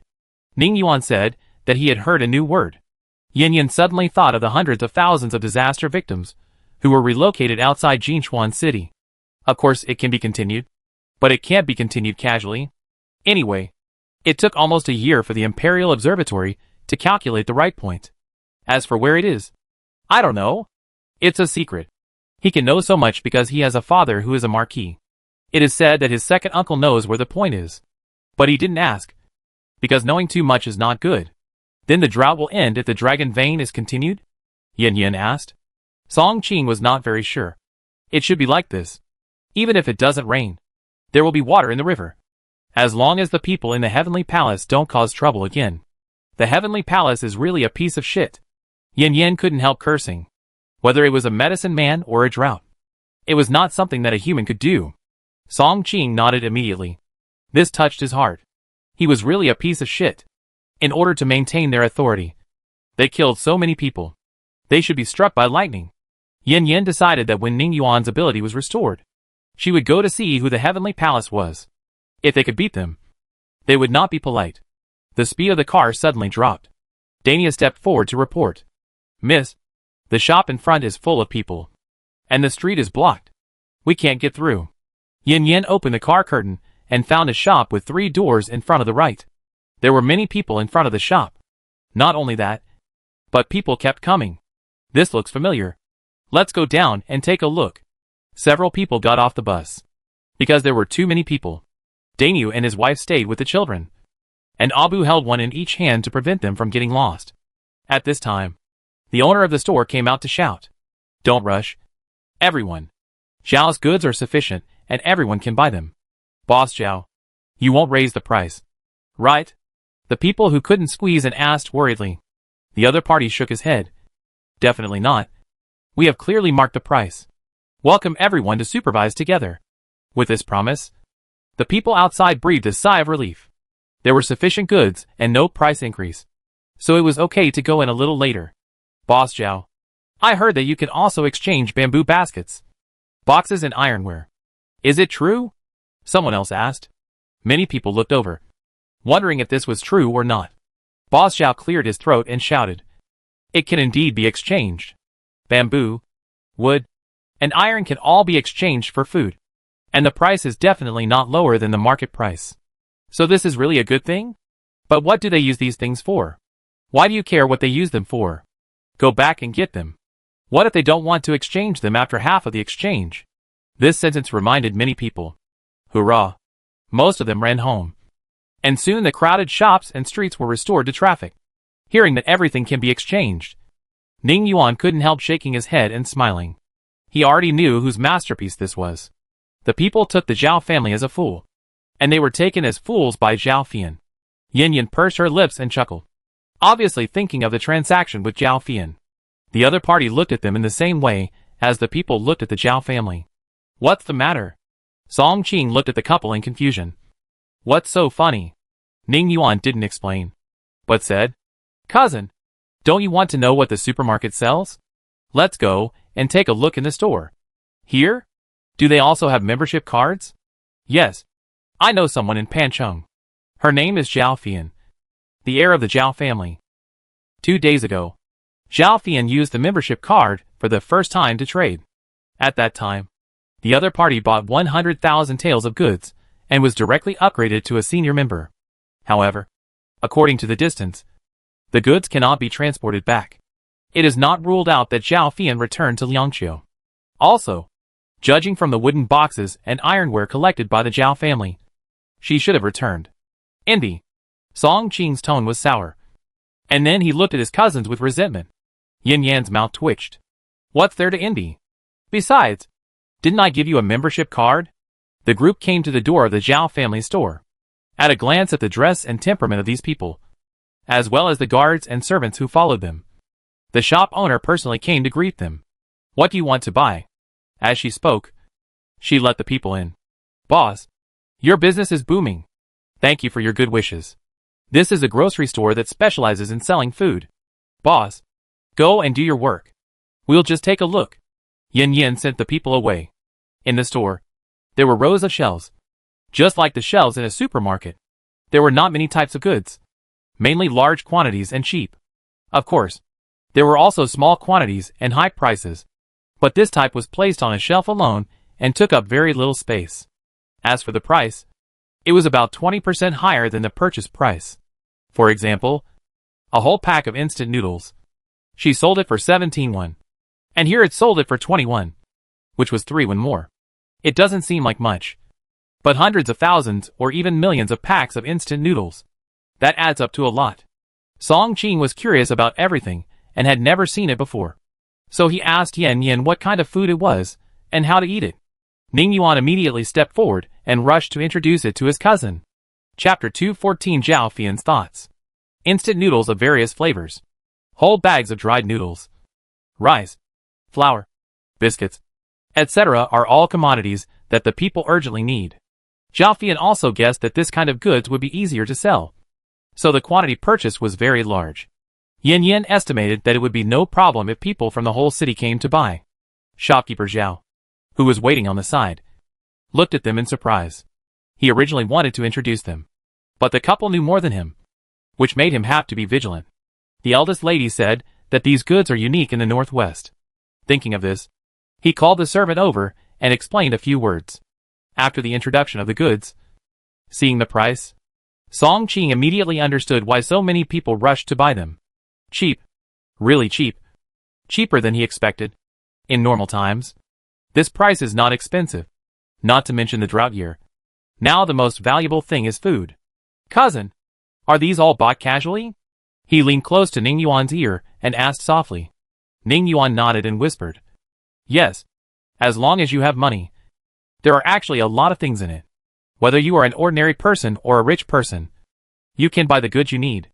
Song Ching was even more excited when he thought about the jaw-dropping look of those people after returning to the capital. Okay. Let's go.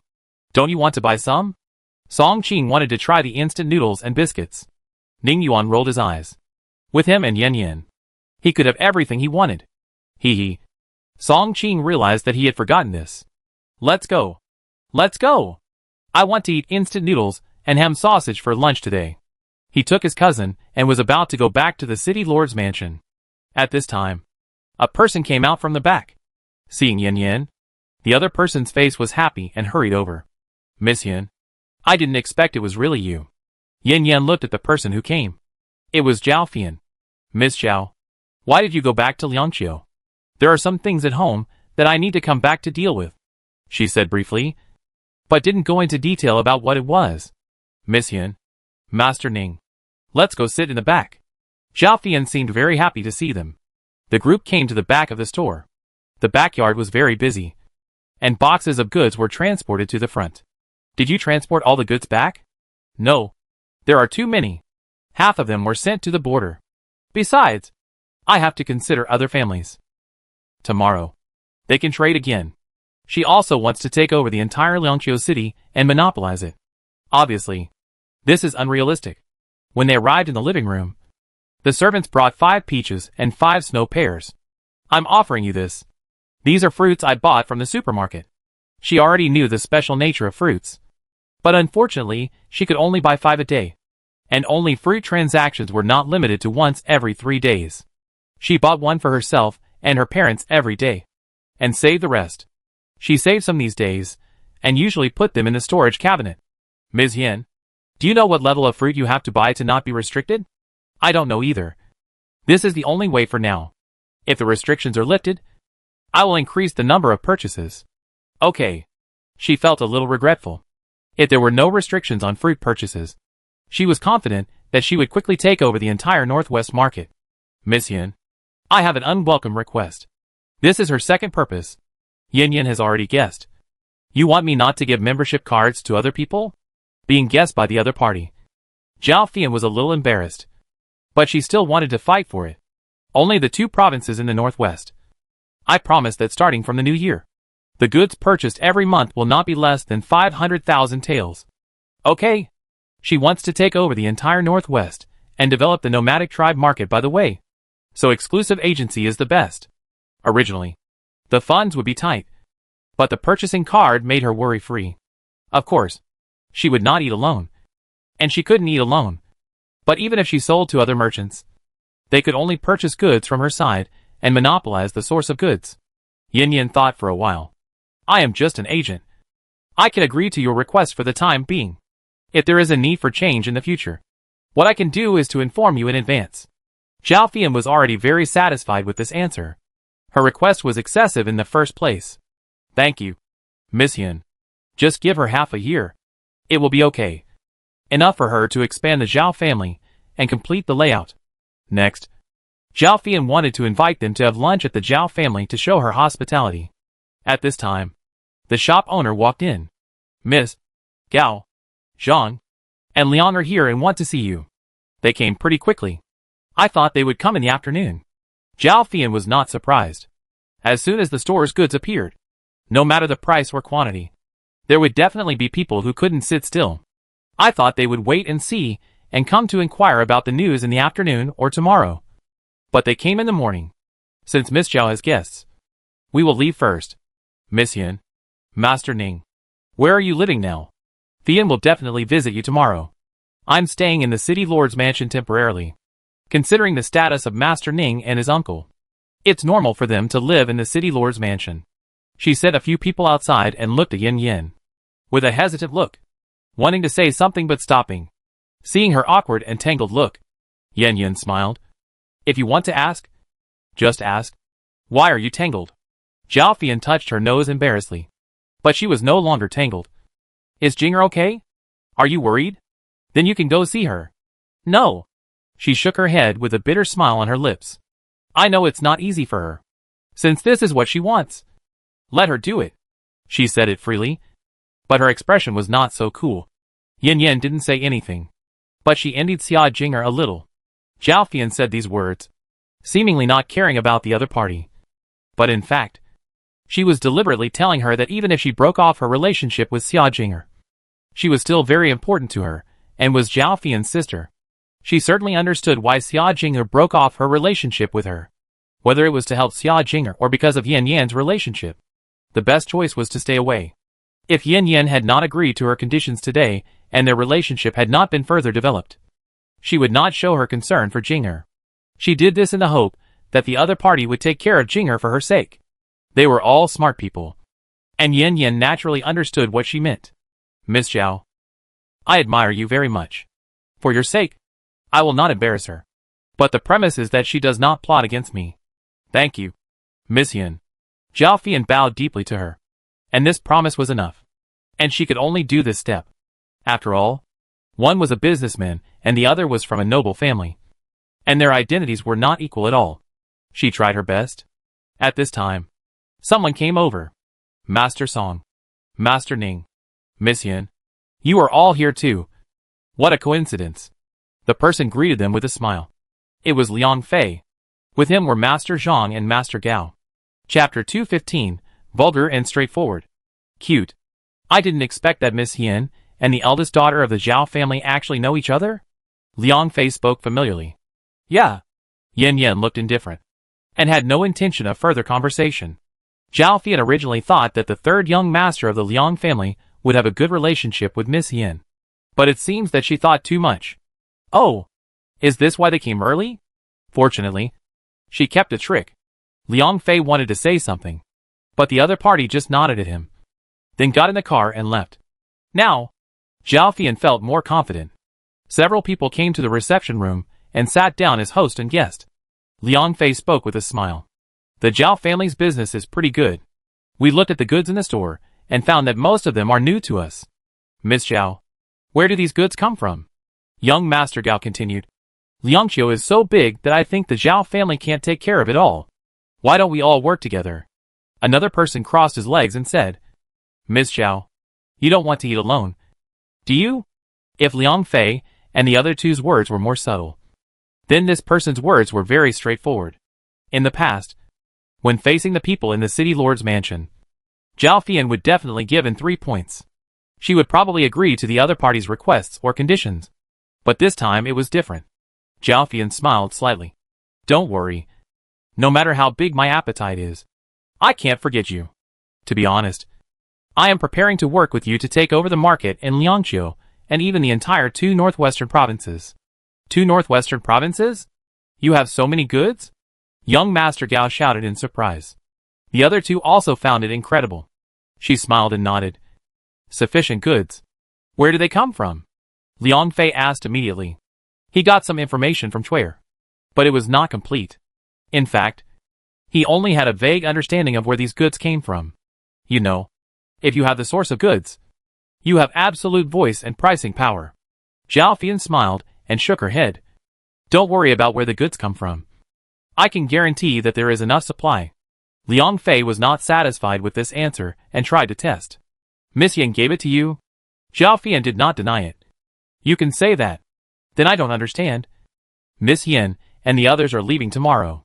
If the supply is not stable, what can they use to occupy the 2 northwestern provinces? This is to inquire from her. Zhao Fian directly took out the membership card. This is her dominant chip. What is this? The 3 asked at the same time. Membership card. I use this card every time I shop. So no matter where Miss Yin is, it does not affect the transaction. I don't understand. We don't understand either. You have seen the goods in the store. There are many that we don't have originally. Zhao Fian explained the supermarket and membership card to the three people. The three people were dumbfounded and couldn't believe that there really were gods. After a while, Liang Fei's eyes suddenly glowed with gold. As the saying goes, the one who is close to the water gets the moon first. The other party lives in the city lord's mansion. So can he ask for a membership card? Looking at his expression, Zhao Fian knew what he was thinking. But with Yan Yan's guarantee, she was not worried at all. After sending the three people away, all she had to do now was to wait and conserve her energy. The three of them will definitely tell the heads of each family about what happened today. The real battlefield will come when those old foxes come out. As for Yan Yan and the others, they found a restaurant to have lunch and then went shopping, because it is backed by the largest copper mine. The people of Liangqiu are not poor. Now, the people of the entire Liangqiu city are rushing to the Zhao family store with baskets on their backs and carts. And their madness is even greater than that of Jin Chuan. Yin Yin and the others didn't buy anything. They just came out to get some fresh air and to improve their relationship with their cousin Song Qing. When they returned to the city lord's mansion, Yin Yin found that there were many more things in the house. Food, clothing, supplies, and accessories are all top-notch. After asking the guards, they learned that these were sent by the city lord's wife. The other party originally wanted to invite them to dinner, but was rejected by Song Yin. "Where is my uncle?" Ning Yuan asked. "Mr. Chiu is back. The master is talking to him, and asked me to stay here to look after Xiuhu." "Is my master back?" When Xiaodan heard this, her face immediately showed a look of surprise, and she was about to go find someone. Yin Yin stopped her. "Mr. Chiu and your uncle should have something to talk about. You can see him at dinner." "Okay." She was a little unhappy. Abu suggested going to see Xiuhu, and the little girl was interested. Xiaoyong followed them. Yin Yin looked at the gifts sent by the city lord's wife one by one, and then happily put them away. Seeing her eyes shining as she looked at the jewelry, Ning Yuan's heart moved and asked, "Like it?" Yin Yin nodded. "It's all money. How can I not like it?" "Huh?" Ning Yuan was stunned for a moment, and then laughed. He thought she liked jewelry, and originally wanted to buy some for her. Song Qing asked in confusion, "Cousin, shouldn't you have a lot of money? Let's not talk about the distant ones. Just Lu Yu and Zhao Fian. The monthly transaction volume is hundreds of thousands. Even if she takes 10%, there are tens of thousands of taels of silver in the account." Yin Yin blinked and asked, "Is there a conflict between my liking money and having money with me? She would never say that I am not interested in money." "Well, okay. There is no conflict. But your liking is really straightforward and frank. If it were someone else, they would definitely be embarrassed to say that they like money. Afraid of being called vulgar. Especially those aristocratic families and nobles. They think that talking about money is vulgar and insulting to their personality. In fact, there is no one who doesn't love money. It's hypocritical. Cousin is different. Vulgar but cute. Cousin, whether the supermarket's monthly sales can exceed 1 million depends entirely on you." She looked at him expectantly. And Song Qing immediately patted his chest and promised, "My cousin, I will be the only official in the imperial court in the future. I have the final say on what to buy and where to buy from. Believe in my cousin. It's absolutely great. Don't worry. Thank you first. Cousin, I'll give you a 10% discount." When selling to others, she would raise the price. But if she wanted to win over the imperial court, she still had to give some sweetness. As long as the imperial court was stable, other memberships would be a piece of cake. And as for the mission, it would be a win without any effort. Alas, I don't know how long it will take to live a life of winning without any effort. Without running around to find agents. Not long after they came back, Liang Fei came to ask for a meeting. Yin Yin knew his intentions without meeting him. She allowed Zhao Fian to talk about the membership card and the supermarket. And this person must have come to ask for the membership card. "Daniel, go tell the third young master that I will select an agent for each province. And I have selected Zhao Fian for Liangqiu. Also, I am only responsible for finding agents to issue membership cards. As for how they trade, I will not ask or interfere." She felt that this was an opportunity for publicity. Now that she had the imperial court as her backer, she did not have to be restrained. It would be best if there were many people rushing to be agents in every place she went to. Just thinking about it made her feel good. Chapter 216. Future plans. Dania went back to pass on the message and came back after a while, still holding a box in his hand. What is this? The jewelry sent by the third young master of the Liang family. Putting down the jewelry box, Dania took out a purse. Miss, he also gave me a bag of golden melon seeds and asked me to speak well of him in front of you. And it would be best if I could meet him. Yan Yan said. I know. You take the golden melon seeds. If he asks you again, just say I agreed to meet him. It will also count as meeting on the day of departure. Yes, Mississippi. Dania put the purse in his arms. Yan Yan looked at the jewelry box. She had received a lot of jewelry, but she couldn't turn it into money. Now she has a warehouse. She can try. Thinking of this, she took out several boxes of jewelry. Ning Yuan. How much do you think these are? Yes. He opened the warehouse and clicked to buy. The supermarket gave the purchase price. Among them, the best materials and workmanship have the highest prices, followed by jade, gold, silver, gemstones, pearls, and agate. Several boxes of jewelry. A total of 5,000 taels. Too little. The value of jewelry is not just the material. The workmanship can account for half. These jewelry add up to more than 10,000 taels. A wooden box is given such a high price. And the jewelry is so little. Don't you want to buy jewelry? I looked at it. Some jewelry is very rough. Even if it is made of the best material, the price is not high. There are also gemstone jewelry. The purchase price is also very low, and it is too different from the actual purchase price. Here, gemstones are very rare, so the price is naturally very high. But the pricing in the supermarket is different from here. Just like diamonds, supermarkets think they are worthless. But in real life, they can be sold at sky-high prices. Okay, I won't sell it. She put the box away and decided to keep it as a dowry for Xiao Dan in the future. Seeing her somewhat discouraged, Ning Yuan smiled and quietly took her hand, wanting to say something, but the occasion was not appropriate. Oh, I'll go see if my second uncle and the others have finished talking. Song Qing avoided it very tactfully. Daniu and his wife also quietly retreated, leaving only the two of them in the room. Ning Yuan no longer hesitated and gently hugged her in his arms. I want to give you the best, but now it seems that I can't give you anything. Alas, no wife has money. Yin Yin frowned and pinched his cheeks. What are you thinking about? You can give me so much. Your love, your life-threatening pursuit. These are all things that cannot be bought with money. An explosion. A cliff jump. He followed her without hesitation. Is there anything more important than this? She was very satisfied. And your identity? Being my backer? Do you want me to rely on my uncle, cousin, or aunt in the future? Ning Yuan's face darkened, and he instantly became uneasy when he thought of his woman relying on others. No, that's only temporary. I want you and the children to rely on me in the future. He knows a lot, has learned management, led the army, but has never had the opportunity to display his abilities since he came here. In addition to his own special abilities, I believe that as long as he is given a platform, he will definitely be able to make a difference. Well, I believe you can do it. But don't worry. Solve the hidden dangers of your body first. Well, he knew that this could not be rushed. At dinner time, Xiao Guzi cooked a bowl of medicinal porridge. This was the result of his 2-day outing. The medicine was specially found for Ning Yuan, which could suppress the destructive power in his body. Ning Yuan drank it without thinking much. Before he finished his meal, he felt sleepy and fell asleep. Yin Yin hugged him.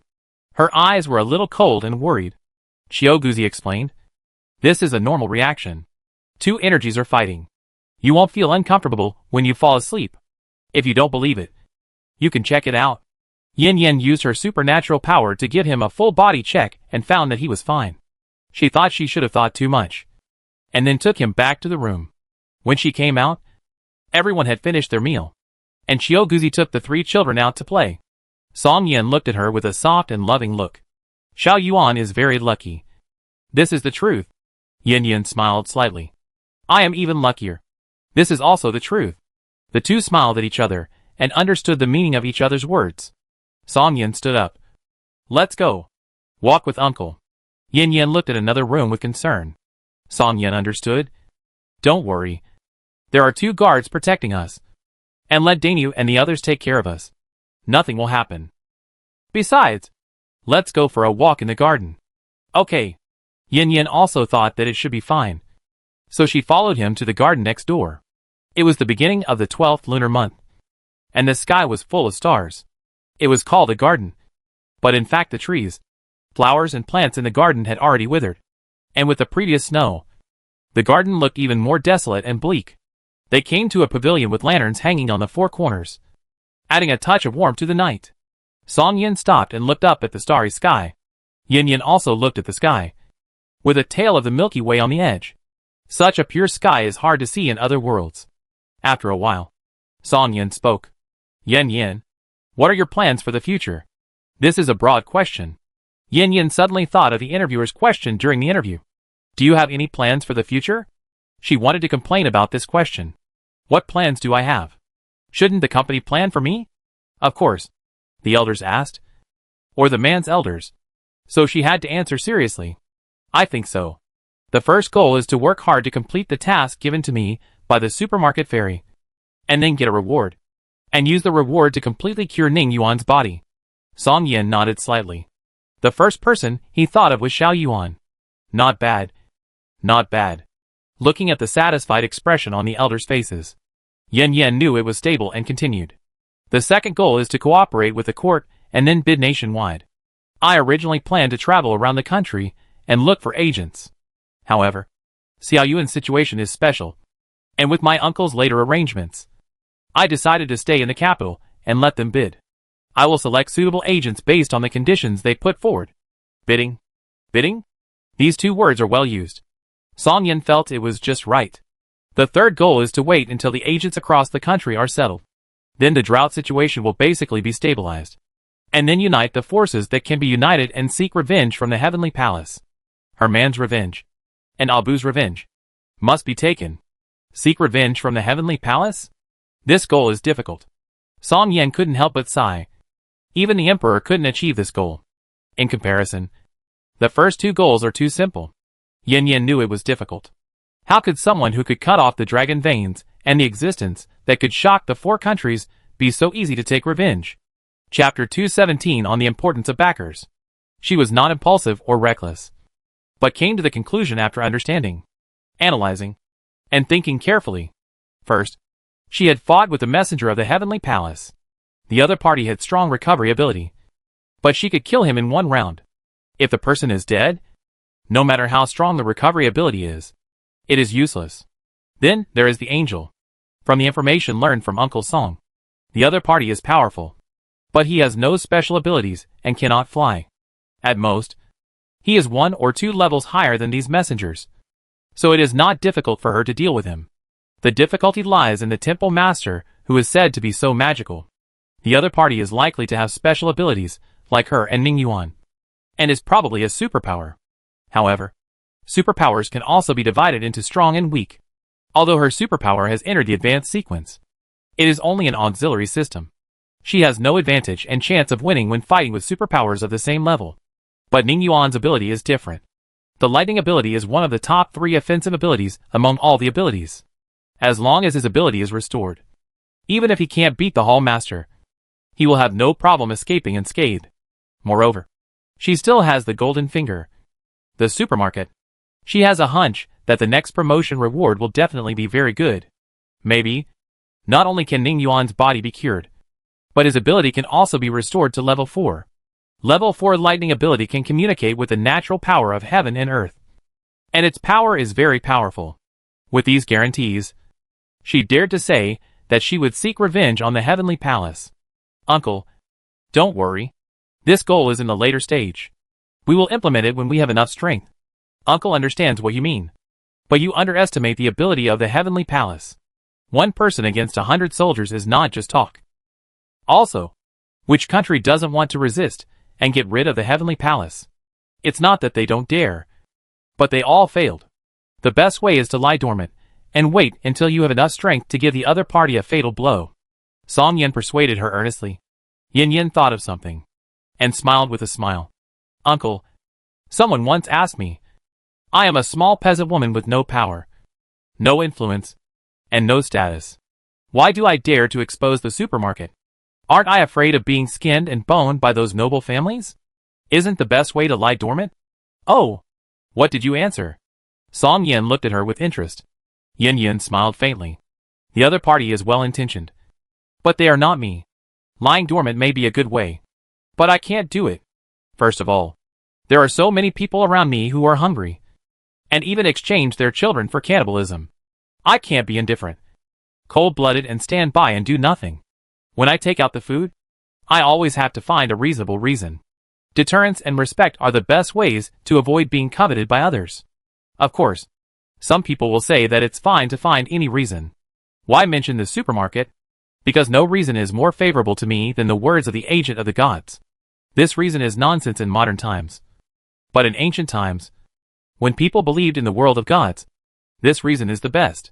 Secondly, the supermarket gave me a task. I can't hide the supermarket without using it. The purchasing power of the victims is not strong. The court is the best partner. Of course, I was also calculated by General Liu. But no matter how he calculated, he always had to buy things from the supermarket. Song Yin thought for a while and asked, why not choose those big families or merchants? It's very simple. They will raise the price for profit. Although my goal is the supermarket's task, I also hope to do something for the people. If you are poor, you should take care of yourself. If you are rich, you should help the world. Between merchants and the court, I am more willing to cooperate with the court at risk. However, I have been taught a lesson. Speaking of this, she smiled bitterly and shook her head. Song Yin patted her shoulder and comforted her. Officialdom is very complicated. You have done a good job to get out of it. Not to mention you. Even those old-timers in the officialdom will fall and be calculated by others. Besides, no one is perfect. From the beginning, they are invincible and can think of everything. I think if there is such a perfect person, maybe it is a god. Not to mention his nephew's wife. Even he can't do everything. Even if he has the Song family as a backer, he has been calculated and suffered several losses. Thank you, uncle. She really didn't think it through. As a person, you need to grow up after every failure. She may not have done well enough, but she has no regrets. Call her a saint or an idiot. That's what others think. She is just her. A yin-yin who will act according to her own will in the past, present, and future. Learn from your uncle. And just laugh it off when you hear gossip in the future. If someone plots against you, if you can fight back directly, then fight back. If you can't, come back and tell your uncle. And your uncle will avenge you. Yes. She nodded vigorously. Don't worry, uncle. I'm a good fighter. Besides, now I have someone to support me. So I'm not afraid. If Uncle Song hadn't appeared, she wouldn't have been so high profile and thought about bidding nationwide. Even if she had supernatural powers, she would not dare to be so ostentatious. The appearance of Uncle Song made her not afraid to do anything and could concentrate on the task. On the importance of backers. Uncle likes to hear this. Song Yin was very pleased. It was a proud thing to be a backer for the younger generation. Except for the emperor's family and those family heads. You don't have to pay attention to other people. If you have any problems, just report to your uncle. If you want to hit someone, hit them. If you want to scold someone, scold them. It doesn't matter if you are reckless. Uncle will support you. Uncle is the best. I always envied Ning Yuan for having a good uncle. Now it's my turn to envy others. Hee hee. She hugged Uncle Song's arm like a child, and acted like a spoiled child. Song Yin smiled with a smile on his face. And he was so happy in his heart. Yin Yin continued to talk about dealing with the Heavenly Palace. I propose to deal with the Heavenly Palace. And there is another important support. After that, she let go of Uncle Song's hand, stepped back a few steps, and came to the outside of the pavilion. The next second, a faint white light appeared on her body. And then she soared into the air. At this moment, she was as holy and powerful as a fairy. Then, she waved. Crack. A tree on the roadside was cut in half. Song Yan's pupils shrank slightly, and he opened his eyes wide. So powerful? No wonder he could easily kill the envoy of Qinji Palace. Uncle, this is the power given to me by the supermarket immortal. When the supermarket mission is completed, Ning Yuan will also be able to obtain this ability. At that time, even if I can't beat that palace master, it will be no problem to retreat unscathed. The reason why she dared to cooperate with Liu Yu at the beginning was that her superpower gave her the confidence. She couldn't beat him, but she could run away with 2 children. After the incident with Song Lao San, she was able to release her superpowers. Whether it was defense or attack, there was no problem, and she didn't have to worry about arrows anymore. At the same time, she also found that her superpowers were not only for treatment, but also as a means of attack. For example, the tree cut in half in front of her.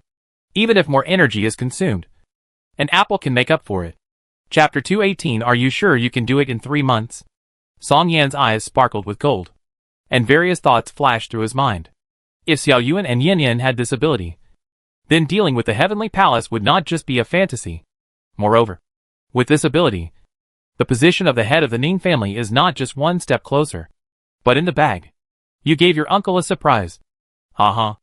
This time your uncle is more relieved. Don't worry about you being bullied after I leave. There is another point he didn't say. If the 2 people's abilities are used well, it will not only prevent them from being bullied. The agent of the immortal, with the supermarket and the abilities of the 2, is definitely not worse than the Heavenly Palace. And he can do more things. The 4 countries can have branches of the Heavenly Palace. Why can't they have supermarket agents? And what has the Heavenly Palace brought to the country? The so-called can't fight each other is only external. Internally, which country has not had civil strife? And it is very frequent. There is no way. The alternation of power and the change of military power are inevitable. Who has real power is not ambitious. How can they be willing to give up power? The country is still in chaos, and the people are still living in poverty. The external contradictions are gone.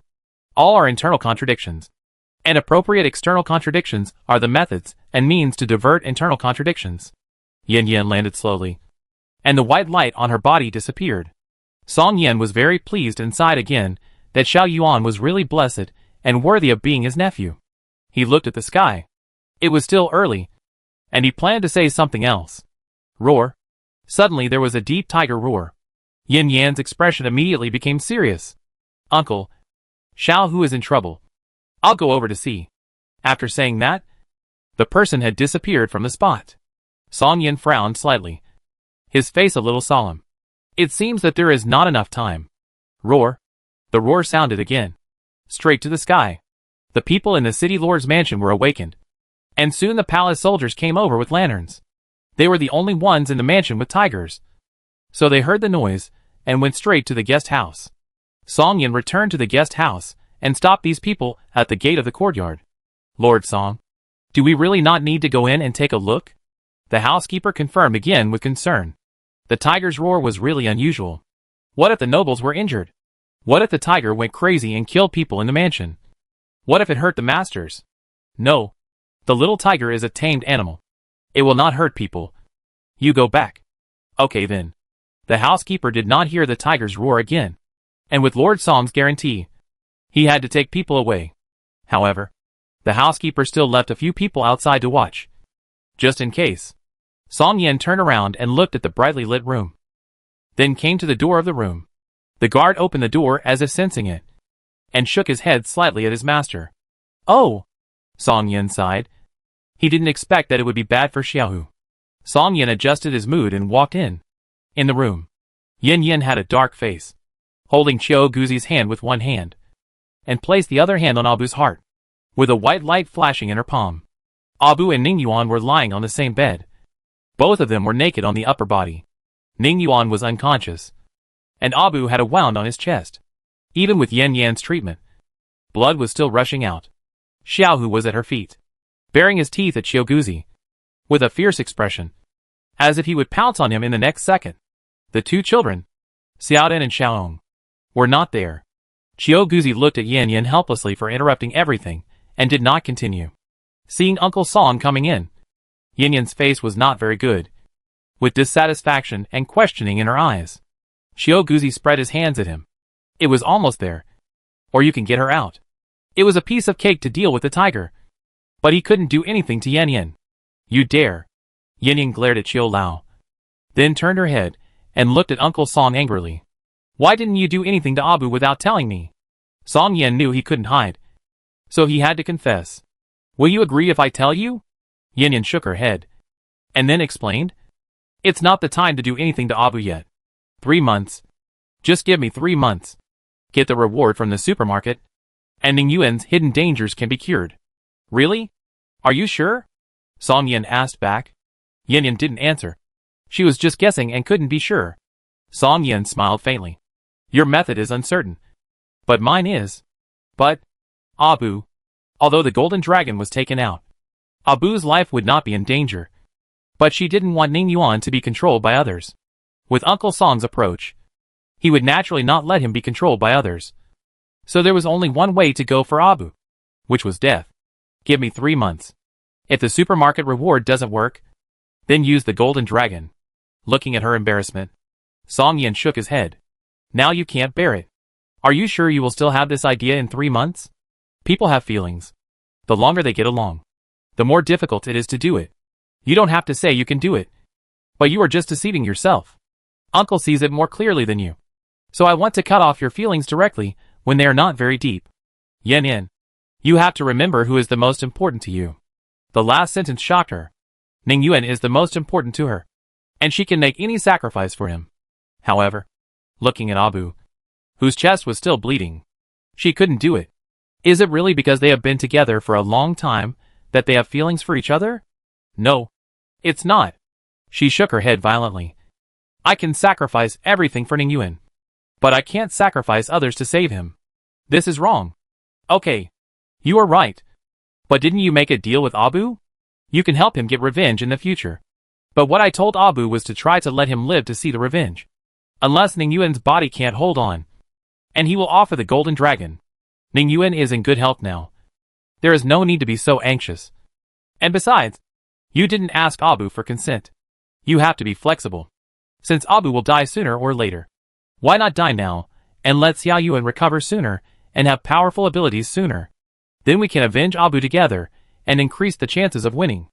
Isn't it better? Song Yin was unwilling to be outdone. If he left, who knew if Xiao Yuan would get sick, or if something happened to his body? Also, who knew if Abu would get into trouble or run away? These were all unstable factors. The Gu King was right beside him. The best way was to use him. Yin Yin, don't be willful. Get out of the way. His expression became serious, and he spoke in an imperative tone. Yin Yin pursed her lips tightly, looking at Ning Yuan and Abu, struggling internally. In order to avoid being unable to attack Abu in the future, she had been deliberately avoiding too much contact with him. But at this moment, she found that she couldn't do it. Uncle, can you spare Abu's life? Song Yin narrowed his eyes and asked. Can you guarantee that he won't feel resentment without Jin Long? He would not leave his nephew's safety in the hands of an outsider. Yin Yin, don't let your uncle down. Okay? Uncle. Ning Yuan's weak voice came from the bed. Chapter 219, Retreat to Advance. Ning Yuan slowly opened his eyes, and looked at his uncle tenderly. He said nothing, just looked at him quietly. Xiao Yuan. Song Yin wanted to insist, but soon gave in under the gaze of his nephew. Okay. Uncle doesn't care. He flicked his sleeves and turned to leave. Uncle. Thank you. Ning Yuan said softly. The man who walked to the door paused for a moment, and he couldn't help but curl his lips, and then left. Xiao Guzi shrugged and handsomely lifted his white hair behind his shoulders. Okay. I'm leaving too. Xiao Guzi said he was leaving, but he looked at Yin Yin.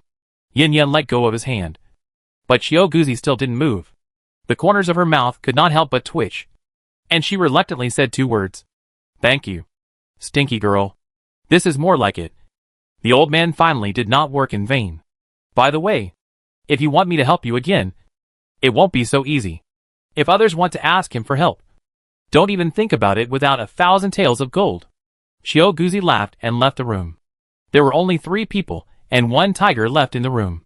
Although Ning Yuan woke up, his head was still a little dizzy. He half leaned on the bed to recover his physical strength and spirit. Abu was still in a coma, and the blood in his chest was still flowing unstoppably. His heartbeat gradually became weak, and his face was pale. Although the tiger no longer had a fierce expression, his big eyes looked at Abu worriedly. It whimpered, and from time to time, it used its big head to push Yin Yin to Abu. Yin Yin had no choice. She had used the healing technique without reservation. But Abu's life was still slipping away. Didn't you say that taking out the golden dragon would not endanger his life? Ning Yuan opened his eyes with great effort, and spoke weakly while resisting the sleepiness. No wonder Mr. Chiu said he would need his help before he left. They now understood that if Chiu Guzi did not take action, Abu would be in danger even if he did not take out the golden dragon. Yin Yin guessed. I suspect that from the beginning. My uncle did not intend to spare Abu's life. Their goal was the golden dragon. In order to ensure that the golden dragon was alive after being forcibly taken out, Mr. Chiu used special means. After hearing her words, Ning Yuan's expression was a little solemn. That's bad. I'm afraid that even if Mr. Chiu comes, Abu can't be saved. At this point, Ning Yuan paused, and his chaotic brain gradually became clear. I'm afraid that my uncle's so-called giving up is actually a retreat to advance. Yin Yan's face changed, and she figured it out. You mean, whether they give up or not, Abu will die, and the golden dragon will definitely be given to you? Ning Yuan nodded slowly, with color in his eyes, and the whole person had some strength. He sat up and leaned over to check on Abu, his face becoming more solemn. His breath is very weak, but there is a strong energy in his heart. It should be the golden dragon. I don't know whether it is intentional or unintentional, and it absorbs the vitality and energy in Abu's body. It may also be the effect of Chiu Lao's medicine. I killed him. He couldn't say anything about his uncle. After all, his uncle was for him. He only blamed himself for not noticing it in advance. In his 2 lives, he has never killed an innocent person. Unexpectedly, someone would die because of him now. For a while, Ning Yuan found it difficult to accept and blamed himself very much. Seeing his guilty look, Yin Yin felt sorry for him. She knew that he was kind-hearted. If Abu really died like this, he would never forgive himself in his life. So, uncle, if you really want to do it, you shouldn't let the captain know. She sighed slightly in her heart. It's useless to pursue this now. Instead, she should think of a way to save Abu. Life? Yin Yin pondered for a moment, and suddenly her eyes lit up, and an apple appeared in her hand the next second. Abu had fallen into a deep coma and couldn't eat the apple at all. As soon as her hand moved, Ning Yuan didn't know where the strength came from, and suddenly stepped forward and grabbed it. I'll do it. As he said, he put it in his mouth. Yin Yin immediately covered his mouth and raised her eyebrows domineeringly. What are you doing? Your kiss can only be given to me. Ning Yuan's face turned red instantly, and he lowered his eyes embarrassedly. But he didn't give her the apple, but whispered, Yours, that one is also mine. So let me do it. What are you thinking? Only you can have that treatment. Okay? Yin Yin poked his forehead speechlessly, and then took the apple. Ning Yuan raised his eyes, staring at her with a pair of black gemstone-like eyes. Without blinking, Yin Yin put the apple next to Abu's mouth, opened his mouth with one hand, and the next second the apple juice flowed into his mouth. He drank the apple juice quickly, and gave the remaining pulp and core to Xiuhu. This was not an ordinary apple, but her salary, and the vitality energy was very huge and pure. After half a minute, Abu's vitality stopped flowing, and his breathing and heartbeat became stronger. Seeing the effect, she took out another one and did the same. This time, only half of the vitality energy was absorbed by the golden dragon, and the remaining half began to repair Abu's body. The blood in his heart stopped.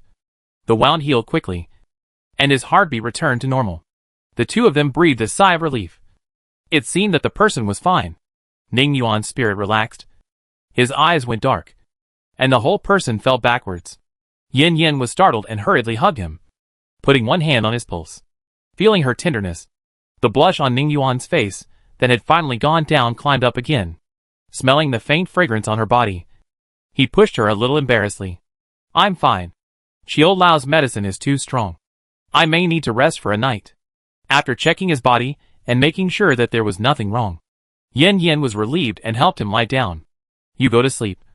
I will watch over you. Don't worry. After covering him with the quilt, Yin Yin leaned over and kissed his forehead. Then she took out a bed and put it aside, took Abu over, and covered him with the quilt again. Xiaohu jumped onto the bed and lay down next to Abu. The two grew up together since childhood, and have long been inseparable, treating each other as the most important relatives. Moreover, it was Jin Long who made Xiaohu wise. This was also the reason why Xiaohu woke up in time when Jin Long was in danger. After covering the man and the tiger with a blanket, Yin Yin lay down next to Ning Yuan. With a wave of her hand, the door closed and all the lights in the room went out. In the dark night, The two held hands and looked at each other. Ning Yuan's eyes were unusually bright, looking at the person so close. His eyebrows and eyes were full of smiles. So happy? Yin Yan scratched her face. She didn't seem to do anything. Yeah. Ning Yuan nodded vigorously, stretched out his hand, and gently stroked her cheek, depicting her delicate eyebrows and eyes bit by bit. Don't look at it. It's not good looking. This body is pretty. Far from beautiful. So naturally there is no need to worry about its original appearance. Nonsense. It's good looking. In his eyes. No matter what she looks like. She is the yin and he likes. He can't say love words. He can only show it with practical actions. Kiss. Can't help it. Love. Deep into the soul. Chapter 220. Thank you for choosing me. Outside the room, Shioguzi smiled and shook his head, then turned and left. When he arrived outside the courtyard, he saw Song Yan, who had been waiting for a long time. Seeing Shioguzi coming out, he hurriedly asked, "How is Mr. Chiu?" The plan failed.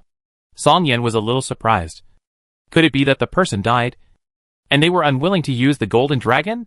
Shioguzi shook his head. The person is not dead. They were saved by them. How could it be? Didn't they say that he must die? Song Yan frowned and looked at Shioguzi with some displeasure, wondering if he was reluctant to do it. Young Marquis, don't wrongly accuse me. Since I agreed to your plan, I will naturally do my best, even if my little apprentice will blame me afterwards. Then how? Was it Yin Yan's magic that cured Abu? He thought of a possibility. Shioguzi said, "No. It's an apple with a particularly strong vitality and energy, which is completely different from what we usually eat. It seems that this is God's will. So let him live for another 3 months." Although he said that he didn't care about Xiao Yuan, how could he really care about him? This is the only child left in the world by his sister. However, when Song Yan thought that they gave such a precious thing to an outsider, he felt a little jealous. Xiao Yuan, this guy, has a good thing but doesn't think about his uncle. It's a waste of time to treat him well. I guess this is the origin of Yin Yan's magic. The thing should be very important. No wonder Ning Yuan has always been in good health. If there is that fairy fruit, maybe we can try another method. Oh, does old Chiu have any other way? Song Yan asked hurriedly. Shioguzi looked into the distance, as if recalling something, and spoke slowly after a while. That thing is not easy to get. To be honest, with our current friendship, I will not spend too much to get it. Song Yan's eyes were stern, and he said seriously, "Old Chiu, what do you need me to do to make you take action?" For the sake of his nephew, he would agree even if he risked his life. Looking at this young marquis who is devoted to his nephew, Shioguzi shook his head slowly. "I don't need the conditions you give. And you can't give me what I need, because the price I have to pay is too high. But in the future, Ning Yuan or Yin Yin can pay the price. When it comes to his nephew and his nephew's wife, Song Yan can't agree to him." Shioguzi continued, "With the immortal fruit, Ning Yuan's body will not have any problems for a while, so there is no rush. As for the price, I will naturally ask for it when they can pay. Okay. I hope that old Chiu can help at that time. Of course, for Xiao Dan's sake, I, an old man, will not stand idly by." In the room, the two did not know the conversation between their uncle and old Chiu. After a long while, their lips parted, their faces were flushed, and the temperature around them rose several degrees. Ning Yuan's pink tongue licked his lips lightly, and his eyes looked at her with fiery eyes, wishing he could melt her with his love. Yin Yan lowered her eyes shyly, and the two made such an intimate move for the first time. In the other world, they loved each other, but they did not dare to get close, and could only suppress their love. After crossing, all kinds of constraints were finally gone, and they no longer had to worry about anything. It is really a very beautiful feeling to be in touch with each other and have a lasting affection. Sweet and addictive. Yenner. Ning Yuan called her gently. "Yeah. Thank you." "Yeah. Why?" Yin Yan didn't understand why he thanked her. Ning Yuan held her cheeks with both hands. His eyes were gentle and affectionate. "Thank you for choosing me. Thank you for everything you have done for me, whether it was in another world or here." He was grateful for her choice and for her dedication to himself. Yin Yan pouted slightly and blinked mischievously. "Now that you put it that way, I think I'm pretty good. So you have to hold me tightly and don't lose me. Understand?" He shook his head vigorously. his expression firm. You must hold me tightly. Even if I lose myself, I won't lose you. I didn't know you were so good at talking. Yin Yin pinched his chin and kissed him on the face. Ning Yuan was not satisfied and corrected her with actions. The two of them quarreled until late before they rested. Abu next to him was still asleep, but his breathing was stable. The little tiger drooped his head and covered his ears with his claws, abusing the tiger. In the morning, Ning Yuan's spirit and strength were restored. Yin Yin checked Abu's condition and found that he was fine. But he still didn't wake up. She was worried and asked Qiu Guzi to help Abu. Qiu Guzi's result was that the golden dragon was growing. This was not good news. The original golden dragon was in its infancy, and it was easy to forcibly take it out without killing it. But once it grows into a teenager, and its energy increases greatly, it will not work if you want to use the method last night. This undoubtedly increases the difficulty for him. But it is good news for Abu. The stronger the golden dragon is, the stronger he will be. Knowing that Abu was not in danger of life, Yin Yin was relieved. Qiu Guzi glanced at her and Ning Yuan. They were still too kind. But in this world, it is difficult to survive with kindness. Forget it. When they hit a wall, they will learn a lesson. He will use their example to teach his little apprentice. Xiaodan and Xiaoyong slept very soundly last night, and they didn't know what happened. Seeing that the Gu King in Abu's body was promoted, Xiaodan was happy for him. But Xiaoyong felt that the matter was not simple. How could the Gu King be promoted for no reason? And Xiaohu's reaction was not right. It was inconvenient now, because there were so many people.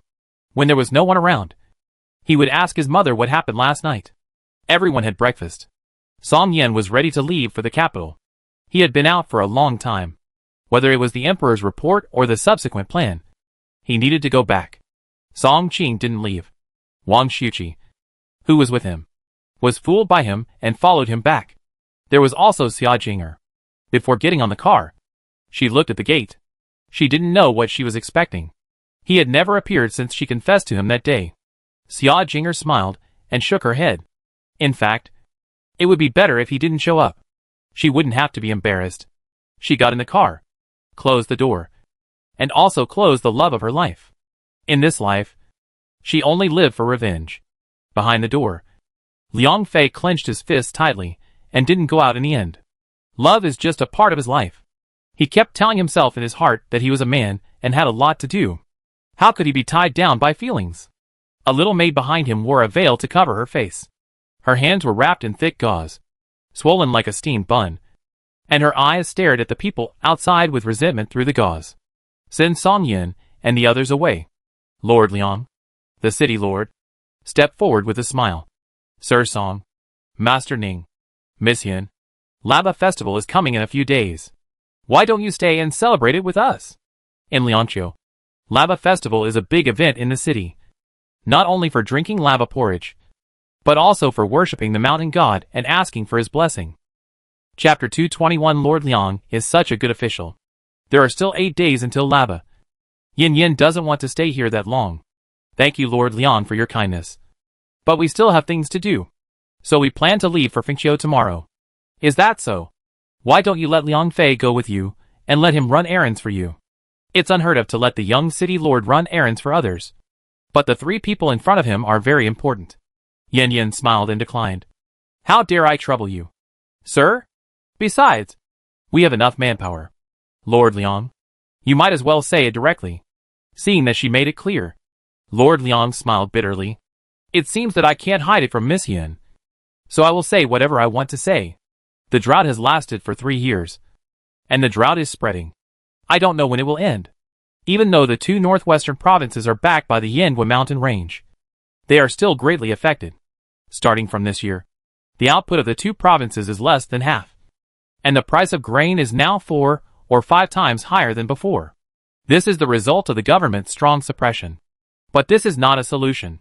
The people have to survive, and those merchants also have to survive. To be honest, if the drought continues, everyone will really have no way to survive. He looked compassionate, as if he was a good official who was dedicated to the people. Song Qing looked at the other party with a smile. Although Ning Yuan knew that he was telling the truth, he knew even more that this was just a calculated rhetoric. Yin Yin looked very moved, and admiration arose spontaneously. Sir Liang, You are such a good official. It is a blessing for the people and the court to have you in Lianqiu City. Sir Liang felt very comfortable with the compliment, but he waved his hand in embarrassment. I don't deserve it. I don't deserve it. It's all for the court and the people. Lord Liang must be very tired for working day and night for Lianqiu City. So we won't bother you. Don't. The city lord hurriedly interrupted her, fearing that they would leave now. And did Yan Yan really not understand what he said? Or was she pretending not to understand? He had said it so bluntly. Seeing that the other party looked at him in confusion, he had to make it clearer. Miss Yan, I heard from my son that the eldest daughter of the Zhao family has a membership card. And with that card, she can buy many high-quality and low-priced products. Let alone, the fine rice is only 10 coins per kilogram. And this price is lower than the market price even in normal times. Not to mention drought. As long as there is rice and flour, the people of Lianqiu will never go hungry again. Yin Yin nodded in agreement. Lord Liang is right. With the goods in the supermarket, everyone will never go hungry again. What then? The city lord waited for her next words. Shouldn't it be said? Lord Liang, you are devoted to the people. You are really a good official. Then I will give you a membership card. He will refuse a little, then accept the card, and then hold a big banquet to thank the other party. And by the way, try to get close to the other two, and build relationships. As a result, nothing happened. Seeing the city lord looking at him with small eyes, Yin Yin also looked at him with big eyes. Small eyes stared at big eyes. Song Qing and Ning Yuan tried to hold back their laughter. They didn't expect Yin Yin to be so naughty. Xiao Yong was thoughtful, and learned another trick. Pretending to be stupid. Yin Yin, nonsense. I am retreating to advance. If I refuse directly, it will easily offend people. And Zhao Fian is her agent. Who knows if this person will make things difficult for the Zhao family and affect her income afterwards. Ahem. Ning Yuan coughed lightly, interrupting the two people looking at each other. Yen, Lord Liang wants to buy a lot of food from the supermarket. Yin Yin blinked in confusion. Isn't the Zhao family already doing this? The subordinates have done it in advance, and Lord Liang can save a lot of worry. The city lord pulled the corner of his mouth, smiling. Yes, save a lot of worry. But in his heart, he said, save a fart. What I want is control. Do you understand control? Miss Yin, the Zhao family is a merchant after all, and merchants value profit. The price is low now, but who can guarantee that it will be the same price in the future? Right? It's better to give the membership card to the government. Huh? Finally, the purpose is stated. I don't believe you can still pretend not to understand. Yin Yin nodded in agreement. Mr. Liang is worried. But I have already selected Zhao Fian as the agent for the two northwestern provinces. And this cannot be changed. The city lord hurriedly said. No need to change. Just give the government another one. With 2 membership cards, merchants will not dare to raise prices at will. She said regretfully. Mr. Liang's idea is good, but unfortunately, the number of membership cards is limited. Otherwise, I would give Mr. Liang one at a time. However, the city lord did not believe it. He already knew how Zhao Fian got the membership card. No matter how you look at it, Yin Yin just found someone casually. Yin Yin didn't care whether he believed it or not, and continued to talk to herself. If Mr. Liang is worried, he can send someone to cooperate with the Zhao family. I believe that with Mr. Liang's character, the price of goods in the 2 northwestern provinces will not exceed 20% of the purchase price. In a word, the future price is fixed. Even if he manipulates people to raise the price behind the scenes, it will not work. If these words were spread, not to mention the Liang family's own business, other merchants in Lianqiu would definitely blame him for meddling in other people's business. You know, merchants normally set their prices for more than 30% profit, and 50% is also normal. As a result, because of this person's words, the prices of supermarket products will be fixed in the future. The fear is that other products will also be affected. The smile on the city lord's face could not be maintained, and it was a bit ugly. Yin Yin pretended not to see it and continued. Zhao Fian has always wanted to find someone to cooperate with to take over the markets in the 2 northwestern provinces. It's really a coincidence that Lord Liang came to her door. I will tell her the good news later. I believe that other families will actively participate after knowing it. After all, for the sake of the people of the world, such a great sentiment, everyone will definitely be willing to participate. City Lord, no. Everyone will be willing before you set the price. Yin Yin suddenly clapped her hands. I am really a genius. I came up with such a good idea. Turning around, she looked at Ning Yuan with her big, smart eyes. Am I very smart? Ning Yuan's eyes were full of tenderness. And he nodded with a chuckle. Yes. Yinner is smart and kind. Yin Yin raised her chin complacently. And Ning Yuan's eyes darkened. Such Yinner is really cute. Especially that rosy little mouth. Eloquent. I really want to. His breath was a little messy.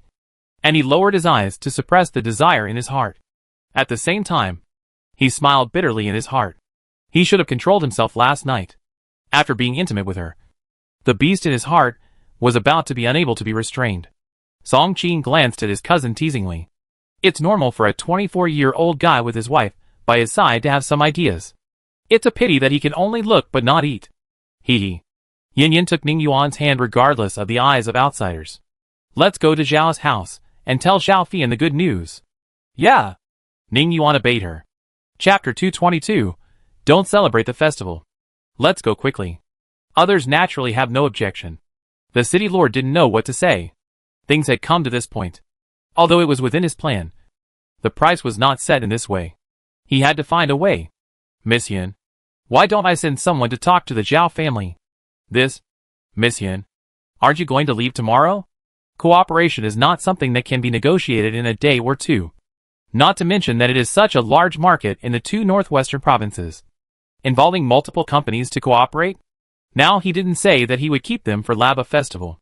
Yin Yin thought about it, and felt that what the other party said made sense. Then I'll trouble you, Lord Liang. By the way, if something happens to Zhao Fian, the membership card will be automatically destroyed. And there will be no agents in the 2 northwestern provinces. Before the membership card is popularized in all provinces, I will not have any extra membership cards to give out. Of course, Lord Liang does not need to worry. I think agents from other provinces will be willing to occupy the market in the 2 northwestern provinces. At that time, the people can still buy cheap food. The city lord's face froze. And he immediately dismissed the idea that had just come to his mind. Let others occupy such a large market. At that time, let alone 20% of the profit. They will not get 10%. Forget it. The Zhao family is the Zhao family. 20% is 20. Which is better than not even having a mouthful of soup. Yin Yin knew that her warning was effective, and said nothing more. They returned to their residence talking and laughing. Xiao Yong looked at his mother with admiration. Mom, you are really amazing. This is a skill in speaking. It is better not to go against some people. The exile made her more flexible, and had a clear understanding of this world. Xiao Yong nodded vigorously. Well, I understand. First, say what the other person likes to hear. Then say what the other person wants to hear. And finally say what you want the other person to hear. Yin Yin was very pleased with the child's insight, and touched his little head. Almost. In fact, the other party has something to ask of me. So my words can prevail. If I ask for something from others, it will be different. I know that when I ask for something from others, I should raise the other person's praise, lower my own posture, and show my value at the right time. Xiaoyong is really smart. Worthy of being our son. Ning Yuan couldn't help but praise him. He didn't reject or adapt to being a father at all. Both he and Yin Yin were grateful to the original owner, praised by his new father. Xiaoyong lowered his head a little embarrassedly, and his little face blushed. Seeing this, Xiao Dan ran over and looked up at Ning Yuan. Dad, I am also very smart. As he said, he put his hand on his little head. Seeing the cute little girl vying for favor, Ning Yuan smiled happily and patted her head gently. Xiao Dan and Xiao Yong are both very smart. I am very happy to be your father, and I am very happy that you can accept me. This is his first time as a father, and he doesn't know what to do. But he knows that what he wanted when he was a child, he can give to the 2 little guys now. Thinking of this, he squatted down and held the 2 children in his arms. Xiao Dan, Xiao Yong, this is my first time as a father. I don't know how to get along with the children. But I really love you. If I don't do well in the future, you can just bring it up and help me improve together. Okay? Yes. Okay. Daddy? Xiao Dan hugged his neck. Very happy. Although Xiao Yong did not move. He had already accepted him in his heart. Usually, he would care whether they were hungry, thirsty, cold, and whether they were happy or not. He cared about every little thing, except that he was not his biological son and often occupied his mother. This father was really good. At least much better than the biological father, who married another wife and had children and wanted to turn him and Xiao Dan into medicine men. Yin Yin was the happiest to see the people he cared about the most getting along well. Back to the residence. Abu had not woken up yet. Xiao Guzi could not stand the little apprentice's coquettish and cuteness, so he had to calculate it. The result was that he would wake up between Inshur and Chinshur tomorrow. Xiao Dan was relieved, because Abu was sleeping. She was not in the mood to study now. And she and Xiao who stayed by his bed. Seeing that the young disciple cared so much about Abu, Xiao Guzi was glad that he didn't kill the boy last night. Otherwise he would be her master today. He glanced at Xiaoyong who was reading a book. His sister was about to become someone else's sister. So why wasn't this little guy jealous? Feeling Xiao Lao's gaze, Xiaoyong looked up, then smiled and shook his head. Xiao Lao wouldn't understand, because he deliberately caused all this. As for worrying? No, he wasn't worried, because it was easy to destroy the relationship between the two. Xiao Guzi couldn't read minds, so he naturally didn't know what Xiaoyong was thinking. But he would find a way to separate the two later, because Abu was always an alternative plan. There was another point he didn't say. If Tiandian found Abu, it would be a matter of time before he was captured. When that day comes, he will take out the golden dragon first, and it is impossible to leave it to the heavenly palace, since they will be separated sooner or later. It is better to have a less emotional relationship, because he plans to leave tomorrow. Song Qing asked people to prepare the vehicle and clothes for the trip. He is the young master of the Song family after all, and he is also accompanied by guards to protect him. But his martial arts are not as good as the guards around his second uncle. During this period, Liang Fei wanted to pay a visit, and Yin Yin directly asked the servants to pass on the message that the membership card was gone and wanted to cooperate with Zhao Fian. Then the other party did not come again. Early the next morning, Abu woke up at the time calculated by Xiao Guzi. The golden dragon has grown a lot and fed back energy to Abu. The most obvious change of Abu is that he has grown 10 centimeters taller. His previous clothes are shorter, and his hair is black and shiny. His little face has grown, and the future handsome guy has taken shape. His skin is much whiter than before, and the old scars on his body are gone. As for the internal changes, the internal force has increased, and the infectiousness is stronger. Whether he is laughing or worrying, it is easy to affect the people around him. There was also a little invisible change. The surrounding insects were particularly honest. Only Xiao Guzi and Yin Yin noticed this. Xiaodan and Xiaoyong were very happy to see Abu wake up. Brother Abu, you finally woke up. I was worried to death. Xiaodan rushed over and hugged him like a big bear. Xiaohu was a step late, so he could only rub his big head against him to express his happiness. Xiaoyong patted his shoulder, although he didn't say anything. But silence was better than words at this time. Abu hugged Xiaodan to prevent her from falling, and looked at Xiaoyong with red eyes. He didn't expect that they would worry about him so much. In fact, although he was unconscious the day before yesterday, he knew what happened because of Jinlong. At that time, he was not sad or resentful, but reluctant. He did not resist, and was willing to give his life to Jinlong. If he cured Uncle Ning, see then, Xiaoyong and Auntie would be very happy. He has been content with these days of getting along. Especially the words of Auntie and Uncle Ning touched him very much. He was willing to sacrifice his life. This is also the reason why Yin has been treating him for so long, but there has been no improvement.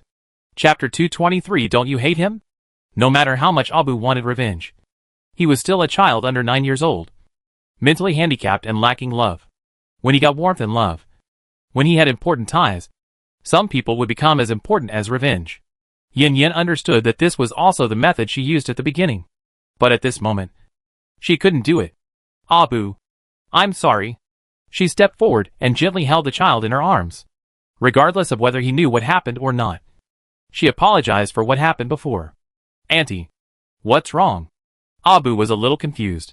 When Xiaoyong learned from him that Jinlong had been in a coma for 2 days because of his evolution, he apologized with great guilt. It's all my fault. Jinlong suddenly evolved, and I didn't have time to tell you. So you worried about me? Auntie, no. You did a good job. Yin Yin shook her head slightly. Don't you remember? That's good. so that the child won't be sad. As a member of the family, Ning Yuan also stepped forward and hugged his wife and children in his arms. Abu, you will be a member of our family from now on. Uncle will protect you like he protected Xiaoyong and Xiaodin. No matter Abu's background or his understanding and good behavior, he felt sorry for him and wanted to protect him. Yes, we are a family. Everyone said it together, and Xiaohu also growled. Abu's mouth corners slightly raised, with a happy smile on his face. For a moment, everyone's mood became happy and happy. Song Qing on the side wiped tears with emotion. This family is so good. I really want to join it. Only Qiao Guzi watched coldly, looking at Abu with a meaningful look. After breakfast, they were ready to leave for Fengqiu. The city lord brought his 3 sons to see them off. Mr. Liang once again asked Liang Fei to follow, but Song Qing refused this time. Before leaving, Uncle Song brought the eldest's 3 children over. After this departure, they didn't know when they would see the eldest and his wife again, so they asked the children to see them off. Song Dainu and his wife were reluctant to leave their children, but their family had been taken care of too much by the young lady, and someone had to repay the favor. Ning Yuan promised that when they returned to the capital and settled down, he would send someone to pick up the Song family. With this sentence, I believe that even if they were not in Liangqiu, the city lord would treat Uncle Song's family well. They left Liangqiu half an hour later. There were not many people on the official road. In order to catch up with Song Qing's first transaction time, they needed to get to Fengqiu as soon as possible, so the car was not slow along the way. Although the road was relatively flat, everyone was almost numb after sitting in the car for half a day. The car stopped to rest. It was winter now, and the road was very desolate. All the leaves on the trees had fallen, leaving only dead branches. The wind was cold, and everyone got off the car in thick clothes. The guard set up a stove to prepare for cooking. After eating hot soup noodles and changing the water in the hot water bottle, everyone continued on their way. Finally, they passed a town before the sun set, and they didn't have to camp. The food in the town was not as good as in the big city, and it was expensive. However, Yin Yin did not take out the things from the supermarket, but ate the food provided by the inn directly. After eating and washing, everyone went back to their rooms to rest, and had to get up early tomorrow to travel. Midnight. Backyard. One big and one small stood in the yard. Although it was dark, they stared at each other. The cold wind blew, and the clothes of the 2 people made a rustling sound, which was particularly clear in the quiet night. It took a long time for Qiao Guzi to speak. I can help you. Facing Xiao Dan's master, Abu was very alert and asked cautiously, what can you help me with? Help you get rid of the trouble. Qiao Guzi's voice was very cold. Abu was puzzled at first, and then his eyes widened. Do you want to, wait, aren't you Xiao Dan's master? Don't you like Xiao Dan very much? Just promise me to treat her well in the future, and leave the others to me. Qiao Guzi said ruthless words, but his eyes were fixed on Abu, wanting to know his answer. Abu suddenly took a few steps back and ran away. Qiao Guzi didn't expect him to react like this, and was stunned for a moment. The next second, he moved, stretched out his hand to grab Abu's collar, and lifted him up from behind. Abu turned his wrist, and a bone knife went straight to his heart. Good boy, he exclaimed, reached out and grabbed his wrist, and with a slight force, the bone knife fell to the ground. Abu wanted to kick, but he was immobilized in the next second. Let me go, you big bad guy. Unable to beat him, Abu shouted at the top of his voice, trying to attract others' attention. Qiao Guzi looked at him with a smile and asked leisurely, don't you hate it? What? Abu looked confused. Qiao Guzi raised his mouth and said confidently, you can't fool me. You know everything after the coma. Abu frowned and his face became serious. He recalled every word he said after waking up. How did he get exposed? And did Auntie know about it too? Qiao Guzi smiled faintly and continued, you hate me. Right? You hate me for almost killing you. And you hate Yin Yin for treating you as an antidote. She could kill you at any time because of Ning Yuan. No, I don't hate you. Abu shook his head slightly at his words, or his deliberate guidance. When I deliberately exposed Jin Long, I was ready to die at any time. Qiao Guzi could tell that this was what he thought in his heart, but he didn't understand why. Don't you want to live? Even if you don't think about yourself, you should think about your tribe. You are the only hope of your tribe. It's not shameful to use everything you can to take revenge. Abu was silent for a moment, and his voice was much lower. I thought so at the beginning. When I learned that Jin Long was afraid of Auntie Yen, I thought about using her for revenge. So you took the initiative to expose Jin Long to save Ning Yuan. Let her owe you a favor. And then take the initiative to help you take revenge? Yes. He nodded slightly, and did not deny it. I understand. You don't want me to kill Yin Yin and the others. Do you want them to help you deal with the Heavenly Palace? Good idea. No. It's not. Abu looked a little excited. But he was immobilized and couldn't move. That night, when you wanted to take out the Golden Dragon, I figured it out. Revenge is very important to me. It's something I want to accomplish in my lifetime. But, he paused at this point. His expression was painful and self-blaming.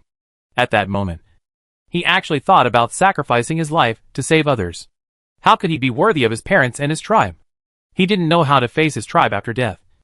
But he didn't want to resist, because of the Golden Dragon. Even if his body couldn't move, his consciousness was connected with the Golden Dragon. He could control the Golden Dragon to commit suicide with just one thought. If he didn't want it, no one could get the living Golden Dragon. Xiao Guzi bent down and touched his head, and his voice was much softer. Do you regret it?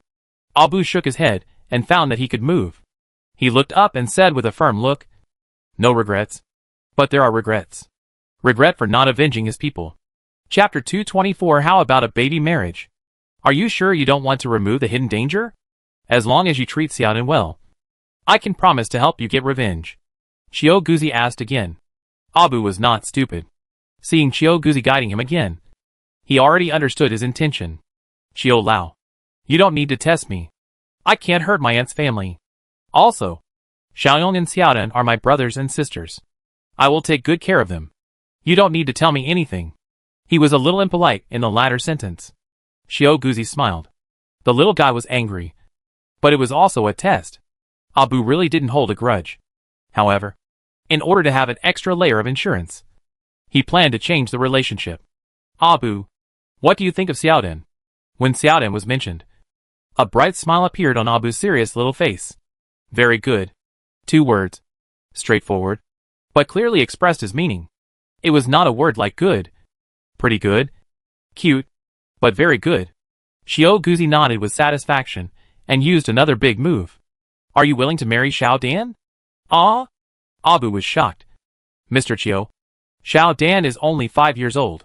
Xiao Guzi, although it is dark, I can still see your red face and the glimmer of joy in your eyes. We can arrange a baby marriage. Abu was a little flustered. Only 10 seconds passed, but Abu's expression changed again and again. Xiao Guzi felt that he might even think of what the child would be called in the future. However, the next second, Abu shook his head with a lonely look. Thank you for your kindness. Mr. Qiu, I don't agree. Why? Don't you like my little apprentice? No. I like Xiao Dan very much. But I can't give her a future. There was a bitter smile on his lips. What right did he have to be happy? Old Qiu, let's pretend we didn't meet today. As for the Golden Dragon, Uncle Ning can take it away at any time when he needs it. I volunteered. As he said that, he turned around and left. Xiao Guzi was quite satisfied with Abu. He had calculated his future, and thought he was worthy of his little apprentice. In fact, Ning Yuan's problem can be solved without the Golden Dragon. Really? Abu stopped and turned to look at him in surprise, his eyes shining. Xiao Guzi nodded gently. There is another way. Although it is difficult. But it is true. Ami took 2 steps forward and said excitedly. Old Qiu, what is the way? Do you need me to do anything? Yes. As for what the way is, it's useless to say it now. As for you, I will naturally find you when I need you. After speaking, Xiao Guzi looked at the big tree beside him. A shadow appeared on the tree. It was Yen Yen. Abu looked up at the tree and found that it was Aunt Yen. He was a little flustered. Yen Yen floated down and came closer. Aunt, I'm sorry. I shouldn't have lied to you. He apologized nervously. Yen Yen gently touched his head. I'm not angry. On the contrary, I'm ashamed. Because she had never changed her plan to use the Golden Dragon as a backup plan. She was not as good as Abu. Abu shook his head violently, looking at her big eyes that were particularly bright and clear. Aunt, don't feel guilty. This is what we agreed on at the beginning. And I volunteered. Yin Yin patted his shoulder with relief, and then looked at Chiyoguzi.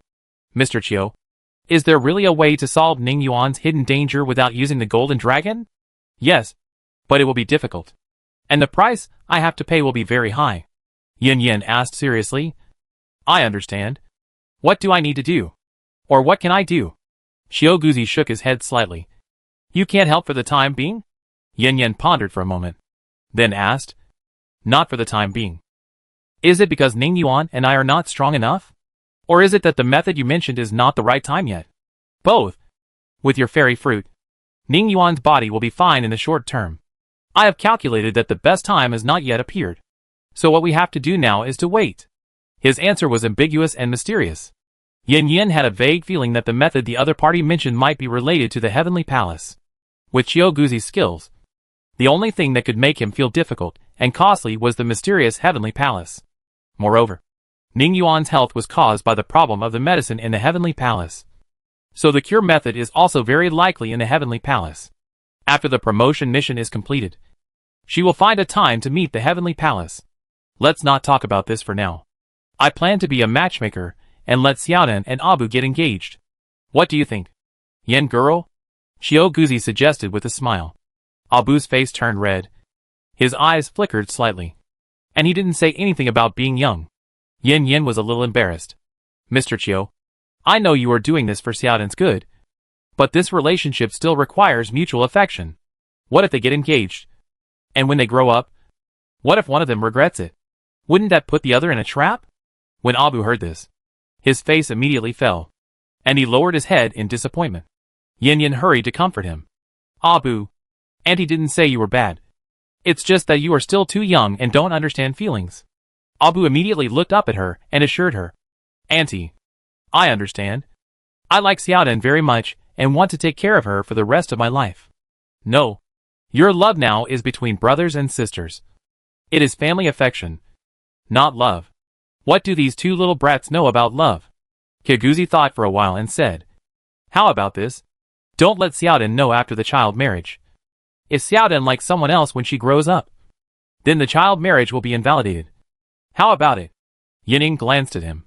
Is she determined to find a man for her apprentice? In fact, according to the customs of this era, it is normal for children to be engaged when they are young, and it is not uncommon for them to cancel the engagement when they grow up.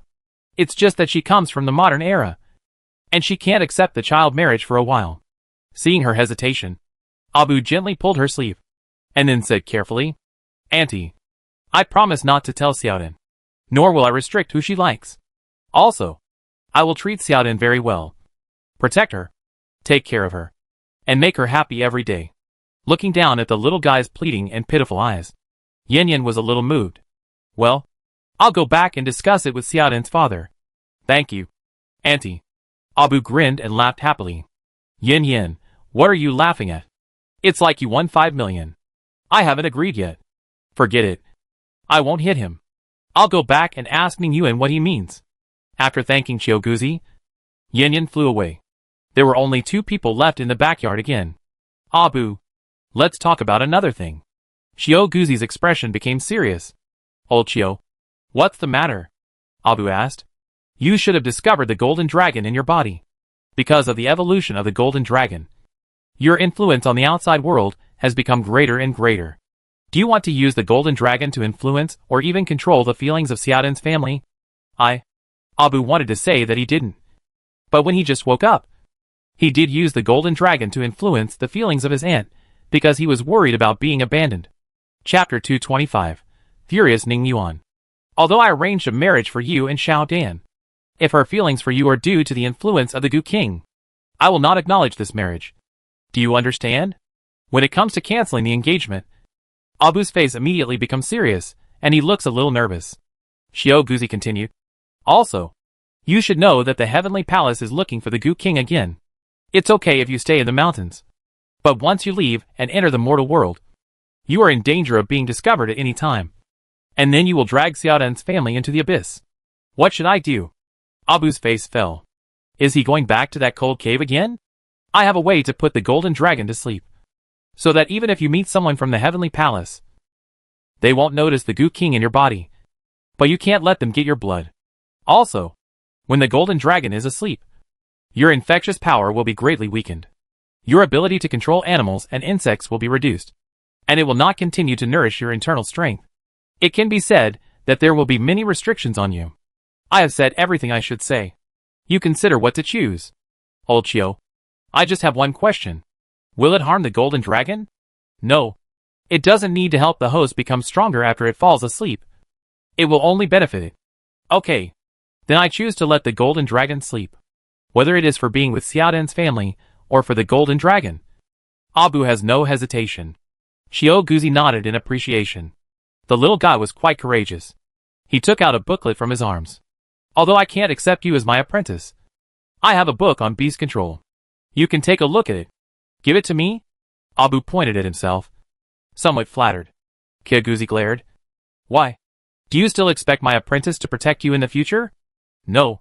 That's not what I mean. Abu took the book carefully. And he secretly made up his mind to become strong in the future to protect Xiaodan. Of course. There is also Xiaohong. As for Yan Yan, she returned to the room and saw that Ning Yuan had woken up and was waiting for her by the bed. She took off her coat, opened the quilt, and lay down next to him, and then told him what had just happened. Ning Yuan breathed a sigh of relief after hearing this. Fortunately, there is another way. If I hurt Abu, I really can't forgive myself. Yan Yan leaned in his arms and whispered. I knew you would say that. Sometimes I really hope you won't be so kind and don't think so much about others. But, if you weren't like this, how could we meet? Without his kindness, I would have been killed by the alien species long ago. Ning Yuan smiled and tapped her nose. You always say that to me. Aren't you the same? Although you don't admit it. I know that your heart is kinder and softer than anyone else. Yan Yan snorted and curled her lips. No. I have killed many people. My heart is cold. Ning Yuan followed her words. Okay. My Yan heir is not soft-hearted. She actively seeks agents not because she pities the victims, and sets prices not because she is worried that the victims can't eat, but because she doesn't want to make money. Not eating the delicious and cheap food in the supermarket is not because she wants the end to make more money. Giving so many tips is to show off that she is rich. And saving Abu is because she is worried that Xiao Dan and Xiao Yong will be sad. My Yenner didn't kill a bad guy. So this is okay, right? Humph. Yan Yan snorted proudly. Seeing her proud and cute appearance, Ning Yuan couldn't help but bid her. The next morning, everyone got up early and gathered together for breakfast. Song Qing drank porridge while looking at the person opposite. Ning Yuan was annoyed by his stare. Cousin, why do you keep looking at me? Well, it's okay. It's okay. Song Qing waved his hands repeatedly. If you're fine, just eat well. There was a hint of anger in his words. Okay. Okay. Song Qing lowered his head quickly and muttered softly. Sure enough. Unsatisfied men have bad tempers. Cousin, what are you saying?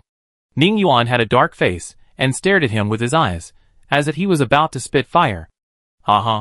Nothing. I said this porridge is really delicious.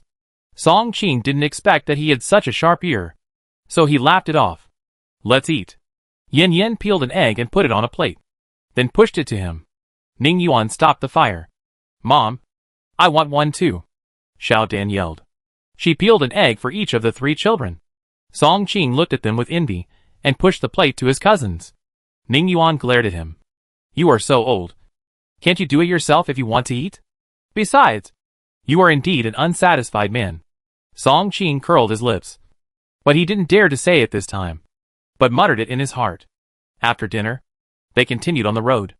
On the way, Xiao Dan continued to study with his master. Xiao Yong read the 4 books and 5 classics, and he wanted to take the imperial examination. Abu studied the beast taming manual, and Xiao Hu took a nap beside him. In another car, Ning Yuan used Yan Yan as a heater on the pretext of being cold.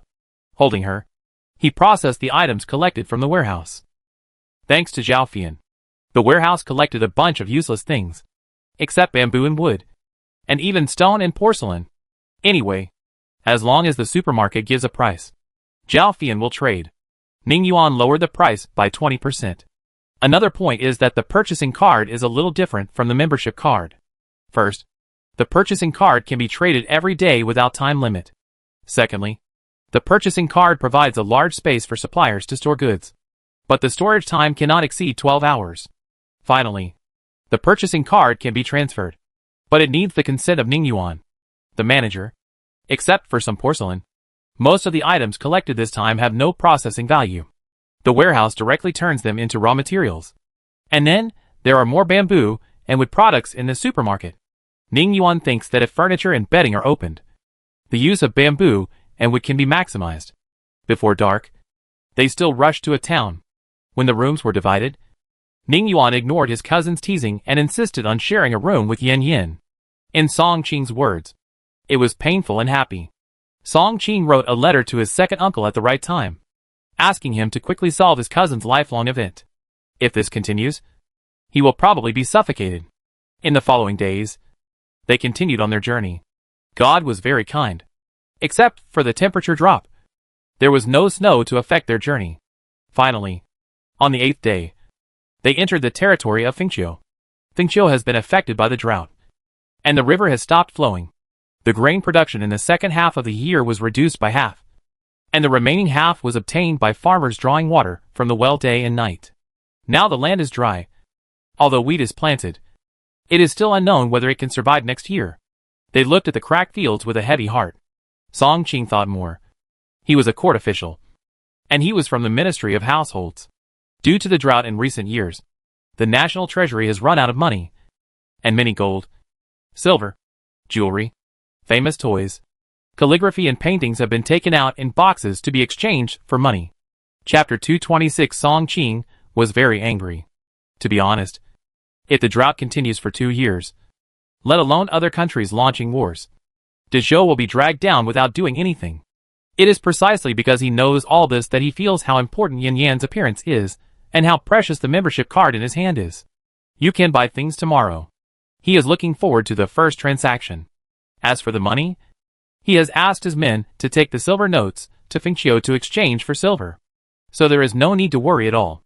Near noon, I finally saw the city wall of Fengqiu City. When there was still a mile away from the city gate, a team of people came, each wearing armor and holding a spear in his hand. Stop and accept inspection. The leading team leader stopped the convoy. The guard handed over the Song family's sign. The team leader looked at the token, raised his eyebrows, and said loudly, "Everyone in the car, get out, and take out your ID cards and pass. No one is allowed to enter Fengqiu City without a pass approved by the government." The guard was a little angry and said dissatisfiedly, "Look carefully. This is the identity card of the Song family in the capital. I see clearly. Fengqiu City is in a special period now. Identity information must be verified. Please understand." Before confirming the other party's identity, the team leader did not dare to speak too hard. But the inspection was necessary. "You are presumptuous. Forget it. Since it is the rule of Fengqiu City, let's check it."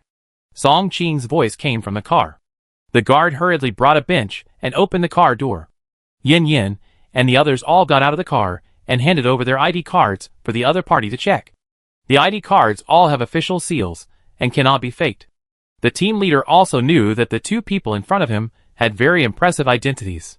He changed his previous attitude and bowed to them. "Sir Song, young Master Ning, I am Zhang Shan, the captain of the patrol team. Fengqiu City is under martial law now.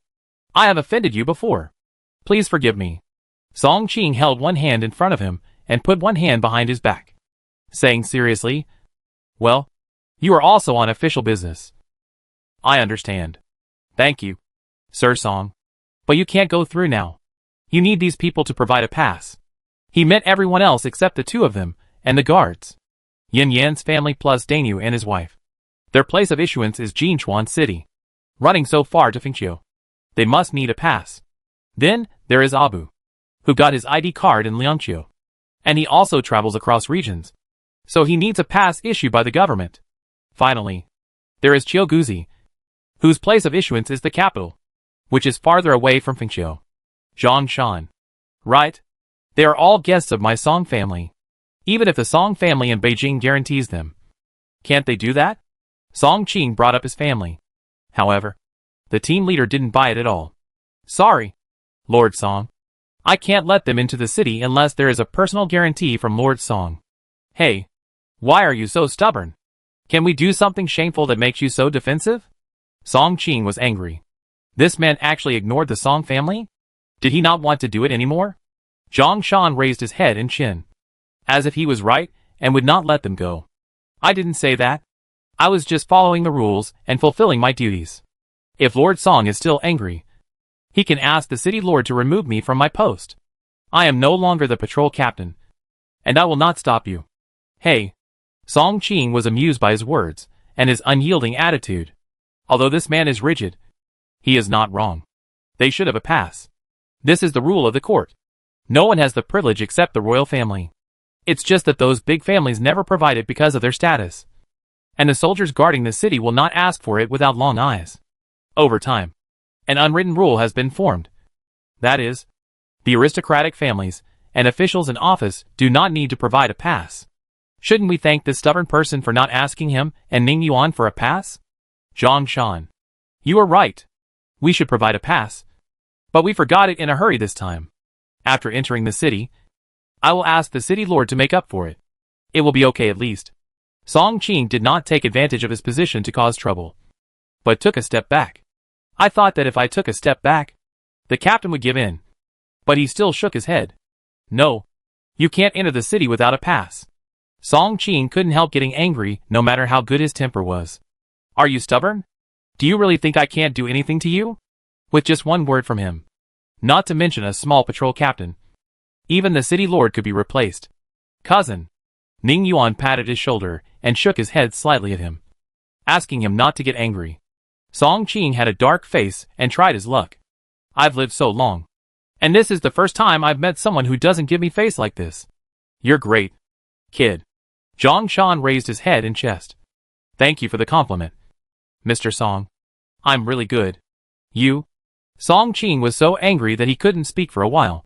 Did I praise you? Puff. Seeing their cousin being humiliated, Ning Yuan and Yen Yen couldn't help laughing. Others also covered their mouths and didn't laugh out loud for his sake. Song Qing was embarrassed and aggrieved. You are too much. It's fine if you don't help me. But you actually laughed at me.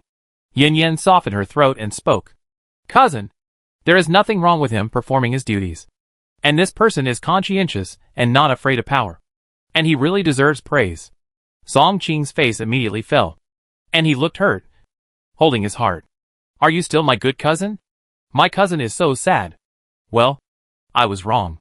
My cousin is an upright and kind official who is upright, has a good eye for people, and is considerate of his subordinates. He will never bully others or bully the weak. That's more like it. Although he flattered him on the surface, he was actually speaking for the annoying team leader. But Song Qing didn't care. He liked to hear good words. Yen Yen saw that he had calmed down and then suggested, Cousin, why don't we let the guards go into the city to ask the city lord to open the pass? We will wait outside for a while. It's time for lunch. How about eating braised meat at noon? Because the warehouse purchased copper or in wood. The supermarket has a charcoal-grilled copper hot pot. Okay, I'll listen to you. There was a step, and Song Qing came down. The team leader naturally had no objection. He asked his men to follow a guard into the city, and he waited with others on the side. Song Qing glanced at him unhappily. Stand away. I get angry when I see you. Okay. The team leader led the others to retreat 10 steps. Back off again. So, they retreated 10 steps again. Get away. Don't let me see you. The team leader retreated another 30 steps, and then stopped moving. Song Qing rolled up his sleeves in anger. Are you deliberately playing tricks on me? The team leader ignored his anger and replied with a straight face. I have to ensure the safety of Lord Song and young Master Ning. And this is also my duty. So I'm sorry I can't obey your order. You? Okay. You are right. Then retreat 200 steps. Chapter 227. The city lord was so angry that he jumped straight. The captain shook his head uncompromisingly and said stubbornly, No. 50 steps is the limit of my action. If it is farther, I can't stop the danger. Song Qing pointed at him and gasped in anger. Why did he meet such a fool and let him vent his anger, seeing that his cousin was about to be furious? Ning Yuan was embarrassed to watch the show and had to step out to smooth things over. Cousin, don't embarrass them. They are soldiers and this is their duty. Song Qing glared at him fiercely and said, You little brat. Don't think I didn't see your gloating expression. Ning Yuan, I told you not to tease me about that all the way. Hee hee. Today I will let you suffer a loss. Love, cousins. Okay. You, the third young master of the Song family. Why are you arguing with a soldier? Come and help prepare the ingredients. Ning Yuan dragged him aside and found something for him to do so that he would not be angry with the fool. Next, a small group of people from Fengqiu saw what it means to take something out of thin air. They were so shocked that they couldn't close their mouths for a long time. Tables, chairs, benches, copper pots, bowls and chopsticks, cooked vegetables, meat rolls, various meatballs, and then seasonings, sesame paste, chili oil, chives, fermented tofu, onions, coriander, soy sauce, vinegar, and pepper oil. The seasonings sold in hot pot restaurants are more complete, especially the glass bottles containing seasonings, which made them suspect that they were dazzled and saw it wrong. At this point, Zhang Shan was basically sure of the identities of these people. If they were really thieves, with such superb means, they could do anything they wanted. So why would they risk being thieves? Because there were so many people. Yin Yin prepared 2 tables so that everyone could enjoy their meal. Yin Yin used a water pot, in which she only put onions, ginger and garlic to season appropriately. Soon the water in the pot boiled, and she began to blanch the meat. It was so comfortable to eat a mouthful of hot braised meat in the middle of winter. There were 2 bonfires around, warm and not cold at all, and many people were sweating on the tip of their noses. Yin Yin glanced at the squad standing guard not far away and touched Ning Yuan. Ning Yuan understood what she meant, put down his bowl and chopsticks, and came close to the squad leader. Master Ning, do you have any instructions? Zhang Shan stood up straight and asked seriously. Have you had lunch? Zhang Shan was stunned for a moment, then said loudly, No. Well, come and eat together. No. We have to protect Lord Song and Master Ning. For the children of these big families, no matter which city they go to, the local officers and soldiers have the obligation to protect their safety. Song Qing on the side snorted, but did not interrupt. Ning Yuan patted his shoulder and admired him very much. Eating won't affect protection. And there are so many people here. Nothing will happen. Thank you for your kindness, Master Ning. But no. Zhang Shan is not ungrateful, but he can't compromise on matters of principle. Ning Yuan was choked. Song Qing laughed, letting his cousin taste the feeling of being choked. Ahem. Ning Yuan coughed lightly to ease the embarrassment. How about this? You eat closer. I believe that with the ability of you and your men, you can protect us even when eating. The captain did not refuse this time, but looked at him without blinking, with a hint of excitement in his eyes. It was the feeling of being trusted. Ning Yuan nodded heavily. I believe you. You can definitely do it. Song Qing curled his lips and was about to say something, but Ning Yuan glared at him, and he was instantly speechless. So, the stubborn Captain Zhang was finally persuaded and joined the hot pot team. When the city lord and his men hurried over, they saw a group of people eating hot pot together. Especially when he saw Zhang Shan eating. He stared at him in a daze, as if he had seen a ghost. Zhang Shan was rarely embarrassed. He put down his bowl and chopsticks, wiped his mouth, took the spear beside him, and adjusted his helmet. The lord of Fengqiu City? Seeing the visitor in a daze, Song Qing spoke with some dissatisfaction. The city lord immediately came to his senses and hurried forward to salute. The humble official Zhang Yu greets Lord Song. Young Master Ning. The other party is from the 5th rank, and he is the 6th rank.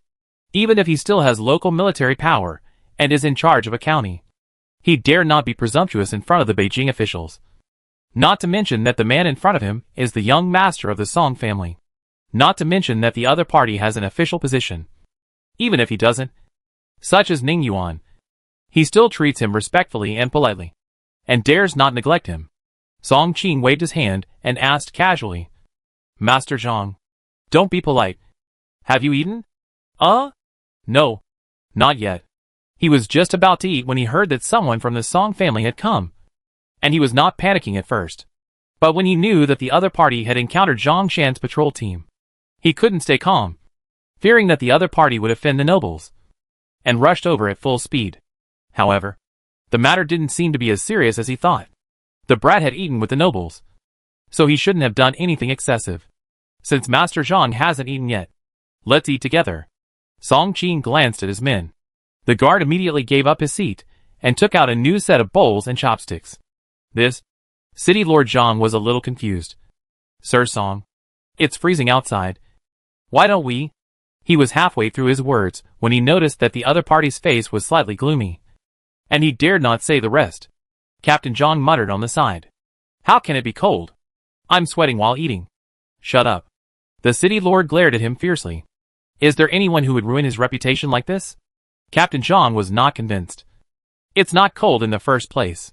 Besides, it's a waste to stop eating halfway through the meal. Absolutely not. Hey, you little bastard. The city lord was so angry that he raised his hand to hit him. Zhang Shan raised his head and stiffened his neck. I will say it even if you hit me. It's just a meal. It doesn't matter where you eat. What's the point? Besides, there are still many people who can't eat. I'm so angry. You idiot. Shut up. The city lord was so embarrassed by his criticism that he jumped up and down in anger. How could he have such a nephew who was a piece of shit? Ah. He was so angry. Seeing that the city lord was so angry that his face turned red, and he even called out his nickname. And thinking that if he angered someone, he would be nagged by his parents when he went home. Captain Zhang finally shut up. Puff. Ha. Song Qing, Ning Yuan and the others couldn't help laughing. Especially Song Qing laughed very happily. It turned out that it was so cool to watch this idiot scolding others. Donkey? This nickname is quite appropriate. Sir Zhang, what is your relationship with this man? The city lord calmed down and replied. This is my cousin's son. He has been stubborn since he was a child. Just like that stubborn donkey. He won't move when he is led and will retreat when he is beaten. He said he disliked him. But everyone could still hear his intention to protect him. He first scolded him, then pointed out the other party's identity, hoping that the nobles would show mercy and not treat him as a person. This shows his intention to protect him. Your nephew is indeed stubborn, but he is still principled. Song Qing didn't mention the unpleasant things before. Sit down and eat together. Chapter 228 Arrogant Thief. In the face of the other party's invitation again. This time the city lord did not refuse and sat down, looking at the green vegetables and thinly sliced meat on the table. He swallowed his saliva. It is worthy of being a noble family. This background is incomparable. Zhang Shan did not explain the origin of these things for the city lord. Although the city lord is his uncle, this is the other party's secret. Since they trust him and have not kept it secret throughout the process, he must live up to this trust. He looked back at the team members and warned them with his eyes not to say a word. Everyone knew the captain very well and nodded gently to make a promise. Yin Yin and Ning Yuan saw all this and nodded silently in their hearts. Not bad. Not bad. An hour later, the city lord personally welcomed them into Fengqiu City. As for Captain Zhang, he continued to patrol. After entering the city, several people found that the atmosphere in the city was not right. There were almost no pedestrians on the road. And even if there were, they were in a hurry. The streets were full of patrolling soldiers, all with serious expressions, looking at everyone as if they were looking at a criminal. With a look of suspicion, they remembered what the captain outside the city said, and their intuition told them that something must have happened in Fengqiu City. There were no disaster victims inside or outside the city. So what happened? Everyone was confused. But now was not the time to ask. Finally arrived at the city lord's mansion. Everyone lived in the west courtyard. 3 courtyards connected together, with a small garden in the middle. The accommodation conditions were much better than those in Liangqiu City. After settling down, Song Qing invited the city lord to ask about the situation in Fengqiu City. City Lord Zhang sighed deeply, with a heavy sadness between his brows. Song Qing was even more curious. Master Zhang, what happened? Tell us. Well, the story started 20 days ago. He sighed again, helpless and angry. On the 18th of last month, Zhang Shan Patrol caught a thief who stole a child. I beat him with a stick and tattooed him, preparing to exile him to Mount Zion to mine. Who knew that the next day, a letter appeared at the gate of the government office, asking me to release the thief who stole the child. Otherwise Fengqiu City would be in turmoil. And the other party gave me 5 days.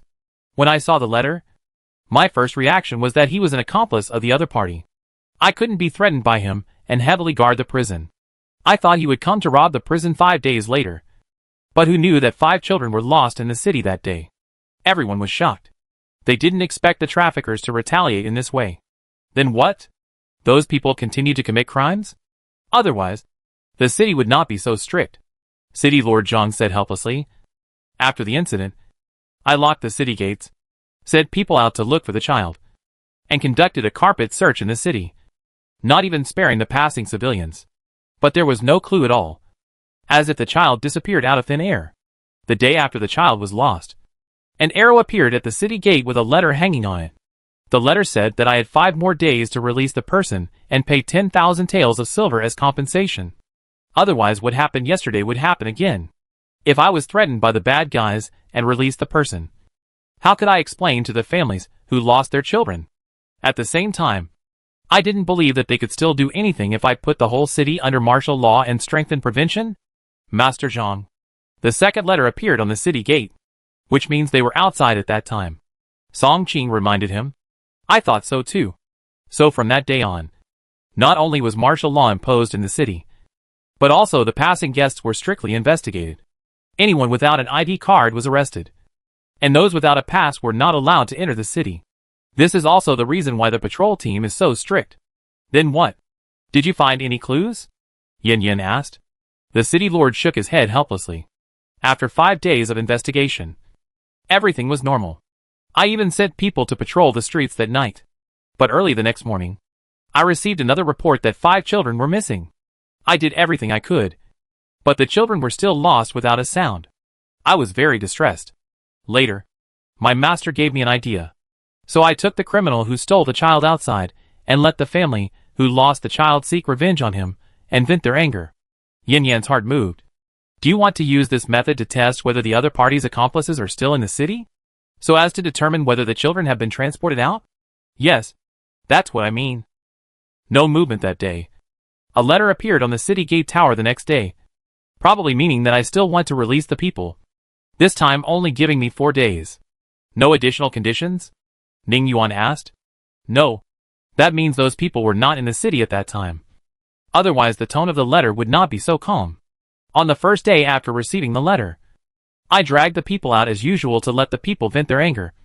Until the 3rd day, when there was suddenly an extra letter in the city gate tower. They said that my behavior completely angered them, and they would come to the city lord's mansion in 3 days to take away my grandchildren and let me know the consequences of angering them. At this point, he paused, looked at Xiaoyong, Xiaodan and Abu, and then said to Song Qing, Sir Song, how about I send you out of the city? It won't be too late for you to come back tomorrow. If he hadn't died by then.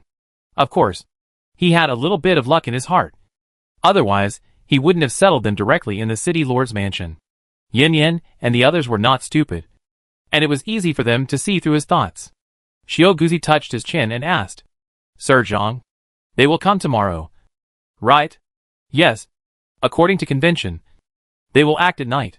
To be honest, even if the city lord's mansion is heavily guarded, with a guard every 10 steps, I have no confidence. The other party is very mysterious. He has no clues about the 2 crimes, let alone catching the thieves. Let's do this. There is no need to change places. As for the 3 children, they will be fine with me here, Xiao Guzi said casually. The city lord looked at him suspiciously, with such a casual look and tone. Are you sure you can save them? Or do you think they won't attack you? So you are fearless? Before he could say anything, Song Qing spoke. Since Elder Qiu has spoken, there must be no problem. If Lord Zhang is trustworthy, why not send the children in the mansion here as well? Elder Qiu? The city lord looked at a baby-faced, white-haired man in his early 30s. Wasn't this address a bit casual? Moreover, no matter how he looked at it, he felt that this person was unreliable. Forget it. They are mainly coming for the children in my mansion. If they are separated, maybe there will be nothing here. If they are not stupid, they don't want to offend the Song and Ning families. This was also his previous little thought. If he brought people into the city with great fanfare, those people might stop when they saw the Song and Ning families. After all, it was nothing to offend his little city lord, but it would be a big deal to offend the Song and Ning families. It is no exaggeration to say that there is no place to stay in the country. Even if you go abroad, you may be caught and sent back. Chapter 229 The Thief is You? Song Qing guessed. The other party sent a letter 3 days later, which means that they either entered the city and knew everything that happened in the city, or they have people in the city who can know what happened even if they are not in the city. Ning Yuan said meaningfully. If there is a ghost, then all the suspicion and mystery can be explained. What disappeared out of thin air? If someone responded, it means turning a blind eye. Judging from the process described by the other party, there is a high possibility of a ghost. The city lord scratched his head in worry. I have also thought about this problem. There are 3,000 soldiers in the city, and 100 yamen runners and constables. But I can't find any problems. And I can't use them. All he can do is to use his confidence to guard the city lord's mansion as much as possible. Master Ning, don't worry. I will send Zhang Shan to guard the west courtyard. Although this kid is stubborn, he is good at fighting. If a few nobles have an accident in his city lord's mansion, he will still be in trouble. So he can only reluctantly give up. Yin Yin always feels that something is wrong. Xiaolong couldn't help but speak. Master Zhang, if those thieves are so powerful, why did you still catch someone? Since they have the ability to steal and change the day, why can't they rescue their accomplices? Does it feel that it's not fair for them to rescue, and they have to make the government compromise? But I don't think the other party is such a brainless thief. The son's words expressed her doubts, which was also what she found strange. So Yin Yin asked, Master Zhang, have you ever thought of using the prisoner who stole the child to lure out his accomplices? The city lord didn't expect that a 5 or 6-year-old child would ask such sharp questions. And they were so sharp. The young master thought very carefully, and we couldn't figure out why. As for the method mentioned by this lady, the master had thought about it before, and I even deliberately withdrew the guards to test it. But those people didn't take the bait at all. Maybe they are just for face. Alas, the city lord sighed again. He couldn't compromise yet. Otherwise it would become a stain on his political career. He could only bite the bullet and bear it. Until now, even his own children have been threatened. The arrival of the Song family guards 2 days ago gave him a glimmer of hope. Did Lord Zhang interrogate the prisoner? Reply to Lord Song. He has already interrogated him. He only said that he was a bandit. As for why he stole children, where his gang was, and who he was, he didn't say these. It is precisely because the other party is a bandit that I am worried that he will commit crimes again after being locked up for a few years and released. So I tattooed him and exiled him. Bandit? Yin Yan's heart moved. And somehow, she thought of someone. Master Zhang. What's the name of the prisoner? Li Chong. Is it really Li Chong? Yin Yan didn't quite believe it. Li Chong was not a bad person. And he promised to reform. Why would he come to steal children? No money? That shouldn't be the case. The things in the supermarket are so cheap. He can buy and sell anything without worrying about having no money to spend. Ning Yuan knew that something was wrong with the prisoner from her expression. Master Zhang, we want to meet this Li Chong. Is it convenient? Convenient? Of course it's convenient. The city lord was very happy, and wanted them to ask about this matter. Soon, the person was brought over. The prisoner was wearing a clean suit. His hair was combed, and his face was washed, with the word robber printed on it. Even after cleaning up, Yin Yang could still smell a faint smell of blood on the other person. Moreover, she could feel that the man was running out of life, and he would not last for a few days. Sir, the prisoner Li Chong has been brought here. As soon as the jailer let go of his hand, the other person lay limply on the ground, and the handcuffs on his hands and feet clattered. The city lord frowned slightly. How could he interrogate someone who was unconscious? Hurry up and find a doctor to see him. No need. Give him this to eat. Chiao Guzi took out a small bottle and poured out a black pill from it. The jailer looked at the white-haired man and then at the city lord. The city lord looked at Song Qing, and when he saw the other nod, he quickly asked his men to give the prisoner the pill. The pill was very effective. After taking it, the prisoner moved within a few breaths. Then the other party hummed twice and opened his eyes. So powerful. The city lord looked at Chiao Guzi again, as if he was looking at a hermit. No wonder he was called Chiao Lao by Lord Song. He was really not simple. Can I ask for some of these pills? He looked at Chiao Guzi with fiery eyes. Besides, the people on the ground woke up, and their breath was stable. He looked at the current environment with a puzzled look. Shouldn't he be on the street? Suddenly, a pair of shoes appeared in front of him. And then the owner of the shoes squatted down and looked at him. Li Chong. It's you. A woman's voice came from above his head, which made him feel familiar and distant. Is he hallucinating because he is about to die?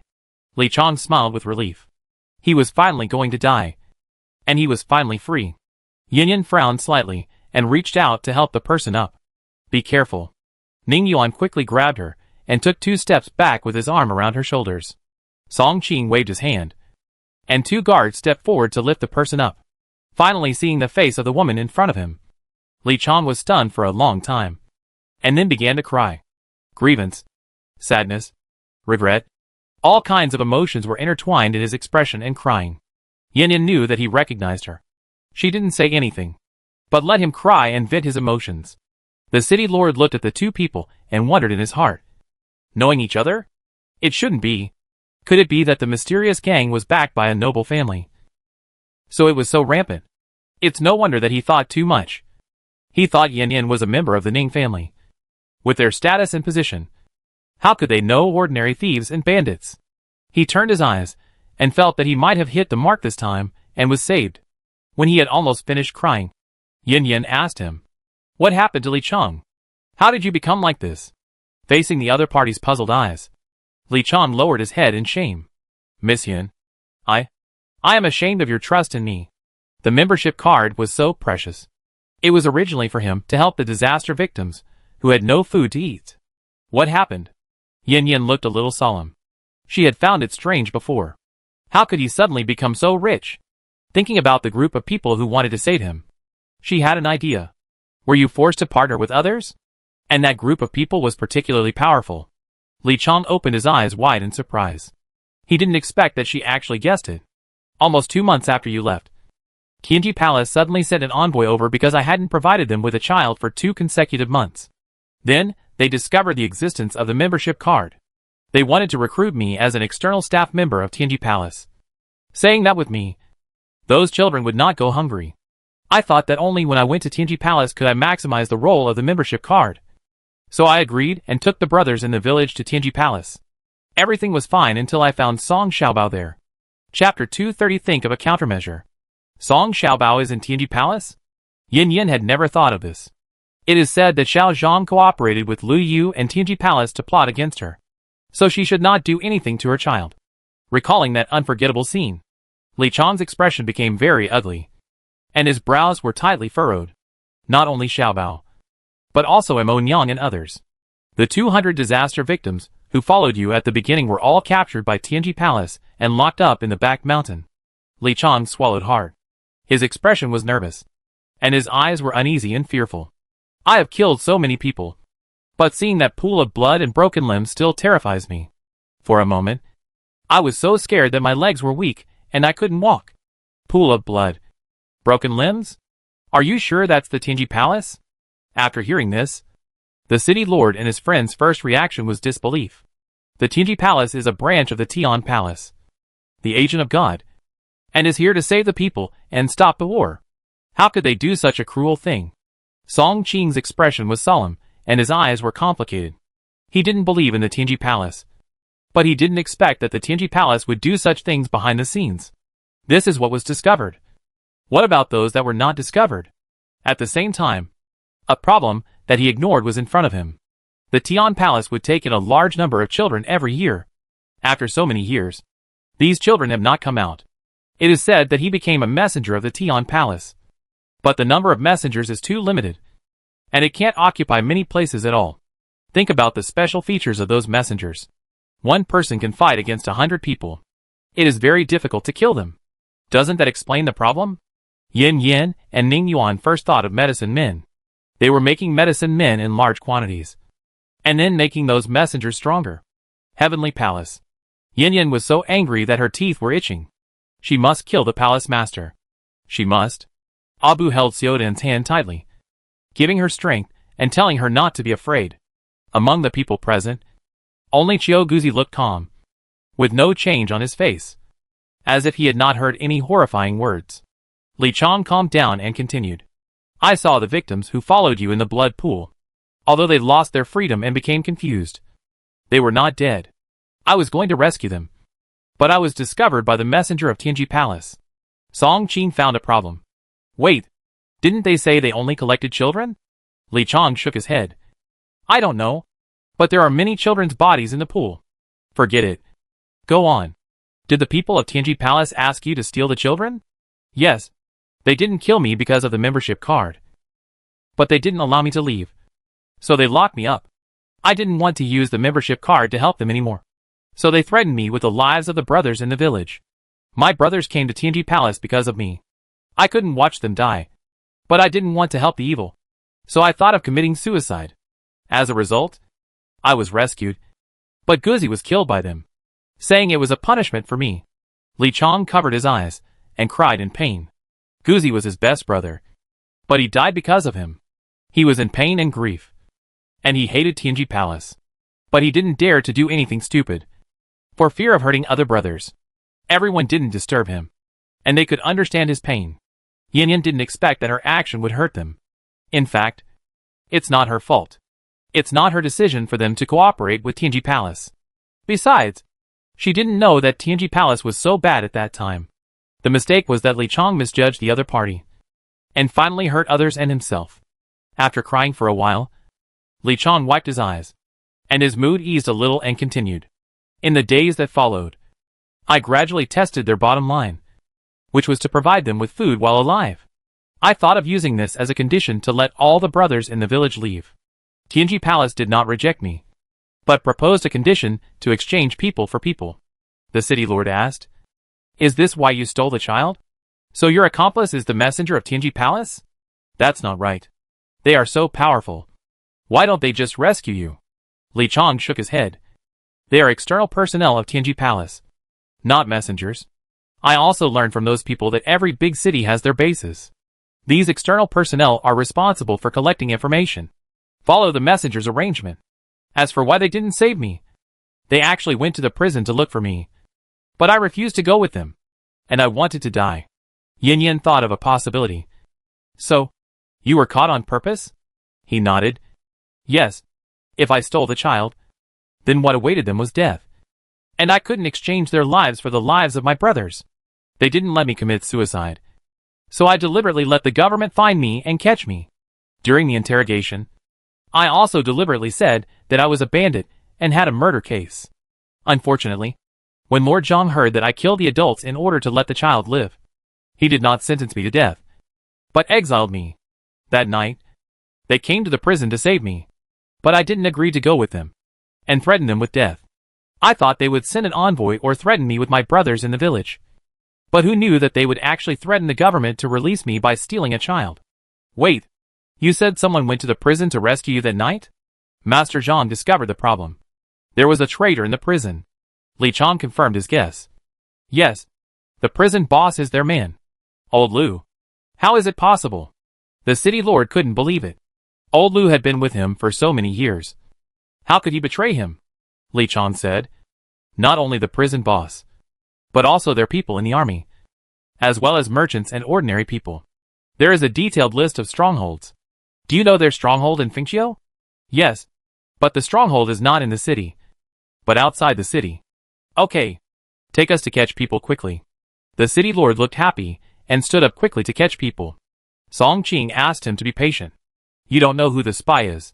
It's easy to alert the enemy if you go there with such a big fanfare. Lord Song, what should we do? Wait, won't they come tomorrow night? Then let's wait. The city lord's eyes lit up. Lord Song means to catch the turtle in the jar? That's one way. But the best way is to find 2 children as bait. We follow them to find their lair. Kill them all. And save the children. The city lord hesitated. He was afraid that his grandchildren would have an accident. Song Qing continued. The most important point of doing this is the list. Only with the list can we eliminate the spies in Fengqiu City in one fell swoop without missing any. This sentence made the city lord fall into deep thought. Obviously, the list is very important. By the way, he doesn't have to use his own children as bait. The city lord who figured it out was no longer sad. Okay, let's do as Lord Song said. In order to eliminate the stronghold and the spies hidden in the city, I will go all out. Chapter 231 Powerful Hidden Weapons. After discussing the arrangements and plans for tomorrow, the city lord felt more at ease and left with lighter steps. As for Li Chong, in order to avoid alerting the enemy, He had to go back to the cell. During the discussion, Abu listened quietly on the side without saying anything. Even though the golden dragon was asleep, his emotions that he tried to suppress still infected everyone. Yin Yin was in a bad mood to begin with. And after being affected by him, her mood became even worse. And she was holding back a rage in her heart. I want to go to Tianji Palace to take a look.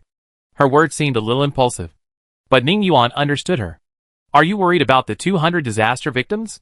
Yin Yin didn't say anything, which was equivalent to acquiescence. Because Tianji Palace's behavior was abnormal. It only accepted children before. So why did it make an exception this time? And they happened to be the disaster victims who followed her. Thinking about the effect of apples on Ning Yuan's medicinal power, she had reason to suspect that this was the reason.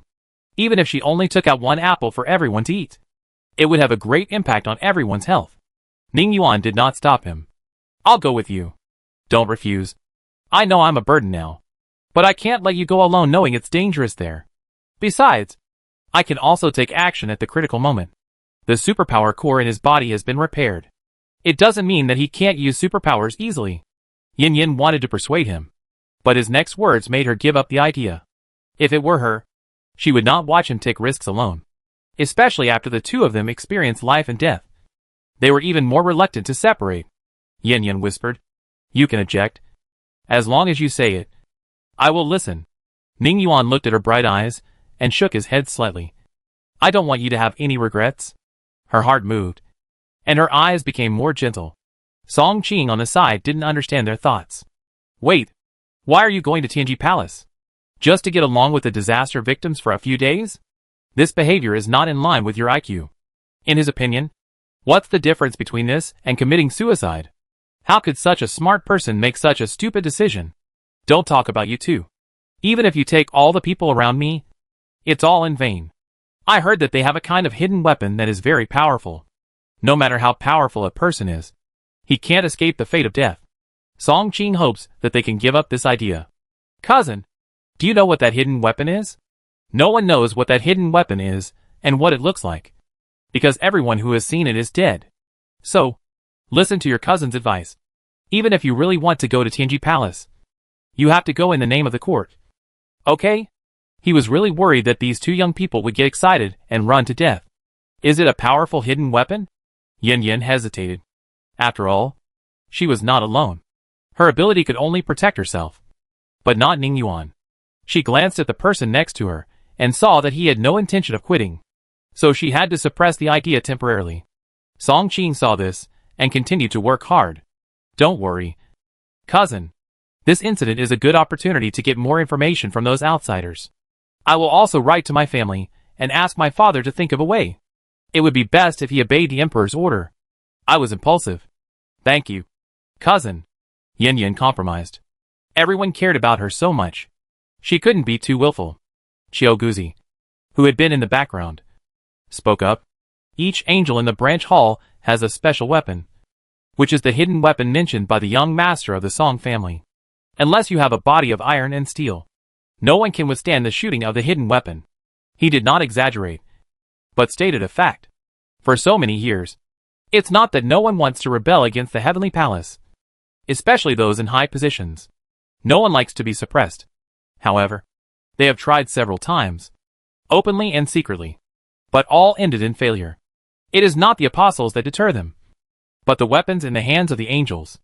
To be disrespectful, even if so many people died in the drought, they could not be shaken unless their lives were really threatened. Yin Yin thought for a while and asked, Mr. Qiao, have you seen the mysterious weapon? What does it look like?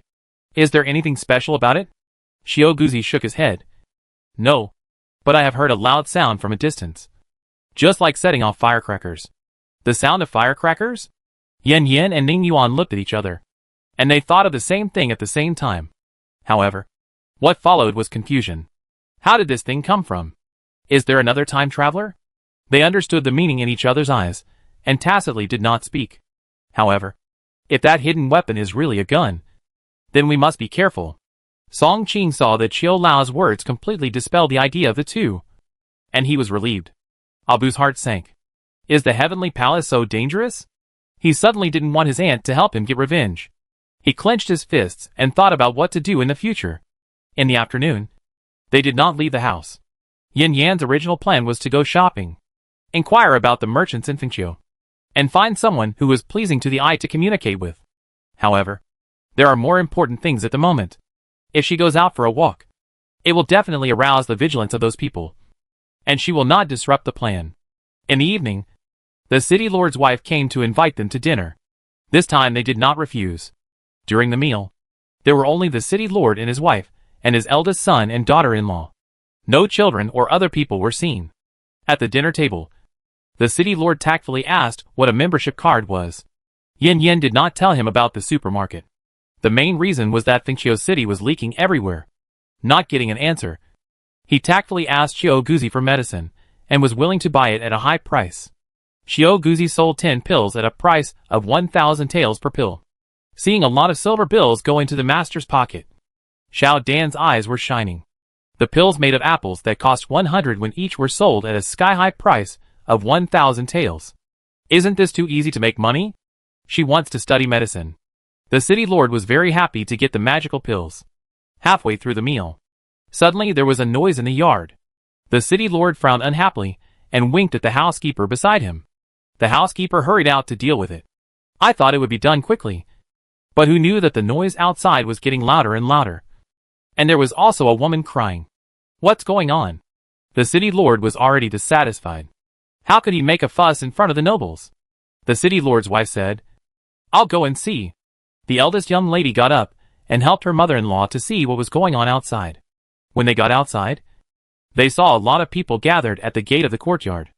A woman knelt on the ground and hugged the housekeeper's thigh, crying and wailing, Give me back my child. The housekeeper felt sorry, but he couldn't make the decision. When his eyes glanced at the lady, his face immediately sank, and he ordered the people around him, Hurry up and drag the person away. The servant stepped forward to catch the person, and the woman didn't know where she got the strength. She got up and pushed the housekeeper down. The servants hurried to help him, and the woman took the opportunity to run into the yard. The woman ran into the city lord's wife head-on, and she fell to her knees, grabbed the corner of her skirt, and cried and begged, Madam, please return the child to me. I will repay your kindness by working like a cow or a horse. Chapter 232 The real Song Xiaoe appeared. Seeing the troublemaker, the city lord's wife looked unhappy. She didn't expect her to make such a fuss here. She lowered her voice and said, Xiangso, didn't I say that the child will not be in danger? And after the matter is done, my master will help your husband clear his name. Thinking of her husband's injustice, the woman hesitated.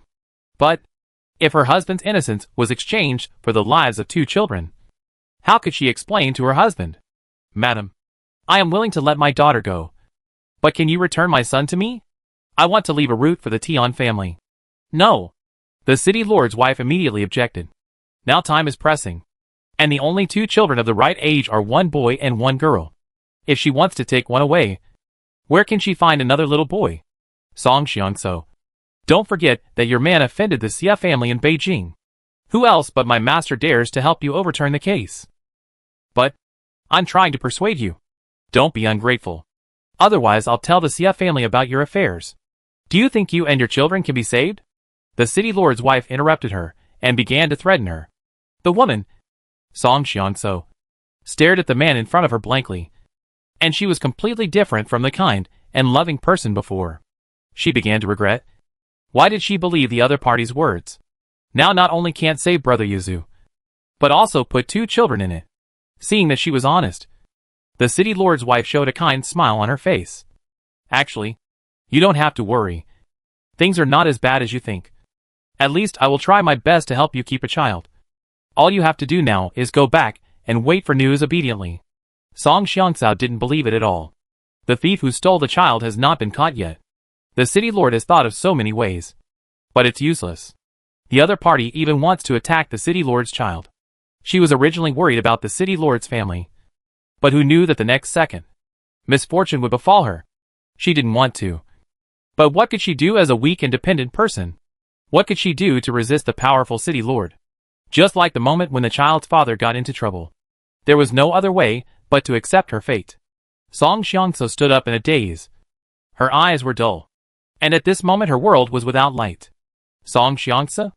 Suddenly a woman's voice came from behind her. She turned her head slowly and looked at the woman who was coming. With a confused look. The city lord's wife was startled when she saw the person coming. And hurried over. Smiling. Miss Yin. Why are you out? The servants are ignorant and ruined your mood for dinner. I will have someone take her away now. Seeing the smile on her face again, Yin felt it was fake. And her previous good impression of her was swept away. Glancing at her lightly, Yin walked directly past her and came close to Song Xiangcao. She looked at the woman carefully. Although she was a little thin and looked haggard, her appearance was 70% similar to Song Lao San. Yin thought. No need to ask. This is definitely the sister-in-law of the Song family. The previous Song Xiaomei was fake. She recognized the wrong person. At this time, Ning Yuan and Song Qing all came to the yard. The city lord was accompanying them. And then glared at his wife fiercely, saying that she couldn't handle such a small matter. What a waste. The city lord's wife felt wrong. But she didn't dare to complain. She could only glare at Song Xiangcao with resentment and wait for her. As for Yin, she looked at the person with a dull look and asked with some heartache. Are you Song Xiangcao, the younger sister of the Song family? The name of Song Xiaomei made Song Xiangcao, who was originally ashamed, moved. No one would call her that except her family and husband. The light in her eyes gradually became clear. She looked at the person in front of her carefully and asked uncertainly, Who are you? I am Yin, and my name was Yin Xiaohua before I divorced Song Sanzhuang. Second sister-in-law? Song Xiaomei opened her eyes in disbelief. When she got married, her second brother had not married yet. Later, because of something in her husband's family, she did not come back when her second brother got married. Later, she followed her husband to the capital, resulting in her never meeting her second sister-in-law. Looking at the person in front of her, whether in terms of clothing or temperament, she did not look like a peasant woman, and she did not dare to recognize her relatives. Yin nodded gently. It's me, little sister. Why are you in Fengxiu? I heard that you have 2 children. Can I see them? Second sister-in-law. Woo. Speaking of children, Song Xiaomei couldn't help crying softly. The city lord immediately reacted and winked at his wife. The city lord's wife understood and said with a smile on her face, Xiangcao, your 2 children got their clothes dirty while playing. So, you can sit with Miss Yin for a while. I'll send someone to wash and dress them and bring them over later. Thank you, madam. Thank you, madam. Song Xiangcao was so excited that she burst into tears and was about to kneel down to thank her. The mayor's wife hurriedly stopped her. What are you doing? I've liked you since the first time we met and treated you like my daughter. Are you treating me like an outsider? Ah? The other party's attitude took a 180-degree turn. And Song Xiangcao didn't react for a while. Yin smiled faintly and didn't expose the other party. If she really wanted to expose it, she wouldn't help Song Xiaomei in this way. She heard everything that happened outside the room before. And it was obvious that Xiaomei's child was used to replace their child. No wonder Lord Zhang suddenly agreed so readily before. Song Xiangcao never thought that she would meet her second sister-in-law in a foreign land. And the other party seemed to be of high status, making the high-ranking city lord and the city lord's wife fearful and respectful. It seems that her child is saved. Yin took her directly back to the west wing and asked her what happened. Ah. Song Xiaomei frowned and sighed. In fact, I don't know what happened. Suddenly one day, the child's father was arrested and thrown into prison. The crime was to frame Xia Ping, the son of the Xia family. Later, a young prostitute was mentioned, saying that she was his favorite and that he offended Mr. Xia because of her. I didn't believe it at all. It was impossible for Brother Yaozu to visit a prostitute. Not to mention that the other party was a man. I wanted to visit him in prison, but they didn't agree. I went to find Brother Yaozu's colleagues, but no one dared to see me, let alone help me. I didn't see him until the trial. When I went to Brother Yaozu, he gave me a divorce letter and also gave me the 2 children. At that time, I knew that there was no room for maneuver. Even if it was a frame-up, we could not defeat the Xia family. Not to mention that the Song family was involved. Sure enough, he pleaded guilty and was sentenced to exile. Later, I sold all the properties and other things according to his instructions, pretended to be heartbroken, and left the capital with the children. What she said was similar to what Tian Yozu said. It seems that the problem lies with Xia Ping. Then, why did you come to Fengxiu? After leaving the capital, I started to chase the exile team, thinking that when he arrived at the exile place, the family could be together again. I didn't care whether he was in prison or exiled. As long as the family could be together. She didn't take the divorce letter seriously at all. Chapter 233. How could my second brother betray me? Halfway through the journey, the driver I hired took away all my belongings overnight. I was so scared that I didn't dare to hire another driver. In addition, it snowed and I caught a cold. And I fell ill. I spent all my remaining money on medical treatment. After I recovered, I continued on my journey with my child. I met a group of people. After hearing about my experience, they asked me not to go to the Northwest Exile area, saying it was unsafe there.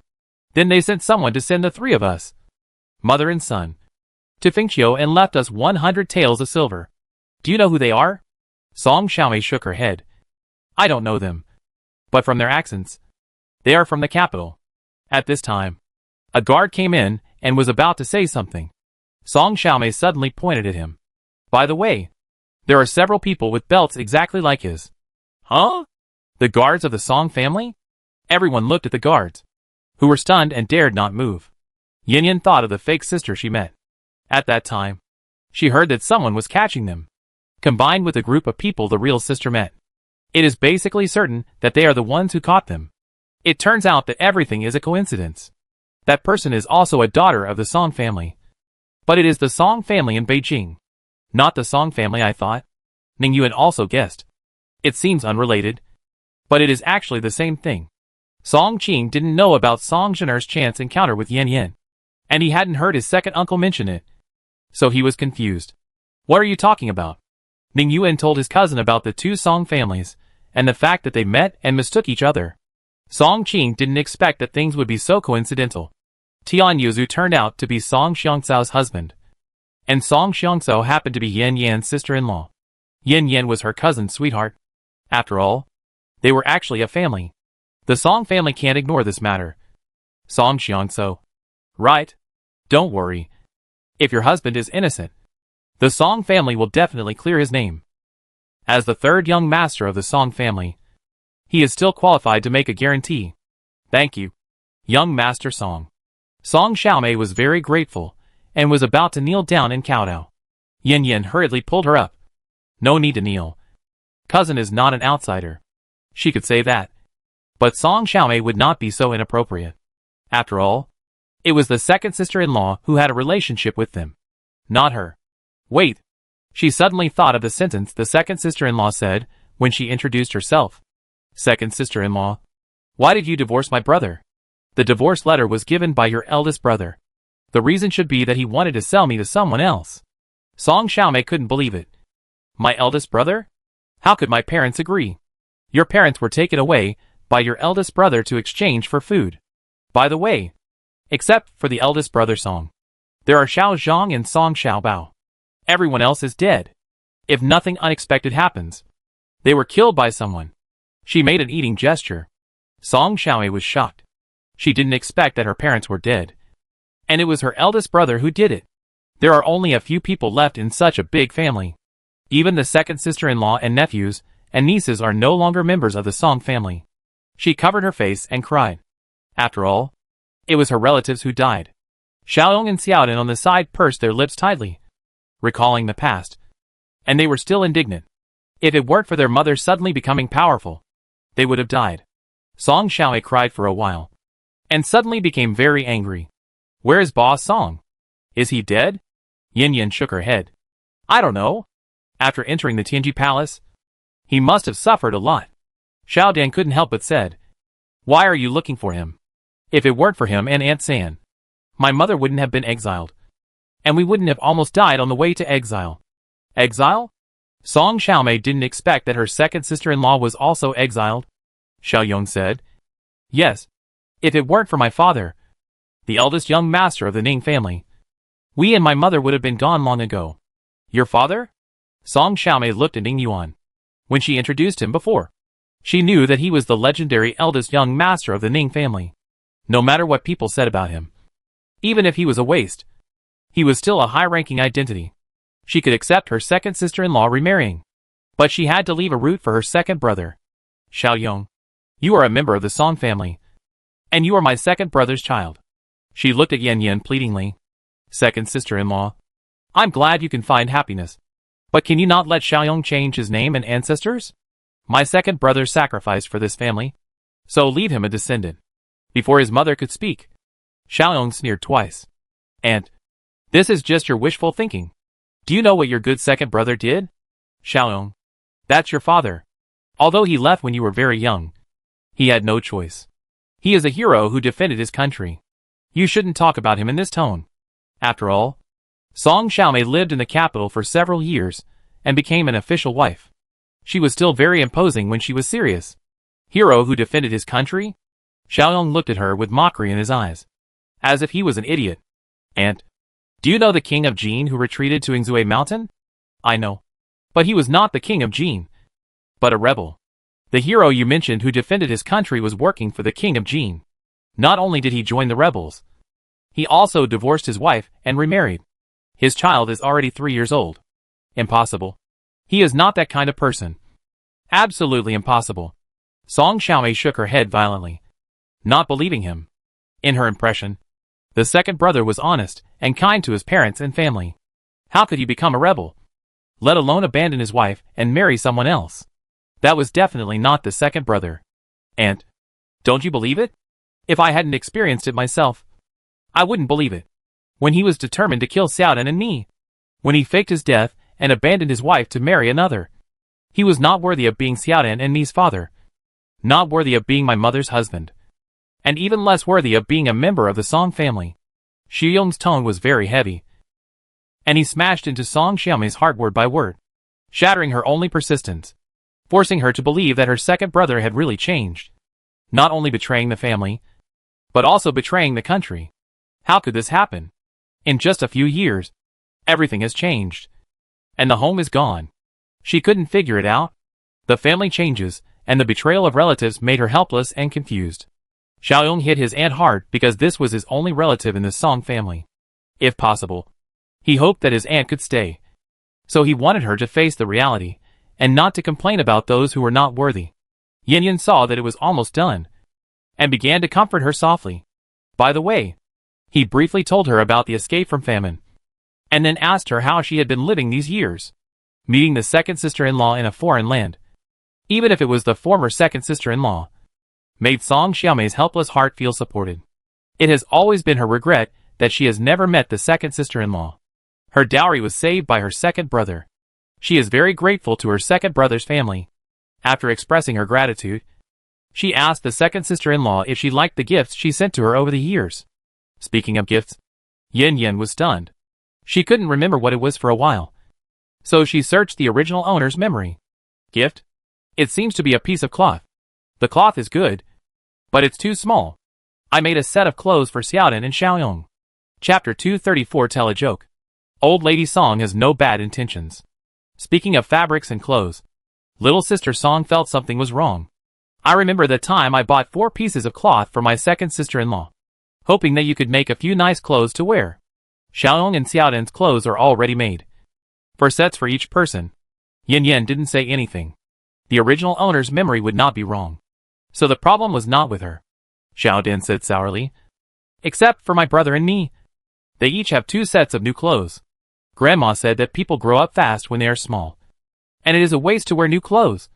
So she let us wear the leftovers of our brothers and sisters. Since that father left, her and her brother's clothes are almost all leftovers. Yin Yin touched her daughter's little head and said gently, the past is over. We have to look forward.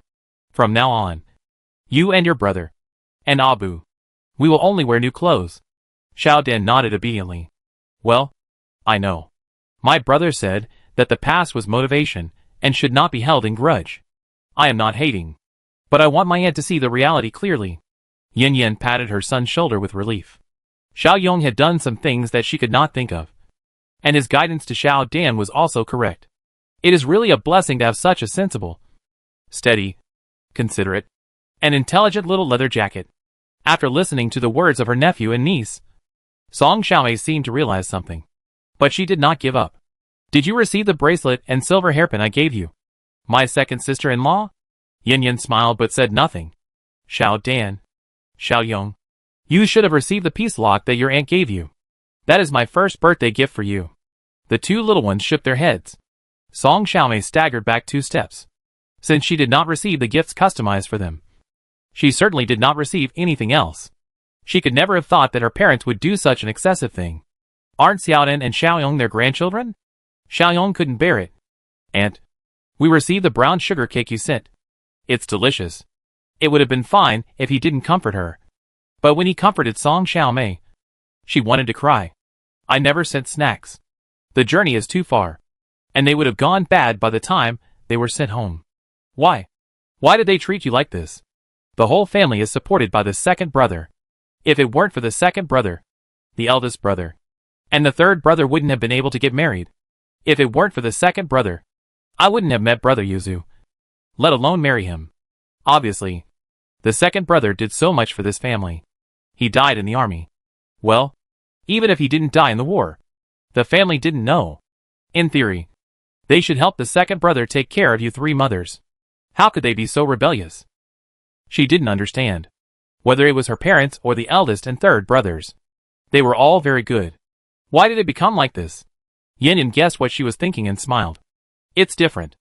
I'm just an outsider to them. And I'm the jinx that killed their son. Second sister-in-law. Don't think too much. My mother just speaks harshly. She doesn't have bad intentions. Song Xiaomei felt embarrassed at the end. Not to mention the distant past. Just the gift thing just mentioned. Her mother can't bear this sentence. Ah, she sighed. Yin Yin smiled slightly. She said indifferently, no matter what she thinks, I have nothing to do with them now. And what's more, why would I compete with the dead? Song Xiaomei. Although she felt that the second sister-in-law's words were unpleasant, she knew that it was her parents who asked for it. No, she is no longer the second sister-in-law now. Since you and my second brother have divorced, I will call you Sister Yin. All right. Yin Yin did not refuse to associate with her. After all, she is the biological aunt of the 2 children. As long as she can be clear, she does not mind having one more relative. Of course, the main reason is that she likes this sister-in-law. Soon, Song Xiaomei's 2 children came over. They are 1 year older than Xiaodan and Xiaong. Song Lauer is obviously the second child, but he is the last one to get married in the Song family. The 2 children are taller, with red lips and white teeth. Very beautiful. When they saw their mother, they saluted first, and then walked over obediently. Song Xiaomei saw that the 2 children were safe and sound, and they did not look like they were abused. She breathed a sigh of relief and let go of her hanging heart. Loner. Schwer. This is your aunt. My mother's sister. These are your aunt's 2 children. 1 year younger than you. The 2 little guys saluted Yin Yin. Tian Lan. Tian Shui greets Auntie. Auntie. May you be well. Good children. Looking at the polite and quiet children, Yin Yin liked them very much, and took out 2 fine jade pendants and gave them as a gift. The elders did not dare to refuse the gift, and the 2 of them respectfully put away the jade pendants. Song Xiaomei thought the things were too expensive. Sister Yin, this jade pendant? Yin Yin interrupted her. When you are away from home, there are not many things to give to children. So, I will take them shopping in a few days, and we will buy whatever they like. Sister Yin, that's not what I meant. Song Xiaomei stamped her feet anxiously. She was not disgusted. It was obviously too expensive. You are not alone now, and you have to take care of 2 children. So you should save money. As he spoke, he winked at her, asking her to discuss it with Master Ning. It was not easy to find such a good marriage. Yin Yin couldn't help but chuckle. I know what you are worried about. Don't worry. I earned all this myself. No need to look at other people's faces. Yen, I didn't. Ning Yuan felt very wronged, as he was hers. Not to mention the money. He decided to hand over all his belongings to Yan Yin for management when he returned. His mother's dowry was not small, and those were sealed up by the Song family and left for him. Yin Yin rolled her eyes at him, then looked at Song Xiaomei. Xiaomei, you can live here with the 2 children. Sister Yin, what about the city lord? She was worried. I will take care of it. This sentence had great power, which calmed Song Xiaomei's heart and made her no longer worried and afraid. Next, the children got to know each other. Xiao Dan bit her fingertips and looked at her well-educated cousin with envy. Is this what a lady from a noble family looks like? Xiao Yong remembered his cousin's every move and told himself to learn from him in the future. Cousin! Cousin! This is Brother Abu. Brother Abu is very kind to me. Just like my own brother. She held Abu's hand and showed off proudly. Brother Abu. The two children greeted politely. Although he was the cousin's brother, he was also their brother. Abu blushed a little embarrassedly. Seeing that the other party was so polite, he was so dumb that he didn't know how to start. Xiao Dan continued. Cousin! Cousin! Do you know Xiaohu? The two shook their heads. I haven't heard of him. Who is Xiaohu? Xiaohu is the best friend of me. My brother. And Brother Abu. How about I take you to see him? I believe Xiaohu will become your good friend.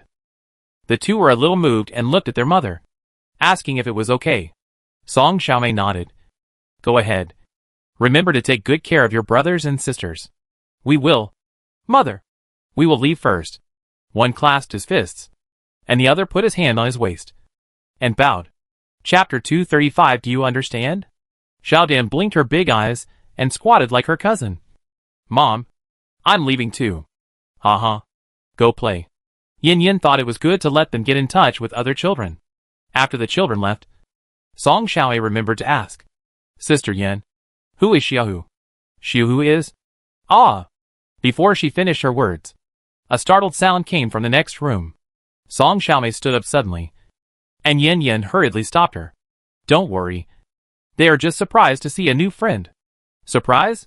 She clearly heard the trembling sound. Are you sure it's not a shock? However, the next second, the scream came again. This time it was cheering and surprise. Song Xiaomei blinked in confusion. Did she really hear it wrong? When she saw her daughter riding on a tiger, her legs softened with fear, and she almost fell to the ground. However, it won't be long before she will be attracted by Xiaohu. Women, regardless of age, will be attracted by furry things and have no resistance. At the same time, she also saw her cousin and cousin-in-law, Song Danyu and his wife, who had been taking care of Xiaohu. She also knew that Yan Yan had saved many people on the way to escape from the famine, and the two stayed with her as servants to thank her for saving their lives. Song Xiaomei thought to herself, what a good second sister-in-law. Why don't you cherish her family and her blind second brother? In the evening, the city lord's wife came over and said a lot of things, basically all for Song Xiaomei, hoping that she would forget the previous unhappiness, and most importantly, not tell the nobles. Song Xiaomei said that she was not angry and would not complain, and then accepted the gift. It's not that I'm not really angry, but I don't want to cause trouble for Sister Yin, and I don't want them to have conflicts because of me. Also, although I didn't know that they took me in because of the Song family guards, the city lord and others gave me shelter after all. No matter what their purpose is, she can't repay kindness with hatred. It just so happens that all the grudges are now written off, and they don't owe each other anything. After thinking it through, Song Xiaomei's attitude towards the city lord's wife changed. She didn't have the previous enthusiasm and gratitude, but was polite and respectful, just treating her as an official wife. Nothing more. The city lord's wife expressed regret on her face, and it would be great if they were so destined to be mother and daughter. After not getting a response from Song Xiangcao, she smiled awkwardly and said that Fengqiu would always be her home and she was welcome to come back at any time. At the same time, she also conveyed the words of the city lord that he would help her husband redress his grievances. This sentence made Song Xiaomei react and thanked her sincerely. After chatting for a few more words, the city lord's wife invited them to dinner, but was rejected by Yan Yan, so the other party had to leave. After everyone left, Yan Yan said to her, Little sister, you won't blame me for not making a decision for you and the two children, right? Little sister Song hurriedly shook her head. Sister Yan, what are you talking about? I haven't thought about it at all. Moreover, even if you make a decision for me, I will stop it. She is no longer a peasant woman. A few years of life as an official's wife have taught her what to do, what not to do, what to endure, and what to say to different people. Speaking is also a skill, and it is very important. Thank you for your understanding. There are some things that will require the city lord's help later. Wait until the stronghold is settled, and then avenge the little sister. Her people are not bullied if you want to. Without her saying anything, Song Xiaomei could understand. At night, everyone went back to their rooms to rest. In the middle of the night, Yin Yin suddenly opened her eyes, and her ears moved slightly. She sat up immediately. The person next to her opened her eyes, still with deep sleepiness in her eyes. Yin, what's wrong? Yin Yin didn't say anything, but pointed to the roof. Ning Yuan's sleepiness immediately receded, and he also sat up, because his ability level was too low. His perception of the outside world was completely inferior to hers. Tianji Palace?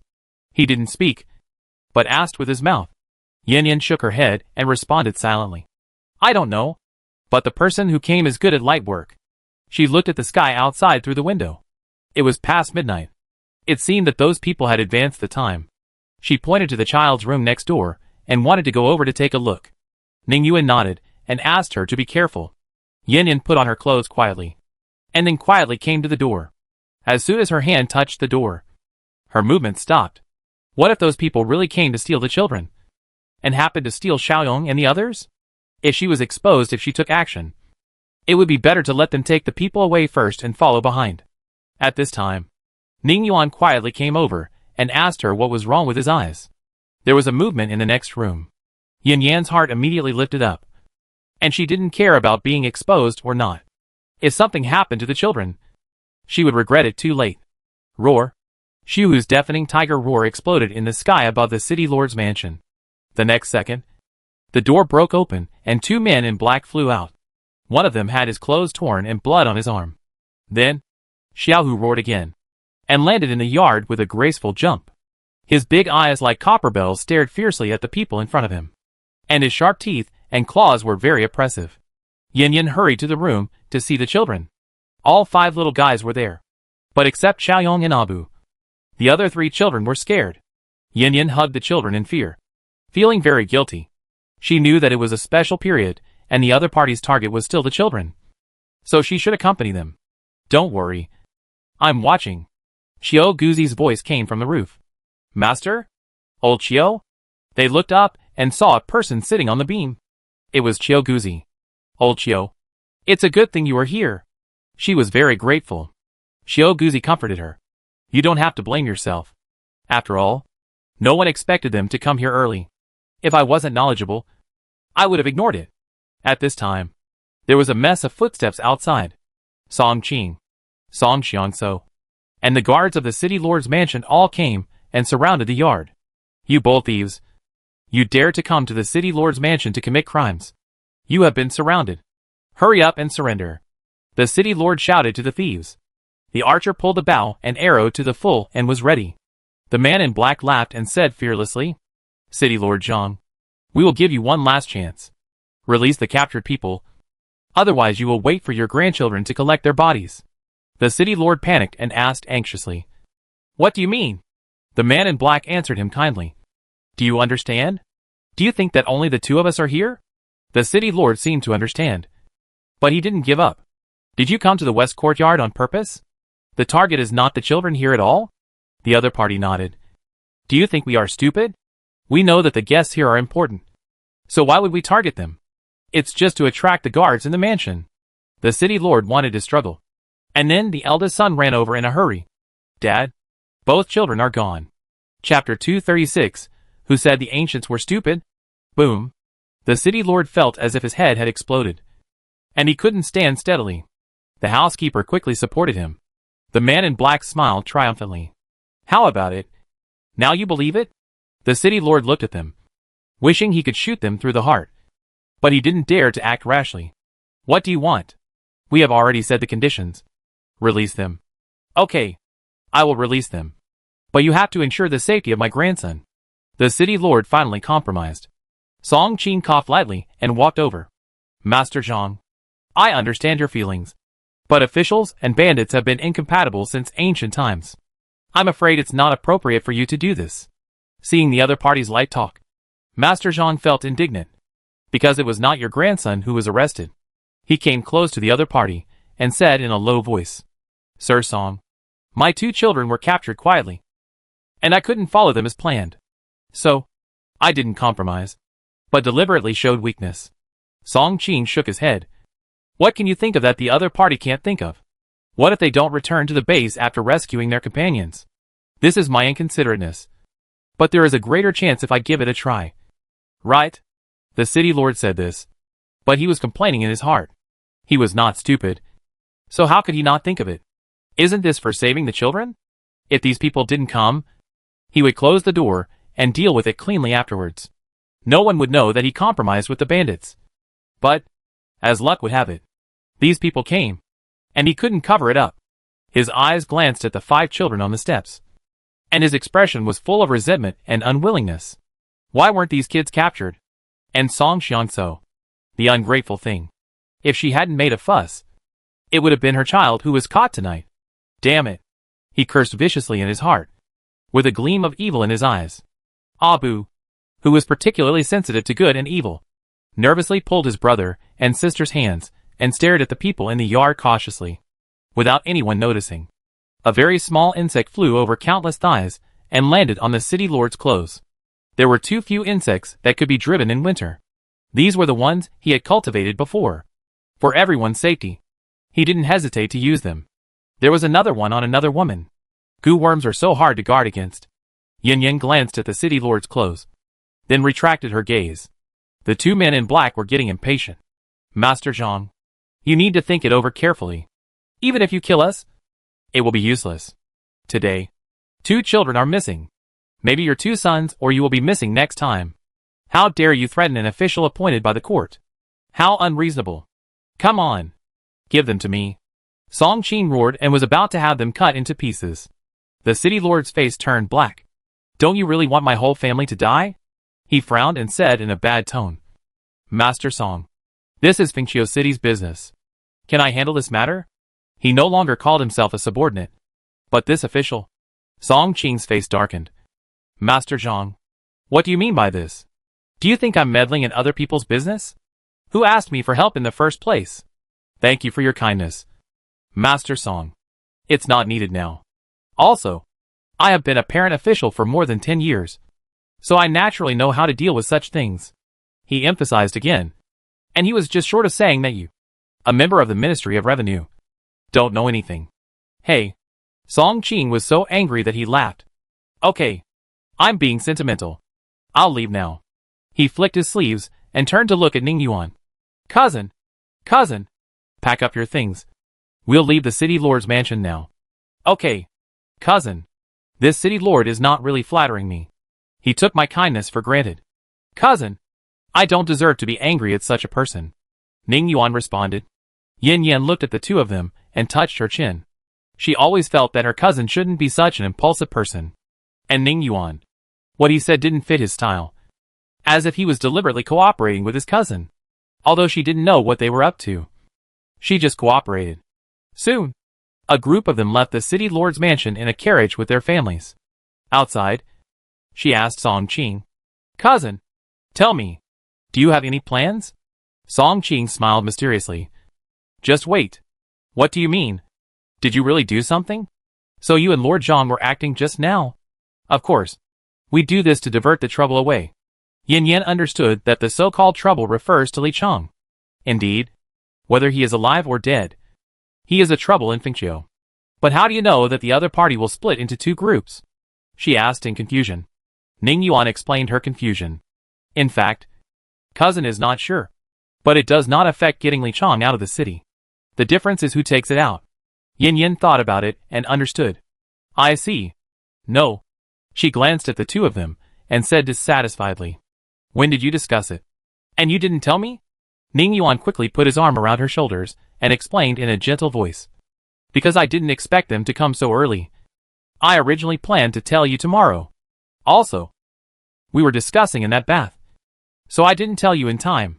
When taking a bath, Xiao Lao reminded them to prepare early.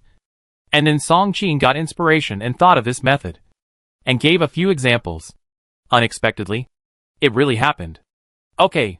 Tell me the first time next time. Understand? Okay. I promise there won't be a next time. Ning Yuan raised his hand to promise. That's about right. Yin Yin forgave him. Song Qin curled his lips, looking at his cousin's cowardly spirit. It is estimated that he will never be able to raise the husband's authority in the future, and will be controlled by his cousin's sister-in-law for the rest of his life. By the way, where are we going now? Yin Yin asked. Ning Yuan replied. Go to the enemy's base. Last night, my cousin's guards and Zhang Shan led a team of people to the base to ambush. According to the information sent back, Li Chang did not lie. Now there are 1,000 people ambushed outside the city at Shilipo. Song Qing always likes to take the initiative. So he secretly found Li Chang to get the address of the base from him, and then sent people to investigate the truth. Another 1,000 people were deployed outside the city overnight. Yin Yan didn't expect Song Qing to calculate so much, and had to admire his foresight. Cousin, you are really amazing. I have seen it. Who said that the ancients were stupid? Especially those in the officialdom. The ancestors are playing with wisdom, let alone others. If cousin Song Qing went to another world, he would definitely make those people go around in circles. Also, she didn't think that the performance of City Lord Zhang just now was acting, because it was too realistic, and the resentment and unwillingness were clearly shown on his face. Although she had a moment of doubt, and thought it was unwise for the other party to offend her cousin, she changed her mind and thought that for the safety of the children, she would not be rational. If it were her, she would not be rational at all if Xiaodan and Xiaoyong were in trouble. Yin Yan sighed again that compared with these people, her IQ was obviously not enough. Ning Yuan felt the same way and was also learning. Chapter 237 A True Diversion. Only by experiencing it firsthand can one discover one's own shortcomings. After leaving the city, the 3 carriages turned into 3 horses. Except for Song Qing, Yan Yan, and Ning Yuan. Everyone else stayed in the city and asked Qiu Guzi to help look after them. Soon they arrived at Shilipo, where they joined 1,000 men and horses, with the goal of an abandoned temple 20 kilometers away. There was no conversation on the way. Half an hour later, a mountain came into view. They abandoned their horses and walked up the mountain instead. At the foot of the mountain, they met Zhang Shan, who was waiting. Sir Song, you are here, he greeted in a low voice. Song Qing asked, what's the situation inside? Has anyone come out? No one came out, but 3 men in black carried 2 sacks in. From the appearance, they looked like 2 children. He didn't know that these were his nephews and nieces. You take 500 people to block all the exits. Don't let anyone out. And the rest of you follow me up the mountain. The troops were divided into 2 groups, and Yin Yan had disappeared at this time. The temple on the mountain is quite large. Although it is abandoned, there are still many intact rooms in the temple. As for Yin Yan, she found the leader of the gang with the help of her daughter's calculation, and then easily got the list. Then she found more than 12 children in the secret room. She was not in a hurry to take the children out. She waited for about half an hour before leaving the secret room. All the thieves outside were caught by the officers and soldiers. The process was very smooth. It was so smooth that Yin Yan felt something was wrong. Then Song Qing's guards began to interrogate. The leader of this group of thieves was a weak scholar who did not know martial arts. When he first caught someone, he said that he would answer whatever he asked and just asked not to torture him. There were a total of 25 people in the stronghold. 10 people stayed in the temple, and 17 children were robbed, aged between 5 and 8, all from Fengqiu City. Where did the other 15 go? They all went to Fengqiu City to rescue Li Chang. There were 15 thieves in Fengqiu City, but they only saw 5 of them. So where did the other 10 hide? When did the 15 enter the city? They entered the city yesterday afternoon. The guard continued to ask. Then how did they enter the city? Walked in. Pa. The guard slapped him in the face, and the man screamed. The guard asked again with a cold face. How did they enter the city? I said they walked in. Don't hit me. The man shrank his neck in fear and said quickly. They are legal merchants. So whether it is identity or pass, it is easy to deal with. Well, the guard put away the slap with regret. Where will they go after rescuing people? To the Yanbu mountain range. Song Qing asked in confusion. Why go so far? The man said. I don't know either. It was the order of the messenger. However, Yin Yan and the other 3 thought of a place at the same time. Yingzui Mountain. That was the territory of King Jin. They couldn't go to the Yanbu mountain range for no reason. Although King Jin had a Yun Valley and didn't worry about food and clothing.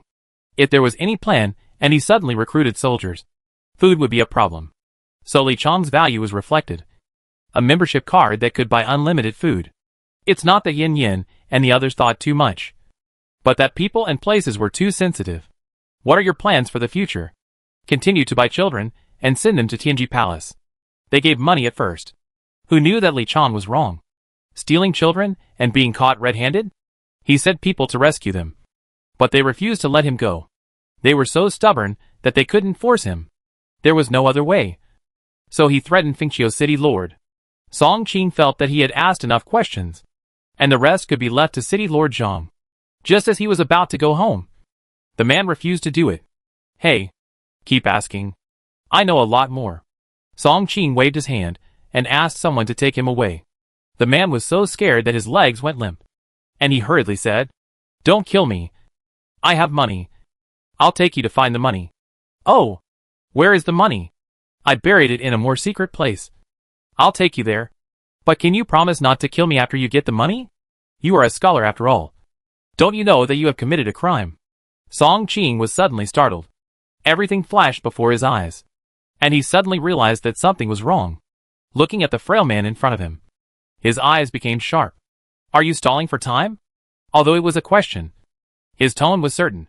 The man blinked in confusion and said, "I don't know what you are talking about. I just want to stay alive. Not only do I have money, I can also tell you where other bases are. I am very useful." Song Qing took a step forward, and suddenly his momentum increased, with a strong sense of oppression. "Is your target really only Li Chang?" His voice was low, and his eyes were fixed on him, not letting go of any change in his expression. Hearing his question, the man was panicked for a moment, and although he adjusted himself immediately, he was still caught by Song Qing. "Sure enough, your target is not Li Chang at all." "Then it is."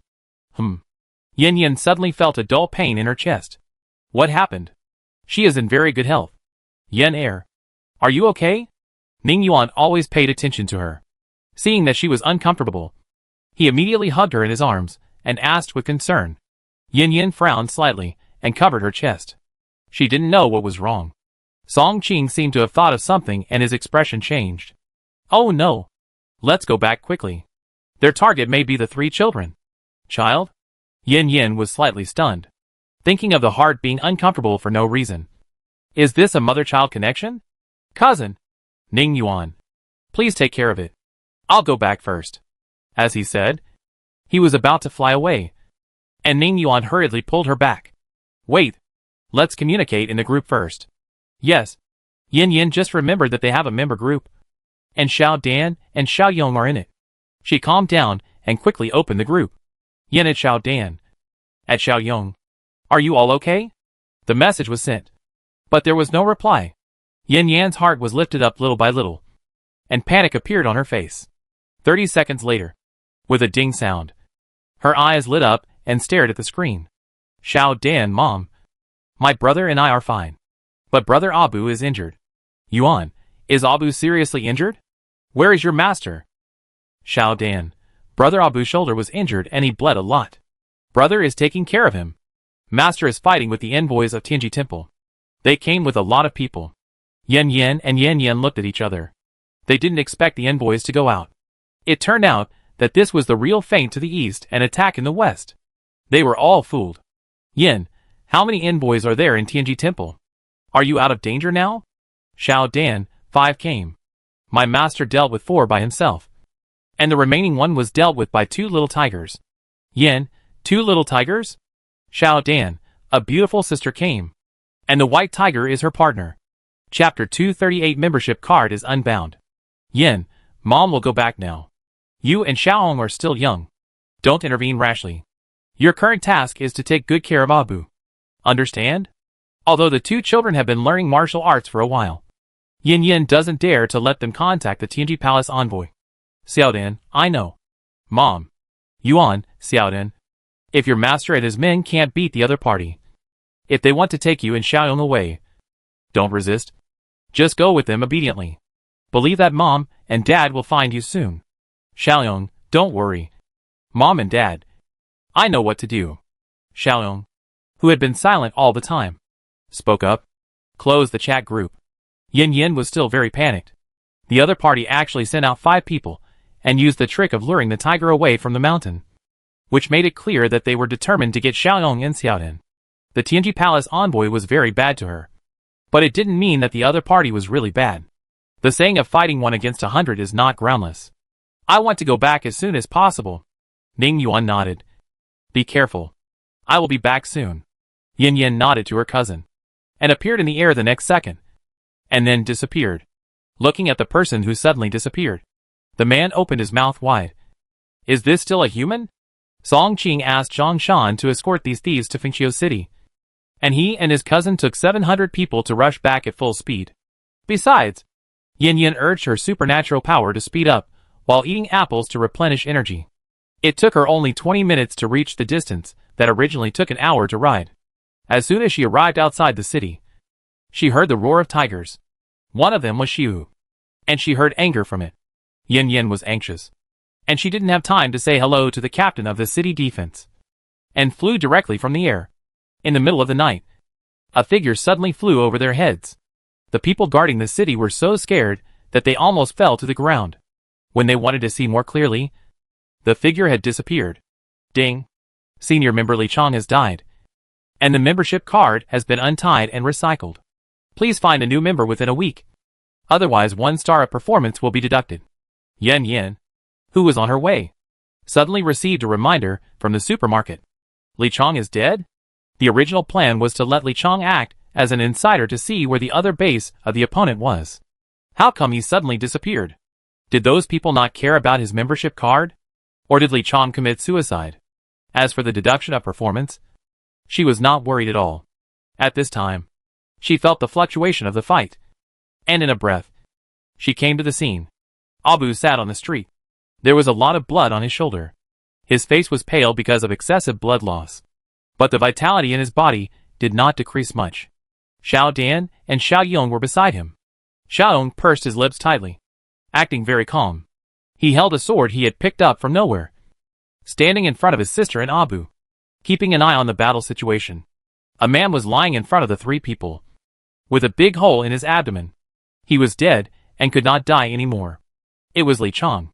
There were 2 people lying next to him, Daniel and Xiuqin. They were stable and should be unconscious. There was a fighting scene in the distance. For Tianji Palace, envoys wearing cloaks and hoods covering their eyes were besieging Kiguzi. Kiguzi could not do anything to the 4 people for a while, but his body movements were graceful, and the other party could not hurt him. So the situation was deadlocked. On the other side, a man was fighting 2 tigers, and a woman not far away threw a hidden weapon from time to time. Seeing Abu injured, Xiu's ferocity was fully aroused. At this moment, it was a bloodthirsty and ferocious beast with only one goal: to tear the person in front of it to pieces. The other tiger originally had white fur and black stripes, but now there was a lot of blood on its fur, and a clearly visible wound on its back. Although the bones were not injured, it also affected its speed and strength. A beautiful and elegant woman next to her, while she threw darts viciously at the envoy of Tianji Palace, looked at the big tiger with heartache, tears in her eyes, but she tried not to let herself cry. Speaking of a lot of time, in fact, Yin Yin took in everything in front of her with just one look. After confirming that the children were not in danger, she flashed to Xiu's side. Bang! The man with the number 12 printed on his chest flew backwards and hit the wall heavily, and the cracks spread out around him. 12 coughed up blood and staggered to his feet. He looked puzzled, not understanding why he was kicked away. He clearly didn't feel any danger, nor did he see anyone. 2 tigers and a woman were equally confused. It happened so suddenly that they didn't react, as expected of someone from Tianji Palace. You are really thick-skinned. If it were someone else, if they were kicked so hard, they would be seriously injured if not dead. Yin Yin sneered faintly. After saying that, the person disappeared on the spot, and appeared in front of 12 the next moment. Just when he was about to make a move, he suddenly found that he couldn't move. How could it be? My acupoints are clearly misplaced. He couldn't believe it. Tianji Palace already had information about Yin Yin. In addition to the supermarket, it also included her skills, one of which was acupoint pressing. In order to deal with the acupuncture, they came up with this method. But unexpectedly, it was ineffective. Yin Yin sneered and would not help him solve the puzzle. Roar! The tiger shouted happily, and then half ran and half flew to her. Yin Yan's eyes lit up, and she hurriedly checked its body. Sure enough, with a demon pill, it seems that it won't take long for the tiger's combat power to rise several levels. If it encounters a level 12 at that time, it can handle it alone. Seeing that the enemy was solved, the woman hurriedly took out the porcelain bottle to apply medicine to her partner. Yin Yin flew over and put her hand on the wound on the tiger's back, and a faint milky white light appeared in the palm of her hand. The wound healed quickly, and it took only about a minute for the wound to heal, leaving only a faint scar. The woman couldn't help but open her mouth wide. You are so amazing. They say that hearing about someone is not as good as meeting them. And there are surprises in person. Yin Yin was stunned for a moment, and asked in confusion, Do you know me? Of course. I came to you on purpose. Yen girl. You guys can talk later. Come and help me. An old man. Before the woman finished speaking, she was interrupted by Chioguzi. Yin Yin touched her nose embarrassedly. Almost forgot. But she couldn't say that. Old Chio. I saw you were having a lot of fun, so I didn't disturb you. Chioguzi said unhappily. Stinky girl. Stop being naughty. And get rid of the people quickly. Yin Yin flashed and appeared 20 meters away, her figure flashing like a ghost. Half a second later, for Tianji Palace envoys, codename 13, 14, 15, and 20, were fixed. She didn't kill them because she wanted to know their ultimate goal. Oh! I'm almost dying of exhaustion. Chioguzi held his old waist and panted. I would rather fight you for a whole day and night than fight with these reborn people. It's exhausting. But they are still alive and well. Old Chio. It's hard for you to kill them. But it should be easy to break their hands and feet. Yin Yin asked, puzzled. Old Chio shook his head. Hey. I have an agreement with someone. Unless my life is in danger, I can't kill these people. Chapter 239 Paying is rewarded. It's not that you can't kill people, but you can't kill people from the Heavenly Palace. Yin Yan's heart moved. The person who could make an agreement with old Chio could only be the mysterious palace master. Chioguzi continued. As for why they keep losing their hands and feet, do you know why they are called reborn people? Can limbs regenerate? She thought of a possibility. Yes. Unless you kill them. It's useless and a waste of energy. That's why he kept hiding.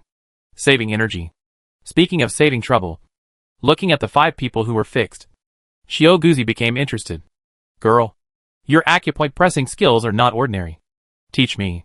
It's not that he doesn't know how to press acupoints, but these people's bodies are different from normal people. Simple. Just lock their entire meridians. She pressed acupoints as she pleased, without having to find acupoints specifically, because the results were the same. Can it be like this?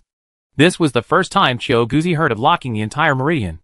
The 4 people who were standing by were shocked. So that was the case. They were doomed. No matter how they prevented it, it was useless. They could only stay away from this woman in the future, and not let her get close to them. However, thinking about her ghostly body movements, they felt desperate. Old Chio, let's not talk about this for now. Abu is injured. I'll go over and take a look. Wait. I'll treat Abu's injury. Chioguzi stopped her. The energy she used to treat the injury would awaken the golden dragon. Yin Yin looked at him in confusion, seeing that old Chio looked serious and insisted. She had to flash and bring him to Abu. Old Chio began to treat Abu's shoulder injury, and Yin Yin went forward to check on Li Chang's condition, looking at the hideous wound and the fragments of internal organs scattered outside. Yin Yin took a deep breath. She didn't expect him to leave in such a tragic way. Mom, Uncle Li Chang died to save me. At this time, Xiao Yong came over and told the story. We were suddenly chased by the envoys of Tianji Palace. Master Chio could only restrain 4 people. When the remaining person wanted to catch Xiao Dan, he was blocked by Brother Abu. The other party was blocked and wanted to kill Brother Abu. I stood in front of Brother Abu. At the critical moment, Uncle Li Chang ran out from nowhere and stood in front of me. Yin Yin felt a little uncomfortable. Although she had only met Li Chang once, she recognized this person. Otherwise she would not give him the membership card. What she didn't expect was that Li Chang would save Xiao Yong with his life, which really surprised her. A tragic but kind-hearted person who wanted to atone for his sins was unfortunate. But in the end, he might be satisfied, because he had a faint smile under his calm and peaceful face. Leaving was not painful, but a relief for him. Yin Yin closed her eyes and suppressed her sadness. She squatted down and began to heal his wounds, hoping that he would die in a decent manner and not be too embarrassed when he met his family on the road to the underworld. Xiaoyong bowed deeply to him and thanked him for saving his life. People are very fragile, but also very strong. At this time, The woman came over and apologized. I'm sorry. I'm late. If she had come earlier, this person would not have died. Yin Yin shook her head slightly. It has nothing to do with you. And thank you for your help. How can I repay you? If it weren't for her and the tiger, Xiaoyong and the others would really be in danger. The woman smiled and said, You will repay me if you and Xiao Yuan are good friends in the future. Yin Yin looked up at the woman. The woman had a gorgeous appearance, narrow eyes, and slightly upturned eyes, like a small hook, which made people feel a little itchy. She had a cherry mouth, willow leaf eyebrows, and a melon seed face. She wore a light yellow skirt and a lilac-colored fur cloak on the outside. She was petite, and with this simple and elegant dress, her charm and beauty were suppressed a little, giving people a sense of pure and elegant déjà vu. A big tiger almost as tall as her stood obediently beside her. When she closed her eyes, she could not feel any danger or oppression at all, as if the person in front of her was not a tiger, but a kitten or a puppy. From the other party's appearance, the content of the conversation, and the tiger beside her, Yin Yin had already guessed it in her heart. Are you Ning Yuan's aunt? I guessed it. I'm Mingyi. The woman, Mingyi, was full of smiles. She liked Yin Yin, her nephew's wife, more and more. Mingyi, the daughter of the Ming family, the current imperial concubine. Yin Yin was a little confused. Didn't she say she was sick? Why did she come to Fengqiu City? From what she said, she must have come to see her and Ning Yuan on purpose. Does this count as meeting her in-laws? She felt a little embarrassed for some reason. At this time, Dainyu and his wife were rescued by Guzi. The two came to the young lady and knelt down, feeling guilty and self-blaming that they had not protected the young lady and the young master. Yin Yin did not blame them. I'm glad you were just unconscious. She didn't want to see any more casualties. This sentence made the two people feel warm in their hearts, and they were moved and more determined to be loyal to the young lady. Dainyu buried Li Chong later. Okay, Mississippi. In Dainyu's opinion, it was Mrs. Kindness and loyalty that made Li Chong risk his life to protect the young master. This is the reward. Looking at the people who were immobilized, Guzi asked, Yen girl, what are you going to do next? Kill these people? Yin Yin nodded. I want to let the people in Tianji Palace know that the consequence of angering me is to atone for your sin with your life. But before killing them, you have to pry open their mouths first. Whatever you want. Guzi did not stop him. It was good enough that he didn't kill them. At this time, Mingyi said, Yin Yin, can you give me the bodies of these people? Give them to Bai Shui as food. Yin Yin reminded her. They may have poison in their bodies. Can it eat it? Mingyi smiled and said, Don't worry. Bai Shui is not an ordinary tiger. She didn't say that the flesh and blood of these people are a great tonic for tigers. Is that so? Then I'll keep one. And you can let Bai Shui eat the others directly. Yin Yin had no pity for these man-eating demons. Eating them alive would not satisfy her hatred. Her words made Mingyi's smile even sweeter, and she nodded with satisfaction. Guzi looked indifferent and said nothing. Abu wanted to cover Xiao Dan's ears to stop her from listening, but was stopped by Xiaoyong. The cruel reality is more cruel than cruel words. Xiao Dan needs to grow up. As for the 5 people who were being talked about, their faces changed. They didn't expect Yin Yin to be so cruel. 12 raised his chin to threaten her. We are the messengers of Tianji Palace. Do you know what will happen if you kill us? Before he finished speaking, he suddenly felt a pain in his heart.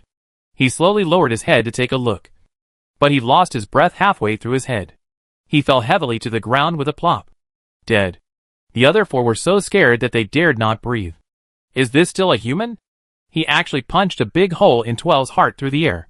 Yin Yin gave them a cold look, and they immediately shut up and pretended to be dead, for fear of angering him. Chapter 240. Xiaolong and Minji's eyes moved slightly. This 12 was the one who injured Abu and killed Li Chong. His death was almost the same as Li Chong's. Guzi's eyes were complicated. She had improved again and could release energy to kill the enemy. There were fewer and fewer people in the world who could beat her. At this time, there were chaotic footsteps at the end of the street. A group of people ran over with torches. The leading man was stunned when he saw the scene, and then came close to Minji. Auntie, are you okay? Minji waved her hand. It's okay. Have you caught the person? The man replied respectfully. Caught. And sent to the city lord's mansion.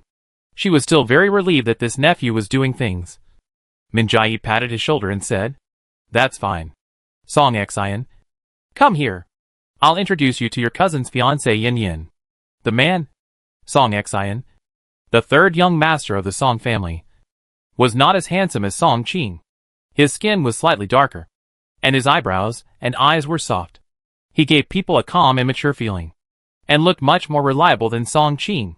He bowed to Yin Yin and spoke in a gentle voice. "Meet my cousin.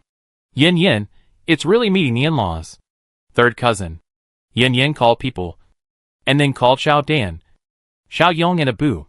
Call someone. Third cousin uncle. Third cousin uncle. The twins' voices were particularly clear and loud. Third cousin uncle. Abu's voice lagged behind, and there was a hint of joy in his uncertain tone. Song Xian hurriedly touched his body, as if he didn't bring any gifts except money. Well, third cousin uncle came in a hurry, and didn't bring any gifts. Can I wait for third cousin uncle to make up for it tomorrow?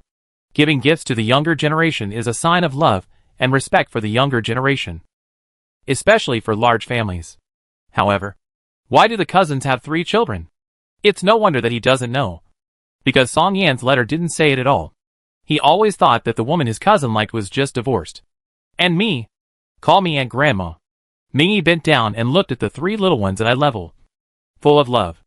Without Yin Yan's teaching, the 3 of them shouted Aunt Grandma in unison. Especially Abu. His voice was particularly loud. His little face was flushed. Very cute. Be good. Aunt Grandma has prepared gifts for you. In the end, I will give them to you later. They are all carefully selected by Aunt Grandma. Aunt, you actually prepared it in advance? Why didn't you tell me? It's so hateful. Song Xian rarely complained like a child, jumping up and down. Mingy laughed. Haha. You always look mature when I call you kid. I just want to see you make a fool of yourself. Auntie, you are so mean. I decided to write a memorial to His Majesty tomorrow morning, he said seriously. Mingy hurriedly stopped him. Don't. Auntie is joking with you. Actually, I have prepared a gift for you, but you have to pay for it. Song Xian immediately bowed and thanked him. I'll buy it. I'll buy it. Thank you, Auntie. Good boy. Mingy patted his shoulder in an old-fashioned way. The interaction between the two was very interesting. At least Yin Yin felt that they were easy to get along with. Song Xian brought a lot of guards with him. They began to clean up the scene and compensate the losses of the surrounding people. When Ning Yuan and Song Qing came back at full speed, they had already returned to the city lord's mansion.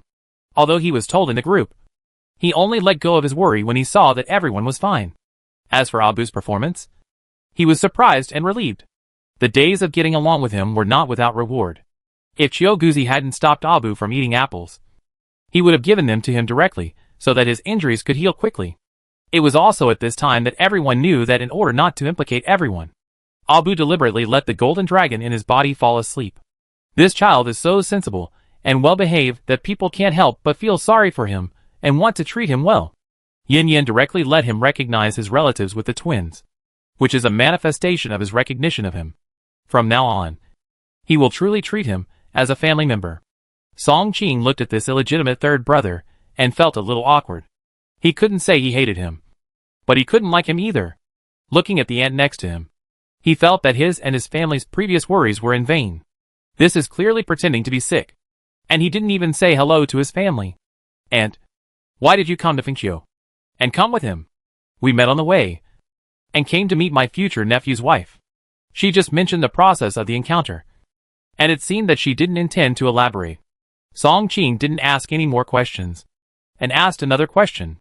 Does His Majesty know that you came out? Mingy smiled awkwardly, and Song Qing understood that he had sneaked out. He pinched his eyebrows with worry and helplessness, and then looked at Song Xian. Have you reported it to His Majesty? Facing Song Qing, Song Xian touched his head a little stiffly, and said embarrassedly, I didn't report it.